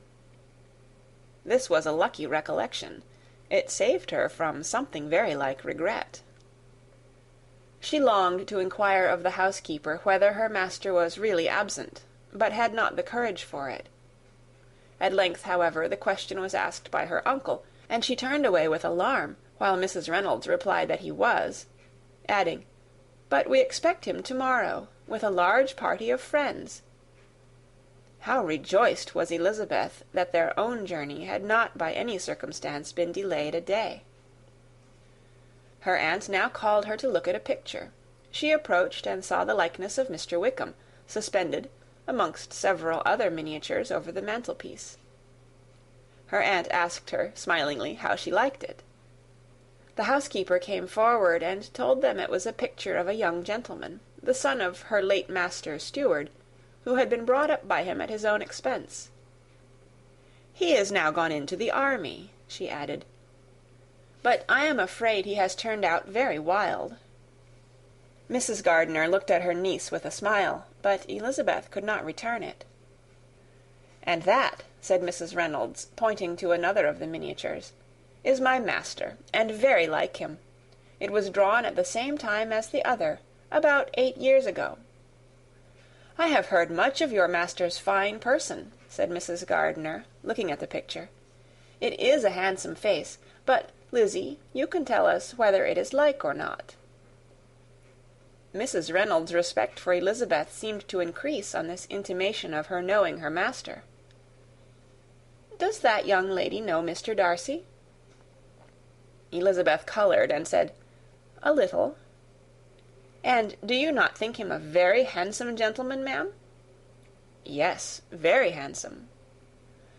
"I am sure I know none so handsome, but in the gallery upstairs you will see a finer, larger picture of him than this. This room was my late master's favourite room, and these miniatures are just as they used to be then. He was very fond of them." This accounted to Elizabeth for Mr. Wickham's being among them. Mrs. Reynolds then directed their attention to one of Miss Darcy, drawn when she was only 8 years old. "And is Miss Darcy as handsome as her brother?" said Mrs. Gardiner. "Oh, yes, the handsomest young lady that ever was seen, and so accomplished. She plays and sings all day long. In the next room is a new instrument just come down for her, a present from my master. She comes here to-morrow with him." Mr. Gardiner, whose manners were very easy and pleasant, encouraged her communicativeness by his questions and remarks. Mrs. Reynolds, either by pride or attachment, had evidently great pleasure in talking of her master and his sister. "Is your master much at Pemberley in the course of the year?" "Not so much as I could wish, sir, but I dare say he may spend half his time here, and Miss Darcy is always down for the summer months." "Except," thought Elizabeth, "when she goes to Ramsgate." "If your master would marry, you might see more of him." "Yes, sir, but I do not know when that will be. I do not know who is good enough for him." Mr. and Mrs. Gardiner smiled. Elizabeth could not help saying, "It is very much to his credit, I am sure, that you should think so." "I say no more than the truth, and everybody will say that knows him," replied the other. Elizabeth thought this was going pretty far, and she listened with increasing astonishment as the housekeeper added, "I have never known a cross word from him in my life, and I have known him ever since he was 4 years old." This was praise, of all others most extraordinary, most opposite to her ideas. That he was not a good-tempered man had been her firmest opinion. Her keenest attention was awakened. She longed to hear more, and was grateful to her uncle for saying, "There are very few people of whom so much can be said. You are lucky in having such a master." "Yes, sir, I know I am. If I were to go through the world, I could not meet with a better. But I have always observed that they who are good-natured when children are good-natured when they grow up, and he was always the sweetest-tempered, most generous-hearted boy in the world." Elizabeth almost stared at her. "Can this be Mr. Darcy?" thought she. "His father was an excellent man," said Mrs. Gardiner. "Yes, ma'am, that he was indeed, and his son will be just like him, just as affable to the poor." Elizabeth listened, wondered, doubted, and was impatient for more. Mrs. Reynolds could interest her on no other point. She related the subjects of the pictures, the dimensions of the rooms, and the price of the furniture in vain. Mr. Gardiner, highly amused by the kind of family prejudice to which he attributed her excessive commendation of her master, soon led again to the subject, and she dwelt with energy on his many merits as they proceeded together up the great staircase. "He is the best landlord and the best master," said she, "that ever lived. Not like the wild young men nowadays, who think of nothing but themselves. There is not one of his tenants or servants but will give him a good name. Some people call him proud, but I am sure I never saw anything of it. To my fancy, it is only because he does not rattle away like other young men." "In what an amiable light does this place him?" thought Elizabeth.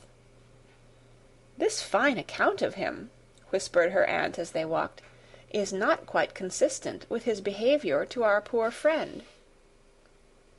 Perhaps we might be deceived. That is not very likely. Our authority was too good." On reaching the spacious lobby above, they were shown into a very pretty sitting-room, lately fitted up with greater elegance and lightness than the apartments below, and were informed that it was but just done to give pleasure to Miss Darcy, who had taken a liking to the room when last at Pemberley. "He is certainly a good brother," said Elizabeth, as she walked towards one of the windows. Mrs. Reynolds anticipated Miss Darcy's delight when she should enter the room. "And this is always the way with him," she added. "Whatever can give his sister any pleasure is sure to be done in a moment. There is nothing he would not do for her." The picture gallery and 2 or 3 of the principal bedrooms were all that remained to be shown. In the former were many good paintings, but Elizabeth knew nothing of the art, and from such as had been already visible below, she had willingly turned to look at some drawings of Miss Darcy's, in crayons, whose subjects were usually more interesting, and also more intelligible. In the gallery there were many family portraits, but they could have little to fix the attention of a stranger. Elizabeth walked in quest of the only face whose features would be known to her. At last it arrested her, and she beheld a striking resemblance to Mr. Darcy, with such a smile over the face as she remembered to have sometimes seen when he looked at her. She stood several minutes before the picture, in earnest contemplation, and returned to it again before they quitted the gallery. Mrs. Reynolds informed them that it had been taken in his father's lifetime. There was certainly at this moment in Elizabeth's mind a more gentle sensation towards the original than she had ever felt at the height of their acquaintance. The commendation bestowed on him by Mrs. Reynolds was of no trifling nature. What praise is more valuable than the praise of an intelligent servant? As a brother, a landlord, a master, she considered how many people's happiness were in his guardianship. How much of pleasure and pain was it in his power to bestow? How much of good or evil must be done by him? Every idea that had been brought forward by the housekeeper was favourable to his character, and as she stood before the canvas on which he was represented, and fixed his eyes upon herself, she thought of his regard with a deeper sentiment of gratitude than it had ever raised before.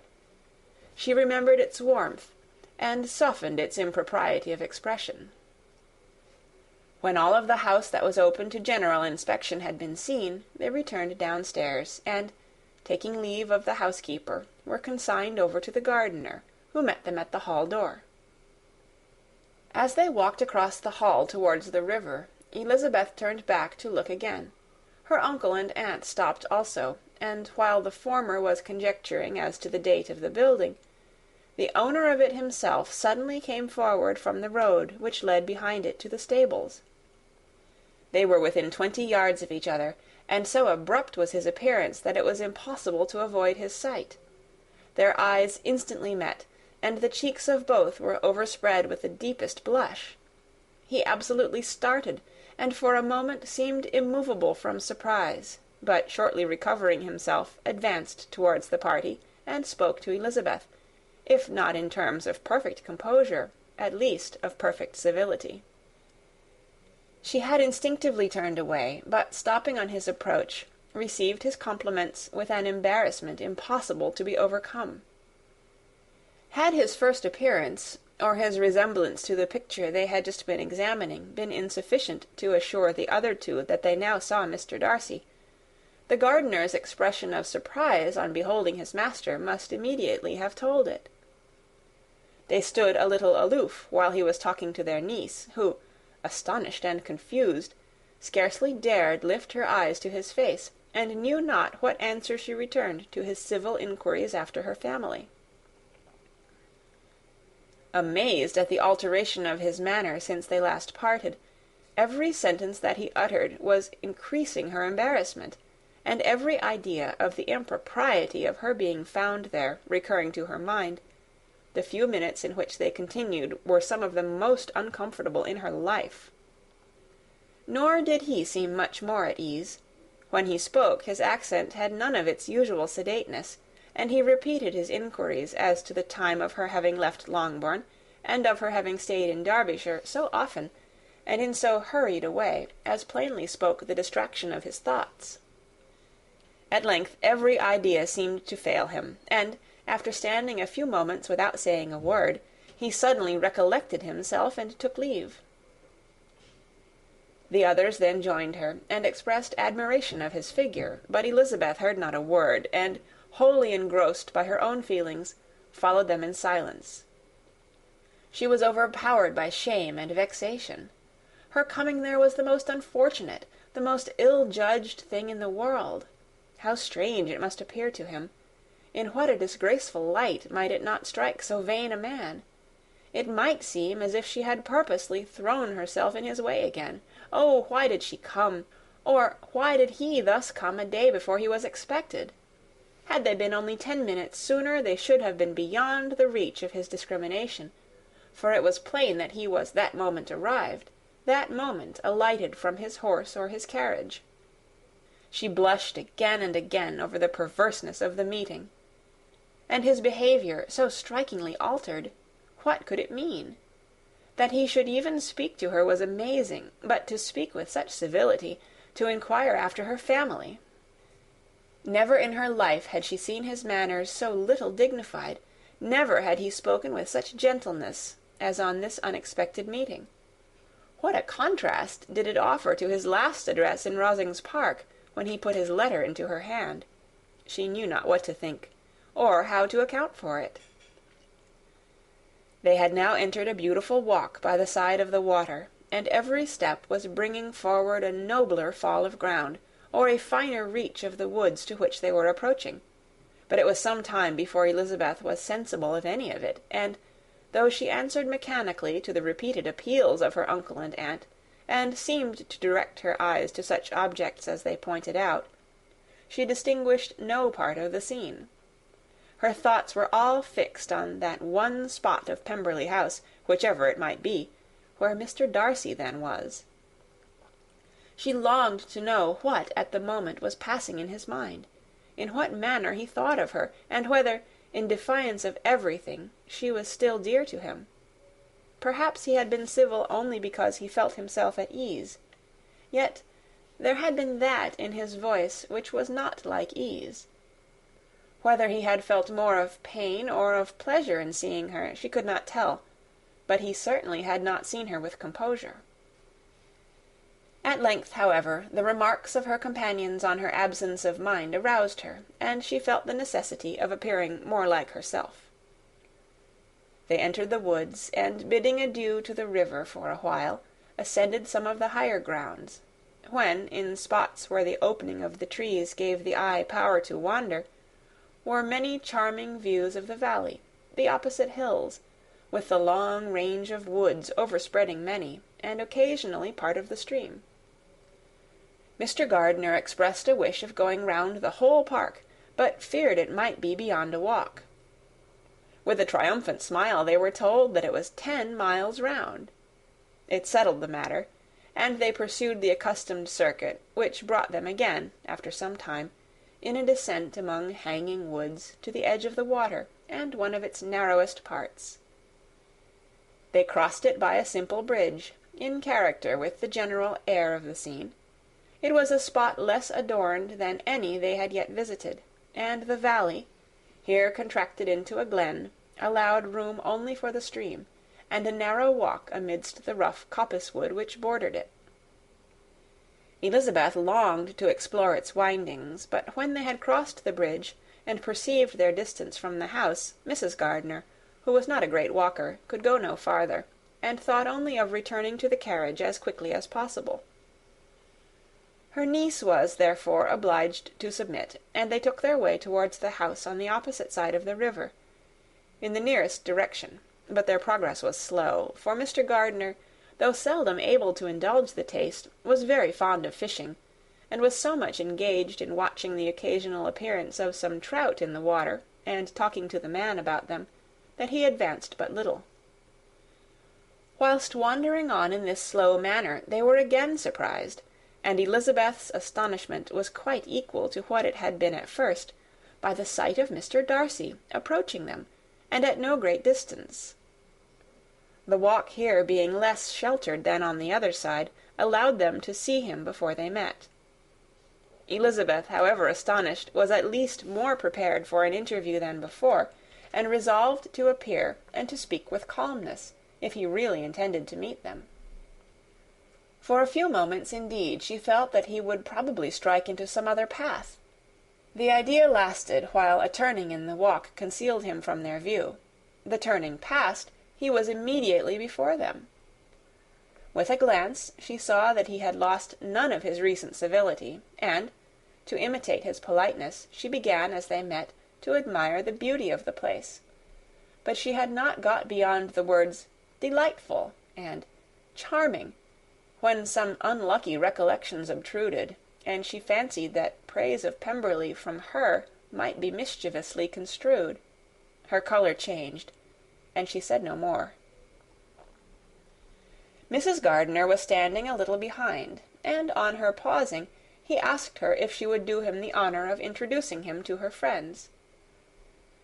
This was a stroke of civility for which she was quite unprepared, and she could hardly suppress a smile at his being now seeking the acquaintance of some of those very people against whom his pride had revolted in his offer to herself. What will be his surprise, thought she, when he knows who they are? He takes them now for people of fashion. The introduction, however, was immediately made, and as she named their relationship to herself, she stole a sly look at him, to see how he bore it, and was not without the expectation of his decamping as fast as he could from such disgraceful companions. That he was surprised by the connection was evident. He sustained it, however, with fortitude, and so far from going away, turned back with them, and entered into conversation with Mr. Gardiner. Elizabeth could not but be pleased, could not but triumph. It was consoling that he should know she had some relations for whom there was no need to blush. She listened most attentively to all that passed between them, and gloried in every expression, every sentence of her uncle which marked his intelligence, his taste, or his good manners. The conversation soon turned upon fishing, and she heard Mr. Darcy invite him, with the greatest civility, to fish there as often as he chose, while he continued in the neighbourhood, offering at the same time to supply him with fishing tackle, and pointing out those parts of the stream where there was usually most sport. Mrs. Gardiner, who was walking arm in arm with Elizabeth, gave her a look expressive of wonder. Elizabeth said nothing, but it gratified her exceedingly. The compliment must be all for herself. Her astonishment, however, was extreme, and continually was she repeating, "Why is he so altered? From what can it proceed? It cannot be for me. It cannot be for my sake that his manners are thus softened. My reproofs at Hunsford could not work such a change as this. It is impossible that he should still love me." After walking some time in this way, the two ladies in front, the two gentlemen behind, on resuming their places, after descending to the brink of the river for the better inspection of some curious water plant, there chanced to be a little alteration. It originated in Mrs. Gardiner, who, fatigued by the exercise of the morning, found Elizabeth's arm inadequate to her support, and consequently preferred her husband's. Mr. Darcy took her place by her niece, and they walked on together. After a short silence, the lady first spoke. She wished him to know that she had been assured of his absence before she came to the place, and accordingly began by observing that his arrival had been very unexpected.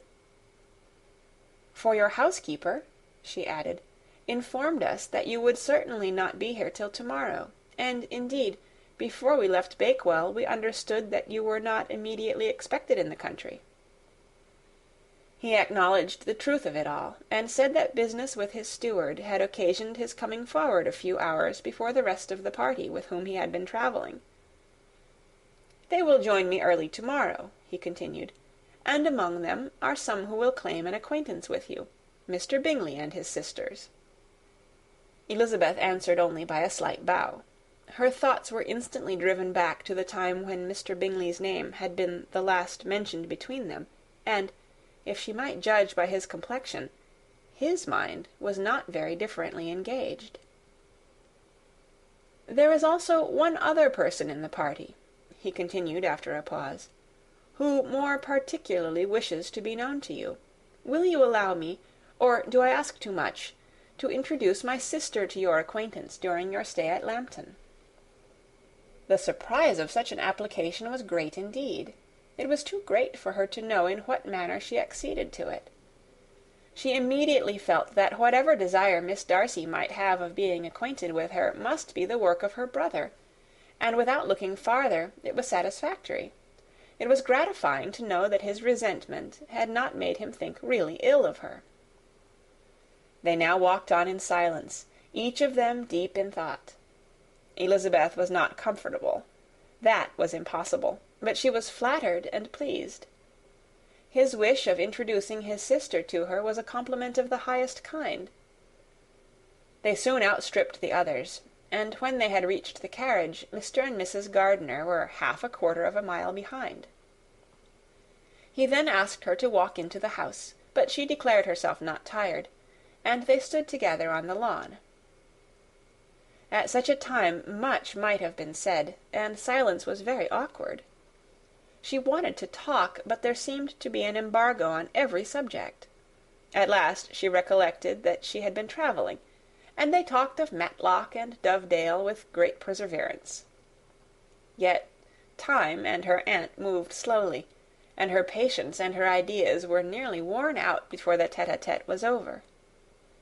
On Mr. and Mrs. Gardiner's coming up, they were all pressed to go into the house and take some refreshment, but this was declined, and they parted on each side with utmost politeness. Mr. Darcy handed the ladies into the carriage, and when it drove off, Elizabeth saw him walking slowly towards the house. The observations of her uncle and aunt now began, and each of them pronounced him to be infinitely superior to anything they had expected. "He is perfectly well behaved, polite, and unassuming," said her uncle. "There is something a little stately in him, to be sure," replied her aunt, "but it is confined to his air, and is not unbecoming. I can now say with the housekeeper that, though some people may call him proud, I have seen nothing of it. I was never more surprised than by his behaviour to us. It was more than civil, it was really attentive, and there was no necessity for such attention. His acquaintance with Elizabeth was very trifling."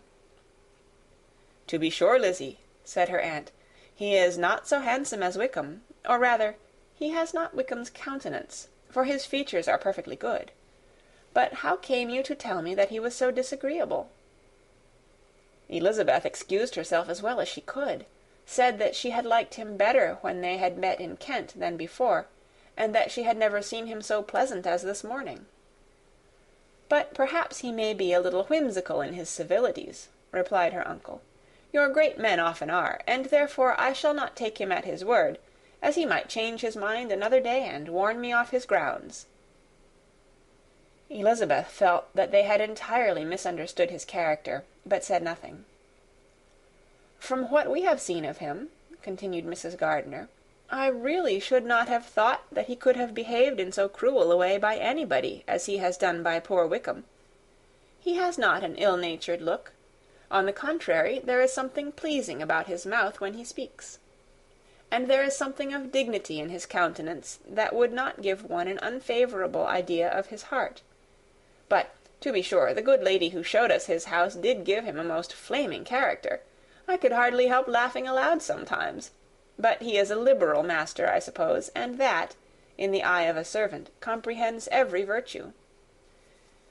Elizabeth here felt herself called on to say something in vindication of his behaviour to Wickham, and therefore gave them to understand, in as guarded a manner as she could, that by what she had heard from his relations in Kent, his actions were capable of a very different construction, and that his character was by no means so faulty, nor Wickham's so amiable, as they had been considered in Hertfordshire. In confirmation of this, she related the particulars of all the pecuniary transactions in which they had been connected, without actually naming her authority, but stating it to be such as might be relied on. Mrs. Gardiner was surprised and concerned, but as they were now approaching the scene of her former pleasures, every idea gave way to the charm of recollection, and she was too much engaged in pointing out to her husband all the interesting spots in its environs to think of anything else. Fatigued as she had been by the morning's walk, they had no sooner dined than she set off again in quest of her former acquaintance. and the evening was spent in the satisfactions of an intercourse renewed after many years' discontinuance.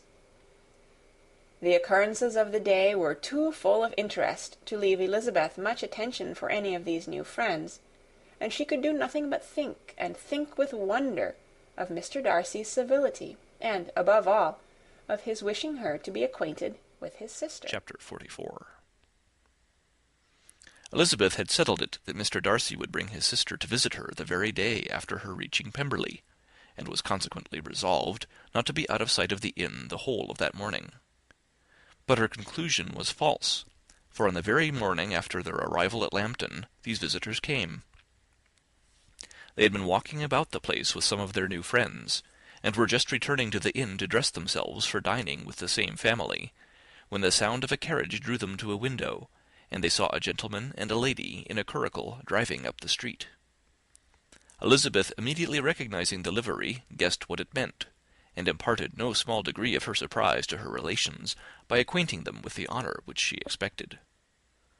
Her uncle and aunt were all amazement, and the embarrassment of her manner as she spoke, joined to the circumstance itself, and many of the circumstances of the preceding day, opened to them a new idea on the business.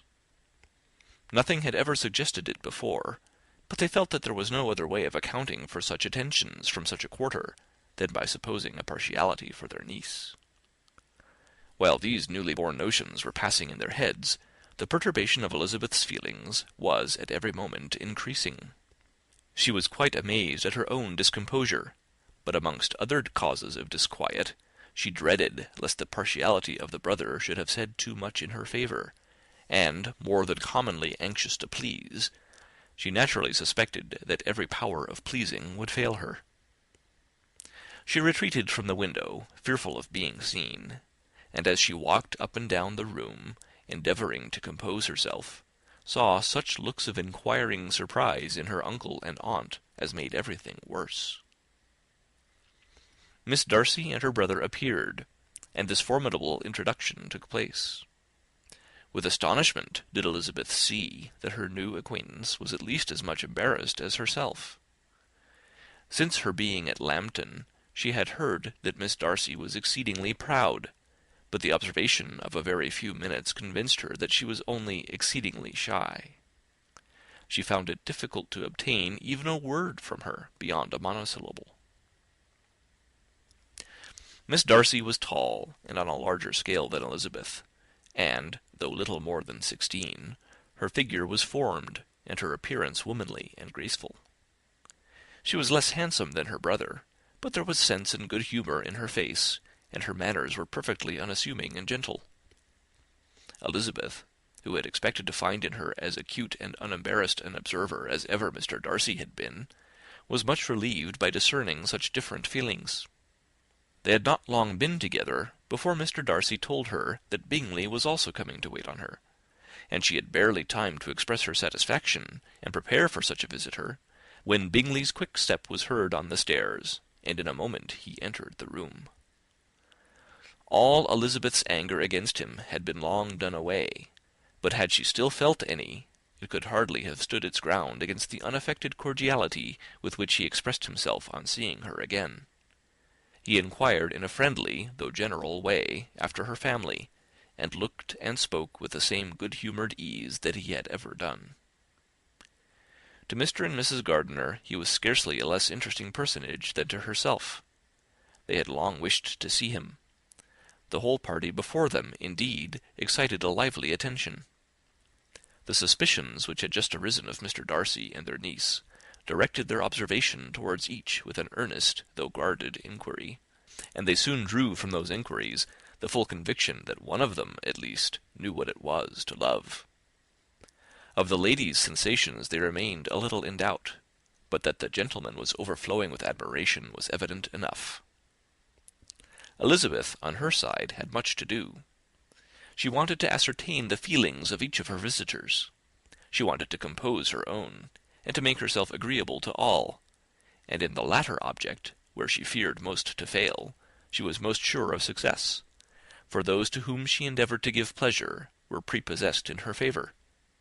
Bingley was ready, Georgiana was eager, and Darcy determined to be pleased. In seeing Bingley, her thoughts naturally flew to her sister, and oh, how ardently did she long to know whether any of his were directed in a like manner. Sometimes she could fancy that he talked less than on former occasions, and once or twice pleased herself with the notion that, as he looked at her, he was trying to trace a resemblance. But, though this might be imaginary, she could not be deceived as to his behaviour to Miss Darcy, who had been set up as a rival to Jane. No look appeared on either side that spoke particular regard. Nothing occurred between them that could justify the hopes of his sister. On this point she was soon satisfied, and 2 or 3 little circumstances occurred ere they parted, which, in her anxious interpretation, denoted a recollection of Jane not untinctured by tenderness, and a wish of saying more that might lead to the mention of her, had he dared. He observed to her, at a moment when the others were talking together, and in a tone which had something of real regret, that it was a very long time since he had had the pleasure of seeing her, and, before she could reply, he added, "It is above 8 months. We have not met since the 26th of November, when we were all dancing together at Netherfield." Elizabeth was pleased to find his memory so exact, and he afterwards took occasion to ask her, when unattended to by any of the rest, whether all her sisters were at Longbourn. There was not much in the question, nor in the preceding remark, but there was a look and a manner which gave them meaning. It was not often that she could turn her eyes on Mr. Darcy himself, but whenever she did catch a glimpse, she saw an expression of general complaisance, and in all that he said she heard an accent so removed from hauteur or disdain of his companions as convinced her that the improvement of manners which she had yesterday witnessed, however temporary its existence might prove, had at least outlived one day. When she saw him thus seeking the acquaintance and courting the good opinion of people with whom any intercourse a few months ago would have been a disgrace, when she saw him thus civil, not only to herself, but to the very relations whom he had openly disdained, and recollected their last lively scene in Hunsford Parsonage, the difference, the change, was so great, and struck so forcibly on her mind, that she could hardly restrain her astonishment from being visible. Never, even in the company of his dear friends at Netherfield, or his dignified relations at Rosings, had she seen him so desirous to please, so free from self-consequence or unbending reserve, as now, when no importance could result from the success of his endeavours, and when even the acquaintance of those to whom his attentions were addressed would draw down the ridicule and censure of the ladies, both of Netherfield and Rosings. Their visitor stayed with them above half an hour, and when they arose to depart, Mr. Darcy called on his sister to join him in expressing their wish of seeing Mr. and Mrs. Gardiner and Miss Bennet to dinner at Pemberley before they left the country. Miss Darcy, though with a diffidence which marked her little in the habit of giving invitations, readily obeyed. Mrs. Gardiner looked at her niece, desirous of knowing how she, whom the invitation most concerned, felt disposed as to its acceptance, but Elizabeth had turned away her head. Presuming, however, that this studied avoidance spoke rather a momentary embarrassment than any dislike of the proposal, and seeing in her husband, who was fond of society, a perfect willingness to accept it, she ventured to engage for her attendance, and the day after the next was fixed on. Bingley expressed great pleasure in the certainty of seeing Elizabeth again, having still a great deal to say to her, and many inquiries to make after all their Hertfordshire friends. Elizabeth, construing all this into a wish of hearing her speak of her sister, was pleased, and on this account, as well as some others, found herself, when their visitors left them, capable of considering the last half-hour with some satisfaction, though while it was passing, the enjoyment of it had been little. Eager to be alone, and fearful of inquiries or hints from her uncle and aunt, she stayed with them only long enough to hear their favourable opinion of Bingley, and then hurried away to dress. But she had no reason to fear Mr. and Mrs. Gardiner's curiosity. It was not their wish to force her communication. It was evident that she was much better acquainted with Mr. Darcy than they had before any idea of.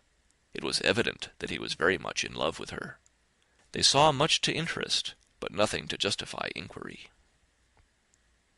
Of Mr. Darcy it was now a matter of anxiety to think well, and, as far as their acquaintance reached, there was no fault to find. They could not be untouched by his politeness, and had they drawn his character from their own feelings and his servant's report, without any reference to any other account, the circle in Hertfordshire to which he was known would not have recognized it for Mr. Darcy. There was now an interest, however, in believing the housekeeper, and they soon became sensible that the authority of a servant who had known him since he was 4 years old, and whose own manners indicated respectability, was not to be hastily rejected. Neither had anything occurred in the intelligence of their Lambton friends that could materially lessen its weight. They had nothing to accuse him of but pride. Pride he probably had, and if not, it would certainly be imputed by the inhabitants of a small market town where the family did not visit. It was acknowledged, however, that he was a liberal man, and did much good among the poor. With respect to Wickham, the travellers soon found that he was not held there in much estimation, for though the chief of his concerns with the son of his patron were imperfectly understood, it was yet a well-known fact that, on his quitting Derbyshire, he had left many debts behind him, which Mr. Darcy afterwards discharged. As for Elizabeth, her thoughts were at Pemberley this evening more than the last, and the evening, though as it passed seemed long, was not long enough to determine her feelings towards one in that mansion, and she lay awake 2 whole hours endeavouring to make them out. She certainly did not hate him. No, hatred had vanished long ago, and she had almost as long been ashamed of ever feeling a dislike against him that could be so called. The respect created by the conviction of his valuable qualities, though at first unwillingly admitted, had for some time ceased to be repugnant to her feeling, and it was now heightened into somewhat of a friendlier nature by the testimony so highly in his favour, and bringing forward his disposition in so amiable a light which yesterday had produced. But above all, above respect and esteem, there was a motive within her of good-will which could not be overlooked. It was gratitude.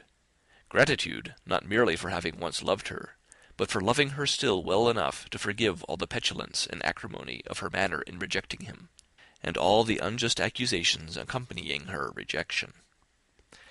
He who, she had been persuaded, would avoid her as his greatest enemy, seemed, on this accidental meeting, most eager to preserve the acquaintance, and without any indelicate display of regard, or any peculiarity of manner, where their 2 selves only were concerned, was soliciting the good opinion of her friends, and bent on making her known to his sister.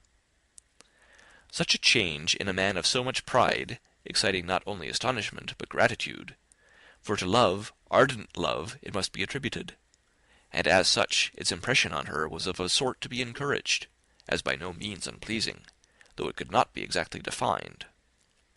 She respected, she esteemed, she was grateful to him, she felt a real interest in his welfare, and she only wanted to know how far she wished that welfare to depend upon herself, and how far it would be for the happiness of both that she should employ the power, which her fancy told her she still possessed, of bringing on her the renewal of his addresses. It had been settled in the evening between the aunt and the niece that such a striking civility as Miss Darcy's in coming to see them on the very day of her arrival at Pemberley, for she had reached it only to a late breakfast, ought to be imitated, though it could not be equalled, by some exertion of politeness on their side, and, consequently, that it would be highly expedient to wait on her at Pemberley the following morning. They were, therefore, to go. Elizabeth was pleased, though when she asked herself the reason, she had very little to say in reply. Mr. Gardiner left them soon after breakfast. The fishing scheme had been renewed the day before, and a positive engagement made of his meeting some of the gentlemen at Pemberley before noon. Chapter 45. Convinced, as Elizabeth now was, that Miss Bingley's dislike of her had originated in jealousy, she could not help feeling how unwelcome her appearance at Pemberley must be to her, and was curious to know with how much civility on that lady's side the acquaintance would now be renewed. On reaching the house, they were shown through the hall into the saloon, whose northern aspect rendered it delightful for summer. Its windows, opening to the ground, admitted a most refreshing view of the high woody hills behind the house, and of the beautiful oaks and Spanish chestnuts which were scattered over the intermediate lawn. In this house they were received by Miss Darcy, who was sitting there with Mrs. Hurst and Miss Bingley, and the lady with whom she lived in London.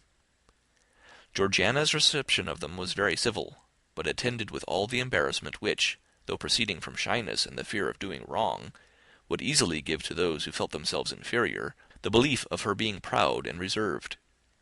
Mrs. Gardiner and her niece, however, did her justice, and pitied her. By Mrs. Hurst and Miss Bingley they were noticed only by a curtsy, and, on their being seated, a pause, awkward as such pauses must always be, succeeded for a few moments. It was first broken by Mrs. Annesley, a genteel, agreeable-looking woman, whose endeavour to introduce some kind of discourse proved her to be more truly well-bred than either of the others, and between her and Mrs. Gardiner, with occasional help from Elizabeth, the conversation was carried on. Miss Darcy looked as if she wished for courage enough to join in it, and sometimes did venture a short sentence when there was least danger of its being heard. Elizabeth soon saw that she was herself closely watched by Miss Bingley, and that she could not speak a word, especially to Miss Darcy, without calling her attention. This observation would not have prevented her from trying to talk to the latter, had they not been seated at an inconvenient distance, but she was not sorry to be spared the necessity of saying much. Her own thoughts were employing her. She expected every moment that some of the gentlemen would enter the room. She feared that the master of the house might be amongst them, and whether she wished or feared it most, she could scarcely determine. After sitting in this manner a quarter of an hour without hearing Miss Bingley's voice, Elizabeth was roused by receiving from her a cold inquiry after the health of her family. She answered with equal indifference and brevity, and the others said no more. The next variation which their visit afforded was produced by the entrance of servants, with cold meat, cake, and a variety of all the finest fruits in season. But this did not take place till after many a significant look and smile from Mrs. Annesley to Miss Darcy had been given, to remind her of her post. There was now employment for the whole party, for though they could not all talk, they could all eat, and the beautiful pyramids of grapes, nectarines, and peaches soon collected them round the table. While thus engaged, Elizabeth had a fair opportunity of deciding whether she most feared or wished for the appearance of Mr. Darcy, by the feelings which prevailed on his entering the room. And then, though but a moment before she had believed her wishes to predominate, she began to regret that he came. He had been some time with Mr. Gardiner, who, with 2 or 3 other gentlemen from the house, was engaged by the river, and had left him only on learning that the ladies of the family intended a visit to Georgiana that morning. No sooner did he appear than Elizabeth wisely resolved to be perfectly easy and unembarrassed, a resolution the more necessary to be made, but perhaps not the more easily kept, because she saw that the suspicions of the whole party were awakened against them, and that there was scarcely an eye which did not watch his behaviour when he first came into the room. In no countenance was attentive curiosity so strongly marked as in Miss Bingley's, in spite of the smiles which overspread her face whenever she spoke to one of its objects, for jealousy had not yet made her desperate, and her attentions to Mr. Darcy were by no means over. Miss Darcy, on her brother's entrance, exerted herself much more to talk, and Elizabeth saw that he was anxious for his sister and herself to get acquainted, and forwarded, as much as possible, every attempt at conversation on either side. Miss Bingley saw all this likewise, and, in the imprudence of anger, took the first opportunity of saying, with sneering civility, "Pray, Miss Eliza, are not the shire militia removed from Meryton? They must be a great loss to your family." In Darcy's presence she dared not mention Wickham's name, but Elizabeth instantly comprehended that he was uppermost in her thoughts, and the various recollections connected with him gave her a moment's distress. But, exerting herself vigorously to repel the ill-natured attack, she presently answered the question in a tolerably detached tone. While she spoke, an involuntary glance showed her Darcy, with a heightened complexion, earnestly looking at her, and his sister overcome with confusion and unable to lift up her eyes. Had Miss Bingley known what pain she was then giving her beloved friend, she undoubtedly would have refrained from the hint, but she had merely intended to discompose Elizabeth by bringing forth the idea of a man to whom she believed her partial, to make her betray a sensibility which might injure her in Darcy's opinion, and, perhaps, to remind the latter of all the follies and absurdities by which some part of her family were connected with that corps. Not a syllable had ever reached her of Miss Darcy's meditated elopement. To no creature had it been revealed, where secrecy was possible, except to Elizabeth. And from all Bingley's connections her brother was particularly anxious to conceal it, from the very wish which Elizabeth had long ago attributed to him, of their becoming hereafter her own. He had certainly formed such a plan, and without meaning that it should affect his endeavour to separate him from Miss Bennet, it is probable that it might add something to his lively concern for the welfare of his friend. Elizabeth's collected behaviour, however, soon quieted his emotion, and as Miss Bingley, vexed and disappointed, dared not approach nearer to Wickham, Georgiana also recovered in time, though not enough to be able to speak any more. Her brother, whose eye she feared to meet, scarcely recollected her interest in the affair, and the very circumstance which had been designed to turn his thoughts from Elizabeth seemed to have fixed them on her more and more cheerfully.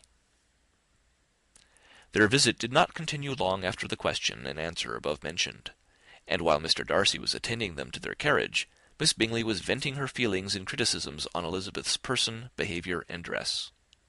But Georgiana would not join her. Her brother's recommendation was enough to ensure her favour. His judgment could not err, and he had spoken in such terms of Elizabeth as to leave Georgiana without the power of finding her otherwise than lovely and amiable. When Darcy returned to the saloon, Miss Bingley could not help repeating to him some part of what she had been saying to his sister. "How very ill Miss Eliza Bennet looks this morning, Mr. Darcy," she cried. "I never in my life saw anyone so much altered as she is since the winter. She has grown so brown and coarse. Louisa and I were agreeing that we should not have known her again."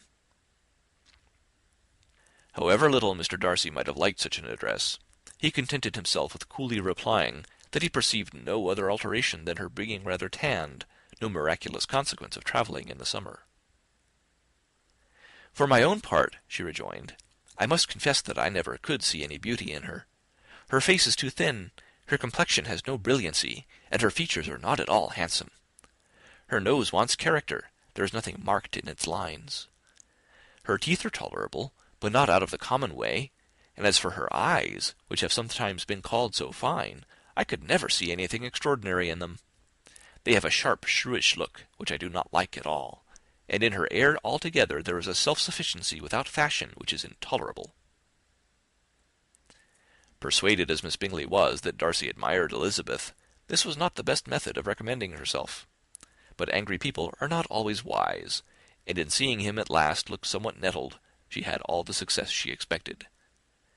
He was resolutely silent, however, and from a determination of making him speak, she continued, "I remember, when we first knew her in Hertfordshire, how amazed we all were to find that she was a reputed beauty, and I particularly recollect your saying one night, after they had been dining at Netherfield, 'She a beauty! I should as soon call her mother a wit.' But afterwards she seemed to improve on you, and I believe you thought her rather pretty at one time." "Yes," replied Darcy, who could contain himself no longer, "but that was only when I first saw her, for it is many months since I have considered her as one of the handsomest women of my acquaintance." He then went away, and Miss Bingley was left to all the satisfaction of having forced him to say what gave no one any pain but herself. Mrs. Gardiner and Elizabeth talked of all that had occurred during their visit, as they returned, except what had particularly interested them both. The look and behaviour of everybody they had seen were discussed, except of the person who had mostly engaged their attention.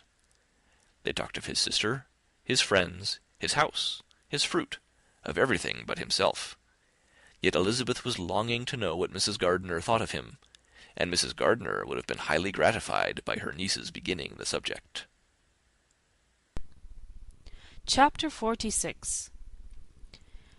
Elizabeth had been a good deal disappointed in not finding a letter from Jane on their first arrival at Lambton, and this disappointment had been renewed on each of the mornings that had now been spent there.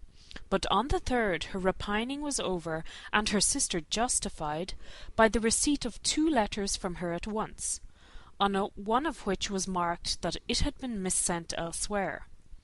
Elizabeth was not surprised at it, as Jane had written the direction remarkably ill. They had just been preparing to walk as the letters came in, and her uncle and aunt, leaving her to enjoy them in quiet, set off by themselves. The one Miss sent must first be attended to. It had been written 5 days ago. The beginning contained an account of all their little parties and engagements, with such news as the country afforded, but the latter half, which was dated a day later, and written in evident agitation, gave more important intelligence. It was to this effect: "Since writing the above, dearest Lizzie, something has occurred of a most unexpected and serious nature, but I'm afraid of alarming you. Be assured that we are all well. What I have to say relates to poor Lydia. An express came at 12 last night, just as we were all gone to bed, from Colonel Forster, to inform us that she was gone off to Scotland with one of his officers. To own the truth, with Wickham! Imagine our surprise! To Kitty, however, it does not seem so wholly unexpected. I am very, very sorry. So imprudent a match on both sides. But I am willing to hope the best, and that his character has been misunderstood. Thoughtless and indiscreet, I can easily believe him. But this step, and let us rejoice over it, marks nothing bad at heart. His choice is disinterested at least, for he must know my father can give her nothing. Our poor mother is sadly grieved. My father bears it better. How thankful I am that we never let them know what has been said against him. We must forget it ourselves. They were off Saturday night about 12, as is conjectured, but were not missed till yesterday morning at 8. The express was sent off directly. My dear Lizzie, they must have passed within 10 miles of us. Colonel Forster gives us reason to expect him here soon. Lydia left a few lines for his wife, informing her of their intention. I must conclude, for I cannot be long from my poor mother. I am afraid you will not be able to make it out, but I hardly know what I have written." Without allowing herself time for consideration, and scarcely knowing what she felt, Elizabeth, on finishing this letter, instantly seized the other, and opening it with the utmost impatience, read as follows. It had been written a day later than the conclusion of the first. "By this time, my dearest sister, you have received my hurried letter. I wish this may be more intelligible, but though not confined for time, my head is so bewildered that I cannot answer for being coherent. Dearest Lizzie, I hardly know what I would write, but I have bad news for you, and it cannot be delayed. Imprudent as the marriage between Mr. Wickham and our poor Lydia would be, we are now anxious to be assured it has taken place, for there is but too much reason to fear they are not gone to Scotland. Colonel Forster came yesterday, having left Brighton the day before, not many hours after the express. Though Lydia's short letter to Mrs. F. gave them to understand that they were going to Gretna Green, something was dropped by Denny expressing his belief that W. never intended to go there, or to marry Lydia at all, which was repeated to Colonel F., who, instantly taking the alarm, set off from B., intending to trace their route. He did trace them easily to Clapham, but no further, for on entering that place they removed into a hackney coach and dismissed the chaise that brought them from Epsom. All that is known after this, that they were seen to continue the London road. I know not what to think. After making every possible inquiry on that side London, Colonel F. came on into Hertfordshire, anxiously renewing them at all the turnpikes and at the inns in Barnet and Hatfield, but without any success. No such people had been seen to pass through. With the kindest concern he came on to Longbourn, and broke his apprehensions to us in a manner most creditable to his heart. I am sincerely grieved for him and Mrs. F., but no one can throw any blame on them. Our distress, my dear Lizzie, is very great. My father and mother believe the worst, but I cannot think so ill of him. Many circumstances might make it more eligible for them to be married privately in town than to pursue their first plan. And even if he could form such a design against a young woman of Lydia's connections, which is not likely, can I suppose her so lost to everything? Impossible! I grieve to find, however, that Colonel F. is not disposed to depend upon their marriage. He shook his head when I expressed my hopes, and said he feared W. was not a man to be trusted.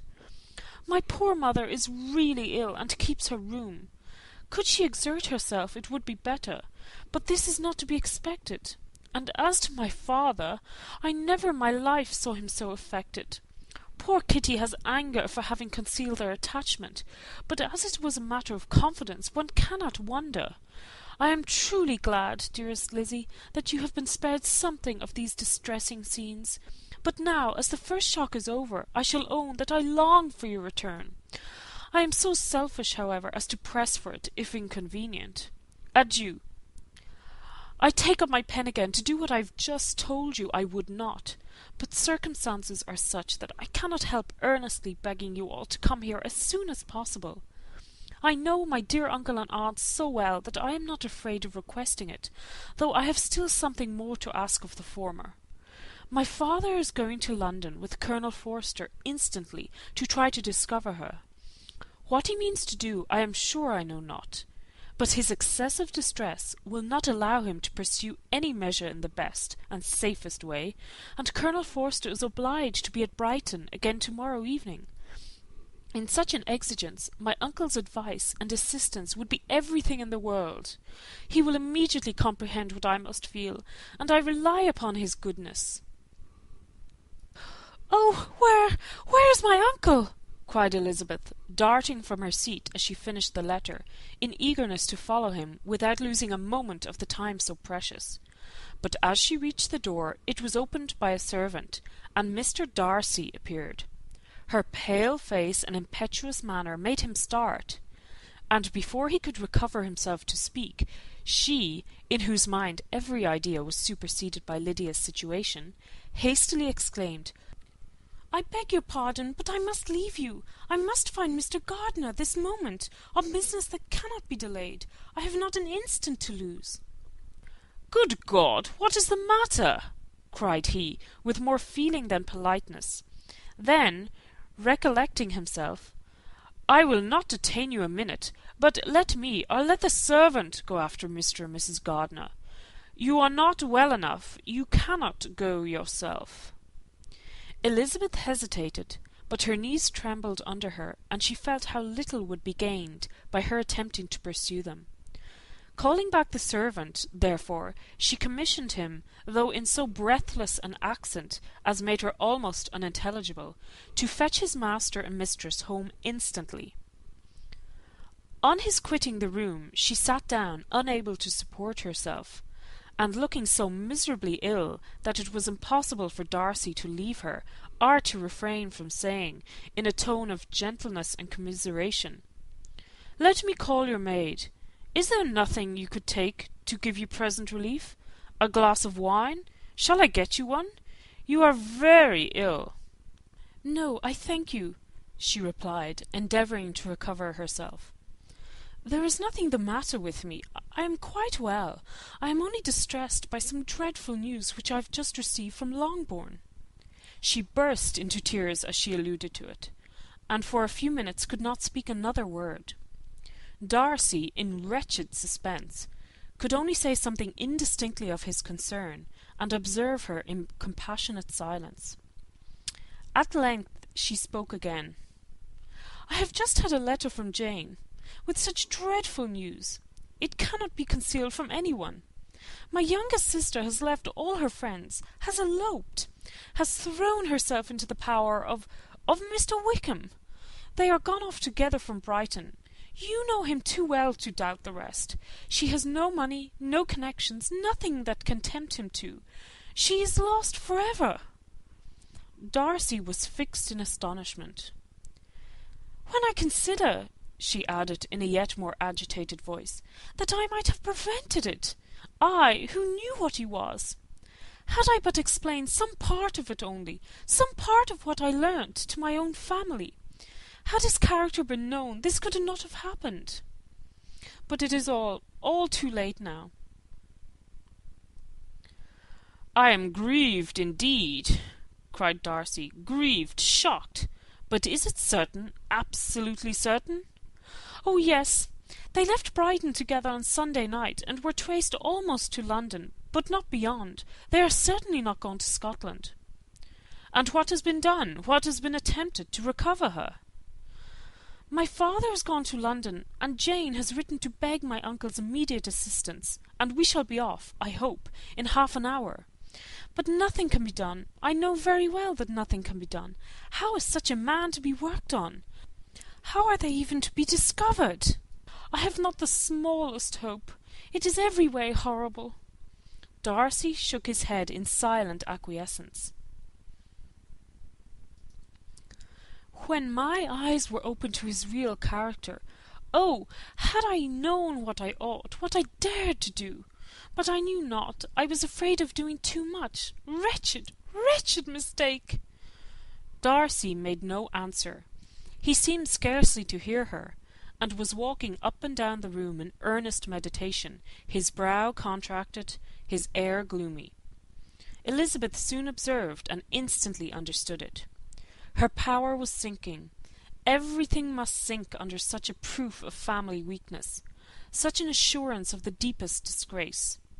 She could neither wonder nor condemn, but the belief of his self-conquest brought nothing consolatory to her bosom, afforded no palliation of her distress.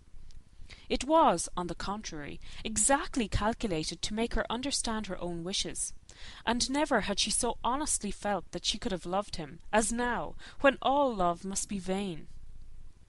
But self, though it would intrude, could not engross her.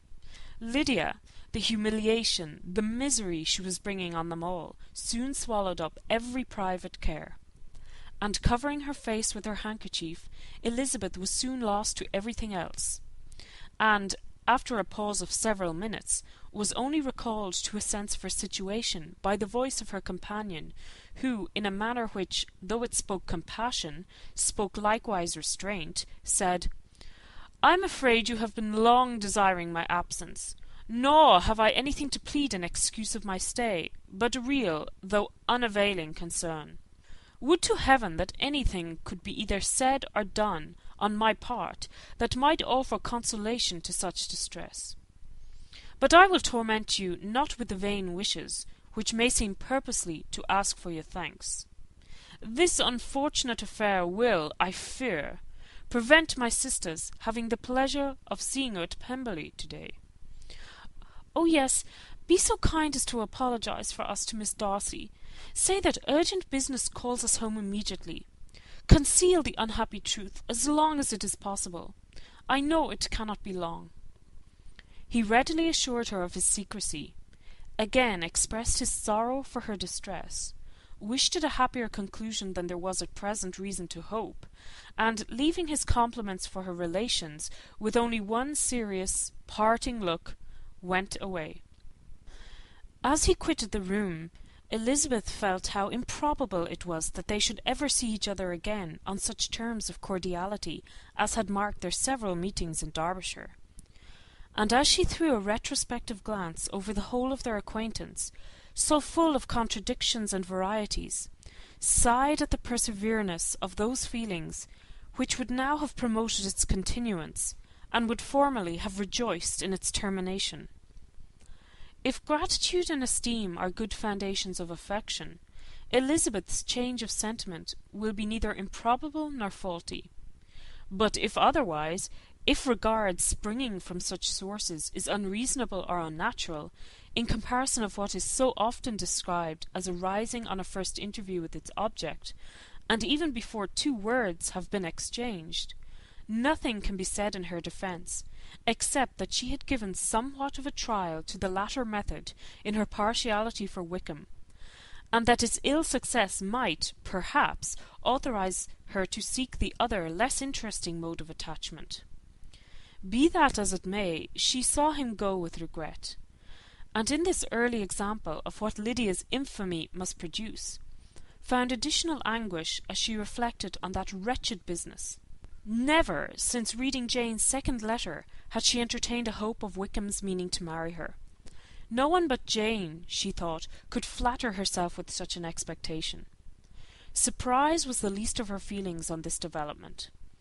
while the contents of the first letter remained in her mind, she was all surprise, all astonishment, that Wickham should marry a girl whom it was impossible he could marry for money, and how Lydia could ever have attached him had appeared incomprehensible.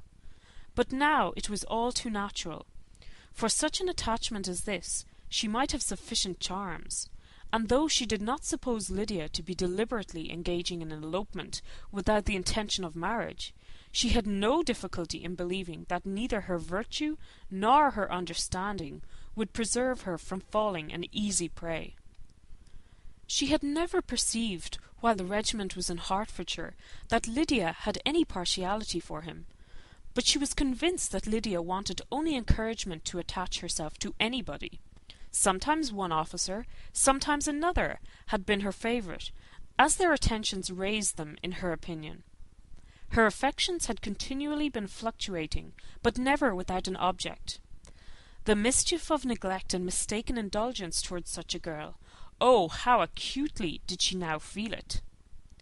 She was wild to be at home, to hear, to see, to be upon the spot to share with Jane in the cares that must now fall wholly upon her, in a family so deranged, a father absent, a mother incapable of exertion and requiring constant attendance, and though almost persuaded that nothing could be done for Lydia, her uncle's interference seemed of the utmost importance, and till he entered the room her impatience was severe. Mr. and Mrs. Gardiner had hurried back in alarm, supposing by the servant's account that their niece was taken suddenly ill. But satisfying them instantly on that head, she eagerly communicated the cause of their summons, reading the 2 letters aloud, and dwelling on the postscript of the last with trembling energy. Though Lydia had never been a favourite with them, Mr. and Mrs. Gardiner could not but be deeply afflicted.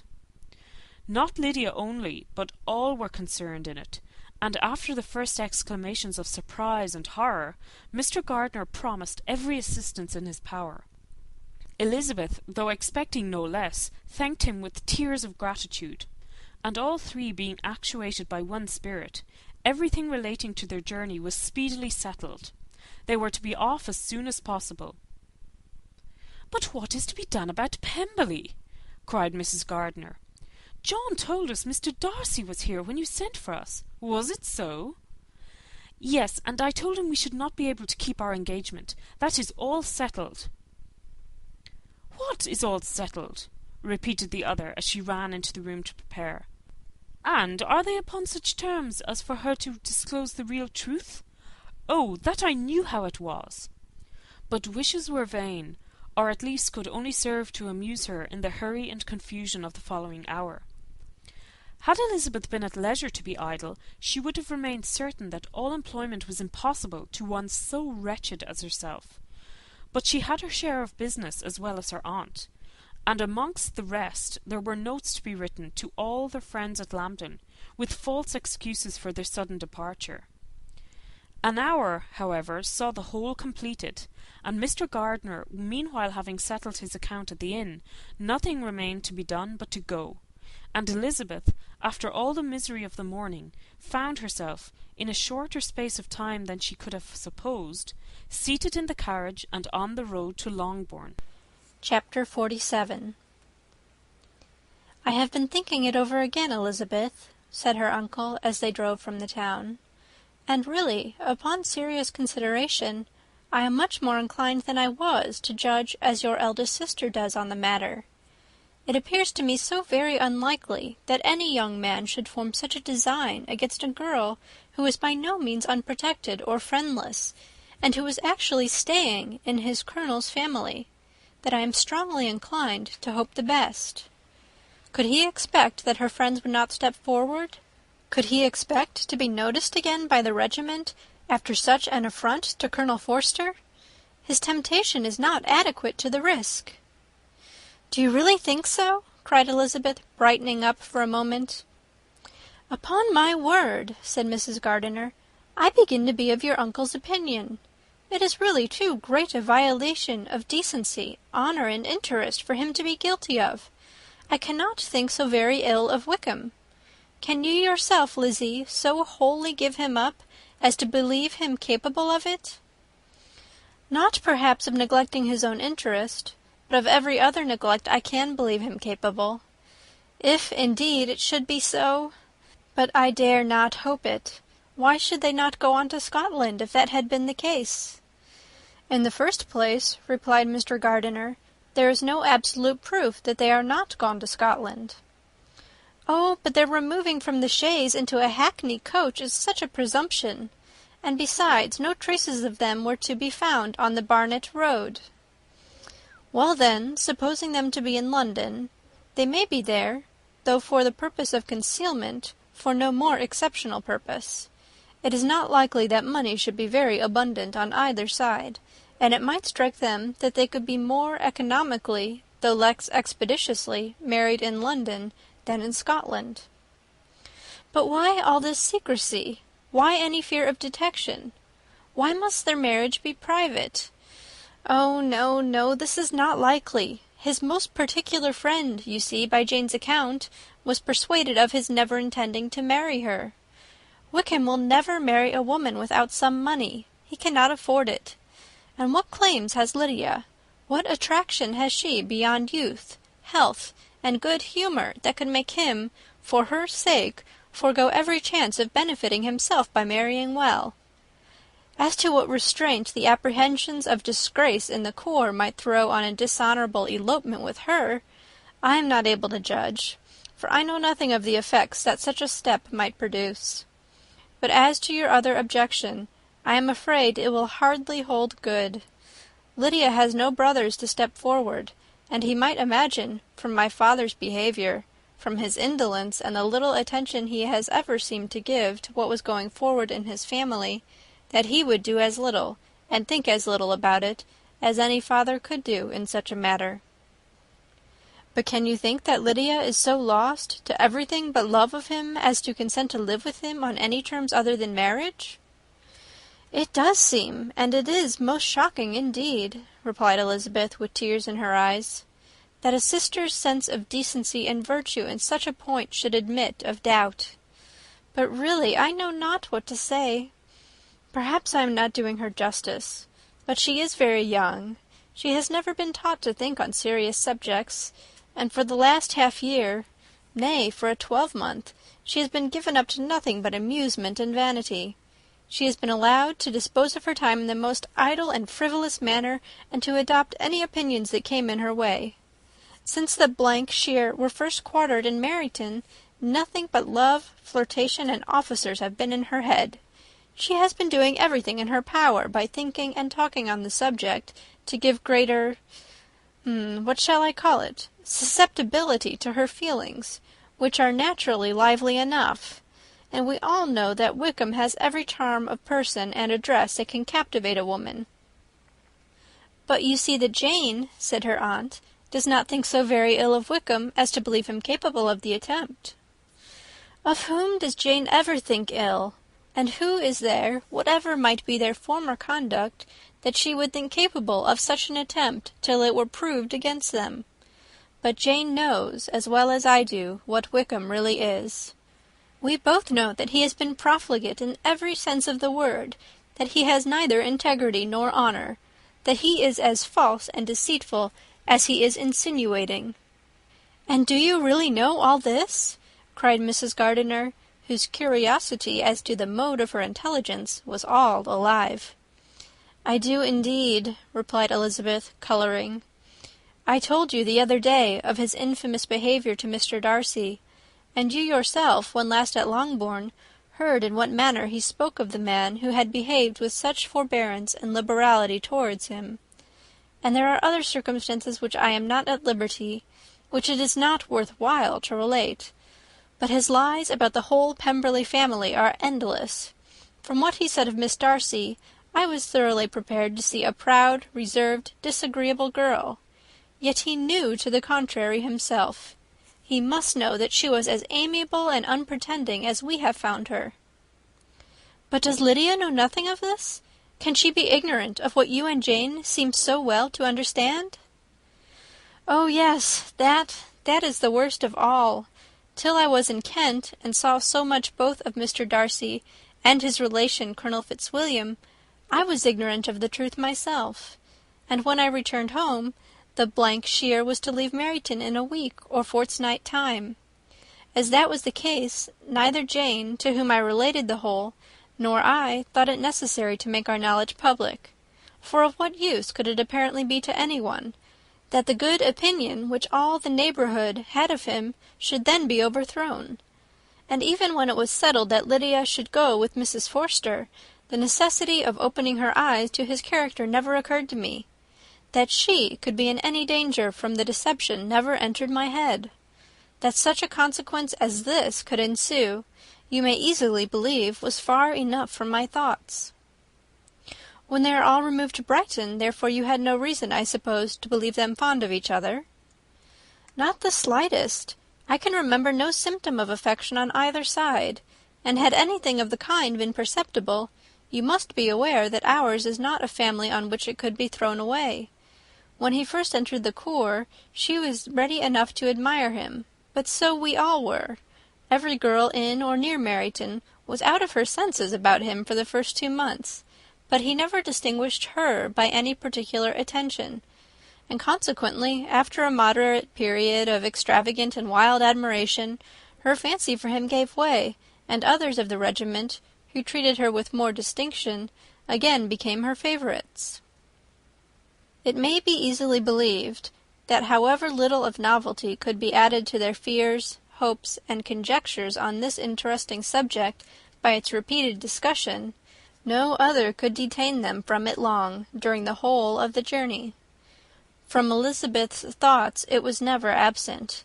Fixed there by the keenest of all anguish, self-reproach, she could find no interval of ease or forgetfulness. They travelled as expeditiously as possible, and sleeping one night on the road, reached Longbourn by dinner-time the next day. It was a comfort to Elizabeth to consider that Jane could not have been wearied by long expectations. The little Gardiners, attracted by the sight of a chaise, were standing on the steps of the house as they entered the paddock, and, when the carriage drove up to the door, the joyful surprise that lighted up their faces and displayed itself over their whole bodies in a variety of capers and frisks was the first pleasing earnest of their welcome. Elizabeth jumped out, and after giving each of them a hasty kiss, hurried into the vestibule, where Jane, who came running down from her mother's apartment, immediately met her. Elizabeth, as she affectionately embraced her, whilst tears filled the eyes of both, lost not a moment in asking whether anything had been heard of the fugitives. "Not yet," replied Jane, "but now that my dear uncle is come, I hope everything will be well." "Is my father in town?" "Yes, he went on Tuesday, as I wrote you word." "And have you heard from him often?" "We have heard only twice. He wrote me a few lines on Wednesday to say that he had arrived in safety, and to give me his directions, which I particularly begged him to do. He merely added that he should not write again till he had something of importance to mention." "And my mother, how is she? How are you all?" "My mother is tolerably well, I trust, though her spirits are greatly shaken. She is upstairs, and will have great satisfaction in seeing you all. She does not yet leave her dressing-room. Mary and Kitty, thank heaven, are quite well." "But you, how are you?" cried Elizabeth. "You look pale. How much you must have gone through." Her sister, however, assured her of being perfectly well, and their conversation, which had been passing while Mr. and Mrs. Gardiner were engaged with their children, was now put an end to by the approach of the whole party. Jane ran to her uncle and aunt, and welcomed and thanked them both, with alternate smiles and tears. When they were all in the drawing-room, the questions which Elizabeth had already asked were of course repeated by the others, and they soon found that Jane had no intelligence to give. The sanguine hope of good, however, which the benevolence of her heart suggested, had not yet deserted her. She still expected that it would all end well, and that every morning would bring some letter, either from Lydia or her father, to explain their proceedings, and, perhaps, announce their marriage. Mrs. Bennet, to whose apartment they all repaired, after a few minutes' conversation together, received them exactly as might be expected. With tears and lamentations of regret, invectives against the villainous conduct of Wickham, and complaints of her own sufferings and ill usage, blaming everybody but the person to whose ill-judging indulgence the errors of her daughter must principally be owing. "If I had been able," said she, "to carry my point, and going to Brighton with all my family, this would not have happened. But poor dear Lydia had nobody to take care of her. Why did the Forsters ever let her go out of their sight? I am sure there was some great neglect or other on their side, for she is not the kind of girl to do such a thing if she had been well looked after. I always thought they were very unfit to have the charge of her, but I was overruled, as I always am. Poor dear child! And now here's Mr. Bennet gone away, and I know he will fight Wickham wherever he meets him, and then he will be killed, and what is to become of us all? The Collinses will turn us out before he is cold in his grave, and if you are not kind to us, brother, I do not know what we shall do." They all exclaimed against such terrific ideas, and Mr. Gardiner, after general assurances of his affection for her and all her family, told her that he meant to be in London the very next day, and would assist Mr. Bennet in every endeavour for recovering Lydia. "Do not give way to useless alarm," added he. "Though it is right to be prepared for the worst, there is no occasion to look on it as certain. It is not quite a week since they left Brighton. In a few days more we may gain some news of them, and till we know that they are not married, and have no design of marrying, do not let us give the matter over as lost. As soon as I get to town I shall go to my brother, and make him come home with me to Gracechurch Street, and then we may consult together as to what is to be done." "Oh, my dear brother," replied Mrs. Bennet, "that is exactly what I could most wish for. And now do, when you get to town, find them out wherever they may be, and if they are not married already, make them marry. And as for wedding clothes, do not let them wait for that, but tell Lydia she shall have as much money as she chooses to buy them, after they are married. And above all, keep Mr. Bennet from fighting. Tell him what a dreadful state I am in, that I am frighted out of my wits, and have such tremblings, such flutterings all over me, such spasms in my side, and pains in my head, and such beatings at heart, that I can get no rest by night nor by day. And tell my dear Lydia not to give any directions about her clothes till she has seen me, for she does not know which are the best warehouses. Oh, brother, how kind you are! I know you will contrive it all." But Mr. Gardiner, though he assured her again of his earnest endeavours in the cause, could not avoid recommending moderation to her, as well in her hopes as her fear, and after talking with her in this manner till dinner was on the table, they all left her to vent all her feelings on the housekeeper, who attended in the absence of her daughters. Though her brother and sister were persuaded that there was no real occasion for such a seclusion from the family, they did not attempt to oppose it, for they knew that she had not prudence enough to hold her tongue before the servants while they waited at table, and judged it better that one only of the household, and the one whom they could most trust, should comprehend all her fears and solicitude on the subject. In the dining-room they were soon joined by Mary and Kitty, who had been too busily engaged in their separate apartments to make their appearance before. One came from her books, and the other from her toilette. The faces of both, however, were tolerably calm, and no change was visible in either, except that the loss of her favourite sister, or the anger which she had herself incurred in this business, had given more of fretfulness than usual to the accents of Kitty. As for Mary, she was mistress enough of herself to whisper to Elizabeth, with a countenance of grave reflection, soon after they were seated at the table, "This is a most unfortunate affair, and will probably be much talked of, but we must stem the tide of malice, and pour into the wounded bosoms of each other the balm of sisterly consolation." Then, perceiving in Elizabeth no inclination of replying, she added, "Unhappy as the event must be for Lydia, we may draw from it this useful lesson, that loss of virtue in a female is irretrievable, that one false step involves her in endless ruin, that her reputation is no less brittle than it is beautiful, and that she cannot be too much guarded in her behaviour towards the undeserving of the other sex." Elizabeth lifted up her eyes in amazement, but was too much oppressed to make any reply.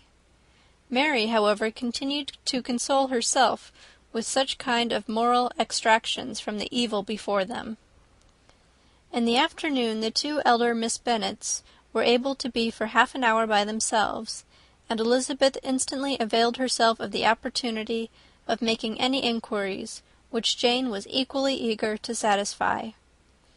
After joining in general lamentations over the dreadful sequel of this event, which Elizabeth considered as all but certain, and Miss Bennet could not assert to be wholly impossible, the former continued the subject by saying, "But tell me all and everything about it which I have not already heard. Give me further particulars. What did Colonel Forster say? Had they no apprehension of anything before the elopement took place? They must have seen them together for ever."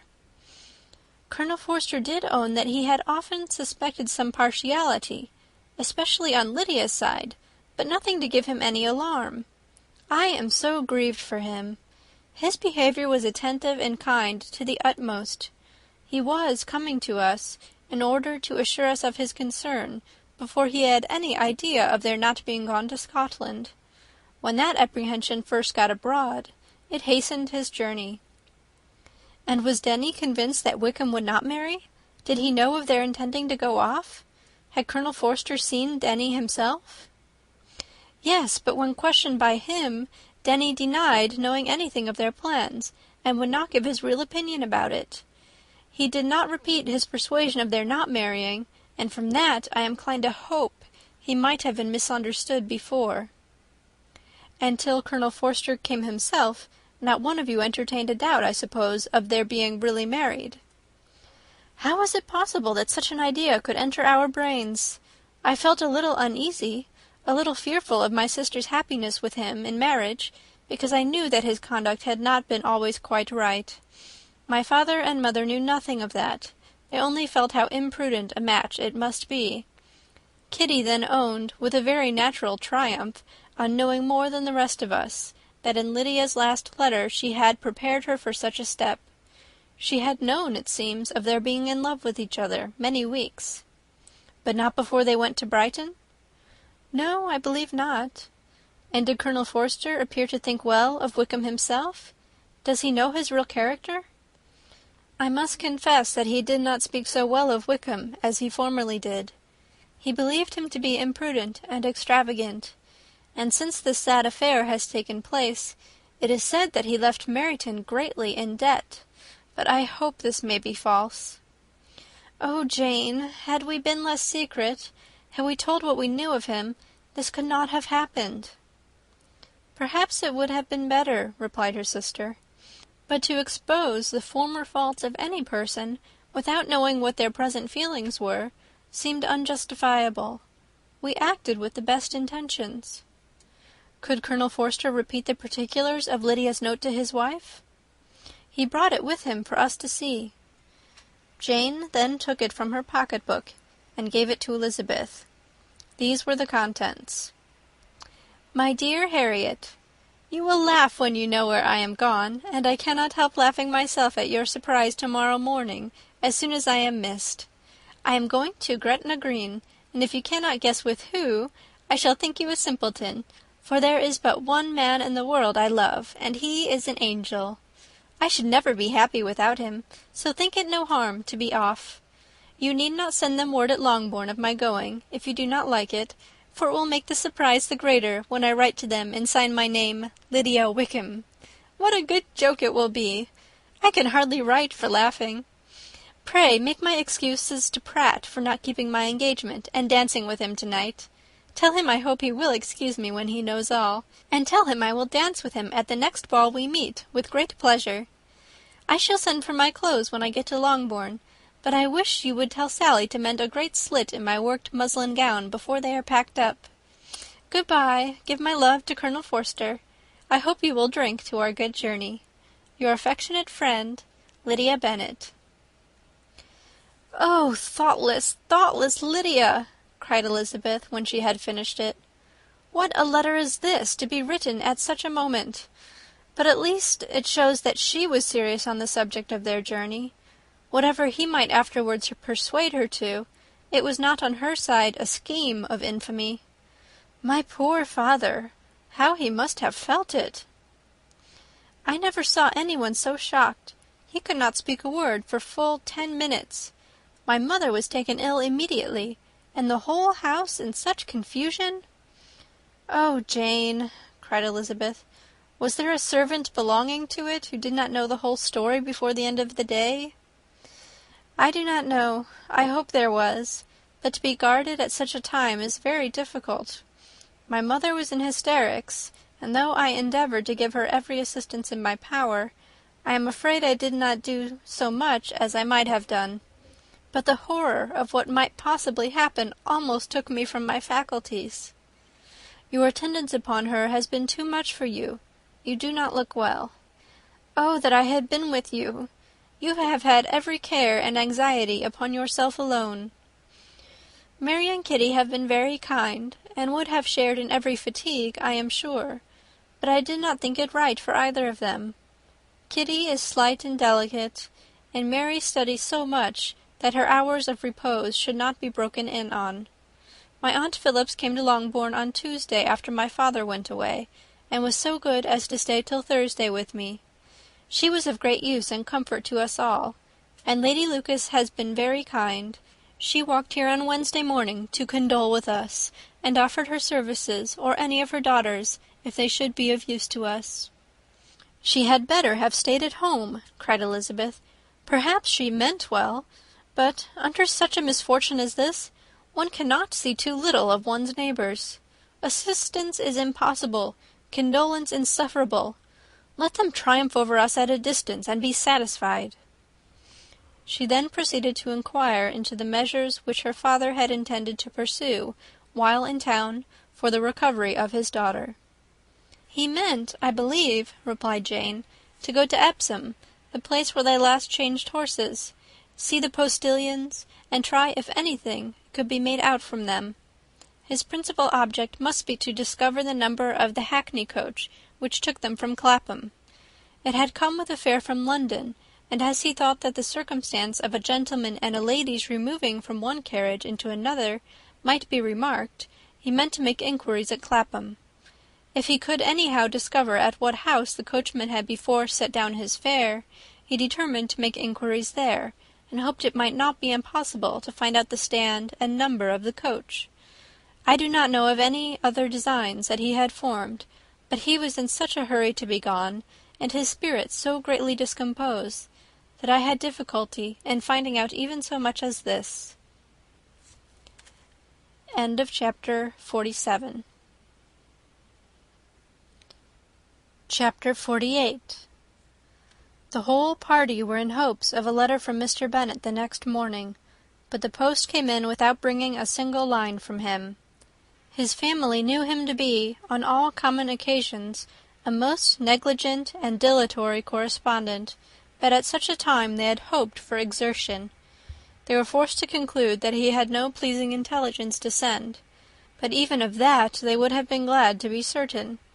Mr. Gardiner had only waited for the letters before he set off. When he was gone, they were certain at least of receiving constant information of what was going on, and their uncle promised, at parting, to prevail on Mr. Bennet to return to Longbourn as soon as he could, to the great consolation of his sister, who considered it as the only security for her husband's not being killed in a duel. Mrs. Gardiner and the children were to remain in Hertfordshire a few days longer, as the former thought her presence might be serviceable to her nieces. She shared in their attendance on Mrs. Bennet, and was a great comfort to them in their hours of freedom. Their other aunt, who visited them frequently, and always, as she said, with the design of cheering and heartening them up, though as she never came without reporting some fresh instance of Wickham's extravagance or irregularity, she seldom went away without leaving them more dispirited than she found them. All Meryton seemed striving to blacken the man who, but 3 months before, had been almost an angel of light. He was declared to be in debt to every tradesman in the place, and his intrigues, all honoured with the title of seduction, had been extended into every tradesman's family. Everybody declared that he was the wickedest young man in the world, and everybody began to find out that they had always distrusted the appearance of his goodness. Elizabeth, though she did not credit above half of what was said, believed enough to make her former assurance of her sister's ruin more certain, and even Jane, who believed still less of it, became almost hopeless, more especially as the time was now come when, if they had gone to Scotland, which she had never before entirely despaired of, they must in all probability have gained some news of them. Mr. Gardiner left Longbourn on Sunday. On Tuesday his wife received a letter from him. It told them that, on his arrival, he had immediately found out his brother, and persuaded him to come to Gracechurch Street; that Mr. Bennet had been to Epsom and Clapham before his arrival, but without gaining any satisfactory information, and that he was now determined to inquire at all the principal hotels in town, as Mr. Bennet thought it possible they might have gone to one of them, on their first coming to London, before they procured lodgings. Mr. Gardiner himself did not expect any success from this measure, but as his brother was eager in it, he meant to assist him in pursuing it. He added that Mr. Bennet seemed wholly disinclined at present to leave London, and promised to write again very soon. There was also a postscript to this effect: "I have written to Colonel Forster, to desire him to find out, if possible, from some of the young man's intimates in the regiment, whether Wickham has any relations or connections who would be likely to know in what part of town he has now concealed himself. If there were any one that one could apply to with a probability of gaining such a clue as that, it might be of essential consequence. At present we have nothing to guide us. Colonel Forster will, I dare say, do everything in his power to satisfy us on this head. But, on second thoughts, perhaps Lizzie could tell us what relations he has now living, better than any other person." Elizabeth was at no loss to understand from where this deference to her authority proceeded, but it was not in her power to give any information of so satisfactory a nature as the compliment deserved. She had never heard of his having had any relations, except a father and mother, both of whom had been dead many years. It was possible, however, that some of his companions in the shire might be able to give more information, and though she was not very sanguine in expecting it, the application was a something to look forward to. Every day at Longbourn was now a day of anxiety, but the most anxious part of each was when the post was expected. The arrival of letters was the grand object of every morning's impatience. Through letters, whatever of good or bad was to be told would be communicated, and every succeeding day was expected to bring some news of importance. But before they heard again from Mr. Gardiner, a letter arrived for their father from a different quarter, from Mr. Collins, which, as Jane had received directions to open all that came for him in his absence, she accordingly read, and Elizabeth, who knew what curiosities his letters always were, looked over her and read it likewise. It was as follows: "My dear Sir, I feel myself called upon by our relationship and my situation in life to condole with you on the grievous affliction you are now suffering under, of which we were yesterday informed by a letter from Hertfordshire. Be assured, my dear sir, that Mrs. Collins and myself sincerely sympathize with you and all your respectable family in your present distress, which must be of the bitterest kind, because proceeding from a cause which no time can remove. No arguments shall be wanting on my part that can alleviate so severe a misfortune, or that may comfort you under a circumstance that must be of all others the most afflicting to a parent's mind. The death of your daughter would have been a blessing in comparison to this, and it is the more to be lamented, because there is reason to suppose, as my dear Charlotte informs me, that this licentiousness of behaviour in your daughter has proceeded from a faulty degree of indulgence, though, at the same time, for the consolation of yourself and Mrs. Bennet, I am inclined to think that her own disposition must be naturally bad, or she could not be guilty of such an enormity at so early an age. Howsoever that may be, you are grievously to be pitied, in which opinion I am not only joined by Mrs. Collins, but likewise by Lady Catherine and her daughter, to whom I have related the affair. They agree with me in apprehending that this false step in one daughter will be injurious to the fortunes of all the others. For who, as Lady Catherine herself condescendingly says, will connect themselves with such a family? And this consideration leads me moreover to reflect, with augmented satisfaction, on a certain event of last November, for had it been otherwise, I must have been involved in all your sorrow and disgrace. Let me then advise you, dear sir, to console yourself as much as possible, to throw off your unworthy child from your affection for ever, and leave her to reap the fruits of her own heinous offence. I am, dear sir, etc., etc. Mr. Gardiner did not write again till he had received an answer from Colonel Forster, and then he had nothing of a pleasant nature to send. It was not known that Wickham had a single relationship with whom he kept up any connection, and it was certain that he had no near one living. His former acquaintances had been numerous, but since he had been in the militia, it did not appear that he was on terms of particular friendship with any of them. There was no one, therefore, who could be pointed out as likely to give any news of him, and in the wretched state of his own finances there was a very powerful motive for secrecy, in addition to his fear of discovery by Lydia's relations, for it had just transpired that he had left gaming debts behind him to a very considerable amount. Colonel Forster believed that more than £1,000 would be necessary to clear his expenses at Brighton. He owed a good deal in town, but his debts of honour were still more formidable. Mr. Gardiner did not attempt to conceal these particulars from the Longbourn family. Jane heard them with horror. "A gamester!" she cried. "This is wholly unexpected. I had not an idea of it." Mr. Gardiner added in his letter that they might expect to see their father at home on the following day, which was Saturday. Rendered spiritless by the ill success of all their endeavours, he had yielded to his brother-in-law's entreaty that he would return to his family, and leave it to him to do whatever occasion might suggest to be advisable for continuing their pursuit. When Mrs. Bennet was told of this, she did not express so much satisfaction as her children expected, considering what her anxiety for his life had been before. "What, is he coming home, and without poor Lydia?" she cried. "Sure he will not leave London before he has found them. Who is to fight Wickham, and make him marry her if he comes away?" As Mrs. Gardiner began to wish to be at home, it was settled that she and the children should go to London at the same time that Mr. Bennet came from it. The coach therefore took them the first stage of their journey, and brought its master back to Longbourn. Mrs. Gardiner went away in all the perplexity about Elizabeth and her Derbyshire friend that had attended her from that part of the world.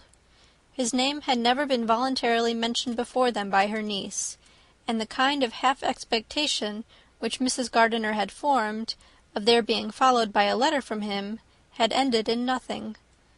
Elizabeth had received none since her return that could come from Pemberley. The present unhappy state of the family rendered any other excuse for the lowness of her spirits unnecessary. Nothing, therefore, could be fairly conjectured from that, though Elizabeth, who was by this time tolerably well acquainted with her own feelings, was perfectly aware that, had she known nothing of Darcy, she could have borne the dread of Lydia's infamy somewhat better. It would have spared her, she thought, one sleepless night out of 2. When Mr. Bennet arrived, he had all the appearance of his usual philosophic composure. He said as little as he had ever been in the habit of saying, made no mention of the business that had taken him away, and it was some time before his daughters had courage to speak of it. It was not till the afternoon, when he had joined them at tea, that Elizabeth ventured to introduce the subject, and then, on her briefly expressing her sorrow for what he must have endured, he replied, "Say nothing of that. Who should suffer but myself? It has been my own doing, and I ought to feel it." "You must not be too severe upon yourself," replied Elizabeth. "You may well warn me against such an evil. Human nature is so prone to fall into it. No, Lizzie, let me once in my life feel how much I have been to blame. I am not afraid of being overpowered by the impression. It will pass away soon enough. Do you suppose them to be in London? Yes, where else can they be so well concealed? And Lydia used to want to go to London, added Kitty. She is happy, then, said her father dryly, and her residence there will probably be of some duration.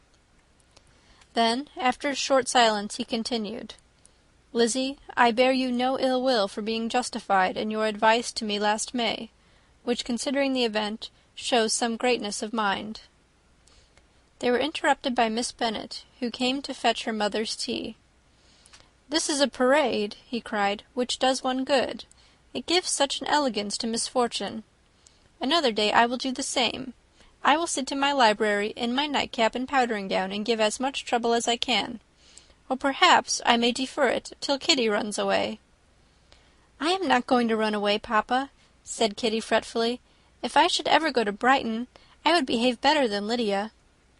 You go to Brighton! I would not trust you so near it as Eastbourne for 50 pounds. No, Kitty, I have at least learnt to be cautious, and you will feel the effects of it. No officer is ever to enter into my house again, nor even to pass through the village. Balls will be absolutely prohibited, unless you stand up with one of your sisters. And you are never to stir out of doors till you can prove that you have spent 10 minutes of every day in a rational manner. Kitty, who took all these threats in a serious light, began to cry. Well, well, said he, do not make yourself unhappy. If you are a good girl for the next 10 years, I will take you to a review at the end of them. Chapter 49. 2 days after Mr. Bennet's return, as Jane and Elizabeth were walking together in the shrubbery behind the house, they saw the housekeeper coming towards them, and, concluding that she came to call them to their mother, went forward to meet her. But instead of the expected summons, when they approached her, she said to Miss Bennet, I beg your pardon, madam, for interrupting you, but I was in the hopes you might have got some good news from town, so I took the liberty of coming to ask. What do you mean, Hill? We have heard nothing from town. Dear madam, cried Mrs. Hill, in great astonishment, don't you know there is an express come for master from Mr. Gardiner? He has been here this half hour, and master has had a letter. Away ran the girls, too eager to get in to have time for speech. They ran through the vestibule into the breakfast-room, from thence to the library. Their father was in neither, and they were on the point of seeking him upstairs with their mother, when they were met by the butler, who said, If you are looking for my master, ma'am, he is walking towards the little copse. Upon this information they instantly passed through the hall once more, and ran across the lawn after their father, who was deliberately pursuing his way towards a small wood on one side of the paddock. Jane, who was not so light nor so much in the habit of running as Elizabeth, soon lagged behind, while her sister, panting for breath, came up with him, and eagerly cried out, "Oh, papa! What news? What news? Have you heard from my uncle?" "Yes, I have had a letter from him by express." "Well, and what news does it bring, good or bad?" "What is there of good to be expected?" said he, taking the letter from his pocket. "But perhaps you would like to read it." Elizabeth impatiently caught it from his hand. Jane now came up. "Read it aloud," said the father, "for I hardly know myself what it is about." Gracechurch Street, Monday, August 2nd. My dear brother, at last I am able to send you some tidings of my niece, and such as, upon the whole, I hope it will give you satisfaction. Soon after you left me on Saturday, I was fortunate enough to find out in what part of London they were. The particulars I reserve till we meet. It is enough to know they are discovered. I have seen them both. "Then it is as I always hoped," cried Jane. "They are married." "I have seen them both. They are not married. nor can I find there was any intention of being so, but if you are willing to perform the engagements which I have ventured to make on your side, I hope it will not be long before they are. All that is required of you is, to assure to your daughter, by settlement, her equal share of the £5,000 secured among your children after the decease of yourself and my sister, and moreover to enter into an engagement of allowing her, during your life, £100 per annum. These are conditions which, considering everything, I had no hesitation in complying with, as far as I thought myself privileged, for you. I shall send this by express, that no time may be lost in bringing me your answer. You will easily comprehend from these particulars that Mr. Wickham's circumstances are not so hopeless as they are generally believed to be. The world has been deceived in that respect, and I am happy to say there will be some little money, even when all his debts are discharged, to settle on my niece, in addition to her own fortune. If, as I conclude will be the case, you send me full powers to act in your name throughout the whole of this business, I will immediately give directions to Haggerston for preparing a proper settlement. There will not be the smallest occasion for your coming to town again, therefore stay quiet at Longbourn, and depend on my diligence and care. Send back your answer as fast as you can, and be careful to write explicitly. We have judged it best that my niece should be married from this house, of which I hope you will approve. She comes to us to-day. I shall write again as soon as anything more is determined on. Yours, etc., Edward Gardiner. Is it possible? Cried Elizabeth, when she had finished. Can it be possible that he will marry her? Wickham is not so undeserving, then, as we thought him, said her sister. My dear father, I congratulate you. And have you answered the letter? Cried Elizabeth. No, but it must be done soon. Most earnestly did she then entreat to him to lose no more time before he wrote. Oh, my dear father, she cried, come back and write immediately. Consider how important every moment is in such a case. Let me write for you, said Jane, if you dislike the trouble yourself. I dislike it very much, he replied, but it must be done.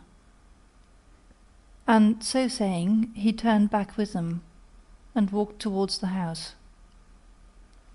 And may I ask, said Elizabeth, but the terms, I suppose, must be complied with. Complied with? I am only ashamed of his asking so little. And they must marry. Yet he is such a man. Yes, they must marry. There is nothing else to be done.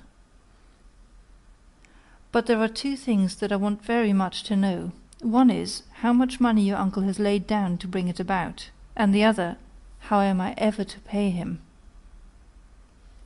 Money? My uncle? Cried Jane. What do you mean, sir? I mean that no man in his senses would marry Lydia on so slight a temptation as 100 a year during my life, and 50 after I am gone. That is very true, said Elizabeth, though it had not occurred to me before. His debts to be discharged, and something still to remain. Oh, it must be my uncle's doings. Generous, good man, I am afraid he has distressed himself. A small sum could not do all this. No, said her father, Wickham's a fool if he takes her with a farthing less than £10,000. I should be sorry to think so ill of him in the very beginning of our relationship. £10,000! Heaven forbid!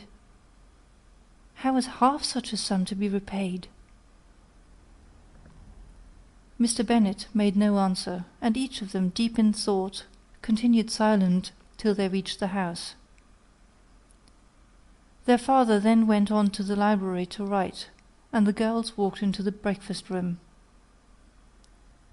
"And they are really to be married!" cried Elizabeth, as soon as they were by themselves. "How strange this is! And for this we are to be thankful. That they should marry, small as is their chance of happiness, and wretched as is his character, we are forced to rejoice. Oh, Lydia!" "I comfort myself with thinking," replied Jane, "that he certainly would not marry Lydia if he had not a real regard for her. Though our kind uncle has done something towards clearing him, I cannot believe that £10,000, or anything like it, has been advanced.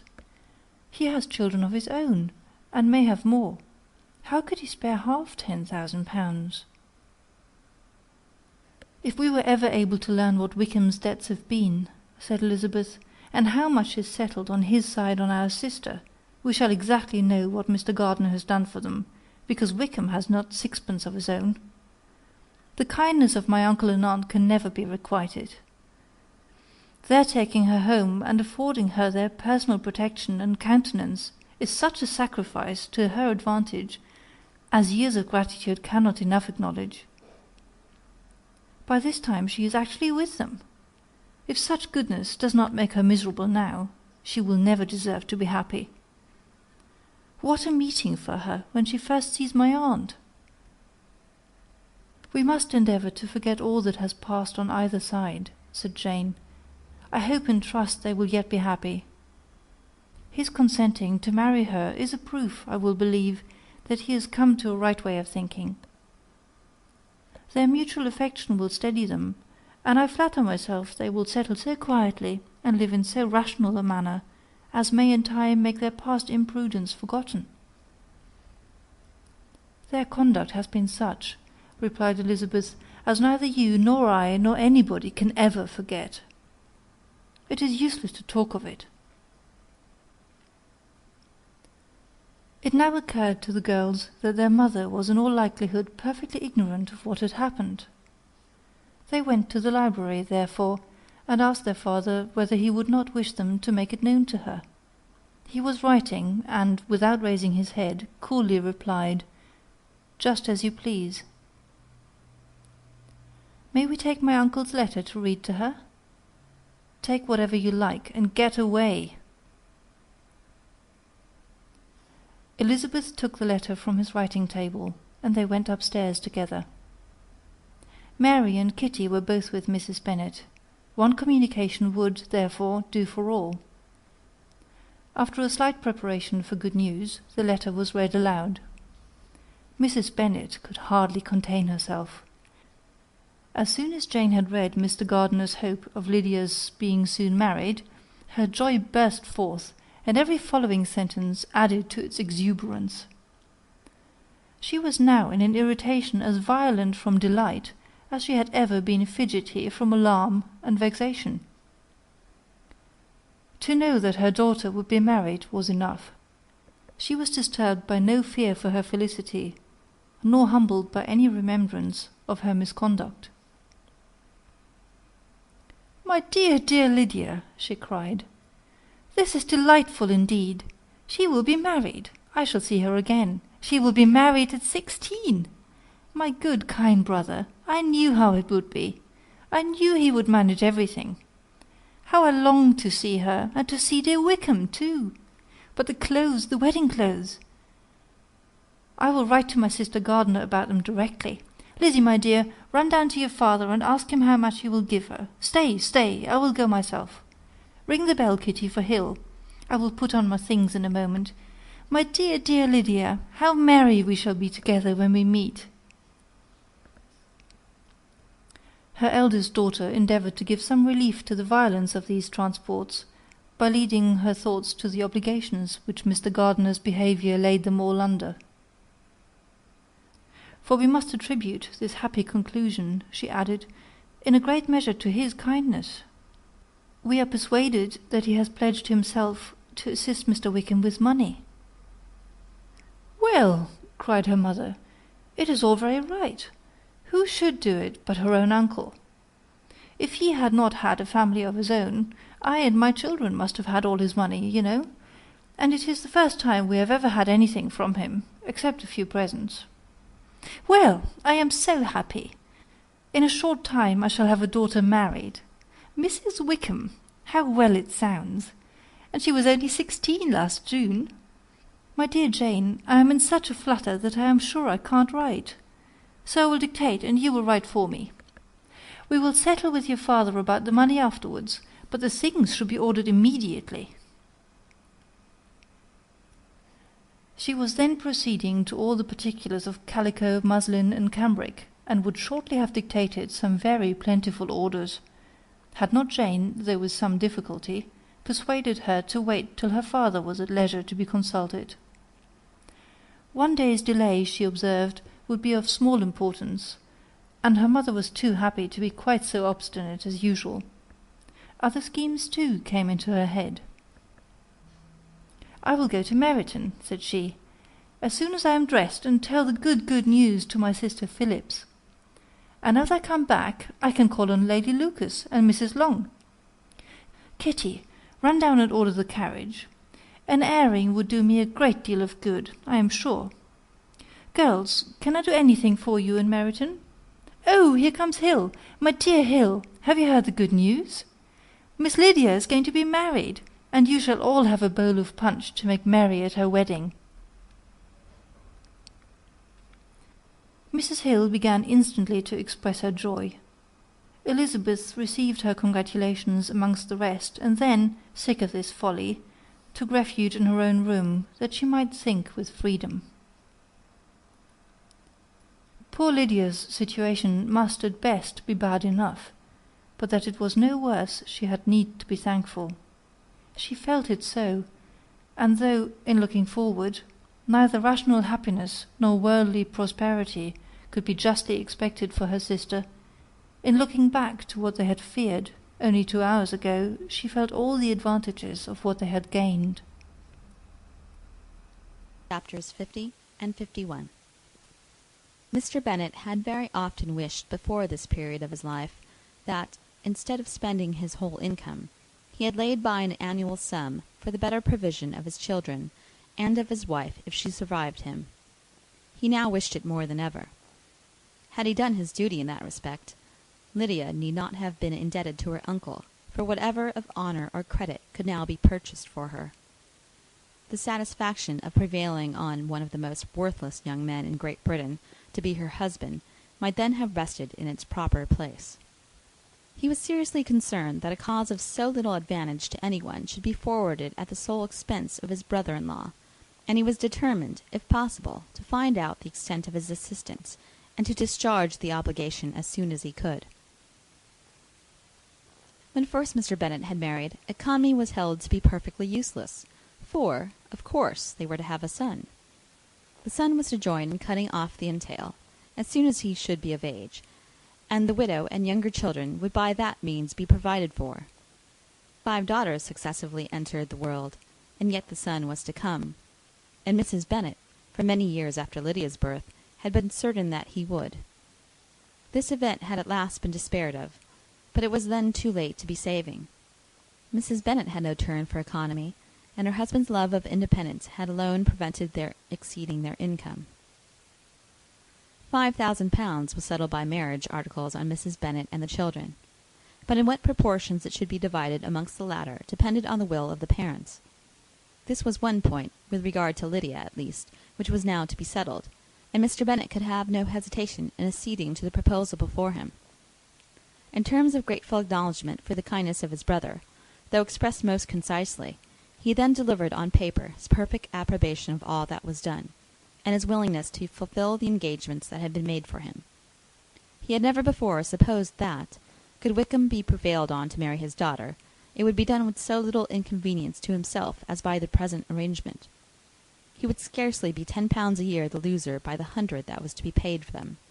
For, what with her board and pocket allowance, and the continual presents in money which passed to her through her mother's hands, Lydia's expenses had been very little within that sum.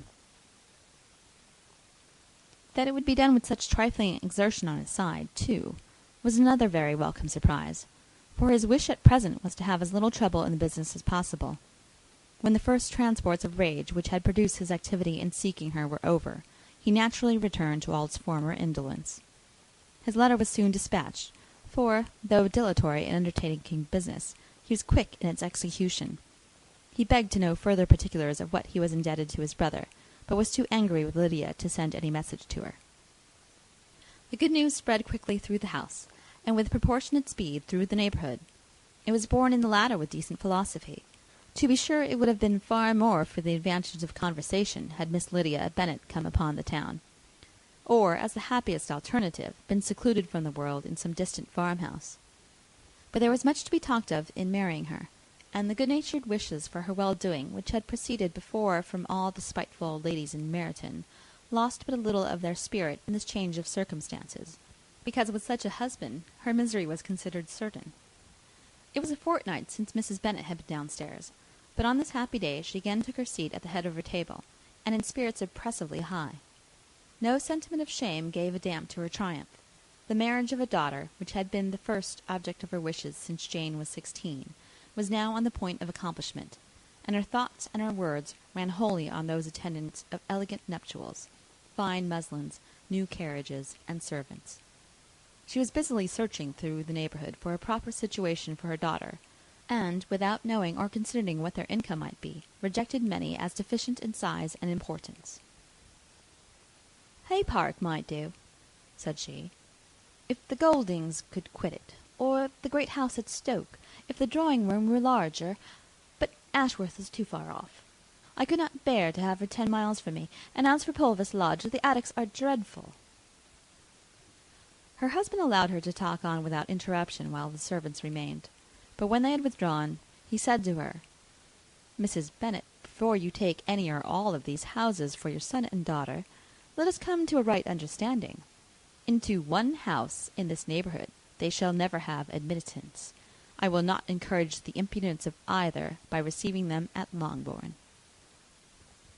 A long dispute followed this declaration, but Mr. Bennet was firm. It soon led to another, and Mrs. Bennet found, with amazement and horror, that her husband would not advance a guinea to buy clothes for his daughter. He protested that she should receive from him no mark of affection whatever on the occasion. Mrs. Bennet could hardly comprehend it.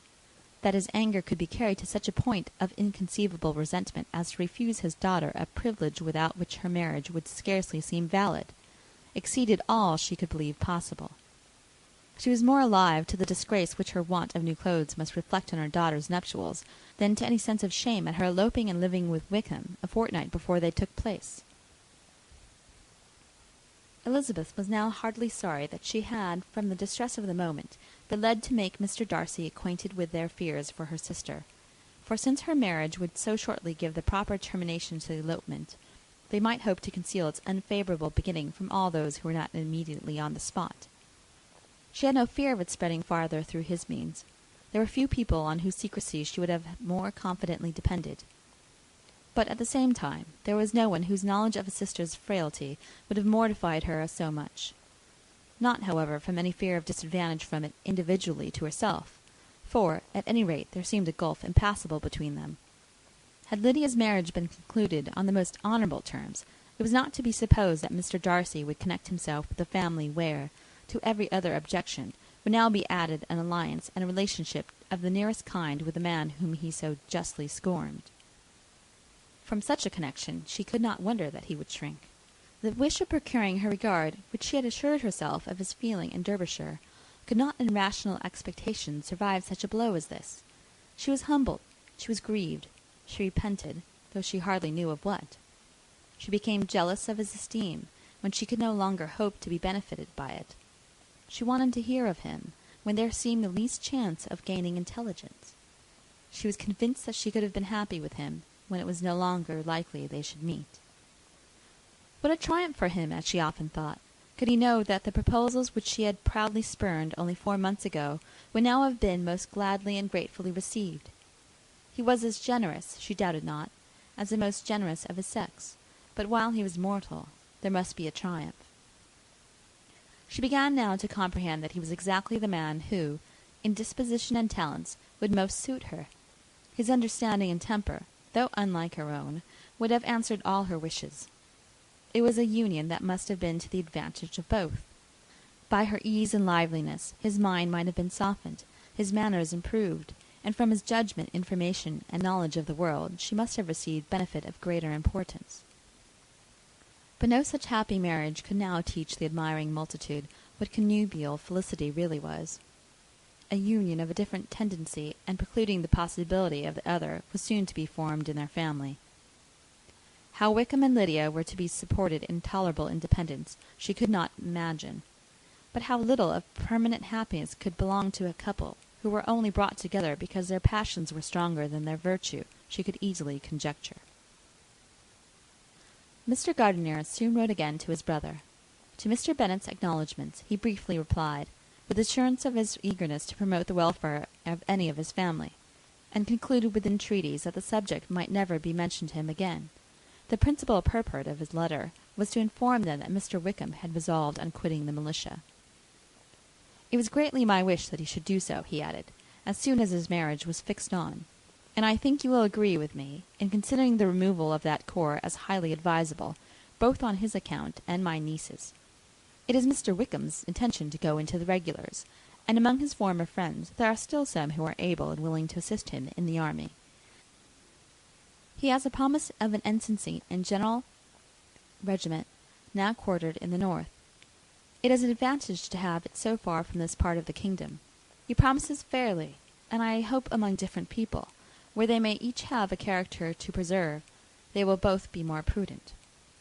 I have written to Colonel Forster to inform him of our present arrangements, and to request that he will satisfy the various creditors of Mr. Wickham in and near Brighton, with assurance of speedy payment, for which I have pledged myself. And will you give yourself the trouble of carrying similar assurances to his creditors in Meryton, of whom I shall subjoin a list according to his information? He has given in all his debts. I hope at least he has not deceived us. Haggerston has our directions, and all will be completed in a week. They will then join his regiment, unless they are first invited to Longbourn, and I understand from Mrs. Gardiner that my niece is very desirous of seeing you all before she leaves the south. She is well, and begs to be dutifully remembered to you and your mother. Yours, etc., E. Gardiner. Mr. Bennet and his daughters saw all the advantages of Wickham's removal from the shire as clearly as Mr. Gardiner could do. But Mrs. Bennet was not so well pleased with it.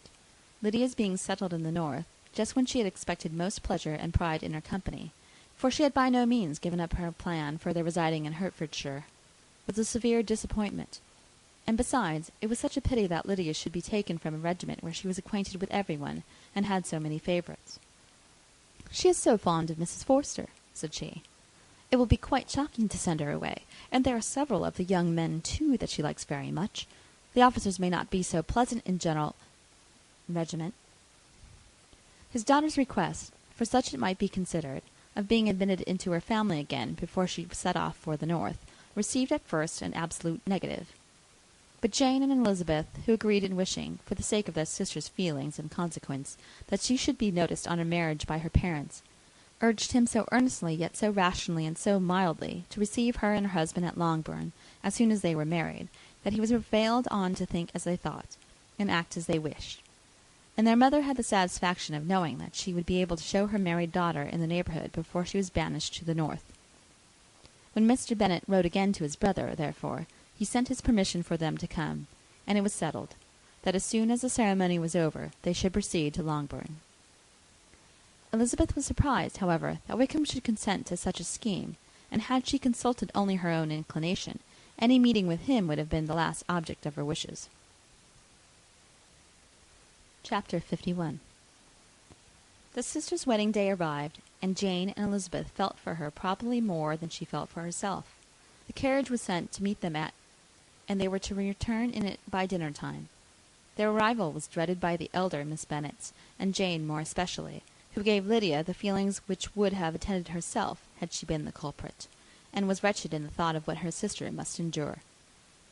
They came. The family were assembled in the breakfast-room to receive them. Smiles decked the face of Mrs. Bennet as the carriage drove up to the door. Her husband looked impenetrably grave. Her daughters, alarmed, anxious, uneasy. Lydia's voice was heard in the vestibule. The door was thrown open, and she ran into the room. Her mother stepped forwards, embraced her, and welcomed her with rapture, gave her hand with an affectionate smile to Wickham, who followed his lady, and wished them both joy with an alacrity which showed no doubt of their happiness. Their reception from Mr. Bennet, to whom they then turned, was not quite so cordial. His countenance rather gained in austerity, and he scarcely opened his lips. The easy assurance of the young couple, indeed, was enough to provoke him. Elizabeth was disgusted, and even Miss Bennet was shocked. Lydia was Lydia still, untamed, unabashed, wild, noisy, and fearless. She turned from sister to sister, demanding their congratulations, and when at length they all sat down, looked eagerly around the room, took notice of some little alteration in it, and observed, with a laugh, that it was a great while since she had been there. Wickham was not at all more distressed than herself, but his manners were always so pleasing, that had his character and his marriage been exactly what they ought, his smiles and his easy address, while he claimed their relationship, would have delighted them all. Elizabeth had not before believed him quite equal to such assurance, but she sat down, resolving within herself to draw no limits in future to the impudence of an impudent man. She blushed, and Jane blushed, but the cheeks of the two, cause their confusion, suffered no variation of colour. There was no want of discourse. The bride and her mother could neither of them talk fast enough, and Wickham, who happened to sit near Elizabeth, began inquiring after his acquaintance in that neighbourhood, with a good-humoured ease which she felt very unable to equal in her replies. They seemed each of them to have the happiest memories in the world. Nothing of the past was recollected with pain, and Lydia led voluntarily to subjects which her sisters would not have alluded to for the world. "Only think of its being 3 months," she cried, "since I went away. It seems but a fortnight, I declare, and yet there have been things enough happened in the time. Good gracious! When I went away I am sure I had no more idea of being married till I had come back again, though I thought it would be very good fun if I was." Her father lifted up his eyes. Jane was distressed. Elizabeth looked expressly at Lydia, but she, who never heard nor saw anything of which she chose to be insensible, gaily continued, "Oh, mamma, do the people hereabouts know I am married to-day? I was afraid they might not, and we overtook William Golding in his curricle, so I was determined he should know it, and so I let down the side-glass next to him, and took off my glove, and let my hand just rest upon the window-frame, so that he might see the ring, and then I bowed and smiled like anything." Elizabeth could bear it no longer. She got up and ran out of the room, and returned no more till she heard them passing through the hall to the dining-parlour. She then joined them, soon enough to see Lydia, with anxious parade, walk up to her mother's right hand, and hear her say to her eldest sister, "Ah, Jane, I take your place now, and you must go lower, because I'm a married woman." It was not to be supposed that time would give Lydia that embarrassment from which she had been so wholly free at first. Her ease and good spirits increased. She longed to see Mrs. Phillips, Lucases, and all their other neighbours, and to hear herself called Mrs. Wickham by each of them, and in the meantime she went after dinner to show her ring, and boast of being married to Mrs. Hill and the 2 housemaids. "Well, mamma," said she, when they were all returned to the breakfast-room, "and what do you think of my husband? Is not he a charming man? I'm sure my sisters must all envy me. I only hope they have half my good luck. They must all go to Brighton. That is the place to get husbands. What a pity it is, mamma, we did not all go." "Very true, and if I had my will, we should. But, my dear Lydia, I don't at all like your going such a way off. Must it be so?" "Oh, Lord, yes. There's nothing in that. I shall like it of all things. You and papa and my sisters must come down to see us. We shall be at Newcastle all the winter, and I dare say there will be some balls, and I will take care to get good partners for them all." "I should like it beyond anything," said her mother. "And then when you go away, you may leave 1 or 2 of my sisters behind you, and I dare say I shall get husbands for them before the winter is over." "I thank you for my share of the favour," said Elizabeth, "but I do not particularly like your way of getting husbands." Their visitors were not to remain above 10 days with them. Mr. Wickham had received his commission before he left London, and he was to join his regiment at the end of a fortnight. No one but Mrs. Bennet regretted that their stay would be so short, and she made the most of the time by visiting about with her daughter, and having very frequent parties at home. These parties were acceptable to all. To avoid a family circle was even more desirable to such as did think than such as did not. Wickham's affection for Lydia was just what Elizabeth had expected to find, not equal to Lydia's for him. She had scarcely needed her present observation to be satisfied, from the reason of things, that their elopement had been brought on by the strength of her love rather than by his, and she would have wondered why, without violently caring for her, he chose to elope with her at all, and she not felt certain that his flight was rendered necessary by distress of circumstances, and if that were the case, he was not the young man to resist an opportunity of having a companion. Lydia was excessively fond of him. He was her dear Wickham on every occasion. No one was to be put in competition with him. He did everything best in the world, and she was sure he would kill more birds on the 1st of September than anybody else in the country. One morning, soon after their arrival, as she was sitting with her 2 elder sisters, she said to Elizabeth, "Lizzie, I never gave you an account of my wedding, I believe. You were not by when I told Mamma and the others all about it. Are not you curious to hear how it was managed?" "No, really," replied Elizabeth. "I think there cannot be too little said on the subject." "La, you are so strange. But I must tell you how it went off. We were married, you know, at St. Clement's, because Wickham's lodgings were in that parish, and it was settled that we should all be there by 11 o'clock. My uncle and aunt and I were to go together, and the others were to meet us at the church. Well, Monday morning came, and I was in such a fuss. I was so afraid, you know, that something would happen to put it off, and then I should have gone quite distracted. And there was my aunt. All the time I was dressing, preaching and talking away just as if she was reading a sermon. However, I did not hear above 1 word in 10, and I was thinking, you may suppose, of my dear Wickham. I longed to know whether he would be married in his blue coat. Well, and so we breakfasted at 10 as usual. I thought it would never be over, for by the by you are to understand that my uncle and aunt were horrid and pleasant all the time I was with them. And you'll believe me, I did not once put my foot out of doors, though I was there a fortnight. Not one party or scheme or anything. To be sure, London was rather thin, but however, the little theatre was open. Well, and so just as the carriage came to the door, my uncle was called away upon business to that horrid man, Mr. Stone, and then, you know, when once they got together, there was no end of it. Well, I was so frightened I did not know what to do, for my uncle was to give me away, and if we were beyond the hour, we could not be married all day. But luckily, he came back again in 10 minutes' time, and then we all set out. However, I recollected afterwards that if he had prevented going, the wedding need not be put off, for Mr. Darcy might have done as well." "Mr. Darcy?" repeated Elizabeth, in utter amazement. "Oh, yes. He was to come there with Wickham, you know. But gracious me, I quite forgot. I ought not to have said a word about it. I promised them so faithfully. What would Wickham say? It was to be such a secret." "If it was to be secret," said Jane, "say not another word on the subject. You may depend upon my seeking no further." "Oh, certainly," said Elizabeth, though burning with curiosity. "We will ask you no questions." "Thank you," said Lydia, "for if you did, I should certainly tell you all, and then Wickham would be angry." On such encouragement to ask, Elizabeth was forced to put it out of her power by running away. But to live in ignorance on such a point was impossible, or at least it was impossible not to try for information. Mr. Darcy had been at her sister's wedding. It was exactly a scene, and exactly among people, where he had apparently least to do, and least temptation to go. Conjectures as to the meaning of it, rapid and wild, hurried into her brain, but she was satisfied with none. Those that best pleased her, as placing his conduct in the noblest light, seemed most improbable. She could not bear such suspense, and hastily seizing a sheet of paper, wrote a short letter to her aunt, to request an explanation of what Lydia had dropped, if it were compatible with the secrecy which had been intended. "You may readily comprehend," she added, "but my curiosity must be to know how a person unconnected with any of us, and, comparatively speaking, a stranger to our family, should have been amongst you at such a time. Pray write instantly, and let me understand it, unless it is, for very cogent reasons, to remain in the secrecy which Lydia seems to think necessary, and then I must endeavour to be satisfied with ignorance. Not that I shall, though," she added to herself, as she finished the letter. "And, my dear aunt, if you do not tell me in an honourable manner, I shall certainly be reduced to tricks and stratagems to find it out."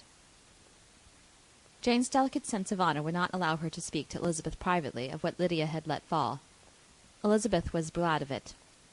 Till it appeared whether her inquiries would receive any satisfaction, she had rather be without a confidant. Chapter 52.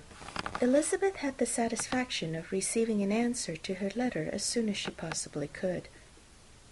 She was no sooner in possession of it than, hurrying into the little copse where she was least likely to be interrupted, she sat down on one of the benches and prepared to be happy, for the length of the letter convinced her that it did not contain a denial. Gracechurch Street, September 6th. My dear niece, I have just received your letter, and shall devote this whole morning to answering it, as I foresee that a little writing will not comprise what I have to tell you. I must confess myself surprised by your application. I did not expect it from you. Don't think me angry, however, for I only mean to let you know that I had not imagined such inquiries to be necessary on your side. If you do not choose to understand me, forgive my impertinence. Your uncle is as much surprised as I am, and nothing but the belief of your being a party concerned would have allowed him to act as he has done. But if you are really innocent and ignorant, I must be more explicit. On the very day of my coming home from Longbourn, your uncle had a most unexpected visitor. Mr. Darcy called, and was shut up with him several hours. It was all over before I arrived, so my curiosity was not so dreadfully racked as yours seems to be. He came to tell Mr. Gardiner that he had found out where your sister and Mr. Wickham were, and that he had seen and talked with both. Wickham repeatedly, Lydia once. From what I can collect, he left Derbyshire only 1 day after ourselves, and came to town with the resolution of hunting for them. The motive professed was his conviction of its being owing to himself that Wickham's worthlessness had not been so well known as to make it impossible for any young woman of character to love or confide in him. He generously imputed the whole to his mistaken pride, and confessed that he had before thought it beneath him to lay his actions open to the world. His character was to speak for itself. He called it therefore his duty to step forward and endeavour to remedy an evil which he had brought on by himself. If he had another motive, I am sure it would never disgrace him. He had been some days in town before he was able to discover them, but he had something to direct his search, which was more than we had, and the consciousness of this was another reason for his resolving to follow us. There is a lady, it seems, a Mrs. Young, who was some time ago governess to Miss Darcy, and was dismissed from her charge on some cause of disapprobation, though he did not say what. She then took a large house in Edward Street, and has since maintained herself by letting lodgings. Mrs. Young was, he knew, intimately acquainted with Wickham, and he went to her for intelligence of him as soon as he got to town. But it was 2 or 3 days before he could get from her what he wanted. She would not betray her trust, I suppose, without bribery and corruption, for she really did know where her friend was to be found. Wickham indeed had gone to her on their first arrival in London, and she had been able to receive them into her house. They would have taken up their abode with her. At length, however, our kind friend procured the wished-for direction. He saw Wickham, and afterwards insisted on seeing Lydia. His first object with her, he acknowledged, had been to persuade her to quit her present disgraceful situation and return to her friends as soon as they could be prevailed on to receive her, offering his assistance as far as it would go. But he found Lydia absolutely resolved on remaining where she was. She cared for none of her friends. She wanted no help of his. She would not hear of leaving Wickham. She was sure they should be married some time or other, and it did not much signify when. Since such were her feelings, it only remained, he thought, to secure and expedite a marriage, which in his very first conversation with Wickham he easily learnt had never been his design. He confessed himself obliged to leave the regiment on account of some debts of honour which were very pressing, and scrupled not to lay all the ill consequences of Lydia's flight on her own folly alone. He meant to resign his commission immediately, and as to his future situation, he could conjecture very little about it. He must go somewhere, but he did not know where, and he knew he should have nothing to live on. Mr. Darcy asked him why he had not married your sister at once. Though Mr. Bennet was not imagined to be very rich, he would have been able to do something for him, and his situation must have been benefited by marriage. But he found in reply to this question that Wickham still cherished the hope of more effectually making his fortune by marriage in some other country. Under such circumstances, however, he was not likely to be proof against the temptation of immediate relief. They met several times, for there was much to be discussed. Wickham, of course, wanted more than he could get, but at length was reduced to being reasonable. Everything being settled between them, Mr. Darcy's next step was to make your uncle acquainted with it, and he first called in Gracechurch Street the evening before I came home. But Mr. Gardiner could not be seen, and Mr. Darcy found, on further inquiry, that your father was still with him, but would quit town the next morning. He did not judge your father to be a person whom he could so properly consult as your uncle, and therefore readily postponed seeing him till after the departure of the former. He did not leave his name, and till the next day it was only known that a gentleman had called on business. On Saturday he came again. Your father was gone, your uncle at home, and as I said before, they had a great deal of talk together. They met again on Sunday, and then I saw him too. It was not all settled before Monday. As soon as it was, the express was sent off to Longbourn. But our visitor was very obstinate. I fancy, Lizzie, that obstinacy is the real defect of his character, after all. He has been accused of many faults at different times, but this is the true one. Nothing was to be done that he did not do himself, though I am sure, and I do not speak it to be thanked, therefore say nothing about it, your uncle would most readily have settled the whole. They battled it together for a long time, which was more than either the gentleman or lady concerned in it deserved. But at last your uncle was forced to yield, and instead of being allowed to be of use to his niece, was forced to put up with only having the probable credit of it, which went sorely against the grain. And I really believe your letter this morning gave him great pleasure, because it required an explanation that would rob him of his borrowed feathers, and give the praise where it was due. But, Lizzie, this must go no farther than yourself, or Jane at most. You know pretty well, I suppose, what has been done for the young people. His debts are to be paid, amounting, I believe, to considerably more than £1,000, another 1,000 in addition to her own settled upon her, and his commission purchased. The reason why all this was to be done by him alone was such as I have given above. It was owing to him, to his reserve and want of proper consideration, that Wickham's character had not been understood, and consequently that he had been received and noticed as he was. Perhaps there was some truth to this, though I doubt whether his reserve or anybody's reserve can be answerable for the event. But in spite of all this fine talking, my dear Lizzie, you may rest perfectly assured that your uncle would never have yielded if we had not given him credit for another interest in the affair. When all this was resolved on, he returned again to his friends, who were still staying at Pemberley, but it was agreed that he should be in London once more when the wedding took place, and all money matters were then to receive the last finish. I believe I have now told you everything. It is a relation which you tell me is to give you great surprise. I hope at least it will not afford you any displeasure. Lydia came to us, and Wickham had constant admission to the house.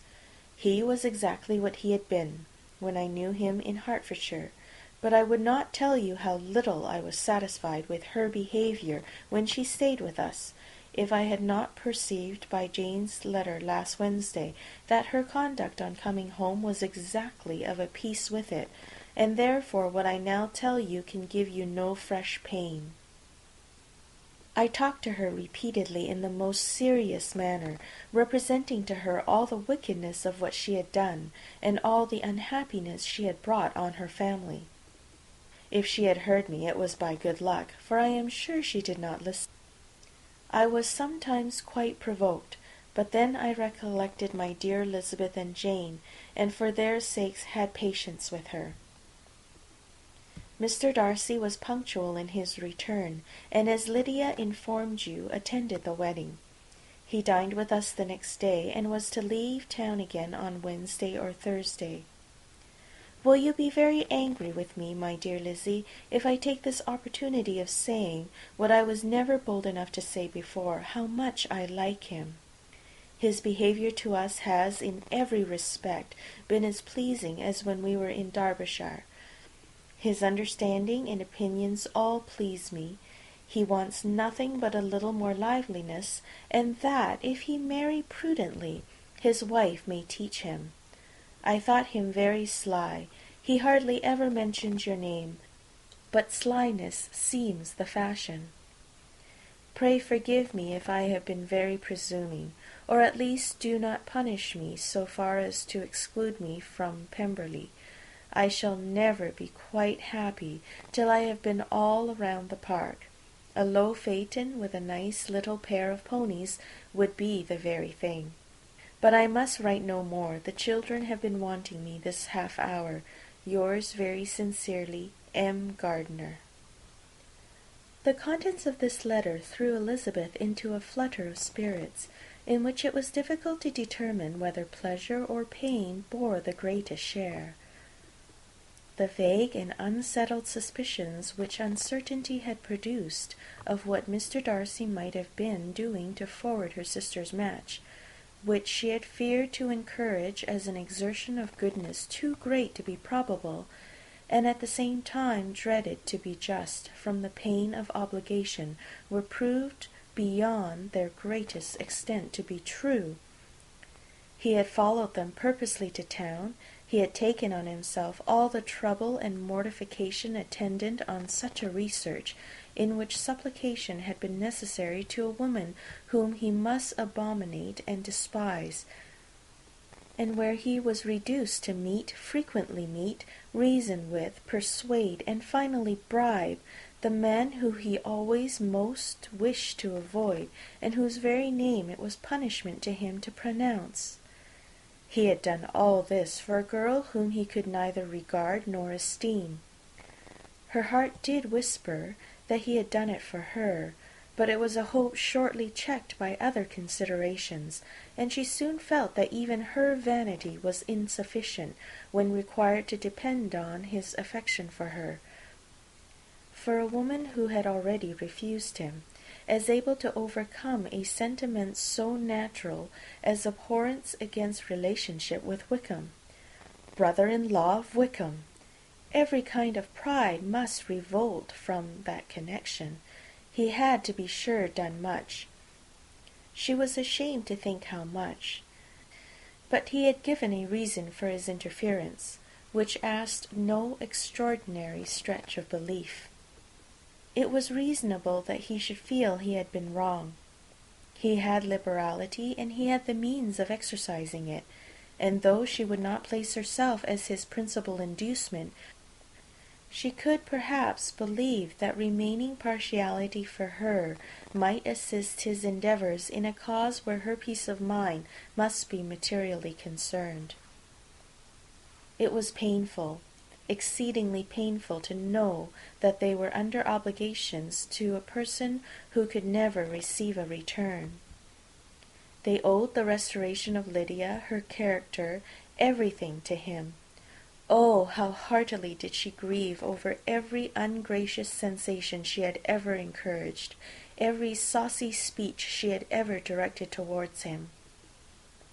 For herself she was humbled, but she was proud of him, proud that in a cause of compassion and honour he had been able to get the better of himself. She read over her aunt's commendation of him again and again. It was hardly enough, but it pleased her. She was even sensible of some pleasure, though mixed with regret, on finding how steadfastly both she and her uncle had been persuaded that affection and confidence subsisted between Mr. Darcy and herself. She was roused from her seat and her reflections by someone's approach, and before she could strike into another path, she was overtaken by Wickham. "I am afraid I interrupt your solitary ramble, my dear sister," said he as he joined her. "You certainly do," she replied with a smile, "but it does not follow that the interruption must be unwelcome." "I should be sorry indeed if it were. We were always good friends, and now we are better."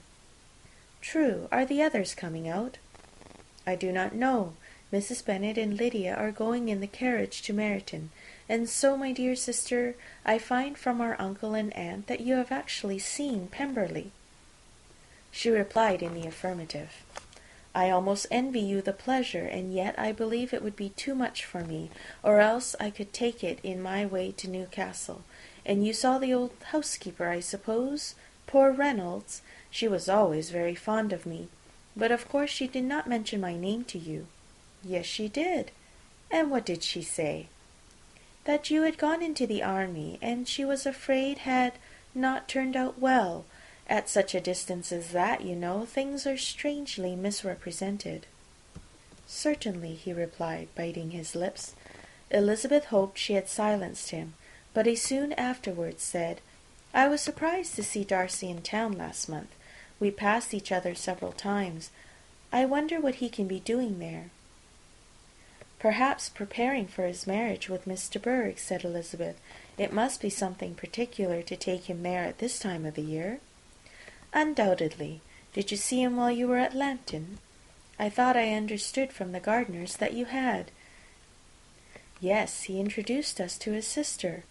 "And do you like her?" "Very much.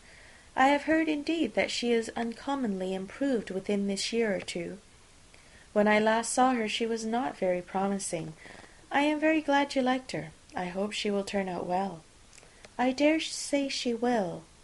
She has got over the most trying age." "Did you go by the village of Kympton?" "I do not recollect that we did. I mention it because it is the living which I ought to have had. A most delightful place, excellent parsonage house. It would have suited me in every respect." "How should you have liked making sermons?" "Exceedingly well.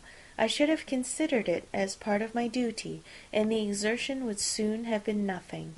One ought not to repine, but to be sure it would have been such a thing for me. The quiet, the retirement of such a life would have answered all my ideas of happiness, but it was not to be. Did you ever hear Darcy mention the circumstance when you were in Kent?" "I have heard from authority, which I thought as good, that it was left to you conditionally only, and at will of the present patron." "You have? Yes, there was something in that. I told you so from the first, you may remember. I did hear, too, that there was a time when sermon-making was not so palatable to you as it seems to be at present, that you actually declared your resolution of never taking orders, and that the business had been compromised accordingly." "You did, and it was not wholly without foundation. You may remember what I told you on that point, when first we talked of it." They were now almost at the door of the house, for she had walked fast to get rid of him, and unwilling, for her sister's sake, to provoke him, she only said in reply, with a good-humoured smile, "Come, Mr. Wickham, we are brother and sister, you know. Do not let us quarrel about the past. In future I hope we shall be always of one mind." She held out her hand. He kissed it with affectionate gallantry, though he hardly knew how to look, and they entered the house. End of chapter 52. Chapter 53. Mr. Wickham was so perfectly satisfied with this conversation that he never again distressed himself, or provoked his dear sister Elizabeth by introducing the subject of it, and she was pleased to find that she had said enough to keep him quiet. The day of his and Lydia's departure soon came, and Mrs. Bennet was forced to submit to a separation, which, as her husband by no means entered into her scheme of their all going to Newcastle, was likely to continue at least a 12-month. "Oh, my dear Lydia," she cried, "when shall we meet again?" "Oh, Lord, I don't know. Not these 2 or 3 years, perhaps." "Write to me very often, my dear." "As often as I can, but you know married women have never much time for writing. My sisters may write to me. They will have nothing else to do." Mr. Wickham's good-byes were much more affectionate than his wife's. He smiled, looked handsome, and said many pretty things. "He is as fine a fellow," said Mr. Bennet, as soon as they were out of the house, "as ever I saw. He simpers and smirks and makes love to us all. I am prodigiously proud of him. I defy even Sir William Lucas himself to produce a more valuable son-in-law."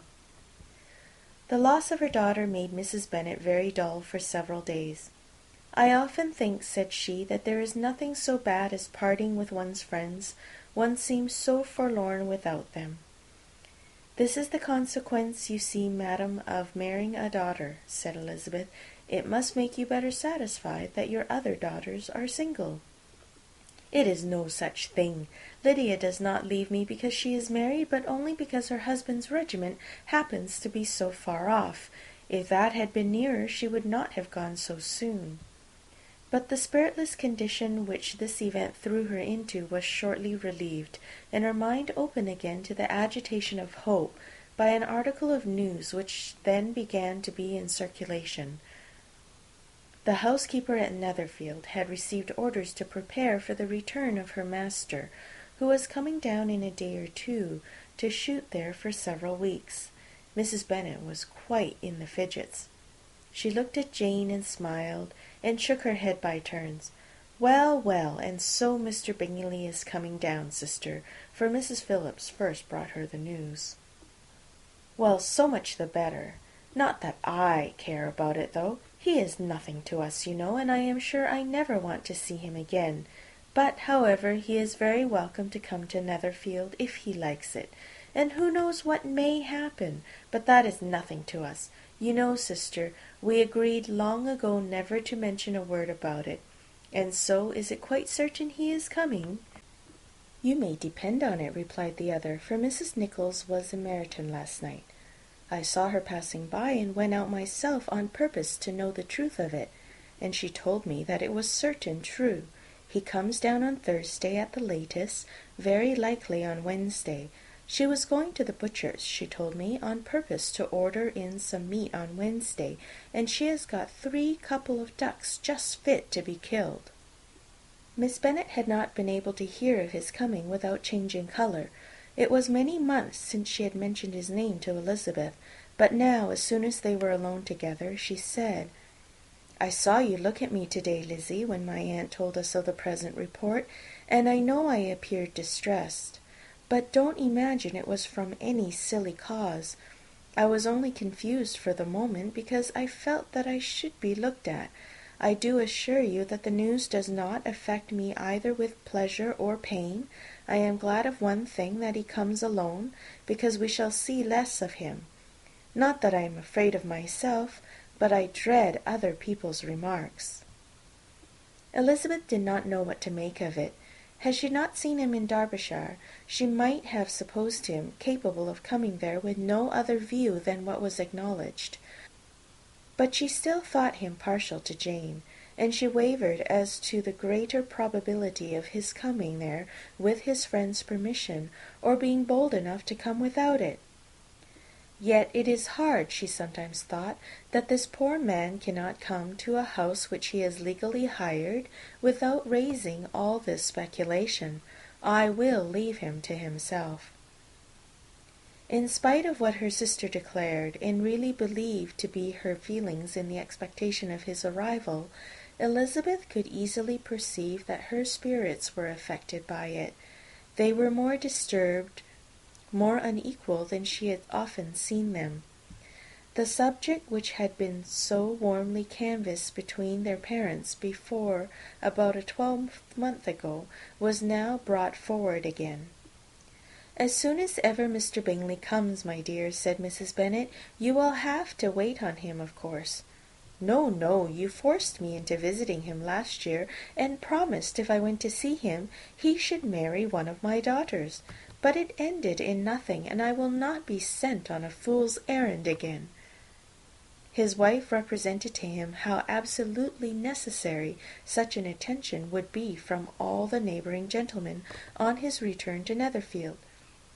"'Tis an etiquette I despise," said he. "If he wants our society, let him seek it. He knows where we live. I will not spend my hours in running after my neighbours every time they go away and come back again. Well, all I know is that it will be abominably rude if you do not wait on him. But, however, that shan't prevent my asking him to dine here, I am determined. We must have Mrs. Long and the Goldings soon. That will make 13 with ourselves, so there will be just room at table for him."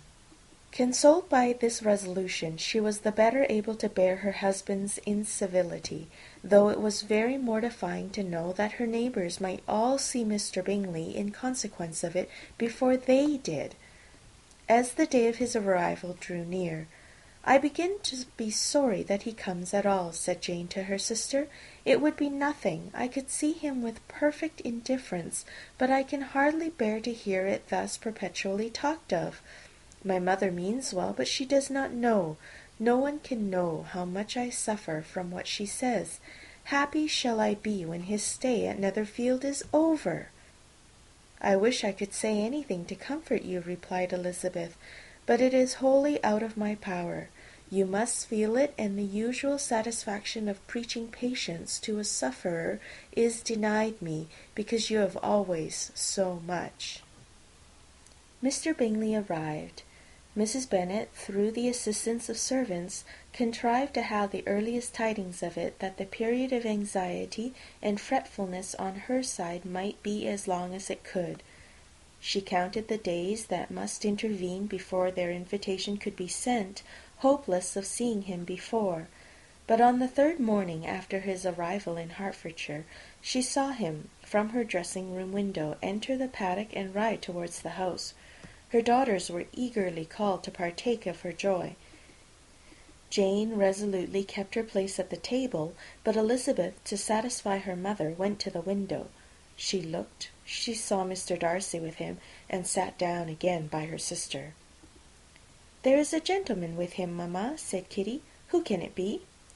"Some acquaintance or other, my dear, I suppose. I am sure I do not know." "La," replied Kitty, "it looks just like that man that used to be with him before, Mr. what's his name, that tall, proud man.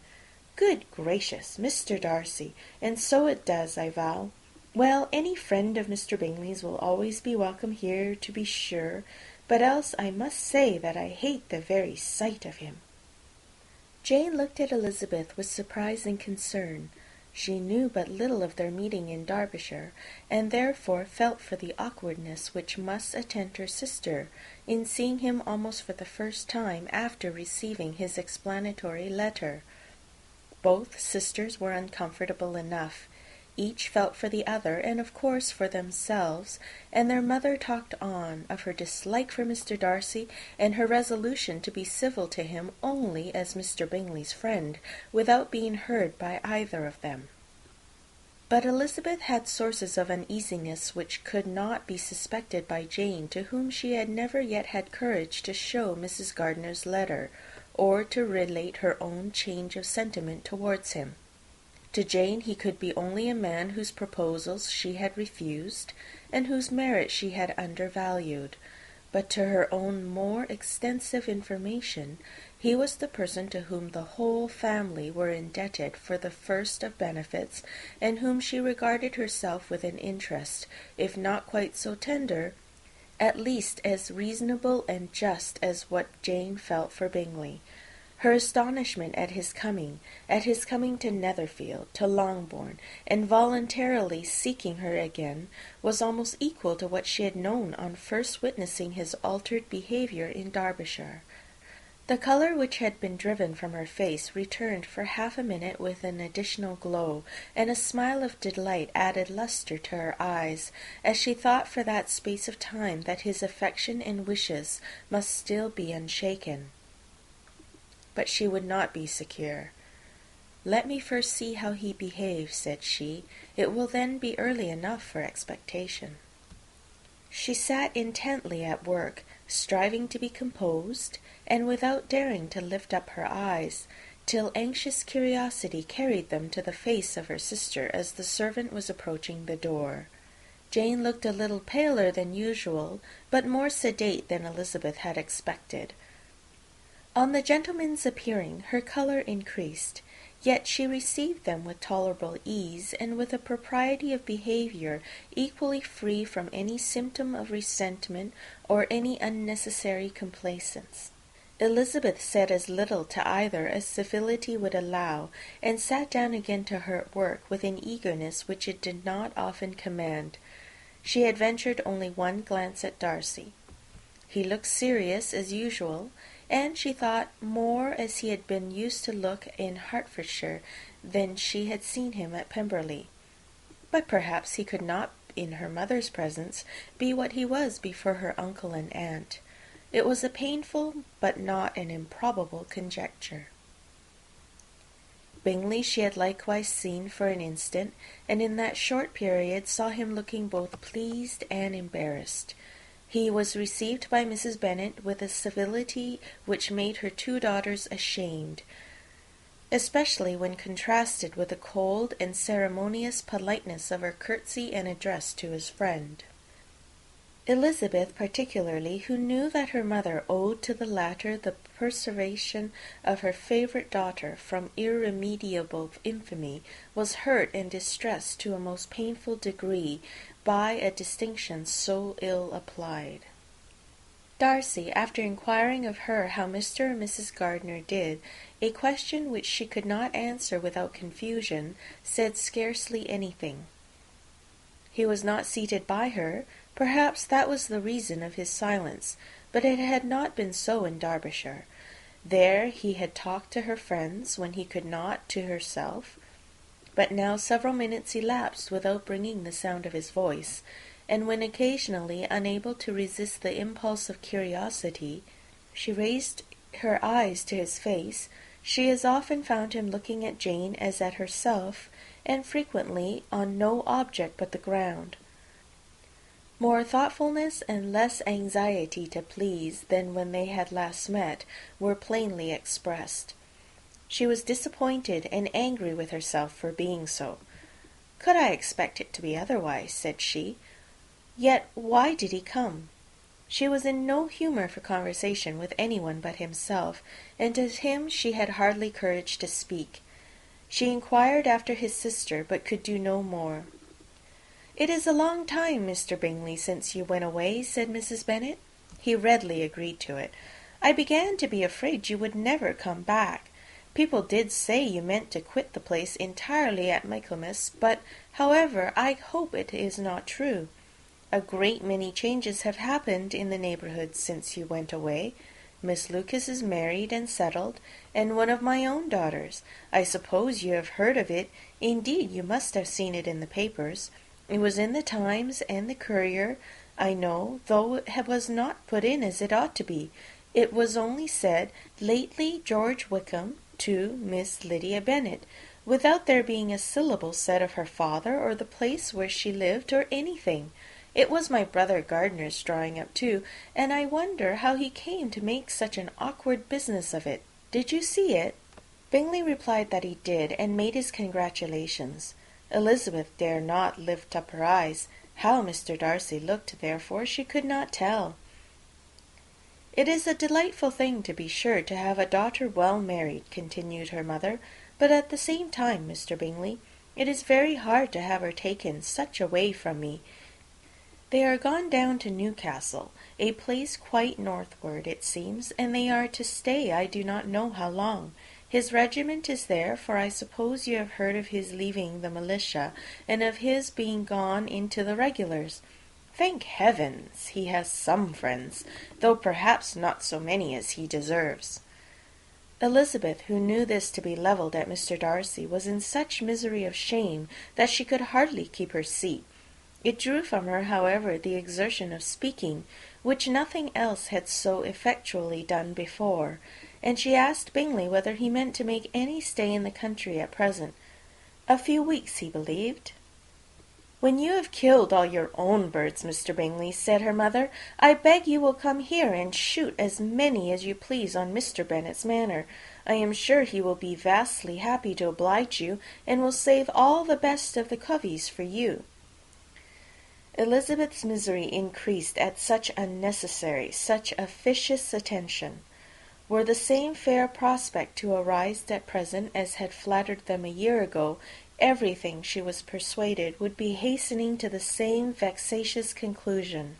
At that instant she felt that years of happiness could not make Jane or herself amends for moments of such painful confusion. "The first wish of my heart," said she to herself, "is never more to be in company with either of them. Their society can afford no pleasure that will atone for such wretchedness as this. Let me never see either one or the other again." Yet the misery for which years of happiness were to offer no compensation received soon afterwards material relief from observing how much the beauty of her sister rekindled the admiration of her former lover. When first he came in, he had spoken to her but little, but every 5 minutes seemed to be giving her more of his attention. He found her as handsome as she had been last year, as good-natured and as unaffected, though not quite so chatty. Jane was anxious that no difference should be perceived in her at all, and was really persuaded that she talked as much as ever, but her mind was so busily engaged that she did not always know when she was silent. When the gentlemen rose to go away, Mrs. Bennet was mindful of her intended civility, and they were invited and engaged to dine at Longbourn in a few days' time. "You are quite a visit in my debt, Mr. Bingley," she added, "for when you went to town last winter, you promised to take a family dinner with us as soon as you returned. I have not forgot, you see, and I assure you I was very disappointed that you did not come back and keep your engagement." Bingley looked a little silly at this reflection, and said something of his concern at having been prevented by business. Then they went away. Mrs. Bennet had been strongly inclined to ask them to stay and dine there that day, but though she always kept a very good table, she did not think anything less than 2 courses would be good enough for a man on whom she had such anxious designs, or satisfy the appetite and pride of one who had 10,000 a year. Chapter 54. As soon as they were gone, Elizabeth walked out to recover her spirits, or in other words, to dwell without interruption on those subjects that must deaden them more. Mr. Darcy's behaviour astonished and vexed her. "Why, if he came only to be silent, grave, and indifferent," said she, "did he come at all?" She could settle it in no way that gave her pleasure. "He could be still amiable, still pleasing to my uncle and aunt when he was in town, and why not to me? If he fears me, why come hither? If he no longer cares for me, why silent? Teasing, teasing man! I will think no more about him."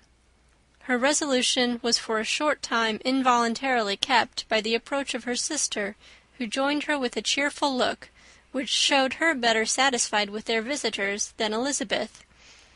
"Now," said she, "that this first meeting is over, I feel perfectly easy. I know my own strength, and I shall never be embarrassed again by his coming. I am glad he dines here on Tuesday. It will then be publicly seen that, on both sides, we meet only as common and indifferent acquaintance."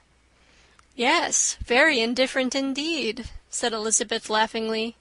"Oh, Jane, take care." "My dear Lizzy, you cannot think me so weak as to be in danger now." "I think you are in very great danger of making him as much in love with you as ever." They did not see the gentleman again till Tuesday, and Mrs. Bennet in the meanwhile was giving way to all the happy schemes which the good humour and common politeness of Bingley and half an hour's visit had revived. On Tuesday there was a large party assembled at Longbourn, and the two who were most anxiously expected, to the credit of their punctuality as sportsmen, were in very good time. When they repaired to the dining-room, Elizabeth eagerly watched to see whether Bingley would take the place which, in all their former parties, had belonged to him, by her sister. Her prudent mother, occupied by the same ideas, forbore to invite him to sit by herself. On entering the room, he seemed to hesitate, but Jane happened to look round, and happened to smile. It was decided. He placed himself by her. Elizabeth, with a triumphant sensation, looked towards his friend.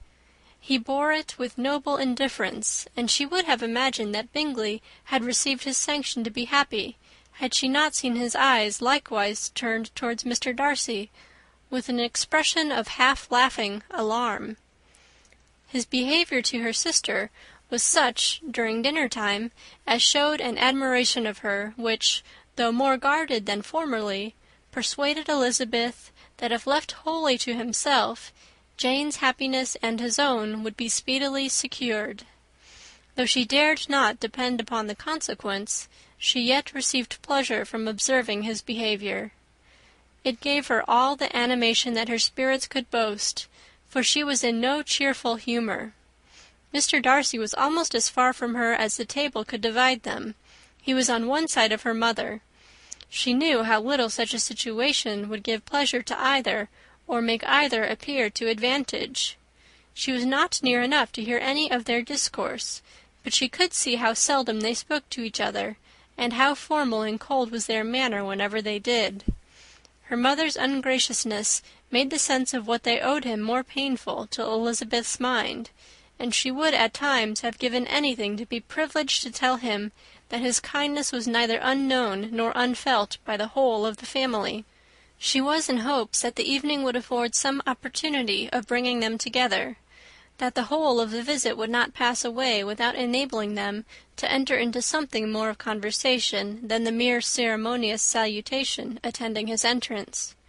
Anxious and uneasy, the period which passed in the drawing-room before the gentlemen came was wearisome and dull to a degree that almost made her uncivil. She looked forward to their entrance as the point on which all her chance of pleasure for the evening must depend. "If he does not come to me then," said she, "I shall give him up for ever." The gentleman came, and she thought he looked as if he would have answered her hopes. But, alas! the ladies had crowded round the table where Miss Bennet was making tea, and Elizabeth pouring out the coffee, in so close a confederacy that there was not a single vacancy near her which would admit of a chair. And on the gentleman's approaching, one of the girls moved closer to her than ever, and said in a whisper, "The men shan't come and part us, I am determined. We want none of them, do we?" Darcy had walked away to another part of the room. She followed him with her eyes, envied every one to whom he spoke, had scarcely patience enough to help anybody to coffee, and then was enraged against herself for being so silly. A man who has once been refused! How could I ever be foolish enough to expect a renewal of his love? Is there one among the sex who would not protest against such a weakness as a second proposal to the same woman? There is no indignity so abhorrent to their feelings. She was a little revived, however, by his bringing back his coffee-cup himself, and she seized the opportunity of saying, "Is your sister at Pemberley still?" "Yes, she will remain there till Christmas." "And quite alone? Have all her friends left her?" "Mrs. Annesley is with her. The others have been gone on to Scarborough these 3 weeks." She could think of nothing more to say, but if he wished to converse with her, he might have better success. He stood by her, however, for some minutes in silence, and at last, on the young lady's whispering to Elizabeth again, he walked away. When the tea-things were removed, and the card-tables placed, the ladies all rose, and Elizabeth was then hoping to be soon joined by him, when all her views were overthrown by seeing him fall a victim to her mother's rapacity for whist-players, and in a few moments after seated with the rest of the party. She now lost every expectation of pleasure. They were confined for the evening at different tables, and she had nothing to hope but that his eyes were so often turned towards her side of the room as to make him play as unsuccessfully as herself. Mrs. Bennet had designed to keep the 2 Netherfield gentlemen to supper, but their carriage was unluckily ordered before any of the others, and she had no opportunity of detaining them. "Well, girls," said she, as soon as they were left to themselves, "what say you to the day? I think everything has passed off uncommonly well, I assure you. The dinner was as well dressed as any I ever saw. The venison was roasted to a turn, and everybody said they never saw so fat a haunch. The soup was 50 times better than what we had at the Lucases last week, and even Mr. Darcy acknowledged that the partridges were remarkably well done, and I suppose he has 2 or 3 French cooks at least. And my dear Jane, I never saw you look in greater beauty. Mrs. Long said so too, for I asked her whether you did not, and what do you think she said besides? 'Ah, Mrs. Bennet, we shall have her at Netherfield at last.' She did indeed. I do think Mrs. Long is as good a creature as ever lived, and her nieces are very pretty behaved girls, and not at all handsome. I like them prodigiously." Mrs. Bennet, in short, was in very great spirits. She had seen enough of Bingley's behaviour to Jane to be convinced that she would get him at last, and her expectations of advantage to her family, when in a happy humour, were so far beyond reason that she was quite disappointed at not seeing him there again the next day to make his proposals. "It has been a very agreeable day," said Miss Bennet to Elizabeth. "The party seemed so well selected, so suitable one with the other. I hope we may often meet again." Elizabeth smiled. "Lizzie, you must not do so. You must not suspect me. It mortifies me. I assure you that I have now learnt to enjoy his conversation as an agreeable and sensible young man, without having a wish beyond it. I am perfectly satisfied, from what his manners now are, that he never had any design of engaging my affection. It is only that he is blessed with greater sweetness of address and a stronger desire of generally pleasing than any other man." "You are very cruel," said her sister. "You will not let me smile, and are provoking me to it every moment." "How hard it is in some cases to be believed!" "And how impossible in others!" "But why should you wish to persuade me that I feel more than I acknowledge?" "That is a question which I hardly know how to answer. We all love to instruct, though we can teach only what is not worth knowing. Forgive me, and if you persist in indifference, do not make me your confidant." Chapter 55. A few days after this visit, Mr. Bingley called again, and alone. His friend had left him that morning for London, but was to return home in 10 days' time. He sat with them above an hour, and was in remarkably good spirits. Mrs. Bennet invited him to dine with them, but, with many expressions of concern, he confessed himself engaged elsewhere.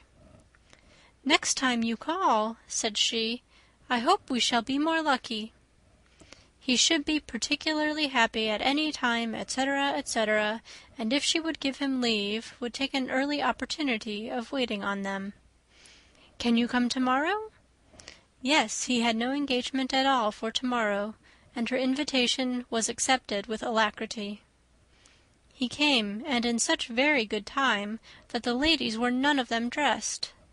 In ran Mrs. Bennet to her daughter's room, in her dressing-gown, and with her hair half finished, crying out, "My dear Jane, make haste and hurry down. He is come. Mr. Bingley is come. He is indeed. Make haste, make haste. Here, Sarah, come to Miss Bennet this moment, and help her on with her gown. Never mind Miss Lizzie's hair." "We will be down as soon as we can," said Jane, "but I dare say Kitty is forwarder than either of us, for she went upstairs half an hour ago." "Oh, hang Kitty! What has she to do with it? Come, be quick, be quick! Where is your sash, my dear?" But when her mother was gone, Jane would not be prevailed on to go down without one of her sisters. The same anxiety to get them by themselves was visible again in the evening. After tea, Mr. Bennet retired to the library, as was his custom, and Mary went upstairs to her instrument. 2 obstacles of the 5 being thus removed, Mrs. Bennet sat looking and winking at Elizabeth and Catherine for a considerable time without making any impression on them. Elizabeth would not observe her, and when at last Kitty did, she very innocently said, "What is the matter, mamma? What do you keep winking at me for? What am I to do?" "Nothing, child, nothing. I did not wink at you." She then sat still 5 minutes longer, but, unable to waste such a precious occasion, she suddenly got up, and saying to Kitty, "Come here, my love, I want to speak to you," took her out of the room. Jane instantly gave a look at Elizabeth which spoke her distress at such premeditation, and her entreaty that she would not give in to it. In a few minutes Mrs. Bennet half opened the door and called out, "Lizzie, my dear, I want to speak with you." Elizabeth was forced to go. "We may as well leave them by themselves, you know," said her mother, as soon as she was in the hall. "Kitty and I are going upstairs to sit in my dressing-room." Elizabeth made no attempt to reason with her mother, but remained quietly in the hall till she and Kitty were out of sight, then returned into the drawing-room. Mrs. Bennet's schemes for this day were ineffectual. Bingley was everything that was charming, except the professed lover of her daughter.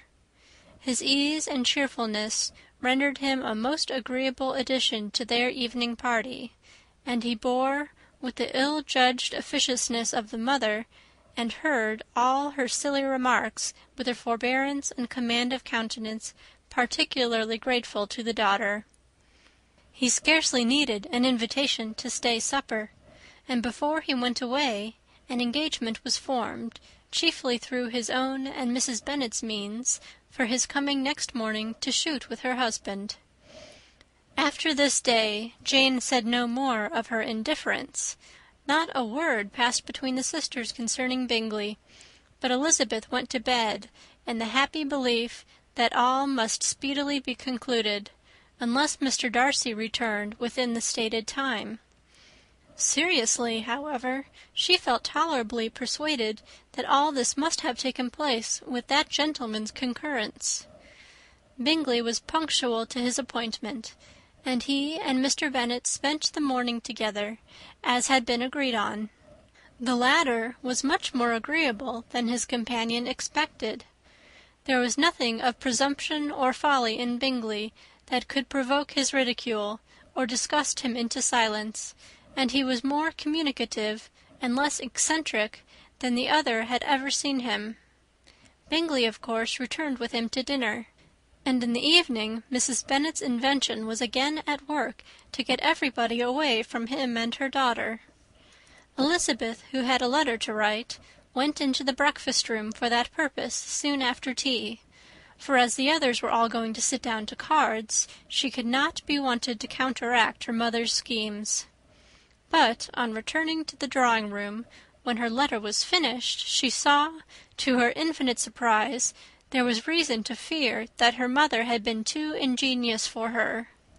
On opening the door, she perceived her sister and Bingley standing together over the hearth, as if engaged in earnest conversation, and had this led to no suspicion, the faces of both, as they hastily turned round and moved away from each other, would have told it all. Their situation was awkward enough, but hers, she thought, was still worse. Not a syllable was uttered by either, and Elizabeth was on the point of going away again, when Bingley, who as well as the other had sat down, suddenly rose, and, whispering a few words to her sister, ran out of the room. Jane could have no reserves from Elizabeth, where confidence would give pleasure, and instantly embracing her, acknowledged, with the liveliest emotion, that she was the happiest creature in the world. "'Tis too much," she added, "by far too much. I do not deserve it. Oh, why is not everybody as happy?" Elizabeth's congratulations were given with a sincerity, a warmth, a delight, which words could but poorly express. Every sentence of kindness was a fresh source of happiness to Jane. But she would not allow herself to stay with her sister, or say half that remained to be said for the present. "I must go instantly to my mother," she cried. "I would not on any account trifle with her affectionate solicitude, or allow her to hear it from anyone but myself. He is gone to my father already.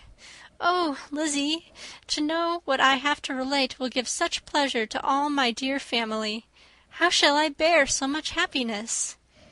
She then hastened away to her mother, who had purposely broken up the card party, and was sitting upstairs with Kitty. Elizabeth, who was left by herself, now smiled at the rapidity and ease with which an affair was finally settled that had given them so many previous months of suspense and vexation. "And this," said she, "is the end of all his friend's anxious circumspection, of all his sister's falsehood and contrivance, the happiest, wisest, most reasonable end." In a few minutes she was joined by Bingley, whose conference with her father had been short and to the purpose. "Where is your sister?" said he hastily as he opened the door. "With my mother upstairs. She will be down in a moment, I dare say." He then shut the door, and, coming up to her, claimed the good wishes and affection of a sister. Elizabeth honestly and heartily expressed her delight in the prospect of their relationship. They shook hands with great cordiality, and then, till her sister came down, she had to listen to all he had to say of his own happiness and of Jane's perfections, and, in spite of his being a lover, Elizabeth really believed all his expectations of felicity to be rationally founded, because they had for basis the excellent understanding and super-excellent disposition of Jane, and a general similarity of feeling and taste between her and himself. It was an evening of no common delight to them all. The satisfaction of Miss Bennet's mind gave a glow of such sweet animation to her face as made her look handsomer than ever. Kitty simpered and smiled, and hoped her turn was coming soon. Mrs. Bennet could not give her consent or speak her approbation in terms warm enough to satisfy her feelings, though she talked to Bingley of nothing else for half an hour. And when Mr. Bennet joined them at supper, his voice and manner plainly showed how really happy he was. Not a word, however, passed his lips in allusion to it, till their visitor took his leave for the night, but as soon as he was gone, he turned to his daughter and said, "Jane, I congratulate you. You will be a very happy woman." Jane went to him instantly, kissed him, and thanked him for his goodness. "You are a good girl," he replied, "and I have great pleasure in thinking you will be so happily settled. I have not a doubt of your doing very well together. Your tempers are by no means unlike.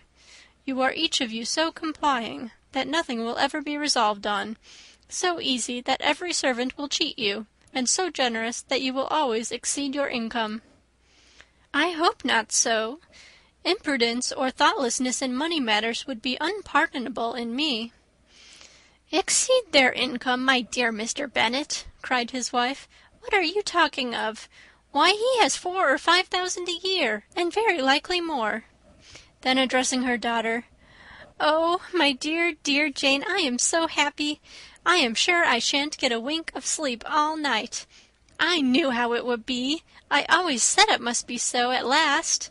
I was sure you could not be so beautiful for nothing. I remember as soon as ever I saw him, when he first came into Hertfordshire last year, I thought how likely it was that you should come together. Oh, he is the handsomest young man that ever was seen." Wickham, Lydia, were all forgotten. Jane was beyond competition her favourite child. At that moment she cared for no other. Her younger sisters soon began to make interest with her for objects of happiness which she might in future be able to dispense. Mary petitioned for the use of the library at Netherfield, and Kitty begged very hard for a few balls there every winter. Bingley from this time was of course a daily visitor at Longbourn, coming frequently before breakfast, and always remaining till after supper, unless when some barbarous neighbour, who could not be enough detested, had given him an invitation to dinner which he thought himself obliged to accept. Elizabeth had now but little time for conversation with her sister, for while he was present, Jane had no attention to bestow on anyone else. But she found herself considerably useful to both of them in those hours of separation that must sometimes occur. In the absence of Jane, he always attached himself to Elizabeth for the pleasure of talking of her, and when Bingley was gone, Jane constantly sought the same means of relief. "He has made me so happy," said she one evening, "by telling me that he was totally ignorant of my being in town last spring. I had not believed it possible."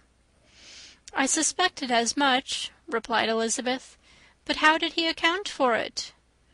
"It must have been his sister's doing. They were certainly no friends to his acquaintance with me, which I cannot wonder at, since he might have chosen so much more advantageously in many respects. But when they see, as I trust they will, that their brother is happy with me, they will learn to be contented, and we shall be on good terms again, though we can never be what we once were to each other." "That is the most unforgiving speech," said Elizabeth, "that I ever heard you utter. Good girl! It would vex me indeed to see you again the dupe of Miss Bingley's pretended regard." "Would you believe it, Lizzie, that when he went to town last November, he really loved me, and nothing but a persuasion of my being indifferent would have prevented his coming down again?" "He made a little mistake, to be sure, but it is to the credit of his modesty." This naturally introduced a panegyric from Jane on his diffidence and the little value he put on his own good qualities. Elizabeth was pleased to find that he had not betrayed the interference of his friend, for, though Jane had the most generous and forgiving heart in the world, she knew it was a circumstance which must prejudice her against him. "I am certainly the most fortunate creature that ever existed," cried Jane. "Oh, Lizzie, why am I thus singled from my family, and blessed above them all? If I could but see you as happy, if there were but such another man for you!" "If you were to give me 40 such men, I could never be so happy as you. Till I have your disposition, your goodness, I never can have your happiness. No, no, let me shift for myself, and perhaps, if I have very good luck, I may meet with another Mr. Collins in time." The situation of affairs in the Longbourn family could not be long a secret. Mrs. Bennet was privileged to whisper it to Mrs. Phillips, and she ventured, without any permission, to do the same by all her neighbours in Meryton. The Bennets were speedily pronounced to be the luckiest family in the world, though only a few weeks before, when Lydia had first run away, they had been generally proved to be marked out for misfortune. Chapter 56.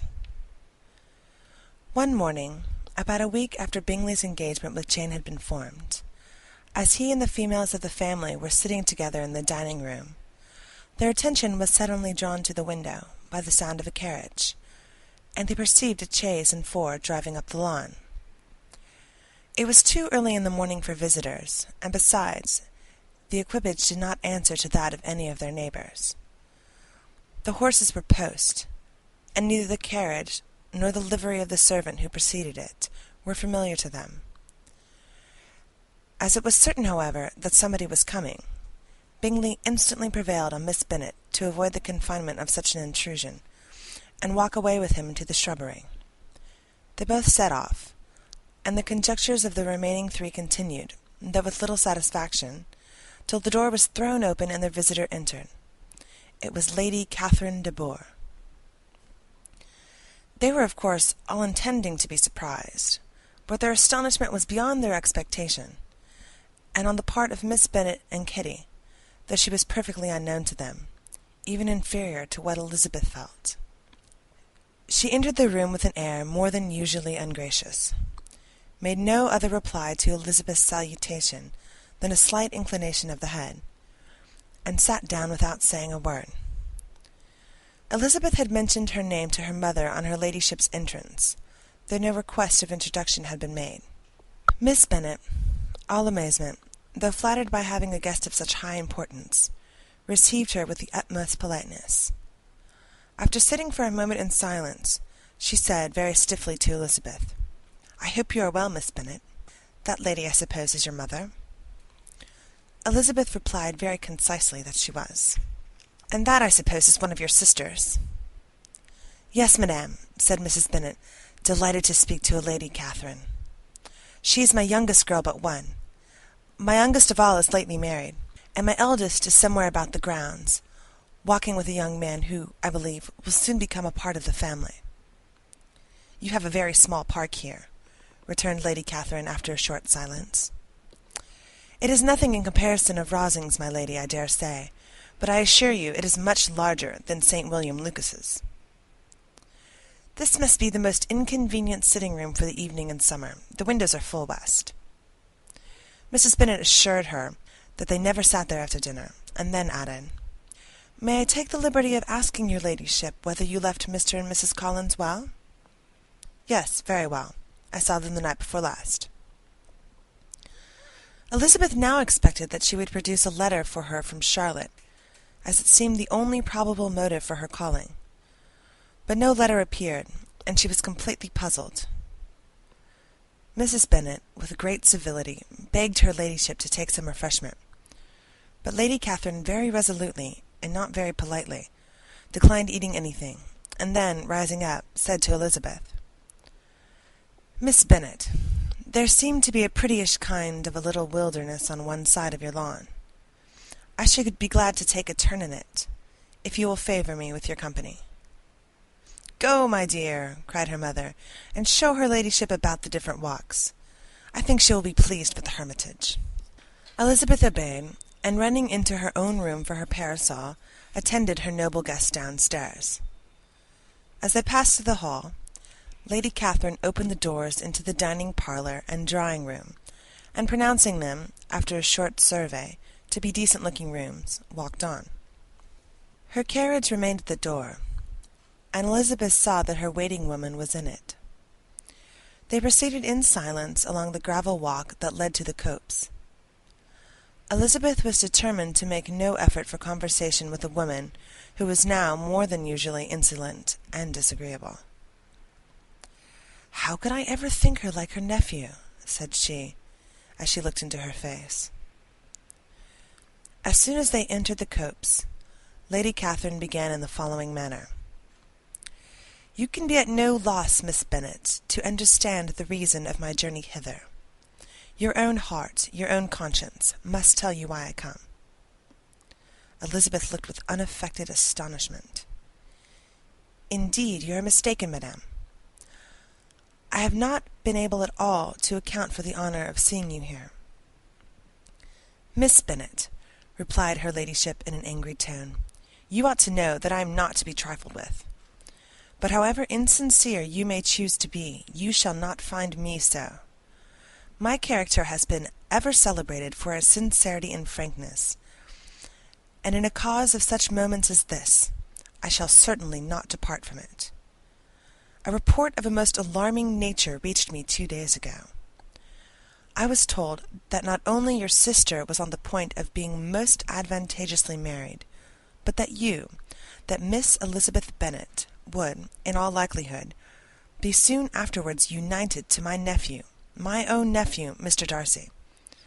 Though I know it must be a scandalous falsehood, though I would not injure him so much as to suppose the truth of it possible, I instantly resolved on setting off for this place, that I might make my sentiments known to you."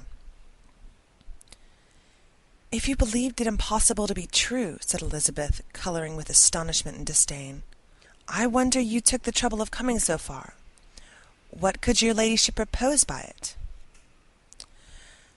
"At once to insist upon having such a report universally contradicted." "Your coming to Longbourn to see me and my family," said Elizabeth coolly, "will rather be a confirmation of it, if, indeed, such a report is in existence." "If? Do you then pretend to be ignorant of it?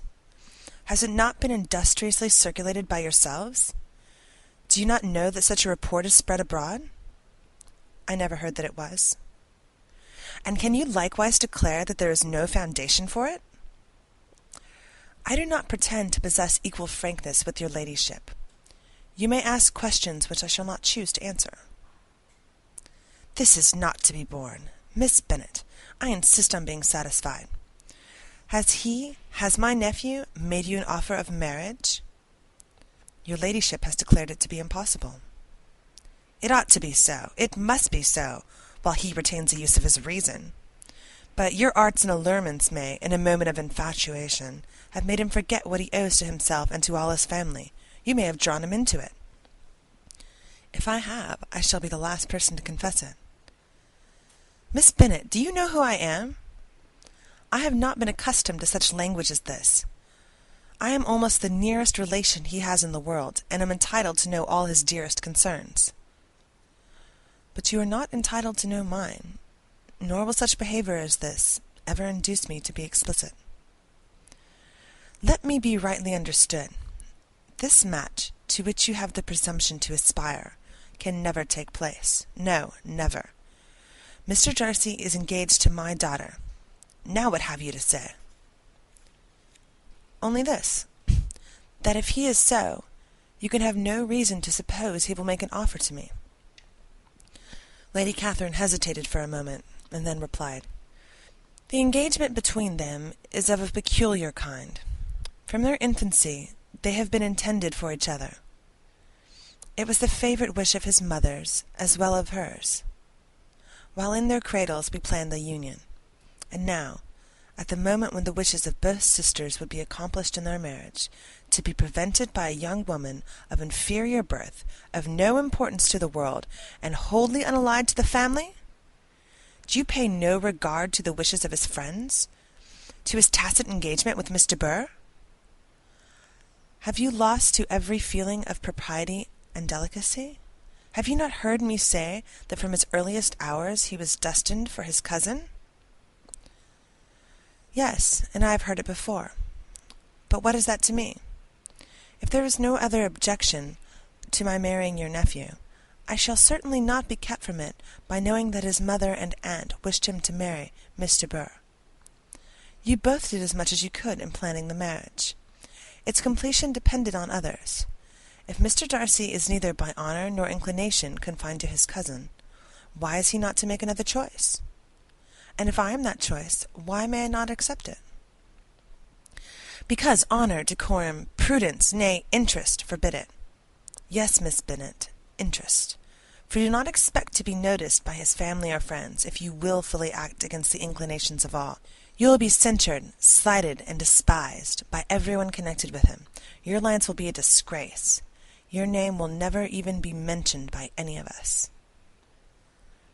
These are heavy misfortunes, replied Elizabeth. But the wife of Mr. Darcy must have such extraordinary sources of happiness necessarily attached to her situation, that she could, upon the whole, have no cause to repine. Obstinate, headstrong girl, I am ashamed of you. Is this your gratitude for my attentions to you last spring? Is nothing due to me on that score? Let us sit down. You are to understand, Miss Bennet, that I came here with the determined resolution of carrying my purpose, nor will I be dissuaded from it. I have not been used to submit to any person's whims. I have not been in the habit of brooking disappointment. That will make your ladyship's situation at present more pitiable, but it will have no effect on me. I will not be interrupted. Hear me in silence. My daughter and my nephew are formed for each other. They are descended on the maternal side from the same noble line, and on the father's from respectable, honourable, and ancient, though untitled, families. Their fortune on both sides is splendid. They are destined for each other by the voice of every member of their respective houses. And what is to divide them? The upstart pretensions of a young woman without family connections or fortune? Is this to be endured? But it must not, shall not be. If you were sensible of your own good, you would not wish to quit the sphere in which you have been brought up. In marrying your nephew, I should not consider myself as quitting the sphere. He is a gentleman. I am a gentleman's daughter. So far we are equal. True. You are a gentleman's daughter. But who was your mother? Who are your aunts and uncles? Do not imagine me ignorant of their condition. Whatever my connections may be, said Elizabeth, if your nephew does not object to them, they can be nothing to you. Tell me at once for all, are you engaged to him? Though Elizabeth would not, for the mere purpose of obliging Lady Catherine, have answered this question, she could not but say, after a moment's deliberation, I am not. Lady Catherine seemed pleased. And will you promise me never to enter into such an engagement? I will make no promise of the kind. Miss Bennet, I am shocked and astonished. I expect to find a more reasonable young woman. But do not deceive yourself into a belief that I will ever recede. I shall not go away till you have given me the assurance I require. And I certainly never shall give it. I am not to be intimidated into anything so wholly unreasonable. Your ladyship wants Mr. Darcy to marry your daughter. But would my giving you the wished-for promise make their marriage at all more probable? Suppose him to be attached to me. Would my refusing to accept his hand make him wish to bestow it on his cousin? Allow me to say, Lady Catherine, that the arguments with which you have supported this extraordinary application have been as frivolous as the application was ill-judged. You have widely mistaken my character, if you think I can be worked on by such persuasions as these. How far your nephew might approve of your interference in his affairs, I cannot tell, but you most certainly have no right to concern yourself in mine. I must beg, therefore, to be importuned no farther on the subject. Not so hasty, if you please. I have by no means done. To all the objections I have already urged, I have still another to add. I am no stranger to the particulars of your younger sister's infamous elopement. I know it all, that the young man's marrying her was a patched-up business, at the expense of your father and uncles. And is such a girl to be my nephew's sister? Is her husband, the son of his late father's steward, to be his brother? Heaven and earth! Of what are you thinking? Are the shades of Pemberley to be thus polluted? You can now have nothing further to say, she resentfully answered. You have insulted me in every possible method. I must beg to return to the house. And she rose as she spoke. Lady Catherine rose also, and they turned back. Her ladyship was highly incensed. Have you no regard, then, for the honour and credit of my nephew?